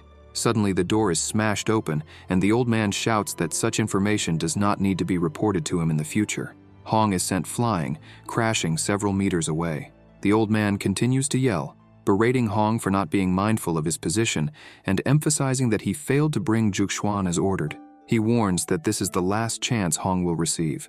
The old man adds that the mandate for the Great National Protection Formation is already in Hong's hands. Once he concludes the National Destiny War, he must activate the formation and annihilate everyone from the superior Qingque nation. The old man roars that he wants all the elite forces of the superior Qingque nation dead in this great national destiny war. Turning around, he says that this way, Simmeren will no longer have the strength to oppose him. He threatens that if anything goes wrong now, Hong's entire family will be killed. Hong, kneeling on the ground, remains silent, while a woman nearby is horrified by what she hears and sees. Hong slowly rises and declares that this humble servant will obey the imperial command. The old man orders the woman to inform the princess. However, the woman bows low to the ground, explaining that Princess Yilan, upon hearing of the great Qin's accomplishments, has started breaking things again. She admits she lacks the courage to go and calm her down. The old man retorts that if the princess wishes to break things, they should let her do so until she calms down. He instructs the servant to replace each broken item with a new one, and if there aren't enough items, she can take whatever she needs from the imperial treasury and let the princess break them to her heart's content. The woman agrees to do so immediately, all the while thinking about how many valuable treasures are being sacrificed just for the princess's tantrums. In her thoughts, she reflects on how much the old man spoils that arrogant princess. Meanwhile, back in the trial, Xiao stands by a lake, remarking that from a distance, he can sense a strong water energy. He's certain the source is deeper down. As he continues to observe the lake, he notes that there seem to be at least 8 peak nascent soul level auras surrounding the area. He comments that only a few manage to escape the illusion formation. Without hesitation, he dives into the lake, planning to first conceal his aura and investigate the situation. The deeper he goes, the denser the energy becomes. The prota reflects that it seems the information he received was accurate. The source of the water energy is likely at the bottom of the lake. After swimming for a while, he finds something on a rock and wonders if that might be it. Xiao stops near a flower and questions why there's no spiritual beast guarding such a treasure. However, behind him, a giant serpent is lurking. The serpent attacks fiercely, catching the prota off guard. He quickly turns around to block the initial strike. As he holds back the serpent's attack, he's surprised, sensing something strange. If he focuses closely, the aura of the serpent feels oddly familiar. He suddenly recalls that this aura matches that of a guard who worked for the governor's son in the city of Luoyun. The prota is puzzled, wondering how that aura could be coming from this serpent's body. The serpent lunges to bite him again, but the prota manages to distance himself while questioning whether Wu Ming had been devoured by the serpent. He starts to laugh, thinking there's no way Wu Ming could have turned into this serpent. Summoning his swords, he commands them to attack. Multiple swords strike the serpent's body, causing it to scream in pain as it's bombarded by the relentless assault. Meanwhile, on the surface of the lake, some people were advancing cautiously. The old man remarked that someone had disturbed the great serpent, and the young woman, agreeing with him, stated that she had felt it too. At the bottom of the lake, Xiao noticed that something or someone was approaching, while the serpent began to move away from him. He started gathering energy, considering that if he pursued the creature, he would have to face the cultivators around the lake, which would be risky. Therefore, he decided to observe from a distance to understand how the conflict would unfold. Suddenly, the great serpent emerged on the surface, furious, and charged ferociously toward the group that was there. Yu Long, the ghost flower king of the Xiling dynasty, shouted, questioning how that beast could have gone mad so suddenly, as he had not finished preparing the formation. Qipan, the Yimei fairy of the Wan Yue dynasty, asked what they should do in the situation. Lu Shunyu, the wandering king of the Shangwei dynasty, dismissed the creature, calling it insignificant, and pointed out that Qipan should contain it, as the serpent's master would soon intervene. The expansionist general, Xiang Fei Yu of the Chu dynasty, seemed excited, stating that he could finally act freely, as hunting giant beasts was something that amused him. He struck the serpent forcefully, calling it to battle. The impact of his attack was so intense that it broke the creature's scales. Sensing an opening, Qipan began preparing to strike, believing it was the perfect moment.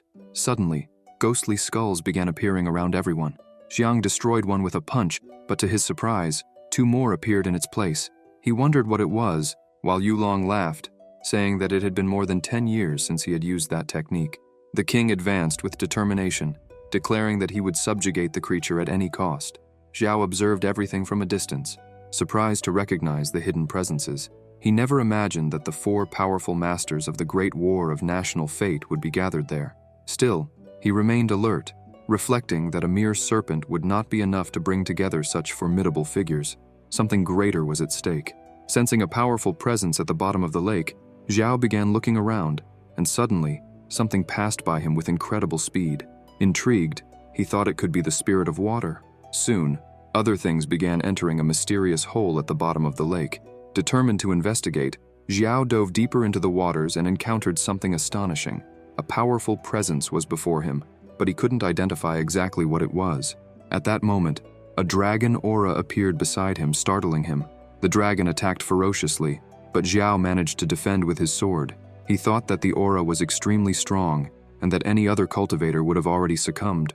Xiao began laughing as he realized that the serpent earlier was just a distraction, a divided body to deceive the opponents. The true purpose was to protect the embryo of a hidden dragon. He lamented the dragon's misfortune of crossing his path. With a sword strike, Xiao dissipated the dragon's aura and turned his attention back to the embryo. He thought that if the embryo was capable of generating such a powerful aura, then the dragon was of the highest level. Recalling how the blood of some demonic beasts evolves to the point of abandoning their bodies and condensing an ancestral pure blood body, Xiao realized that if that embryo grew, it would become a divine beast of ancestral blood. He remembered the time he saw the true immortal phoenix riding a divine beast through the realms. Impressed, he decided he also wanted something like that.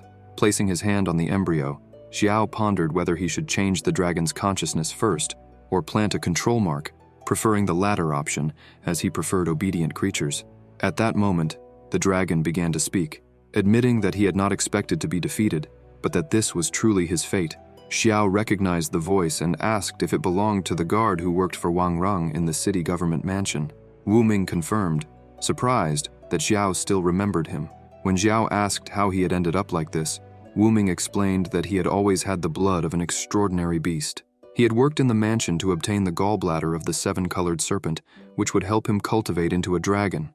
However, after being defeated by Xiao, he realized it was not yet the right time to transform. Thus, Wu Ming went to a new dynasty, became a guard of the royal family, and, thanks to the power of water, cultivated himself until he reached that point. He says that he didn't expect to find the protagonist there, but if he meets his end at Xiao's hands, then there is nothing to complain about.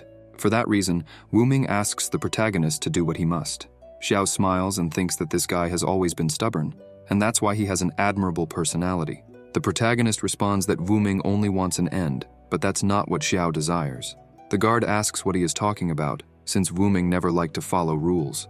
The protagonist begins to apply a technique, saying that he wants to take him as a disciple and, in doing so, tame him.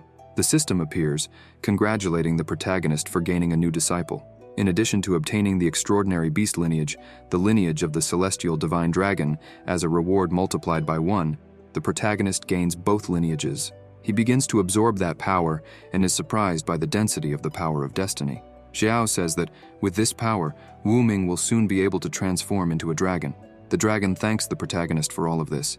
Xiao thinks that beasts are stronger than humans, and this extraordinary beast lineage he acquired will further strengthen his physique, making his body cultivation easier. Outside the lake, the serpent had been defeated. Lu Xun looks at Qipan and says that she is a disgrace, having been wounded by such a weak beast. Yu Long was angry, saying that Lu Xun had grown even stronger, even after so many years without seeing each other. Noticing a terrifying presence, he is surprised, and a dragon emerges from the lake. Yu Long is confused, questioning whether the beast really managed to form its dragon body. The other two are also stunned to see it. Yu Long can't believe the beast had hidden its true body all this time while cultivating its dragon form. He had been planning to end the dragon before it could transform, but now the dragon had achieved its full form, and, by purifying its blood even further, it had become a true, 5-clawed golden dragon. Without thinking twice, Yu Long advances, as he cannot let that beast escape. Xiang continues laughing, even more excited to see a real dragon. Lu Xun starts coughing, and his disciple asks if he is all right. He thinks that his poisonous insects need to be frequently nourished with high-energy treasures, otherwise they will turn against him. Qipan continues calling for her master, but he remains silent, thinking that now, with a dragon, he will be able to.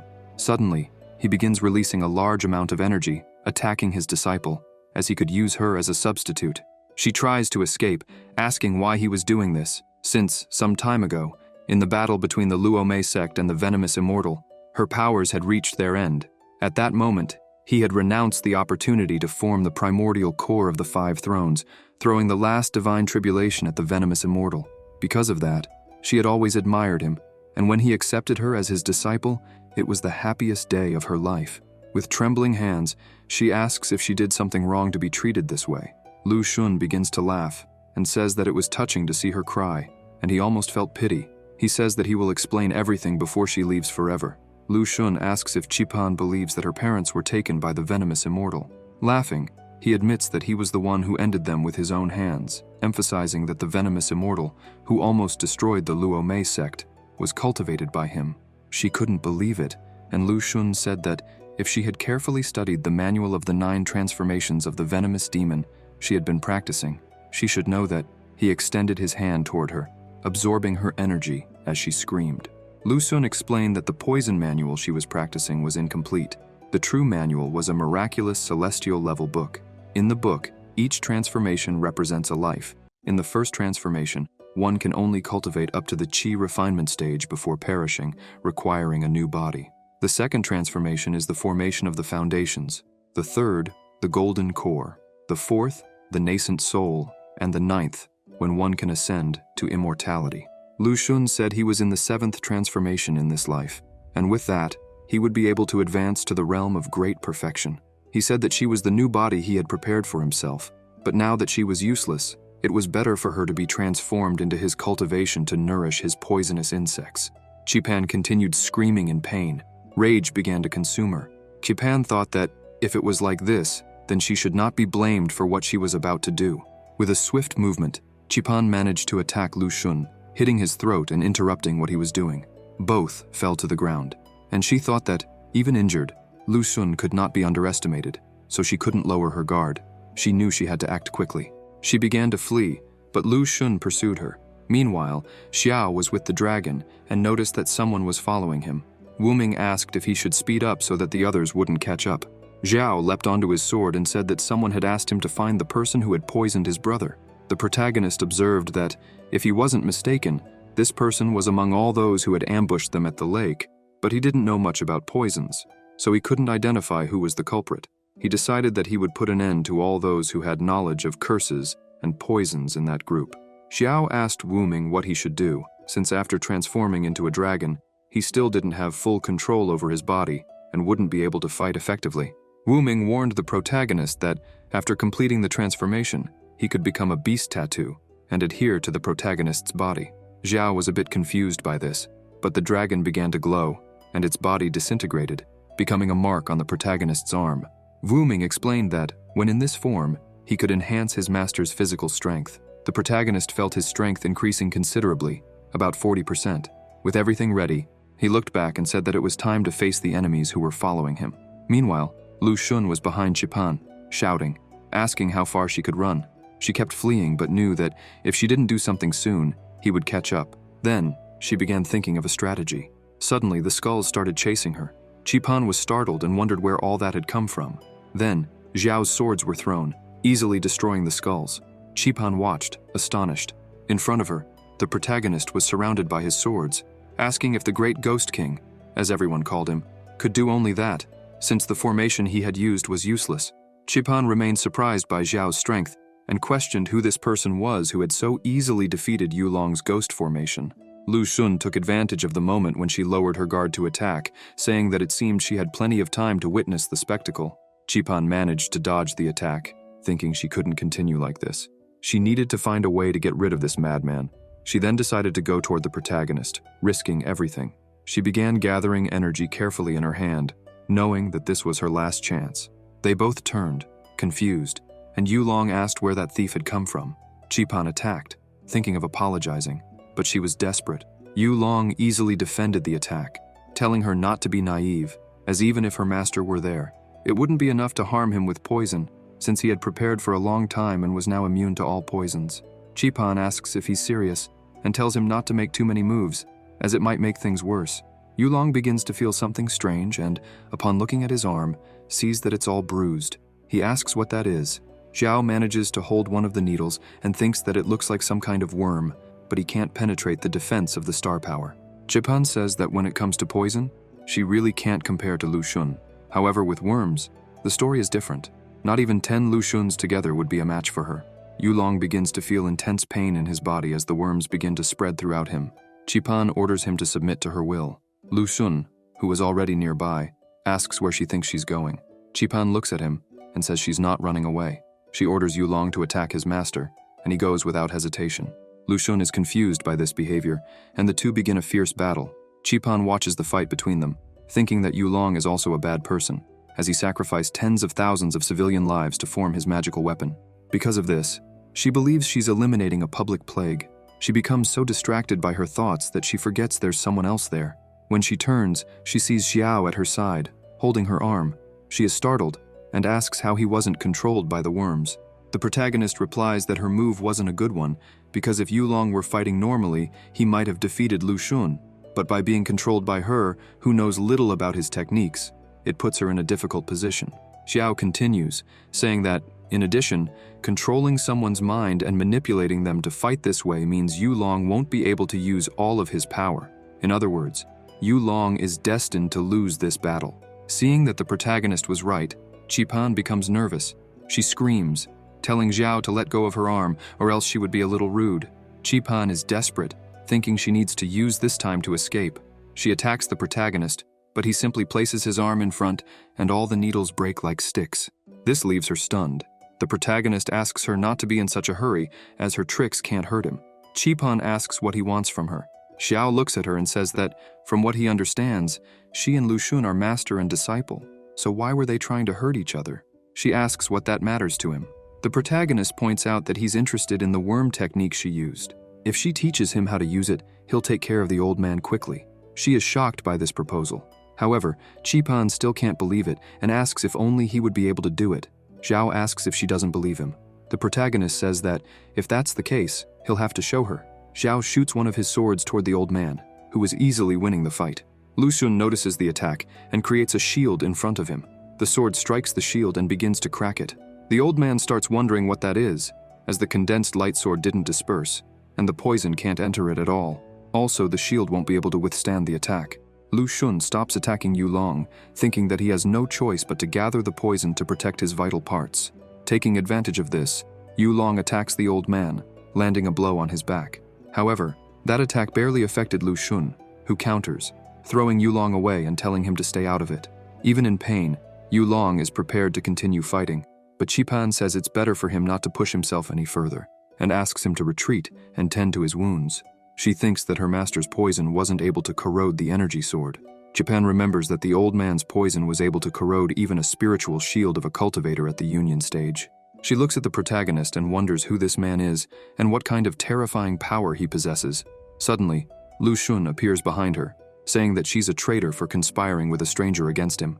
Qipan is left speechless, but before the old man can touch her, Xiao pulls her away. Seeing the power that the protagonist possesses, she says that if he ends this, she will teach him everything she's learned so far. Xiao agrees and steps in front of her. Lu Xun grows angry, asking who he is and why he's interfering in others' affairs. Xiao grabs his sword and says that the old man's poisonous mist saved his life, and it seems that Lu Xun has refined his spiritual energy with multiple poisons. With a single movement, the protagonist releases a massive amount of energy, emphasizing that the old man's strength must be above the spirit division stage. Lu Xun receives the energy in his body and laughs, saying the protagonist has good eyes. He begins to release all of his power, claiming that he devoured 7 bodies to obtain that strength, and a regular cultivator at the spirit division stage cannot compare to him. Lu Xun starts attacking and asks why the protagonist's attacks suddenly seem weak. He tells Xiao to show that power again. As the attack moves toward the protagonist, Lu Xun says that, if he behaves, he will be used as the next body. Xiao dodges the attack and says that if the old man has the courage, he should just follow him. As the protagonist retreats, the attacks begin to pursue them. He thinks that many people are watching this fight from afar, so he doesn't want to use his powers carelessly. They head to the ground in the middle of the forest. As soon as they arrive, the attacks begin to hit the ground, one after another. The old man continues attacking and asks why the protagonist is running and never attacking. Lu Xun questions if that previous attack can only be used once. The old man continues laughing, saying that if that's the case, then the only thing Xiao can do with that young body is to hand it over to him. Lu Xun attacks once more, but this time, the protagonist is no longer retreating. With a simple movement, the protagonist cuts through all the poison, blocking the attack. This leaves the old man confused. The poison starts falling to the ground. Xiao looks at him and says that his poison mist stinks. He mentions that if he weren't worried about showing the star power, attracting the attention of the real Phoenix, he wouldn't have bothered fighting with trash like Lu Xun. In an instant, the protagonist appears behind the old man, not giving him a chance to defend, and says that, in the tomb he himself created, he should perish in silence. Lu Xun is startled by the overwhelming force and speed. However, Xiao doesn't hesitate for a second and finishes the fight with a single strike. Meanwhile, on the mountain, The young man who had been poisoned begins to improve. He wakes up a little startled as his brother embraces him. They say it was truly a good idea to ask Master Xiao for help. On the other side, the protagonist asks Qipan if she's done what he asked. She is completely shocked, thinking that Xiao really defeated her former master. She kneels before him and says that he avenged her parents, and for that, she will go wherever he wants her to go. Xiao asks if she would like to call him master. She asks if he really wants to take her as a disciple. The protagonist says yes, and questions whether she wouldn't be happy with that, pointing out that if she doesn't want it, they would have to settle the costs, his appearance fee, the expenses for nourishment, and the wear and tear on his celestial-grade weapon, which is very expensive. After doing some calculations, he says the value would be. However, she interrupts him and says she accepts. The protagonist looks at her, and with tears in her eyes, she asks him not to say anything else because she will accept being his disciple. The system appears, congratulating the protagonist for gaining another disciple, and notifies him that it has detected that the disciple has a heart of earth-level poisonous worms, with the speed of cultivating poison and worm techniques being 10 times faster than normal. The doubled reward is a celestial-level poisonous worm heart, and a cultivation speed 100 times faster than normal. Xiao thinks that, with this, all those hiding near the lake who are good with poisons are now out of his way, so they can return and deliver the news. And if that still isn't enough, he can ask Qipan to take a look at the person who was poisoned. The protagonist thinks that it's convenient to have an expert in poisons as a disciple. Suddenly, the protagonist turns to her, saying that now that they are master and disciple, he had a bold idea. This leaves Qipan confused. He thinks that this poison and worm technique is perfect for testing the enemy's power, and there is someone whose true strength has always intrigued him. Elsewhere, Ye Fan was sitting by a tree. Suddenly, he feels a presence, and looking up, sees Yu Long, who says that he has found the territory of the Great Qin. He begins his attack. Ye Fan starts accumulating energy in his hand, even though he's confused, since Yu Long appeared out of nowhere, and alone. Ye Fan tries to destroy the skulls, but the more he destroys, the more appear. Yu Long shows up behind him, saying that it seems all of Ye Fan's friends are still sleeping. Yu Long delivers an incredibly strong attack, destroying the ground around him. Ye Fan dodges, thinking that this guy came straight for him, but this didn't happen in his past life. Suddenly, Ye Fan notices the dragon passing over him. This leaves him impressed, as he didn't remember that a dragon would appear at that moment. Yu Long continues attacking, asking if Ye Fan really thinks he can escape.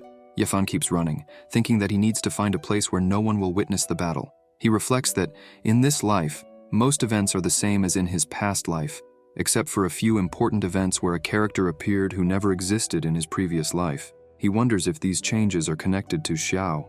Meanwhile, aboard the dragon, Qipan asks the protagonist if he doesn't think Ye Fan is a bit weak and questions why her master is so concerned about him. She says that if Ye Fan really is a nuisance, she can take care of him herself. The protagonist replies that soon she will see the reason. Xiao looks at him, thinking that Ye Fan has the ability to enter the Imperial star space, but he never became famous or even revealed himself to the world. Someone like that can't just be a nobody. Ye Fan continues fleeing, questioning whether the forest shouldn't be covered by the spirit flower and full of mist. He gets irritated and says he will use only one move. Ye Fan grabs the Limitless Tower, a celestial-level treasure that can create a barrier and isolate the entire outside world. This should be enough to prevent the true Phoenix Lady from seeing or hearing them. The barrier is raised. Yu Long enters the barrier. Ye Fan says that now they can fight at will, and no one will see, even though he doesn't know who's aiming at him. He smiles and says that Yu Long will regret it. Ye Fan says break. Yu Long starts to feel a tremendous pressure, and a force begins to crush him into the ground. He tries to resist, but is continuously pushed down. Qipan says that the connection with Yu Long has been severed, and she notices that the worm was destroyed. It seems Lu Xun met the same fate. Ye Fan really is strong. Xiao calls Qipan to leave, but she's confused and asks if they won't finish off Ye Fan. The protagonist responds that if they end him now, it wouldn't serve any purpose. Qipan is even more confused, while Xiao thinks he needs to understand what Ye Fan really wants, so he decides to stay close to Ying. Elsewhere, the true Phoenix watches as the battle for the national destiny becomes more exciting, as a divine beast has appeared, and she has also uncovered the secrets of the Luomei sect. It seems Xiao is involved in both situations. She also mentions that she has heard of the 9 Transformations Venomous Demon Manual, which is in the Celestial Court, and that there is a venomous immortal who practices this technique. She reflects on the fact that, after the 9 transformations, to reach immortality, the power of this immortal is far superior to that of anyone else. The Phoenix thinks that despite this, the protagonist, who is only in the early stage of the Spirit Division realm, managed to eliminate Yu Long without a single scratch. Unfortunately, she couldn't see exactly what happened because of the poisonous mist. The Phoenix also finds Ye Fan's performance impressive, as he has always been mediocre but suddenly defeated Yu Long with ease. She starts to think that maybe she could introduce them to the Celestial Court, but deep down, she believes it would be better to use these two for her own benefit. Sometime later, near the camp of the Qin dynasty, Xiao says that for now, they would separate. If they met within the Longtan realm, each of them would fight at their own risk. Once they left the Longtan realm, they would perform the master-disciple ritual. Ying approaches the protagonist and says that during his absence, they followed his orders and stayed there. She points out that many people entered unintentionally, but they eliminated all of them. She shows the insignias they collected and crosses her fingers, thinking that Xiao would be surprised by the number they gathered. Xiao hands her a few insignias, saying that he also collected some along the way, and with that, they should have enough to pass. The three are impressed by how many Xiao managed to get alone. The protagonist heads to one of the tents, saying that there are still a few days left to finish the competition, so they will rest, explore, and finish the competition at the same time.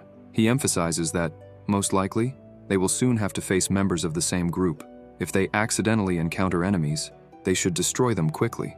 Zhao in turn says that it took a lot of effort to find a realm with concentrated energy of the 5 elements, and now that he's found it, he doesn't want to miss this opportunity. He managed to obtain the energy of earth and metal. He sits down and says that with the remaining time he will refine the energy of the 5 elements. 10 days later, the protagonist refines the energy of the 5 elements and perfects the yin-yang and 5 elements body refining technique. Now when he uses his sword, he feels that his power is 5 times greater than before. Xiao had already expected this, as different cultivation paths can nourish each other. Now, Xiao masters 4 cultivation roots, and his power is more than 10 times that of someone who cultivates only one path. Even against someone in the early stage of the fusion realm, he would be unbeatable. The second round of the competition is about to begin. Outside the Ascending Dragon realm, in the Superior Dragon Flame country, all the victorious groups were already gathered. The announcer announces that after the first round of selection, only 2 teams remain, the Blue Sparrow country and the Qin Dynasty team from the Superior Dragon Flame country. He emphasizes that the second round will decide the winner of the national destiny battle between the Blue Sparrow country and the Superior Dragon Flame country. Suddenly, a group of people arrives, shouting for everyone to stop, as they are there on the orders of the Dragon Flame Emperor. Zhu Hong, one of the messengers, says that he is speaking on behalf of the Dragon Flame Emperor to announce, in the name of the Superior country, that the Superior Dragon Flame country will withdraw from this battle for national destiny. The 3 leaders present look at him in silence. Chong asks what's going on, while the Phoenix questions if this is true. Zhu Hong confirms and shows the royal decree. The Phoenix takes the decree and, upon reading it, wonders what the Emperor is really planning. After all, it was he who requested the Celestial Court Emperor to hold the national destiny battle in his country, and now he wants to withdraw. With the decree in hand, the Phoenix is still questioning whether the Emperor might be scheming something. She tosses the decree aside, as in the end, the Emperor only asked her to organize the national destiny battle, and that has already been done. What they choose to do from now on doesn't concern her. The Phoenix turns and says that if that's the case, then the winner of this national destiny battle is the Blue Sparrow country. She will return and announce the result to the Emperor. The Zhu family elders ask if the war prohibition between the countries is over, now that the national destiny battle has concluded. She responds that her responsibility is only to oversee the national destiny battle, and since it has been completed, she no longer cares about their affairs. They begin to laugh, saying that, if that's the case, then, by the order of the Emperor of the Superior Dragon Flame country, they will take the lives of the heroes of the Blue Sparrow country. A large magic circle appears on the ground, and a massive fire dragon forms. The heroes of Blue Sparrow are frightened, as this is the attack formation of the Superior Dragon Flame country. Xiao becomes angry and creates a barrier to protect his team, thinking that the Emperor was planning to end them as well. The protagonist watches all of this and admits that the Emperor's plan was almost perfect.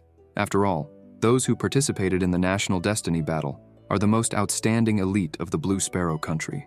Moreover, the Blue Sparrow country has recently ascended, so its foundation cannot be compared to that of the Superior Dragon Flame country. If the Emperor manages to eliminate that group, the future of the Blue Sparrow country could come to an end. The first elder says that if they know that formation, they are prepared for what is to come. The dragon starts preparing to attack. People begin to get scared, shouting and asking what they should do.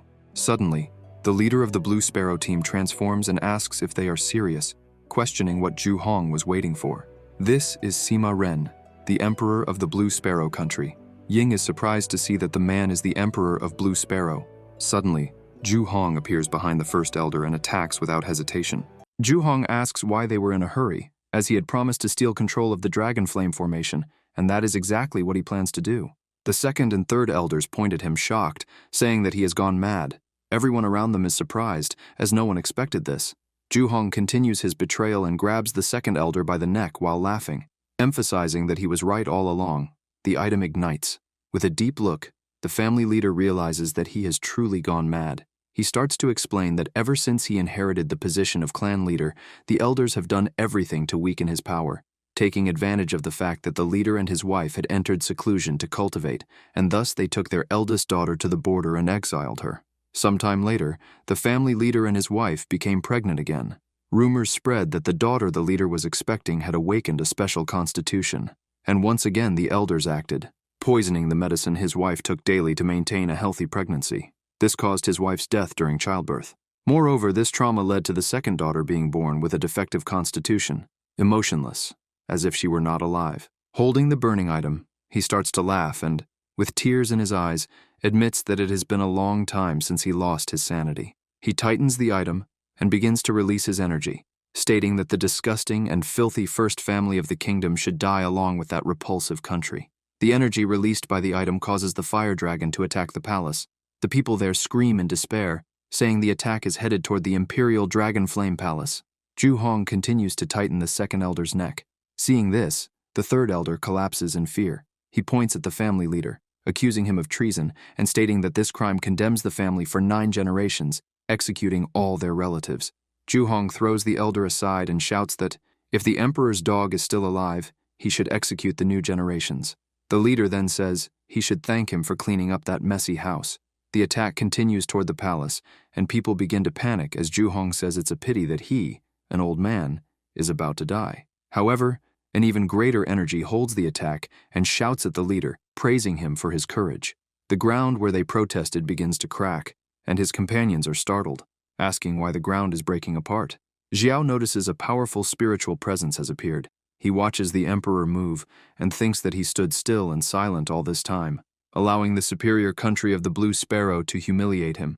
The protagonist continues watching the emperor approach with fury, wondering if, by any chance, he had ascended to human immortality some time ago. Jishu continues to approach with rage in his eyes.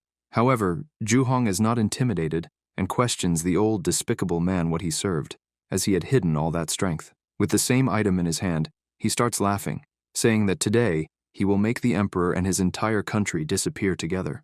Another attack heads toward the hand holding the fire dragon. The attack hits the energy forming and causes the hand to dissipate. The fire dragon breaks free and turns to attack the emperor. He continues to advance. Sima is impressed and asks the people if anyone there could have imagined this day would come. He starts advancing with everything, asking Jishu to watch carefully as his country falls. The ground continues to crack, and energy begins to pour out of the cracks. People notice and start to question why there's a chaotic flow of spiritual energy. Xiao begins to protect his team once again while thinking that 2 high-level experts are here, drawing almost all the surrounding spiritual energy. This is why the spiritual energy of the place began to imbalance and become chaotic. The protagonist continues analyzing around him and thinks that this was a real arena, specially reinforced by formation masters, and it should be able to withstand a full attack from someone above the spirit division. A battle for the nation's destiny, revealing 2 experts of that level, is truly unexpected. The dragon was about to complete its attack as Sima took advantage of the situation, pointing his weapon at the emperor and telling him that he should meet his end now, emphasizing that he would take good care of the Dragon Flame country in his place. Jishu places a pill in his mouth and says that this is more surprising than he expected. However, unfortunately, he was prepared and bites the pill. The overwhelming power begins to take over his body, causing him to scream in pain. Horns grow on his head, scales appear on his arm. In the midst of the transformation, both the dragon and Sima continue their attacks. The fire dragon behaves strangely. Zhu Hong notices this and thinks that the formation's order has been broken. Jianfeng watches in awe and asks what is happening. Xiao thinks he can feel the presence of the dragon clan's bloodline, but he only senses this, because the system has given him a bit of the dragon's bloodline. The energies start floating in a strange manner, and even the cry cannot understand what is happening. He wonders why, so suddenly, a powerful vibration emanated from the Emperor's Dragon Clan bloodline. Yefan watches this and remembers that in his past life, the Emperor won that fight to prepare his Dragon God bloodline. He was even able to destroy a small sect. He looks at the protagonist and recalls that the small sect that was destroyed might have been the Hongmeng, and that's why he never heard of it in his past life, as it seems to have perished before it could grow. Sima begins to feel some pain as those flames can burn through his protective spiritual energy. He thinks he's always heard that the royal family of the Dragon Flame had the bloodline of an ancient divine dragon, and, seeing the Emperor's strength, it seems that the divine dragon bloodline has been activated. Sima suddenly stops and says that it doesn't matter what kind of ancient divine dragon bloodline it is. He throws an item, thinking that he had hidden it for so many years without showing anyone, and now he can see that the divine dragon bloodline isn't such a big deal after all. Jishu had already reached another level. His body had completely changed. His gaze, his hair, even his energy. The item thrown by Sima flies near the Emperor. That item explodes, and several hands of energy begin to emerge from it, embracing and holding the Emperor's body. Jishu is confused and shouts, asking what it is. Sima explains that it is a suppression artifact that was lent to him, and the one responsible for it is the Emperor of the Celestial Court. He shouts for Jishu to surrender. However, Jishu says that Sima is blindly obeying a dog Emperor of the Celestial Court, emphasizing that he was truly born to be a slave. The Emperor begins to exert strength and, little by little, starts to free himself from all of it. Sima watches the Emperor and says he won't be able to maintain that dragon god form for long, pointing out that the pill he consumed is an essence-devouring pill that demonic beasts use to refine their bloodline. He says that demonic beasts devour their genes to refine their bloodlines. The essence-devouring pill allows one to absorb the power of the bloodline in their genes more quickly, and even though humans with demonic beast bloodlines can also use this method, they cannot do the same as the beasts, fully converting the bloodline's power into something their own. They can only temporarily steal the bloodline's power from others to increase their strength. Because of this, Sima asserts that the Emperor won't be able to maintain that form for much longer. The Emperor starts to laugh and says that Sima guessed part of it right. A portal begins to open in front of him. He points out that if it weren't for the incompetence of the Zhu family, by now, he would have the Phoenix clan's power in Zhu Xuan's body to complete the bloodline evolution and obtain the true dragon god body. While the Emperor explains all this, he thrusts his arm into the portal, and suddenly another portal opens, with a giant arm descending onto the people. The hand heads straight for Princess Yilan, who is frightened, shouting for him not to come any closer. The slaves nearby begin running as the hand grabs the princess. Yilan screams for help, telling them not to run and to save her. Jishu watches and thinks this is very bad, as that old beast wouldn't even spare his own daughter because he wants to devour her body's bloodline power. The princess crosses the portal, being held by her father's hand. She becomes desperate, screaming for him, saying she's his daughter and questioning what is happening, as she always thought she was his favorite. He starts putting his claws on her face as she screams for him not to do that. The Emperor asks what she is afraid of and begins to squeeze her body, making her scream in pain. While smiling and draining her energy, he says that if she dies to help him, it would be an honor for her as his daughter. The energy starts spreading through her body, and the Emperor says that he will be the one to unify the Celestial Empire and ascend to a true immortal. Therefore, everyone should make way for him. Sima begins to gather his strength and says that he now understands why the Emperor sent him. He says that Jishu has gone mad and lost all his humanity. The energy holding the Emperor's body starts to grow, but he says that if this is all Sima can do, then everyone there will meet their end. He releases his daughter, laughing, and letting her fall uncontrollably. With extreme ease, Jishu frees himself from the restraints and charges forward, laughing and asking Sima if he could imagine what his fate would be by opposing the superior Dragon Flame country. With a quick movement of his hands, he manages to grab Sima as well. However, as soon as he tries to absorb the power, he feels a strange energy in his arm, causing him extreme pain. He lets go of Sima, who takes the opportunity and thinks that now is his moment. Xiao is confused, wondering if Jishu's level is fluctuating. The Emperor looks at his hand and thinks that his daughter's blood is rejecting him, and apparently, the essence-devouring pill is not enough. He needs the Phoenix clan's blood to fully fuse his bloodline. Jishu begins to scream, asking why his son hasn't returned yet. Upon hearing this, the protagonist becomes extremely worried, thinking that his senior sister is in danger. He charges forward without hesitation. Ying asks him where he is going. Xiao tells him to take care and not act recklessly, asking him to wait there until he returns. Meanwhile, at the Hongmeng sect, both sides have already met. The prince says that the wise adapt to circumstances and asks the leader to surrender. Ji asks the prince if he truly believes that their leader would go with him, emphasizing that they would fight until the end of their lives to prevent them from getting what they want.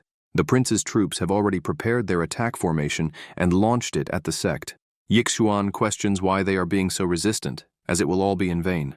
The attack hits the barrier. Z coordinates everyone, shouting for them to maintain the mountain defensive formation. However, the attack keeps coming relentlessly. The prince starts to laugh, seeing this, saying they won't be able to withstand a single blow. Sumahan becomes concerned and notices that the barrier won't withstand the attack.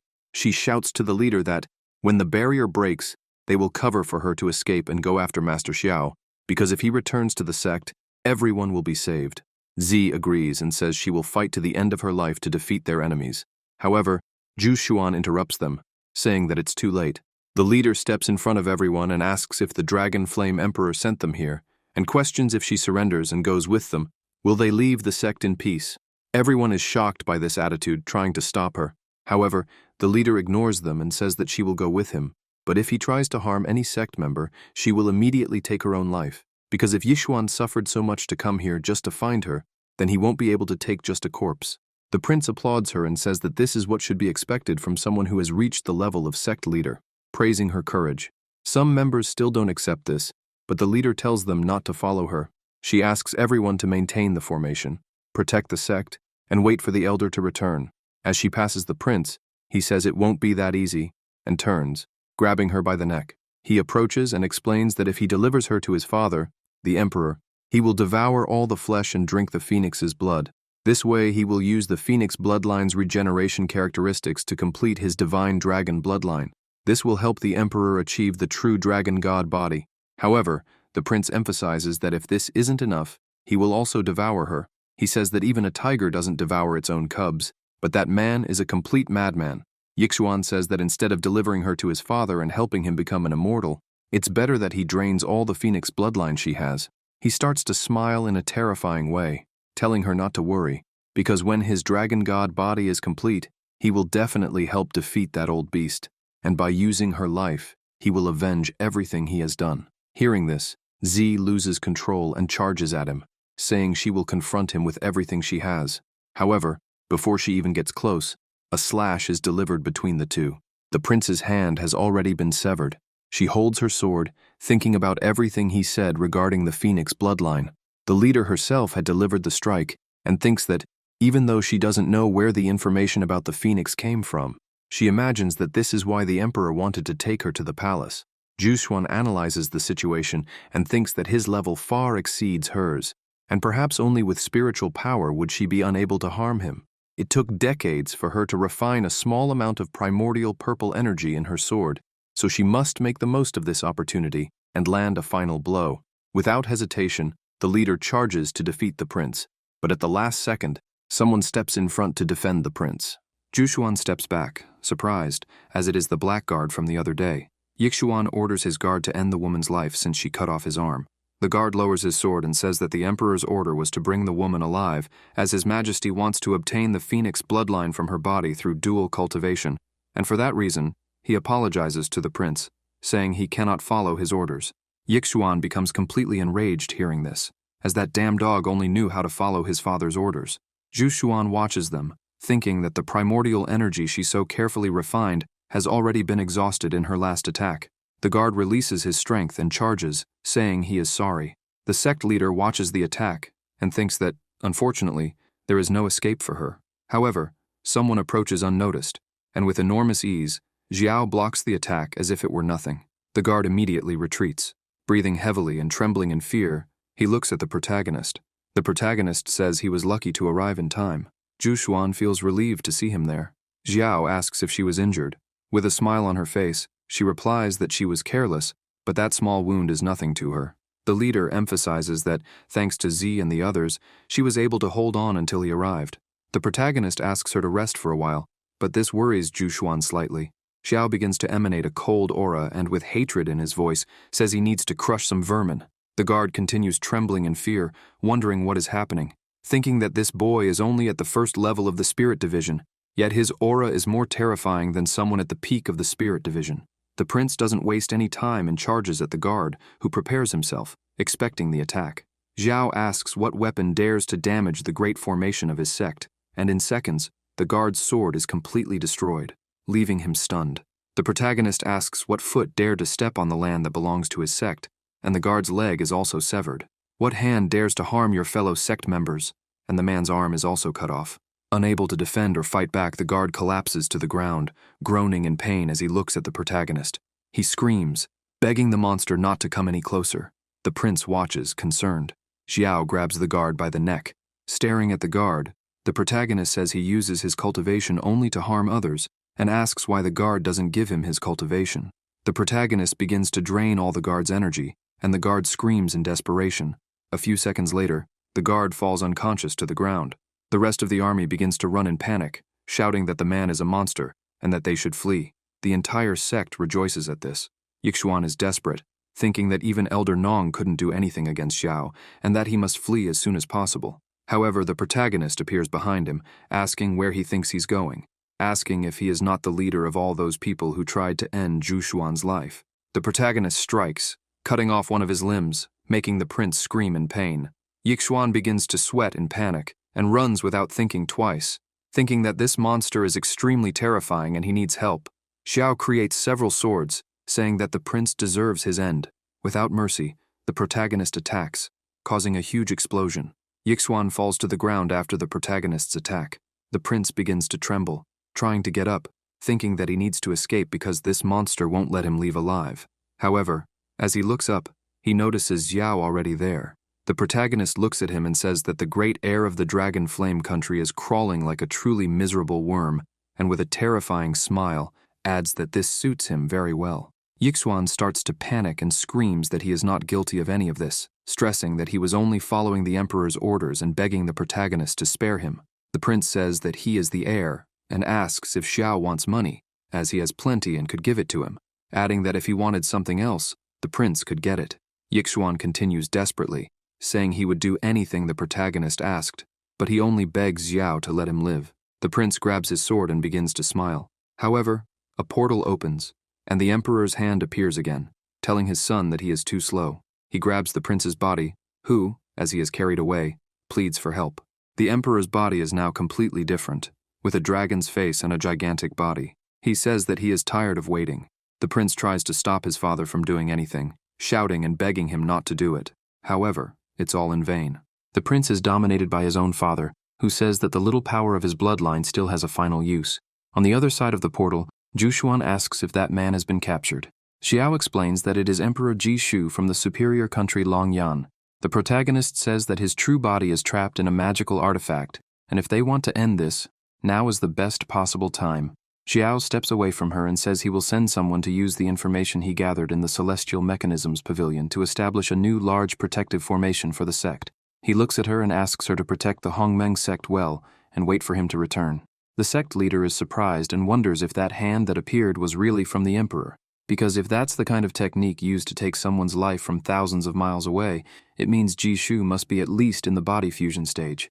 And the last time they were at the Zhu family, when the protector against Meng Liang was injured, it makes her question if Xiao will really be able to defeat Jishu, considering the emperor is already at such a strong level. He holds the artifact in his hand, saying he wanted to see how powerful the emperor of the Celestial Court's magical artifact really is. With sheer brute force, he manages to break the artifact in half, saying it's nothing impressive. Suddenly, an attack from several swords appears, striking one of the emperor's arms. The arm falls to the ground, causing the emperor to scream in pain. He looks around, asking who could have done that. Xiao begins to approach, saying that the one who did this is someone who will take his life today. Jishu charges forward, asking if the protagonist really thinks he can win. However, he thinks that the mysterious power of the sword is giving him an instinctive fear, making him wonder if this is star power. The two attacks collide in the air. The emperor says he has never heard of the protagonist before, yet he managed to become famous in such a short time. Jishu says that as soon as the protagonist acquired the immortal Emperor Yuan's inheritance, he defeated many people with that technique. The emperor says it's a pity, because today is not Xiao's lucky day, pointing out that, as a ruler of a superior country, what he has most of is the power of destiny. Jishu says that he is the son of destiny, the one who holds the destiny of the country. The emperor says that, Probably the protagonist doesn't know, but the ancient Emperor Hongmeng classic he obtained is a deception, only enough to evolve a great kingdom. He emphasizes that if he wants to improve further, he must search the entire world for ruins no one knows the location of and lose many years trying to discover them. Jishu continues attacking with everything he has, saying that the little star power Xiao has is not enough to withstand an attack of national destiny. The protagonist starts laughing and asks if that's really all, and with a simple movement, dispels all the magic the Emperor is applying on him. Jishu is confused, asking how an incomplete inheritance could have so much power. He screams that this is impossible, and attacks again, asking what kind of power Xiao is using. The protagonist attacks again, dispelling the Emperor's accumulated power once more, cutting off another of his arms. Jishu is completely lost, asking how this is possible. Jishu asks if the protagonist managed to get the complete inheritance of the immortal Emperor. Staring intensely, Xiao says that the dead don't need to ask so many questions. With a simple movement, he strikes a blow, causing the Emperor great pain. Jishu begins to scream, saying this is impossible and thinking that, even with his dragon god body under the star power the protagonist has, he cannot resist any blow dealt by Xiao. Filled with jealousy towards Jushuan, the protagonist says that the next blow is for the Emperor daring to covet his senior sister. He attacks furiously, saying that Jishu deserves his end. The amount of power accumulated in that attack is so great that a brilliant light starts to engulf the place, causing a huge explosion. The Emperor is thrown with all his strength against the wall, returning to his normal physical form, and with the sword embedded in his body, he calls out the protagonist's name.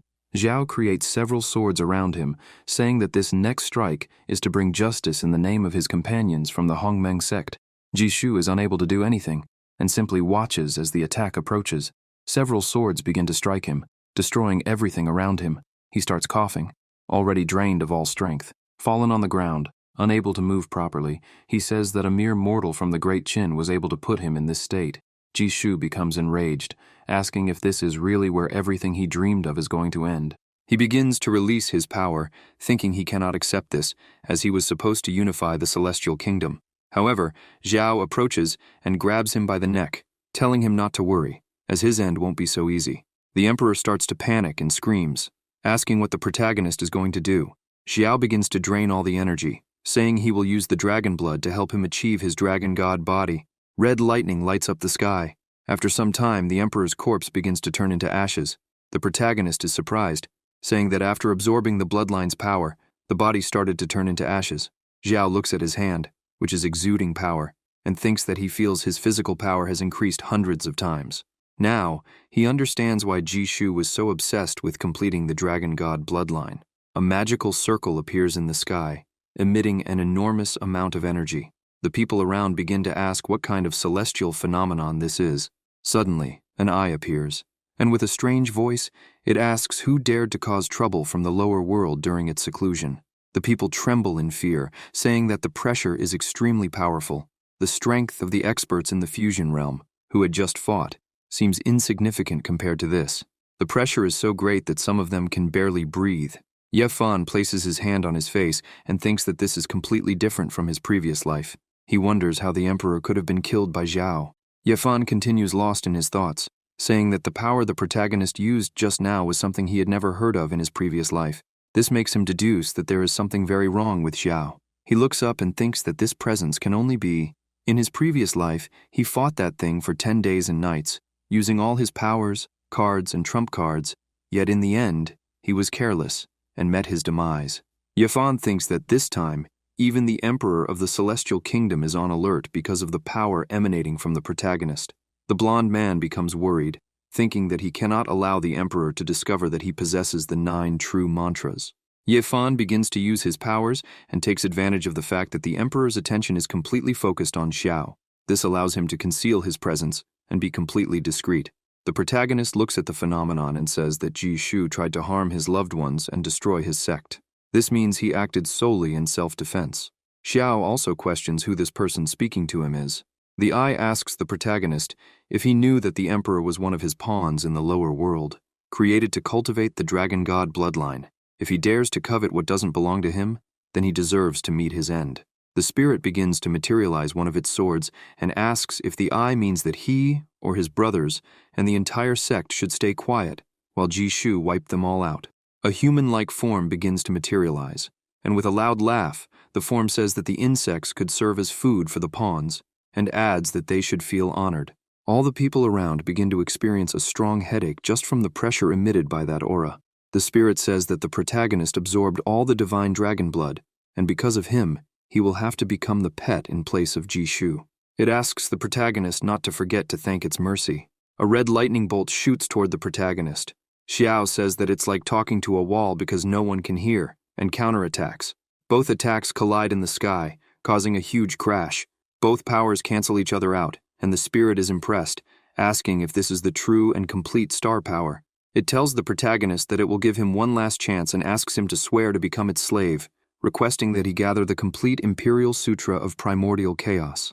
Furthermore, it says that Xiao must offer all the power of his bloodline. If he does this, then the lives of his loved ones will be spared. The spirit says that if this is refused, it will turn the entire lower kingdom into an energy pill. Several lightning bolts begin to fall toward the protagonist. Xiao looks at all of this and says that if the spirit is capable, it should try. With just one strike, he repels all those attacks. Without wasting time, he advances and strikes again, delivering a powerful blow to the eye, causing incredible pain. With a crack, the eye says that everything is fine, emphasizing that Xiao will be even more valuable once his seclusion is over, as they will be able to face each other personally. As it fades away, the eye says that from today on, whoever can end Xiao from the Hongmeng sect and deliver the Imperial Sutra of Primordial Chaos and the Dragon God bloodline, which now belongs to the protagonist, will gain the title of Celestial Lord in the Divine Court. People start commenting that the Sutra of Primordial Chaos is the legacy of the immortal emperor of the Primordial Void. They say that the immortal emperor's legacy is in the hands of the Hongmeng sect, and if they can capture it, they will make anyone a celestial lord. The voice of the eye reaches everywhere, stating that, in addition to that, for any corpse related to Xiao, a reward of 5 million spiritual stones will be offered, and for Xiao's body, the reward will be 50 million spiritual stones. Zhu hears this, and wonders if his junior brother will be all right. The voice tells the protagonist that it will eagerly wait for the day when he begs for mercy, crying. Xiao's disciples become concerned for their master. Yifan is impressed, as he didn't expect the protagonist to resort to the same path he took in his previous life. He just asks that the protagonist hold out a few more days so that he will have more time. The blonde man continues to think that it is not safe to stay here, as he cannot let those from the superior realms discover the secrets of the 9 true mantras. He wonders if Ying would agree to escape with him right now. Yifan thinks that he needs to try, because if he loses the opportunity to obtain the dragon essence, he will certainly regret it in the future. He grabs her hand, asking her to come with him to the deep mountains, saying that he could protect her. He explains that they would wait until they reach the fusion stage to leave, and then ascend together to the celestial palace. She slaps his hand and, shouting, asks what he is talking about. As in moments like this, of course, she will stay by her master's side. If he wanted to escape, he could do it alone. The redhead is completely shocked by this, wondering what is happening with this life. Suddenly, a portal begins to open, and people ask what it is. A man steps out from within. It is the ancestor Tianxing. He says that the position of Celestial Lord in the Divine Court is a temptation, even for him. People begin to panic, screaming that it seems someone truly came from the Celestial Court. Without thinking twice, Yifan steps onto his sword and begins to flee, thinking that the rest of them can stay and meet their end alongside their master. Xiao raises his sword and questions who this man thinks he is. Tianxing calls the protagonist a little boy and asks him to be a bit more sensible, telling him to obediently hand over the Dragon God bloodline and the Imperial Sutra of Primordial Chaos. In exchange, he promises a quick end. The ancestor advances with all his speed, then asks the protagonist if he really wants the Dragon God bloodline. With energy in his hand, he says that it's too late, as he has already completely refined the power of the Dragon God bloodline. He leaps toward the ancestor, and the two begin to clash with their strikes. The protagonist says he could let him feel the power being applied to his body. However, Master Xiao's power is so great that he throws Tianxing back, leaving a trail of destruction and power in the middle of the city. The old man hits the wall, and already weakened, begins to wonder how someone from the lower realm has so much physical strength. He looks at Xiao standing before him and questions if this is the power of the Dragon God's blood. The Prota attacks just above his head, telling him to go back and tell the Celestial Emperor that Xiao has taken over the Longyan country. He emphasizes that from that day on, there will no longer be the Longyan country, but only the Great Qin nation. With a furious look, the Prota adds that he should make it clear that anyone daring to challenge him should try. Tianxing says this is great arrogance. Xiao begins to release his aura, causing immense pressure, and asks what the old man said, questioning if he thinks he wouldn't be able to do this. Tianxing trembles in fear and says without emphasizing that he wouldn't dare to doubt. The old man begins to flee as quickly as possible, shouting that he will immediately inform the Celestial Empire, as Xiao instructed. People watch the old man fleeing and question if he isn't the ancestor of the Tianxing sect, pointing out that not even he was a match for the Prota. Another man says that the Celestial Court has a ranking of cultivators, where all who reach the complete fusion stage are ranked according to their power. He explains that the Tianxing cultivator is among the top 1,000 out of several thousand cultivators, and he was considered one of the best. After hearing this and noticing that even that man couldn't defeat Xiao, they realized that they, from the lower realm, should not interfere in this matter, as Xiao, from the Hongmeng sect, is truly terrifying. Ying begins to use her magic, saying that the chaos of the spiritual energy is dissipating, and questions if the battle has already ended. Suddenly, the spokesperson returns and asks the Empress to prepare, as they were going to take control of the Longyan nation. She is confused and asks how they are going to do this and if it would be right now. Xiao says yes, they will do it now. Jianfeng looks at his master and says that currently, the Hongmeng sect is the target of everyone, and questions if it wouldn't be more prudent for them to act more calmly for now. The Prota replies that it is in moments like this that they need even stronger power. He begins to release his power once again, startling everyone, and says that if anyone dares to challenge him, he will crush them until they submit. Everyone begins to feel the pressure emanating from the power coming from the Prota. He asks what is happening, and questions if the representatives of the Qing nation have any objections to this. Everyone is extremely frightened, and says no, they wouldn't dare. They say they respectfully bid farewell to the imperial advisor of Qin. To occupy the Longyan nation, Xiao supported Ying to rule the great Qin nation, while he remained as the imperial advisor. Jishu had always been cruel, which is why the people of the Longyan nation had recently risen against his government. And so, when they learned of the emperor's change, the people shouted in victory. After that day, almost daily, people from the Celestial Court came challenging Master Xiao, each one stronger than the previous, and the Prota took advantage of each challenge to punish their skills. One challenger says he heard that it has been several days since Xiao defeated Lord Wuyun, who holds the 429th position in the ranking. The challenger begins to grow arrogant and says that the Prota is a remarkable figure, and so he will let him know the name of the one who will eliminate him. The challenger begins to attack and shouts that his name is Qing Feng, and he holds the 340th position in the ranking, and today he will put an end to all of this. However, Xiao quickly advances and punches the challenger's face, saying that he talks too much. One punch is enough to throw him away, causing a huge explosion. Xiao sighs, saying that, unfortunately, another one has been eliminated and it wasn't even fun. Other challengers begin to arrive. Z watches the battle with the others and says that, in just a few days, the challengers have moved from the 1,000th position to nearly the 300th, noting that their master must be getting exhausted. Zhugelin says she noticed that her master is enjoying this. She explains that, in these days, his aura has become sharper and more intimidating, emphasizing that his power has increased considerably. Additionally, she says that recently, he has been using the sword less and preferring hand-to-hand combat. It seems that after absorbing the dragon god's blood, his physical strength has improved greatly. Zhugelin says that, apparently, he still hasn't awakened all the power of the dragon god's blood. If he manages to fully unleash the dragon god's blood, his power could reach another level. Zhuxuan hears this and simply sighs in silence. The man hits the wall, leaving the three of them shocked. Zhugelin is pleased, seeing that the Prota won again, pointing out that this time it only took the time of an incense stick. The time has been decreasing greatly. As Xiao returns, his two disciples bow before him. Xiao asks them not to do that anymore. He approaches Z and asks how everyone's training has been going lately. She explains that everyone has been waking up very early and going to bed very late, practicing day and night. Xi mentions that Jianfeng is preparing to reach the integration realm after receiving the Sutra of the ancient Hongmeng Emperor. The arrival of the sword that the Prota had given him seems to have helped him learn something unique, and he said he would obtain a special sword spirit. Xi also reports that Ying, since becoming the Empress, seems to have awakened a special constitution. Her cultivation speed is advancing in great strides. She is currently at the 3rd level of the separation stage, and her supreme dominant constitution has leveled up. Z notes that since the Qin dynasty became the superior Qin nation, her cultivation speed has reached another level. There are rumors that her special constitution has also strengthened. Xiao is pleased, thinking that he had also received information about that.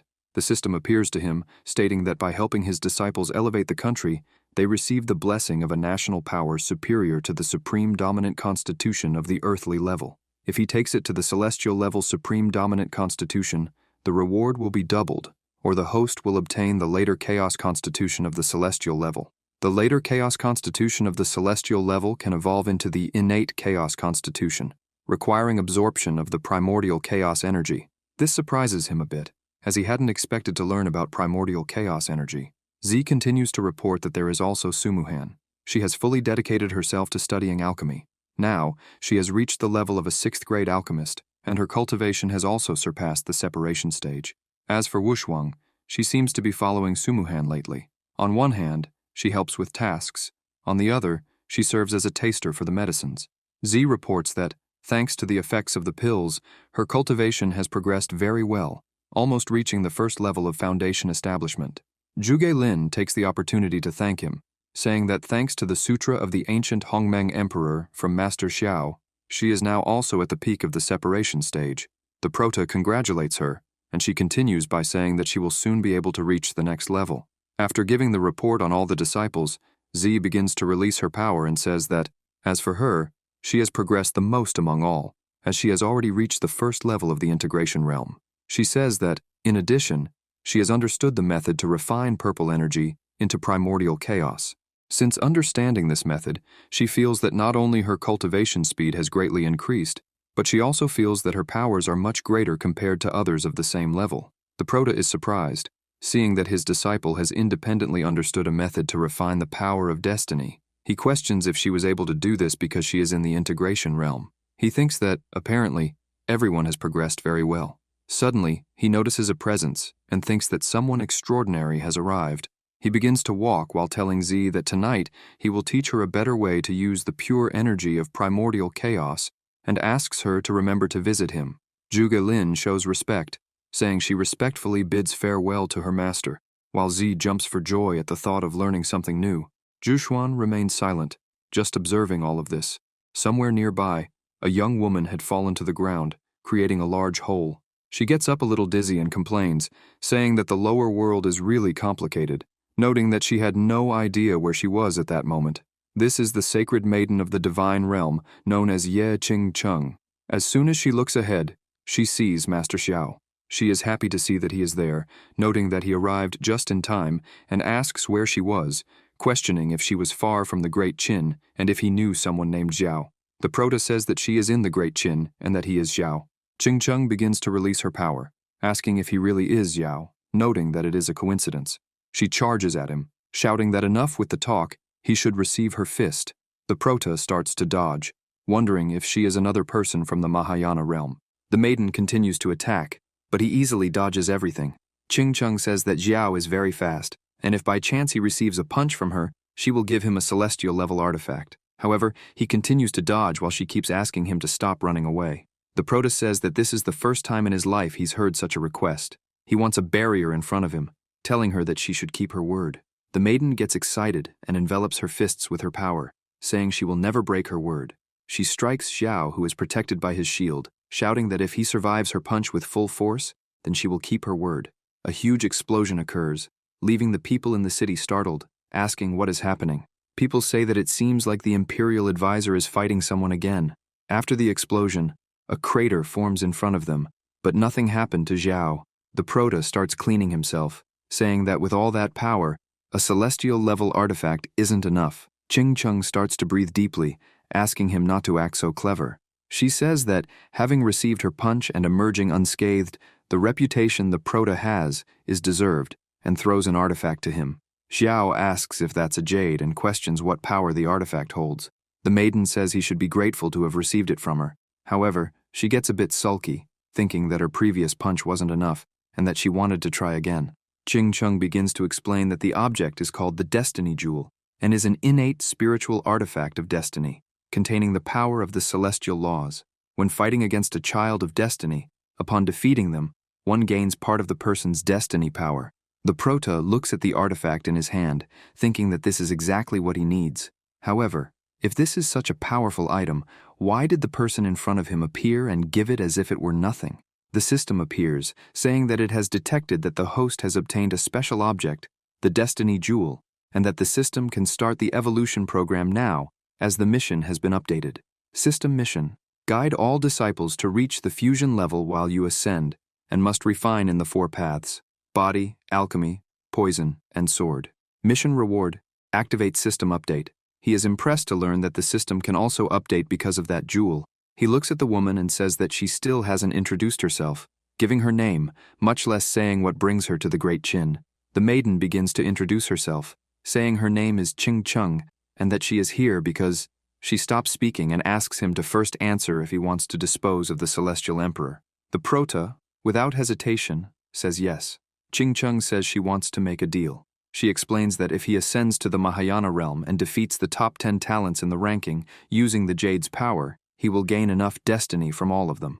If that happens, she will help him eliminate the Celestial Kingdom's emperor and replace him. She asks what Xiao thinks of the proposal. He starts to think that she said she wants to help him eliminate and replace the Celestial Kingdom's emperor and someone who can say such words. He looks at her and says that, apparently, she must not be from the immortal court realm, because, if he's not mistaken, she must come from the divine realm, which is above the immortal court realm. She begins to laugh, saying that he is really quite smart, and confirms that she is indeed from the divine realm.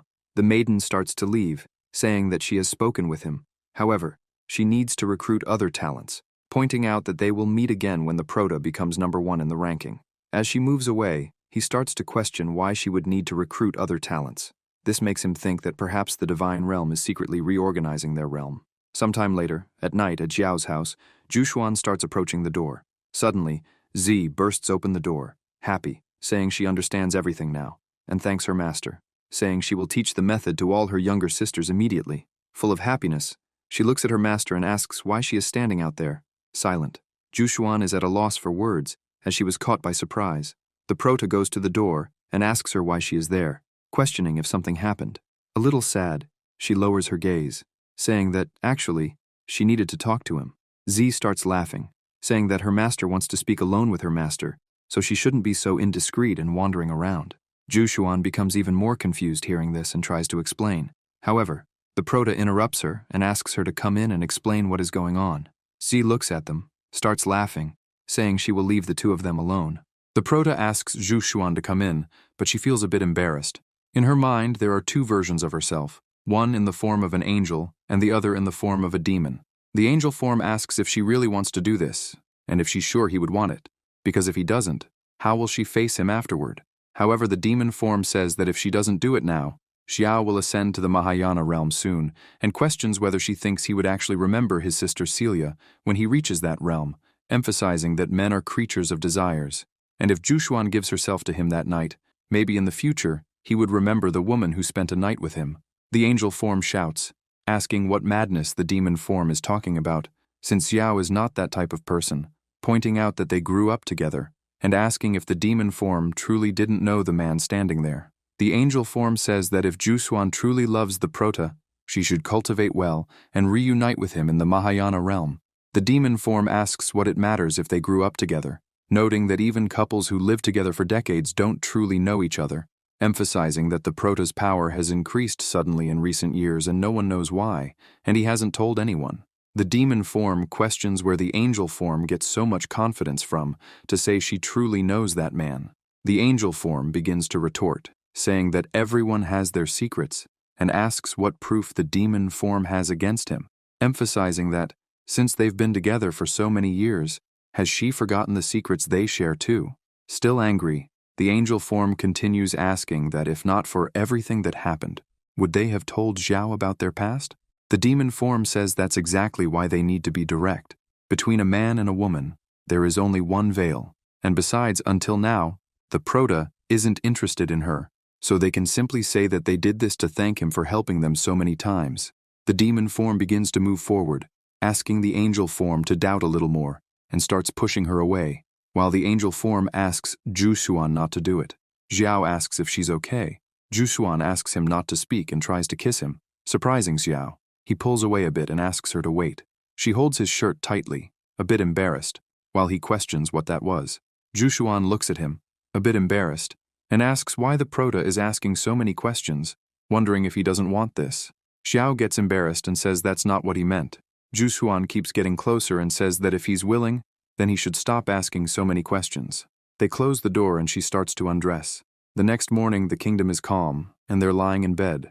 The dragon mark on the prota's arm begins to glow, and the system notifies him that it has detected that the disciple, with the help of her host, completed the purification of her lineage, the divine beast lineage, the celestial dragon lineage, which evolved into the ancient divine dragon god lineage. One-time reward for the host. The host received the ancient divine dragon lineage of the divine dragon.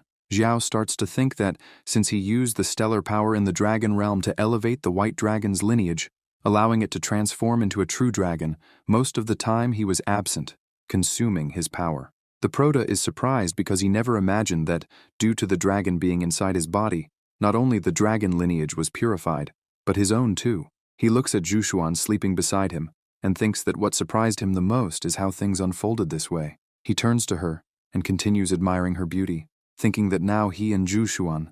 Suddenly, someone starts knocking on the door, shouting and asking if the master is inside, which completely startles him. He gets up angrily, questioning why she arrived at that moment. Zhu also begins to wake up, asking how she got there. Suddenly she starts remembering the previous night, and they look at each other, and she feels a bit embarrassed. Xiao gets out of bed and asks her to go back to sleep while he goes to see what Z wants. He also says that later, they will go to the ancestral altar. He leaves the room while the master of the Hongmeng sect remains standing there, not saying a word. Zhu remains embarrassed, thinking about how the night before, she and the prota, it completely shocks her. As soon as he leaves, Z asks him why he's so red. The prota starts laughing, saying it's because the sun is very strong. His beloved disciple looks up and says that it's too early, and that she doesn't see any sun at all. Meanwhile, Zhu walks toward the Hongmeng sect's altar and opens the doors, thinking that Xiao is ready to ascend to the human immortal level. She enters and continues thinking that, when he reaches the celestial realm, undoubtedly, a completely different world will await him. Zhu walks up to a table, pondering that the lives of cultivators are very long, wondering if, after hundreds of thousands of years, the prota will still remember her and the Hongmeng sect. The leader begins to concentrate, thinking that, in truth, she wishes for her beloved to have a path filled with victories and ascend quickly. An energy begins to form as she continues concentrating, thinking that she also wishes to reach her steps as soon as possible. The energy emerges from an object, and a strange voice says that it feels the wealth of the Hongmeng sect within her, asking if she is the current leader of the sect. This makes her alert, and holding her sword, she confirms, saying that she is the current matriarch of the Hongmeng sect, and asks who the person in front of her is.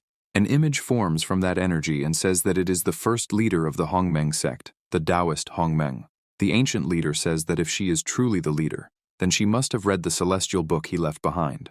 Zhu continues to be surprised by all of this, and asks if the man is really who he says he is, and if he really left the celestial book for the sect. The elder shows her something and says that when the Hongmeng sect officially became accepted by Qin, the fortune he left behind would be fully activated. He also says that, in addition to renewing the acceptance beneath that land, there is an immense, starry energy, one so vast that she cannot even imagine, and with that plaque, she will be able to move everything within that land freely. Hongmeng explains that the emblem also contains all of his cultivation experiences in a celestial technique he found in the ancient ruins, the Hongmeng Manual. The ancient leader of the sect explains that this technique, along with the emblem, will allow her to link her destiny to that of the sect and receive all its power. And it was thanks to this technique that he went from being an external servant to someone in the immortal realm. In reality, that land, Hongmeng, is far more extraordinary than anyone imagines, and she will discover all of this as soon as she merges with the plaque. Zhu asks the first leader to wait a moment and emphasizes that the merit for awakening the sect's fortune wasn't hers, but rather the prota's. However, that energy strikes her chest with force. Zhu asks what just entered her. The ancient elder says that regarding the manifestation of the Hongmeng sect's national destiny, he has already made a decision, so there is nothing more to say. He looks directly at Zhu, emphasizing that she only needs to prove that she is worthy of receiving that power. Outside, Xiao opens the door and looks inside, wondering if his senior sister hasn't arrived yet. He looks at one of the small pillars, noticing that something seems off. Inside, the leader is kneeling on the floor, gasping and extremely tired, barely able to speak. The first elder questions if she really wanted to be the matriarch of the Hongmeng sect with such useless abilities. He says that, by the looks of it, she has really declined in recent years. And if this is true, then he begins to cast a spell with his hand, and the entire Hongmeng sect appears before them. Jushuan is shocked to see this. Hongmeng attacks, shouting that, instead of waiting for them to ruin all his legacy and reputation in the celestial world, he prefers to destroy the sect right now. The leader watches as the attack heads towards the sect. Just as the attack was about to hit the center of the sect, Jushuan runs forward, once again taking an enormous amount of energy into her body. She falls to the ground, coughing, and with trembling legs, she says it's true. The sect has been weakening more and more in recent years. However, the Hongmeng sect has never abandoned any of its disciples. With a determined look, she says that if it weren't for the sect, she would have already met her end, forgotten somewhere. Jushuan continues, saying that maybe she's not strong enough, but she cannot stand idly by while they destroy something so important to her. With the last of her strength, she attacks the ancient elder, who is surprised by her speech and does nothing. He starts to laugh, saying that this is enough. A portal begins to open to the real world, and she starts to fall through it. The ancient elder calls for her to return, as the sect will be in her hands from that moment on. Outside, the Proto gets ready and catches her, preventing her from falling to the ground. Xiao looks at her and asks what happened. Jushuan feels completely embarrassed, seeing that he is holding her tightly. She gets up, places her hand on her head, and says that she doesn't even know what just happened. The leader asks when exactly he arrived, as she didn't notice anyone behind her. The Proto says that after guiding Z, he went straight to the ancestral hall and saw that no one was there. He then thought Jushuan must have been busy with something else, so he decided to wait a little. However, he soon noticed that it seemed like there was a starry force flowing from that place. That starry force appeared, and then quickly disappeared into another dimension. He assumed that maybe he had found some kind of opportunity and set up a containment barrier there to prevent interference. Jushuan is a bit startled by the story and asks if he really could feel a starry force, wanting to know what it was. The Proto begins to shape it again in his hand, saying that, in reality, it's a more advanced version of the National Destiny form. He emphasizes that she also refined the purple chi of Hongmeng, which in reality is the same kind of power, just with a different refining method. The leader starts looking at her hand, and in her thoughts, she wonders if this means she has the same kind of power as the purple chi of Hongmeng. With this in mind, she imagines that she should use the same methods she used to dominate the purple chi of Hongmeng, so maybe she could dominate this power as well. She closes her eyes and begins to emanate a strong energy, thinking that trying wouldn't hurt. The amount of energy continues to increase. Suddenly, she opens her eyes, and on the palm of her hand is the starry energy. Jushuan is happy, saying that she succeeded. Xiao congratulates her, saying that she made progress with it. She holds the talisman in her hand, thinking that, even after leaving that mysterious space, the wounds in her body have been healed. That talisman still accompanies her. Then, everything that happened was true. She hands the talisman to the Proto, saying that it belongs to him. Xiao is a bit confused and asks what that talisman is. Suddenly, the talisman begins to emanate energy, leaves Xiao's hands, and returns to the leader's hand. The Proto starts laughing, saying that, apparently, the object was linked to her. They both place their palms together. Jushuan says that she will teach him a special technique. Suddenly, the system appears and says, "It has been detected that the host has received the ancestral Hongmeng Classic, a special technique. Since the system still needs time for an update, and to avoid the host getting angry, an independent secondary mission has been created. Upon completing this independent mission, the host will receive a generous reward." Xiao is surprised to learn that he has a secondary mission. The system continues, saying that within a month, everything the host contributes to the sect will convert into contribution points for the system. The progress made by the disciples of the Hongmeng sect will also be calculated as contribution points for the host, and the sect's commercial system will be opened so the host can spend his points. The Proto is confused, asking what this commercial system could be, and decides to take a look. The system notifies that the commercial system has been opened for the host, showing several options. In the commercial system, there were rare materials, artifacts, pills, coins, and plans, among many other things he could purchase. Xiao is pleased, saying that he had to work hard just to get a dragon lineage, and now the system was giving him several options. He decides to choose something. The system says the secondary mission has been activated and asks the host to accumulate points within a month, after which the calculation will be done. After analyzing the system, the Proto turns and asks his senior sister what has been happening with her in recent days. He asks if something is bothering her. Jushuan gets a bit embarrassed and lowers her head. However, she gathers her courage and starts telling the Proto that she is sure he will reach heights that she couldn't even imagine in her whole life, and she only hopes that he continues to remember the Hongmeng sect, and, especially her. Xiao is moved by hearing this. He holds her hand and looks directly into her eyes, telling her not to worry, as he will not strive only for his own benefit, emphasizing that he will make the entire Hongmeng sect ascend with him. The leader gets confused and asks what he is talking about, questioning if the Prota is an immortal and can do that. Xiao starts laughing, asking her to put that aside, changes the subject, and says that he also has many techniques of stellar power cultivation and that he will share them with his leader. Sometime later, he hands her several scrolls, leaving her shocked by the quantity. The Prota asks her not to be impressed, as little by little, he will also share those with all the disciples of the sect, emphasizing that everyone who is able to comprehend the power of the stars can learn those techniques. Jushuan questions if he is really planning to share techniques of that level with all the disciples of the sect and asks if that's a good idea. She also questions once again if he is truly serious about taking everyone from the Hongmeng sect to the Ascension. The Prota confirms and says that he is serious. However, he has a condition and says that if any disciple from the Hongmeng sect wishes to withdraw, they will have to destroy their own cultivation and erase all memories related to those techniques. The system appears, stating that it has detected the host's significant contribution to the construction of the sect. 1,000 contribution points have been received. As the disciples formally progress using these techniques, the system will evenly distribute contribution points to the host. The protagonist thinks that the points for so many techniques aren't very viable. Jushuan looks at Xiao, asking why he suddenly fell silent since she can't see the system. The protagonist asks the system how many contribution points he can earn if the disciples progress in cultivation using the techniques. The system says it will be calculated based on each disciple's level increase. A disciple who breaks through the Qi training stage will get 1 point. One who breaks through the foundation building stage will get 10 points. One who breaks through to the golden level will get no points, and so on. Each time they ascend to a higher realm, the contribution points will be multiplied by 10. Xiao isn't too happy about this and asks the system if it's just giving charity. However, he thinks that, even if it's crumbs, it's better than nothing. He starts analyzing the situation and concludes that to achieve greater progress, the talent of the accepted disciples is a problem, so he needs to find a way to fundamentally improve the quality of all the disciples in the sect.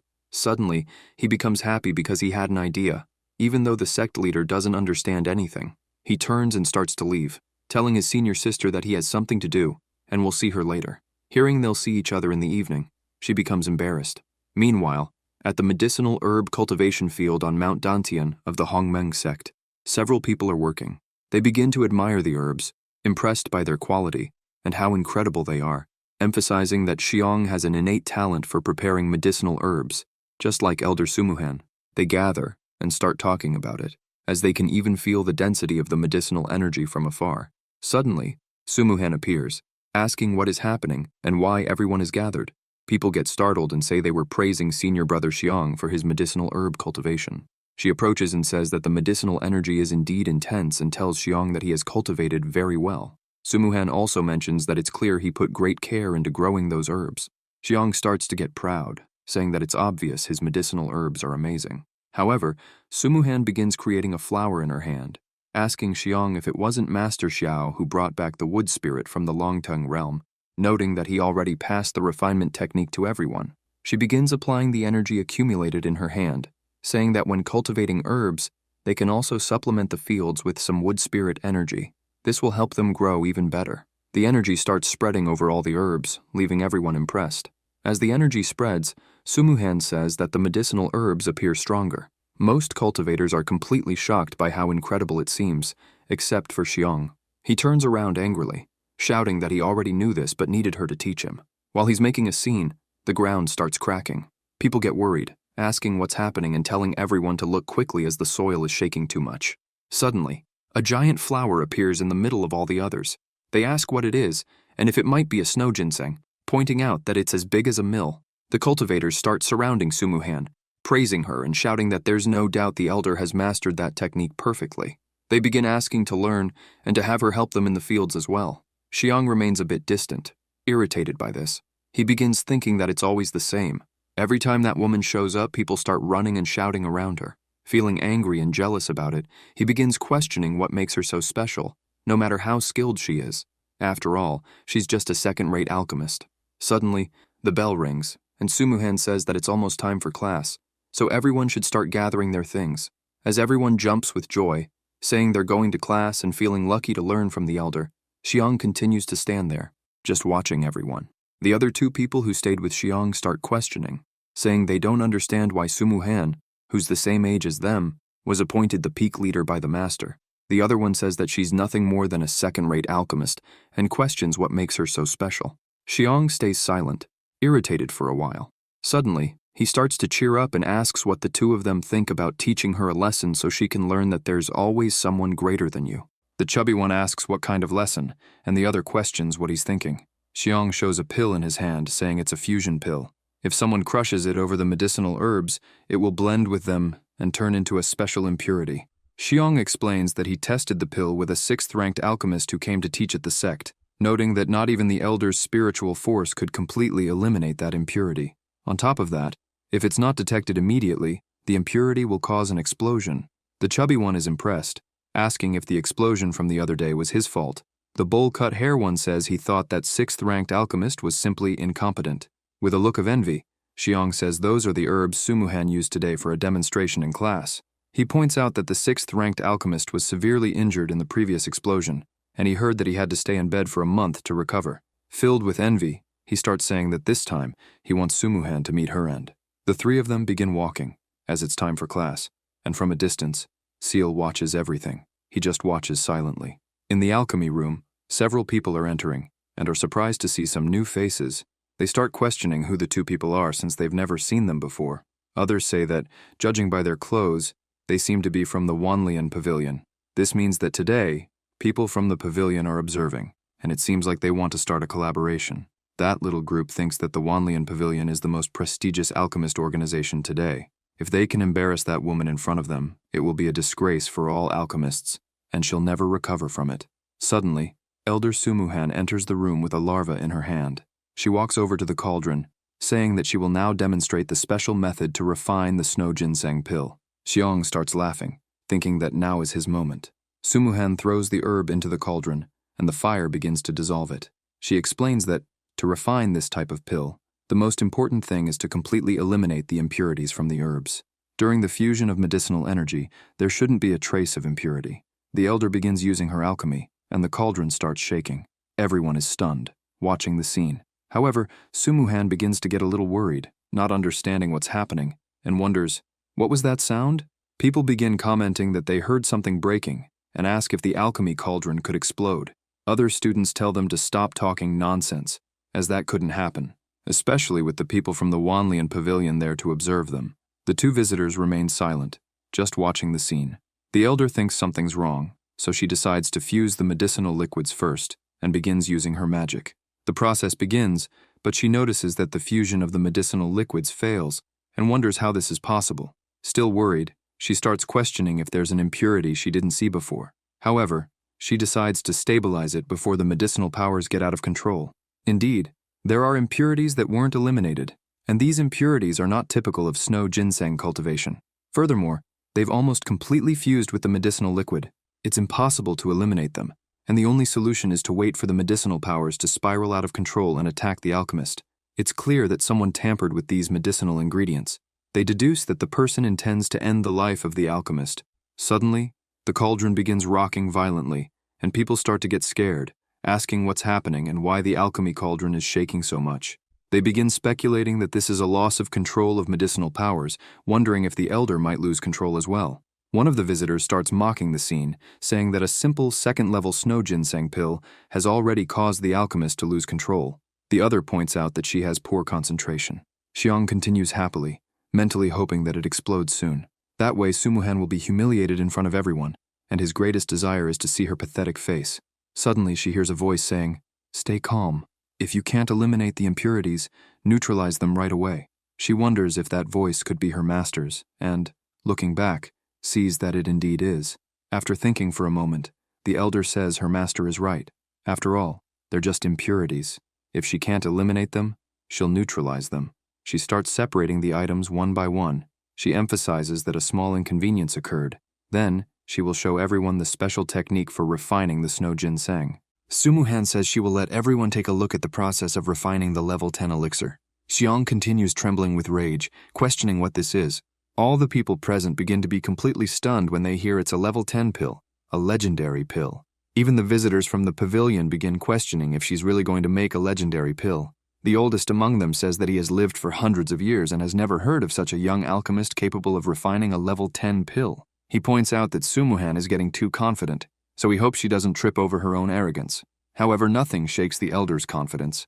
After seeing her master, she takes some lotus of the 1,000 carp decision, covered snow herb, and gills of the ice fish, thinking there's no problem. Now she will add the snow ginseng, and it will be perfect to refine the great regenerative pill of the 7 disasters.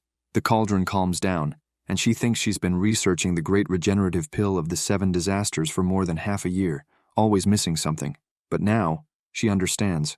Her previous methods were too conservative, and clearly, the snow ginseng is unstable if there are impurities. However, in reality, those impurities activate the powers of the ginseng. If she neutralizes those activated powers with the right ingredients, she can multiply the potency by 10, enveloping the entire cauldron with her alchemy. Once again, it begins to emit a strong amount of heat and energy all around. That energy starts spreading through the room, and the students begin to be impressed, saying the medicinal aroma is dense, and they feel their level advancing. Now, they can sense they're about to break through to the golden core stage. The 2 visitors are impressed, saying that a pill of that level, with just a trace of its aroma, can make someone advance from foundation building to golden core. Still astonished, they remark that, in addition to all of that, the pill has Tao inscriptions on its surface. So, there's no doubt, it's truly a level 10 pill. The elder is happy and thanks everyone for witnessing it. The 2 visitors are so amazed by her abilities that one of them asks if she wants to become his apprentice, while the other bows his head, showing respect, and asks Sumuhan if he could stay and study at the sect, noting that even if he stays as a simple assistant, it would be enough for him. The other students also start to surround her, eyes shining, emotional and impressed by all of this, asking if she will also teach how to refine a level 10 pill. The protagonist watches from afar and thinks that, it seems, Sumuhan has also made great progress in her training these days. Xiong, looking from afar, wonders if she really did it. Still in disbelief, he thinks that not only did she prevent the medicinal power of the snow ginseng with impurities from going out of control and exploding, but she also managed to successfully refine a level 10 pill in front of everyone. He can't believe how this is possible. Xiong continues irritated, thinking that maybe she took advantage of something her master did to deceive everyone. He truly believes that's what happened, and it must be some trick of that woman's. He starts pushing everyone, thinking he will expose her in front of everyone. Xiong approaches her and shows respect, asking what happened with the cauldron at that moment and questioning if she didn't manage to control the medicinal power and almost exploded the cauldron. And why didn't it explode, and instead a level 10 pill appeared? This is enough to make people start questioning, saying it's true, because just a while ago, the cauldron was about to explode. How, all of a sudden, was a level 10 pill refined? After all, she's nothing more than a second-rate alchemist. Since he joined, he has never seen her refine a pill greater than level 2. The chubby one says it's true, stating that Sumuhan has been deceiving them all, while the bowl-cut hair one questions whether that pill is really level 10. She gets a bit irritated and thinks that since Master Jushuan asked her to establish the alchemy peak and teach pill refinement, she's dedicated almost all of her life to that task. She hasn't had time to present herself at the 10,000 Cauldrons Hall to update her alchemist ranking. She didn't expect that on this day, it would become a reason to be so belittled. The 2 visitors from the pavilion say that this is ridiculous and start questioning, asking if, by chance, the 10,000 Cauldrons Hall wasn't there, because they saw it with their own eyes, so it couldn't be fake. The older man says that, even though it's been hundreds of years since a level 10 pill appeared at the 10,000 Cauldrons Hall, they still managed to see an ancient method for evaluating such a pill.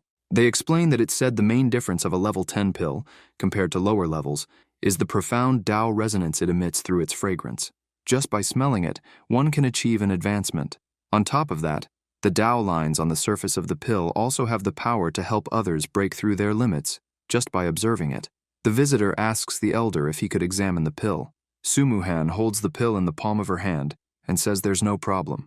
Xiong continues saying that it doesn't seem extraordinary, but suddenly, someone begins emitting a very strong energy and says that now they understand everything.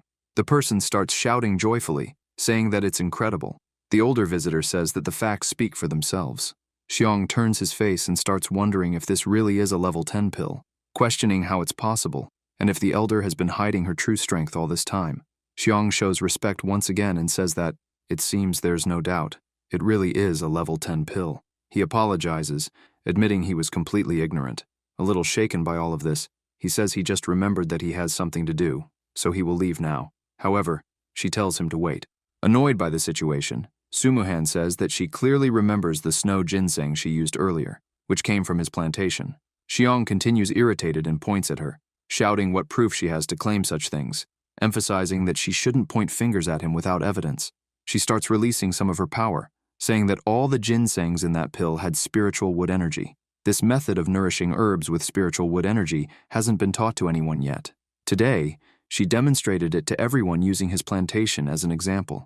Furthermore, she never even said the ginseng had anything wrong with it, but it seems the accusation hit home for him. She emphasizes that, until now, she always thought he was the most talented disciple of the alchemy peak, and was planning to recommend him to the master to be the next peak leader. These words leave Xiong shocked. She crushes the herb with her own hands and says that, unfortunately, he has deeply disappointed her. It seems he is a person with ill intentions, and from this moment on, he is expelled from the sect, emphasizing that he is no longer a disciple of the Hongmeng sect, and telling him to leave immediately. Xiong opens his arms, irritated, shouting that she can't expel him because she's just a peak leader and doesn't have the authority to do that. Suddenly, the protagonist interrupts everyone and asks if, by chance, as vice patriarch, he has this authority. Xiong is completely paralyzed with fear upon hearing the master's voice. The protagonist looks at him with a look of indignation and anger. The elder and everyone else are happy and show respect upon seeing Master Xiao there. The protagonist begins to release his aura and says that the evidence is clear and asks why Xiong hasn't knelt to admit his mistake. The protagonist's aura is so powerful that, just with the pressure, it starts pushing Xiong back, leaving him helpless. Xiong falls to his knees, and the protagonist approaches him, asking if he acknowledges his mistakes. With a trembling voice, Xiong says that he really is guilty. Xiao points his hand at him, saying that the sect leader has just established a new rule. All disciples who abandon the Hongmeng sect must return everything they obtained there. The protagonist tells Xiong that when he entered the sect, he was only a cultivator at the first level of qi training.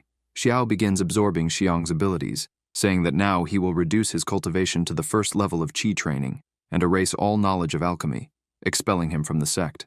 Xiong falls unconscious to the ground, and Xiao orders the others to drag him to the mountain port. The system notifies that the host has eliminated a sect traitor and contributed to its evolution, earning 200 contribution points. The protagonist is pleased, saying that by eliminating traitors, he also generates contribution points. Sumuhan then asks why Xiao is here today. He answers that he only came to consult on a matter and happened to come across this scene. He asks if she can prepare 10th level pills and then inquires about her current cultivation level. Sumuhan begins releasing her power, saying that every time she refines, she gains understanding, and her cultivation advances. She is at the peak of the separation realm, but notes that when she delves deeper into the experience of preparing 10th level pills, in less than half a month she should reach the integration realm. Xiao places his hand on her shoulder, saying he expected no less from his disciple and praises her. People around them are pleased, saying the elder is learning from a great master and highlighting that she is also very powerful at the peak of the separation realm. They emphasize that there is no other place outside the Hongmeng sect where they could be treated so well. Sumuhan then asks her master what he wanted to consult with her about. The protagonist asks if she can prepare a batch of marrow cleansing pills for the sect disciples, helping them improve their talents.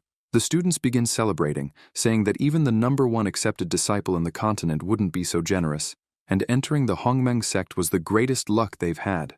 Sumuhan says preparing the marrow cleansing pills wouldn't be a problem, but questions if her master really wants to enhance the talents of all the disciples, as it could be too risky.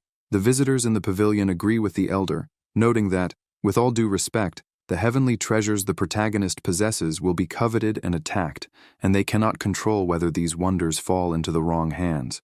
Zhao says that on the way there, he also thought about this, but after arriving, he came up with a plan. He asks Sumuhan to proceed with the plan and prepare the pills, leaving the others with him.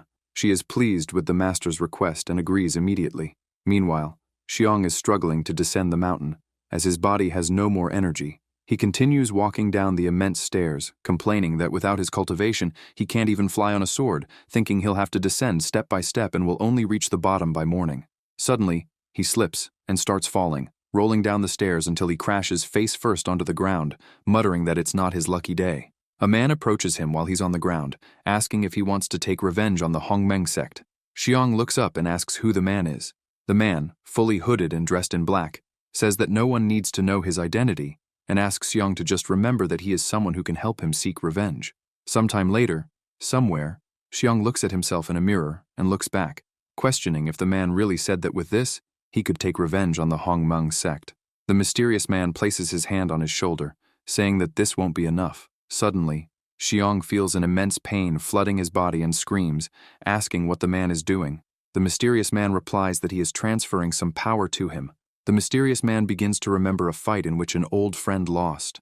Since discovering his friend's death, he has always sought revenge. He thinks that he didn't expect even Zhu Yan to be defeated by Master Xiao, emphasizing that the strength of that man is truly insurmountable. The mysterious man thinks that it is said that even the immortals of the celestial court are no match for that monster, and if it were just him against Zhao, victory would be nearly impossible. However, he was lucky, as the protagonist has practically become the goal of everyone.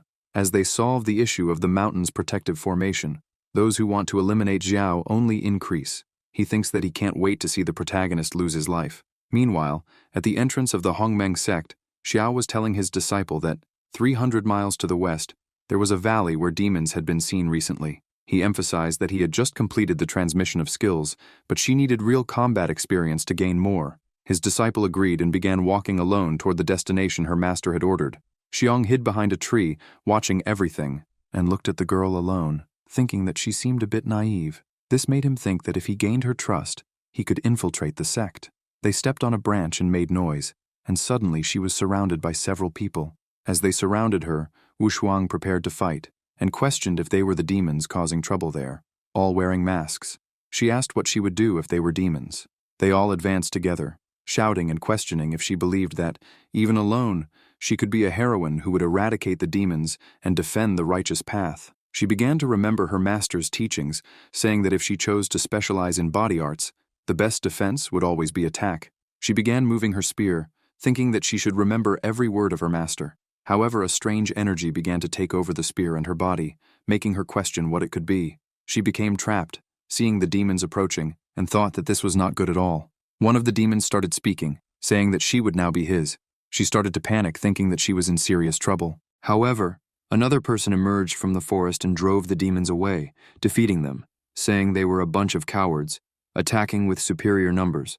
Xiang managed to defeat them all, and Wu Shuang looked at him, saying she was very lucky to have been rescued. Suddenly, the magic she was learning started to disperse. She wondered if it was because the owner of the demonic qi lost consciousness. Xiang helped her up, asking if she was okay. She was happy and said she was fine, thanking the knight for saving her. He began talking to her, saying that recently many demons had appeared in that area. He then asked why she came alone. Wu Shuang answered that it was a mission from her sect, and she came specifically to eradicate the demons from that place. Xiang said he understood, but from what he saw, she had no experience fighting them. Wu Shuang felt a little embarrassed and admitted that it was true. She didn't have real combat experience yet, apologized, and thanked him again for saving her. Xiang smiled and asked if he could teach her. Wu Shuang was happy and asked if that was true, if he could really help her. Xiang smiled, saying yes, and that she could leave everything to him. They began fighting against the people who were there. She didn't waste any time and also started training. Sometime later, the two were walking through the forest. Xiang clapped his hands, saying there was no doubt she was truly a disciple of the Hongmeng sect, for in less than 5 days, she had managed to eliminate all the demons in that area. She said that she had completely mastered the secret to eliminating demons, and now that she thought about it, she owed it all to him. Wu Shuang turned and said that she was going to check out the other areas and explore a bit to see if she could find more demons and continue practicing.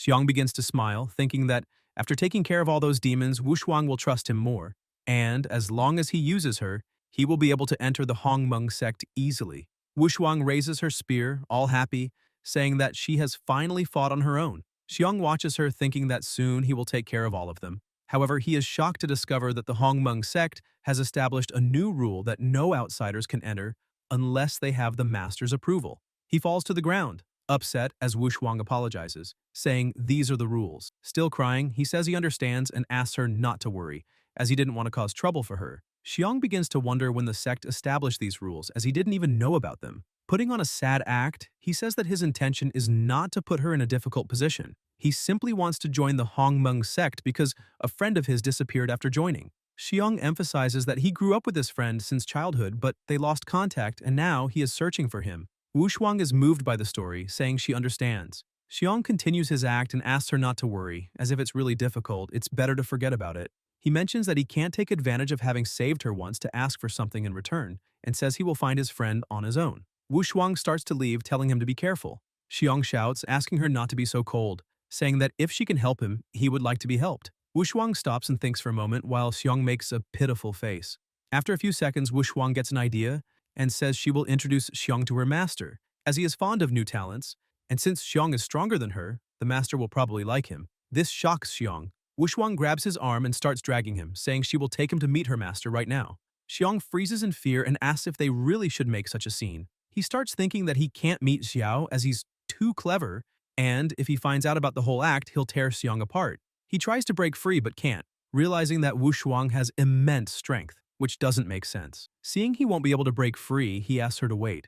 Wu Shuang looks at him and asks what's going on. Xiong tries to disguise it, saying he was thinking and feels he's not prepared to meet her master this way, as it seems disrespectful. Wu Shuang doesn't understand and asks what he wants to do. Xiong begins to explain that usually when looking for a master, one should bring a gift, and wonders if he should offer at least 100 low-quality spiritual stones. He emphasizes that he would feel bad meeting such an important person empty-handed. While he's explaining this, Xiao appears behind him. Wu Shuang notices her master's presence and greets him, making Xiong tremble with fear. The master asks her who the person in front of her is. Wu Shuang walks towards Xiao and says that while fighting the demons, she had some issues, and this companion saved her life. She also mentions that her companion said an old friend disappeared after joining the Hongmeng sect, and that's why he wanted to join to search for clues. With a smile on her face, she says she remembered what the master had said about not letting anyone in so easily, and that's why she was thinking of recommending him as a new disciple. Xiao stays silent, listening to everything, and after she finishes speaking, he says he understands. Xiong was already accepting that he was going to meet his end, but Xiao asks him to follow him. Xiong is confused, and Xiao explains that since he saved his disciple, he can't be too harsh. Xiao asks what the name of Xiong's childhood friend is. He replies that his friend's name is Xiong Chumo.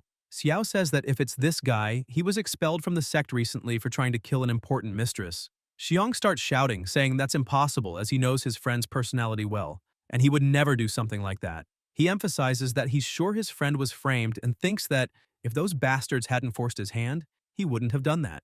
Xiao asks if he's sure about what he's saying, as there's evidence. He opens the barrier protecting the entire sect and tells Xiong that if he believes in his friend's innocence, he can enter and investigate further. He emphasizes that if Xiong can prove his friend's innocence, the Hongmeng sect will do everything to help him find him. The prota begins to walk ahead while Wu Shuang tells Xiong that he can enter. Xiong thanks her, saying that her sect is truly magnificent, but in his thoughts, he doesn't believe it was so easy to get in and continues to celebrate as deceiving Xiao wasn't as simple as he had imagined. Night falls, and the prota meets with the guildmaster. Jushuan asks why he allowed that Xiong to enter the sect, questioning if he really didn't notice his disguise. He laughs and closes his book, saying that he already knew he couldn't fool the guildmaster. He explains that he let the guy in because he felt a demonic energy very similar to the old ghost clan of Sun and Moon. The prota emphasizes that if they really came into contact with demonic cultivators, it won't be as simple as just expelling him from the sect. Xiao also says that in addition to all this, he wants to take this opportunity to train Wu Shuang, since she has always been an obedient girl who follows orders to the letter. He wants her to understand that even though she's obedient, she can make mistakes, and instead of following orders blindly, she should learn to think for herself. In the middle of the night, Xiong opens the door to his room and leaves, thinking it was easy to infiltrate and that, apparently, the Hongmeng sect isn't as impressive as he thought. He begins jumping across rooftops, reflecting that maybe his expulsion was the will of the heavens, so he wouldn't waste his talent in that mediocre place. Upon arriving at a certain location, he sees a building and says that the ceiling stone that holds the protective formation must be there. Xiong watches the guards, remembering that during his time in the sect, he watched that stone several times, so he knows the patrol routes like the back of his hand. As soon as he finds a gap, he quickly opens the doors, enters the building, and comes face to face with the ceiling stone. Xiong raises his hand, thinking that destroying it will soon turn the sect into history. However, as soon as he touches the stone, he feels something very strong, and a force violently throws him against the wall. The impact makes a loud noise enough to attract some guards. Injured, He realizes he wasn't prepared for a protective seal and that all the noise has drawn the guard's attention. Xiong starts to panic, thinking that now there's no way out because if he gets caught this time, it won't be solved with just an expulsion. His only choice is to follow the order of that man in black, as that way he can survive under his protection. He takes a leap and advances full force, thinking that even if he has to sacrifice his cultivation, he needs to destroy that stone. Suddenly, the prota grabs Xiong and asks Wushuang if she now understands. Xiong looks around and asks what they're doing there. The prota answers that this is the question he should be asking, and then asks the friendly companion if he could explain what he was doing in the room where they keep the sect's protective formation. Wushuang gets upset and asks if Xiong saved her only out of self-interest. The prota looks at her and tells her not to worry, as he's not there to judge her today. Xiong starts shouting, demanding that Xiao let him go. The prota explains to Wushuang that human nature can be very dangerous, which is why she always needs to think before acting. Wushuang says she understands and emphasizes that she won't make this mistake again. Xiao begins to laugh and says it's all right, but now he's going to teach her how to deal with a despicable traitor like that. He activates his Heavenly Devourer skill and explains that he'll show her how to handle this kind of situation. A few seconds later, the prota lets Xiong go, saying that the technique has taken effect. The prota asks Xiong who sent him and what the plan was. Under the effect of Xiao's technique, Xiong extends his hand to deliver something and says that his plan was to destroy the Hongmeng sect's protective formation and then use that to contact his superior. Xiao takes the object in his hands and questions whether it's really what he thinks it is. Suddenly, the protective barrier is broken, and the alarm signal is triggered. Outside, the enemy leader sees the signal and thinks that at least the boy was useful. He starts smiling and says it's time to act. As they reach the entrance of the sect, they realize something is wrong and wonder why everything is so quiet.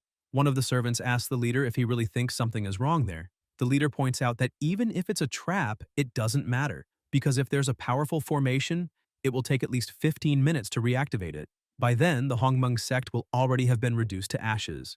The members are happy to hear this and emphasize that, with the leader protecting them, that insignificant sect poses no danger. The man with the skull-like face says that, fortunately, he informed the sect and requested help from the ghost portal sect of the Sun and Moon from the celestial realm. With the help of an immortal from the fusion realm, the Hongmeng sect wouldn't survive the night. Their leader states that it's time to go, as they're going to wipe them all out at once. Meanwhile, inside the sect, Xiao is observing when Z approaches him and warns that those people just crossed the entrance to the mountain. The prota smiles, saying that everything is perfect. He advances with his two disciples and asks them to activate the mountain formation. While advancing, Wushuang asks her master if he didn't say they could have brought reinforcements from the celestial realm and questions if the sect's great protective formation will be enough to eliminate a celestial immortal. Xiao responds that they'll only know if they try. He thinks that since the formation was destroyed by Yixuan last time, he brought Zhugelin to repair it, but also fully enhanced it along with Gupan and Jianfeng. That's why the Hongmeng sect's great protective formation is now brand new. The prota says that even so, the formation needs time to activate and asks Wushuang if she can take the lead. She agrees, saying there's no problem. The ghosts advancing suddenly stop when they see someone at the end of the stairs. They shout asking who is there. Confidently, Wushuang yells that if they want to pass, they'll have to step over her corpse first. The leader of the ghosts is impressed, as a brat who still smells like milk is trying to stop them. Without hesitation, he orders his disciples to attack. Wushuang clenches her fists, thinking that now is the moment. She remembers that her master directly transmitted his energy to her, allowing her to ascend directly to the peak of the Golden Core realm. Moreover, all those people were just between the Golden Core level and the beginning of the Divine Division realm. To top it off, she still has the magical weapons her master gave her. Striking the first blow on one of the ghosts, she thinks that if she handles the rhythm of the battle well, victory will be easy. However, one of the opponents manages to attack her from behind, trapping her with a chain while another strikes her. The attacks are powerful, causing her to get injured. The guy holding the chain takes advantage of the moment to tighten it even more, pulling her backward. From a distance, Xiao and Z observe the scene.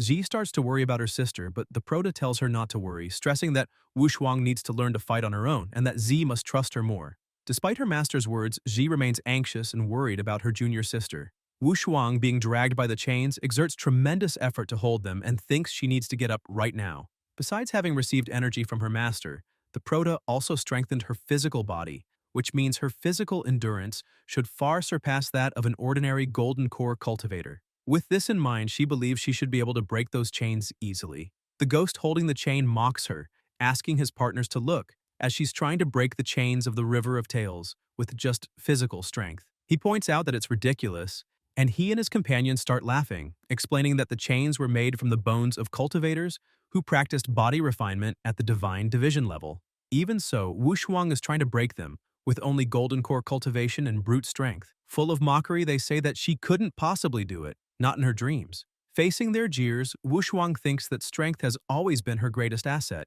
and brute strength has never failed her. Determined, she fully trusts in her own strength. With tremendous effort, she screams and breaks all the chains. The ghosts are stunned, unable to believe what they've just seen. Wushuang stands up, saying that she finally did it. The members of the enemy group get angry and say that now they won't hold back, deciding to charge altogether. However, things are now different. Wushuang dodges all attacks effortlessly, while thinking about the techniques her master taught her. She grabs one of the enemy's arms and concentrates, remembering that she must observe the opponent's movements, anticipate their next steps, and never doubt herself. With tremendous strength, she throws one of the ghosts to the ground. Realizing another attack is coming her way, she leaps and easily dodges. Everything is happening exactly as she imagined, and she knows she must keep going this way. The man who attacked didn't manage to see Wushuang's movement because it was too fast, and asked if she had disappeared. However, she reappears immediately, just like Minato striking Obito, and sinks her enemy into the ground. Continuing without the slightest difficulty, she defeats one opponent after another.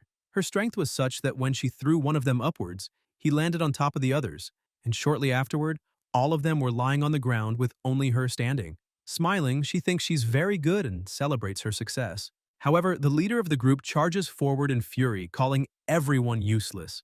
In the face of such terrifying power, Wushuang can only watch as her body can't move. Before anything happens, Xiao appears and defends her, asking her to retreat. Wushuang begins to back away while the leader of the ghosts watches her run, thinking this is good because after he takes the sect, none of them will escape. Suddenly, an extremely dense and powerful green energy starts to cover the entire area.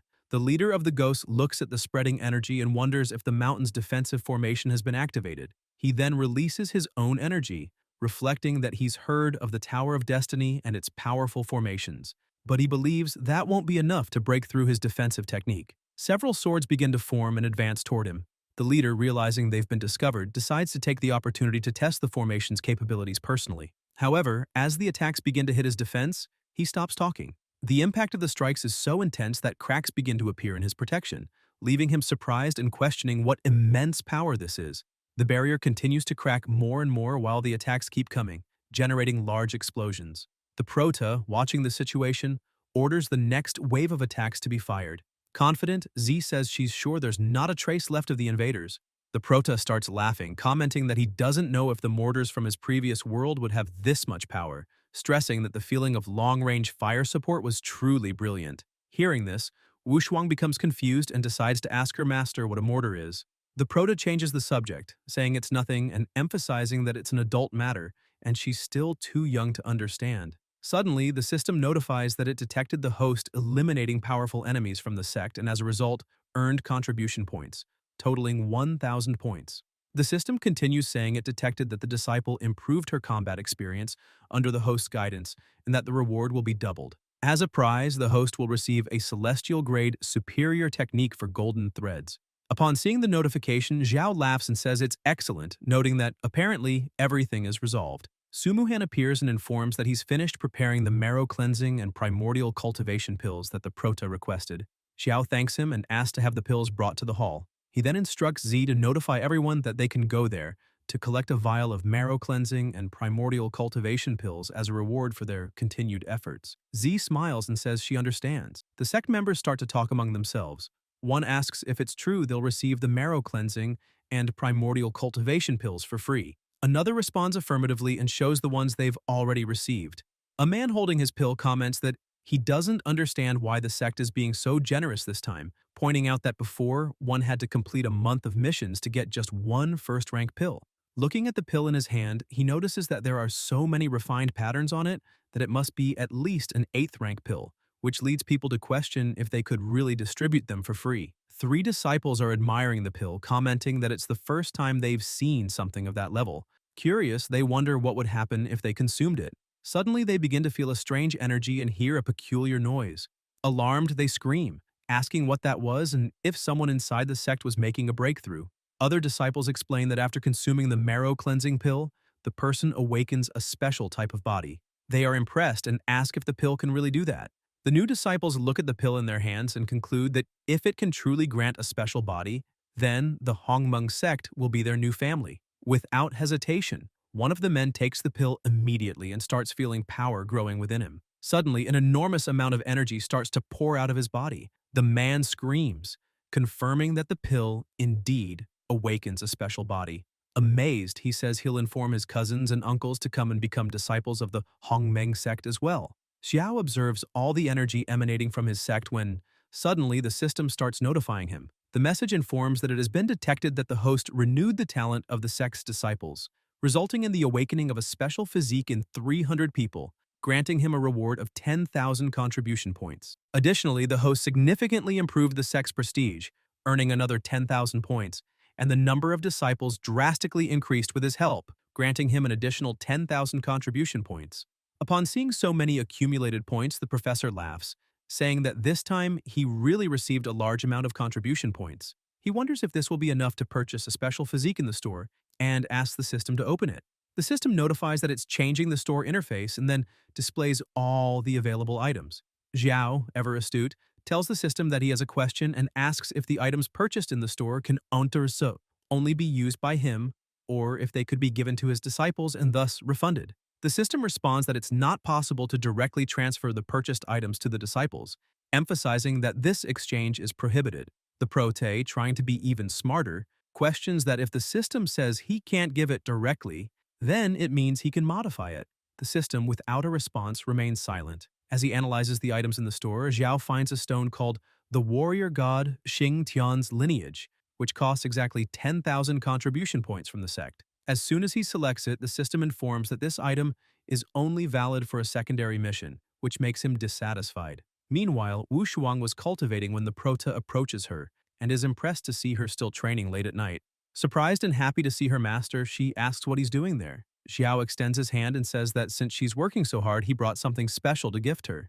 A massive amount of energy starts emanating from his hand and flows toward Wu Shuang. He explains that this is called the night scene. Wu Shuang feels the power running through her body and thinks to herself, this energy. The next day, the sect members are walking through the Hongmeng territory, chatting excitedly about how well the sect treats its disciples, questioning where else they could receive purifying pills for free. Suddenly, a loud noise echoes, and the wall behind them starts cracking before a huge explosion occurs, leaving them startled.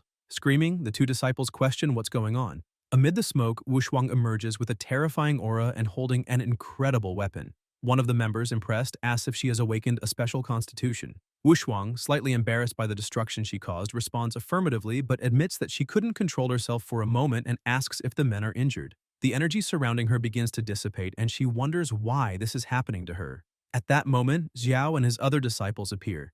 Sumuhan approaches and asks Wu Shuang to thank her master. She explains that the prota spent 3 days without sleeping or resting, combining several precious pills into one to forge and transform her bloodline into the warrior god Xing Tian's lineage. With that, her power and talent reached an entirely new level, and the combination with her natural abilities couldn't have been more perfect. Wu Shuang, with tears in her eyes, is impressed and deeply moved by her master's effort. She says she can't believe he did so much just for her. Xiao approaches and says it was nothing because if she becomes stronger, he, as her master, will also feel better. This makes her even more emotional.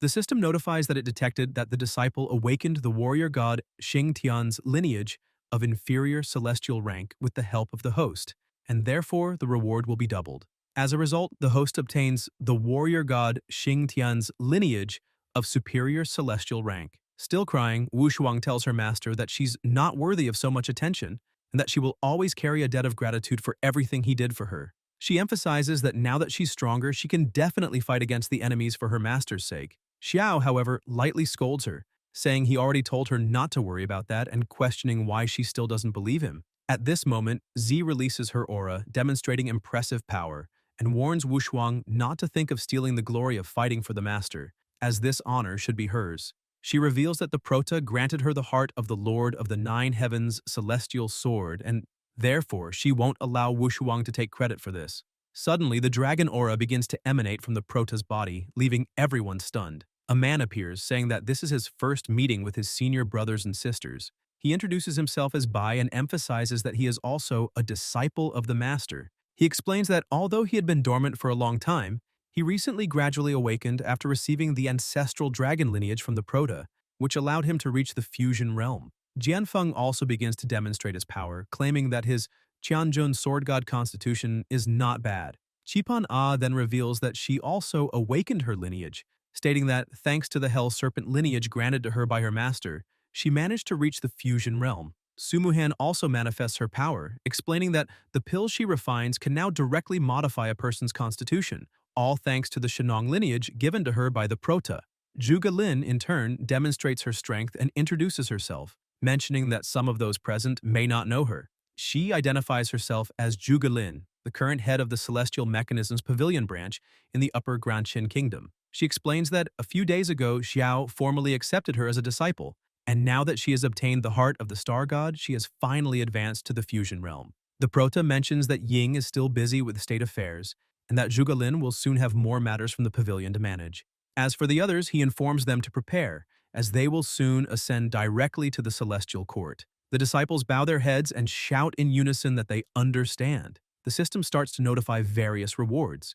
It was detected that a disciple awakened the heart of the Lord of the Nine Heavens sword with superior celestial rank with the help of the host, resulting in the reward being doubled, and the host obtained the immortal rank inferior sword god of the Nine Heavens physique. It was also recorded that a disciple awakened the ancestral dragon god lineage of medium celestial rank with the host's help, leading to the reward being doubled, allowing the host to obtain the supreme dragon god lineage of superior celestial rank. Another disciple awakened the Tianjin sword god constitution of medium celestial rank, resulting in the reward tripling, granting the host the spirit of 10,000 swords constitution of superior celestial rank. The disciple Qipan Ah awakened the Hell Serpent lineage of superior celestial rank, and the reward was doubled, granting the host the 5 poisons shaman god lineage of inferior mortal rank. Additionally, a disciple awakened the Shenong lineage of medium celestial rank, and with the reward doubling, the host obtained the refined Shenong lineage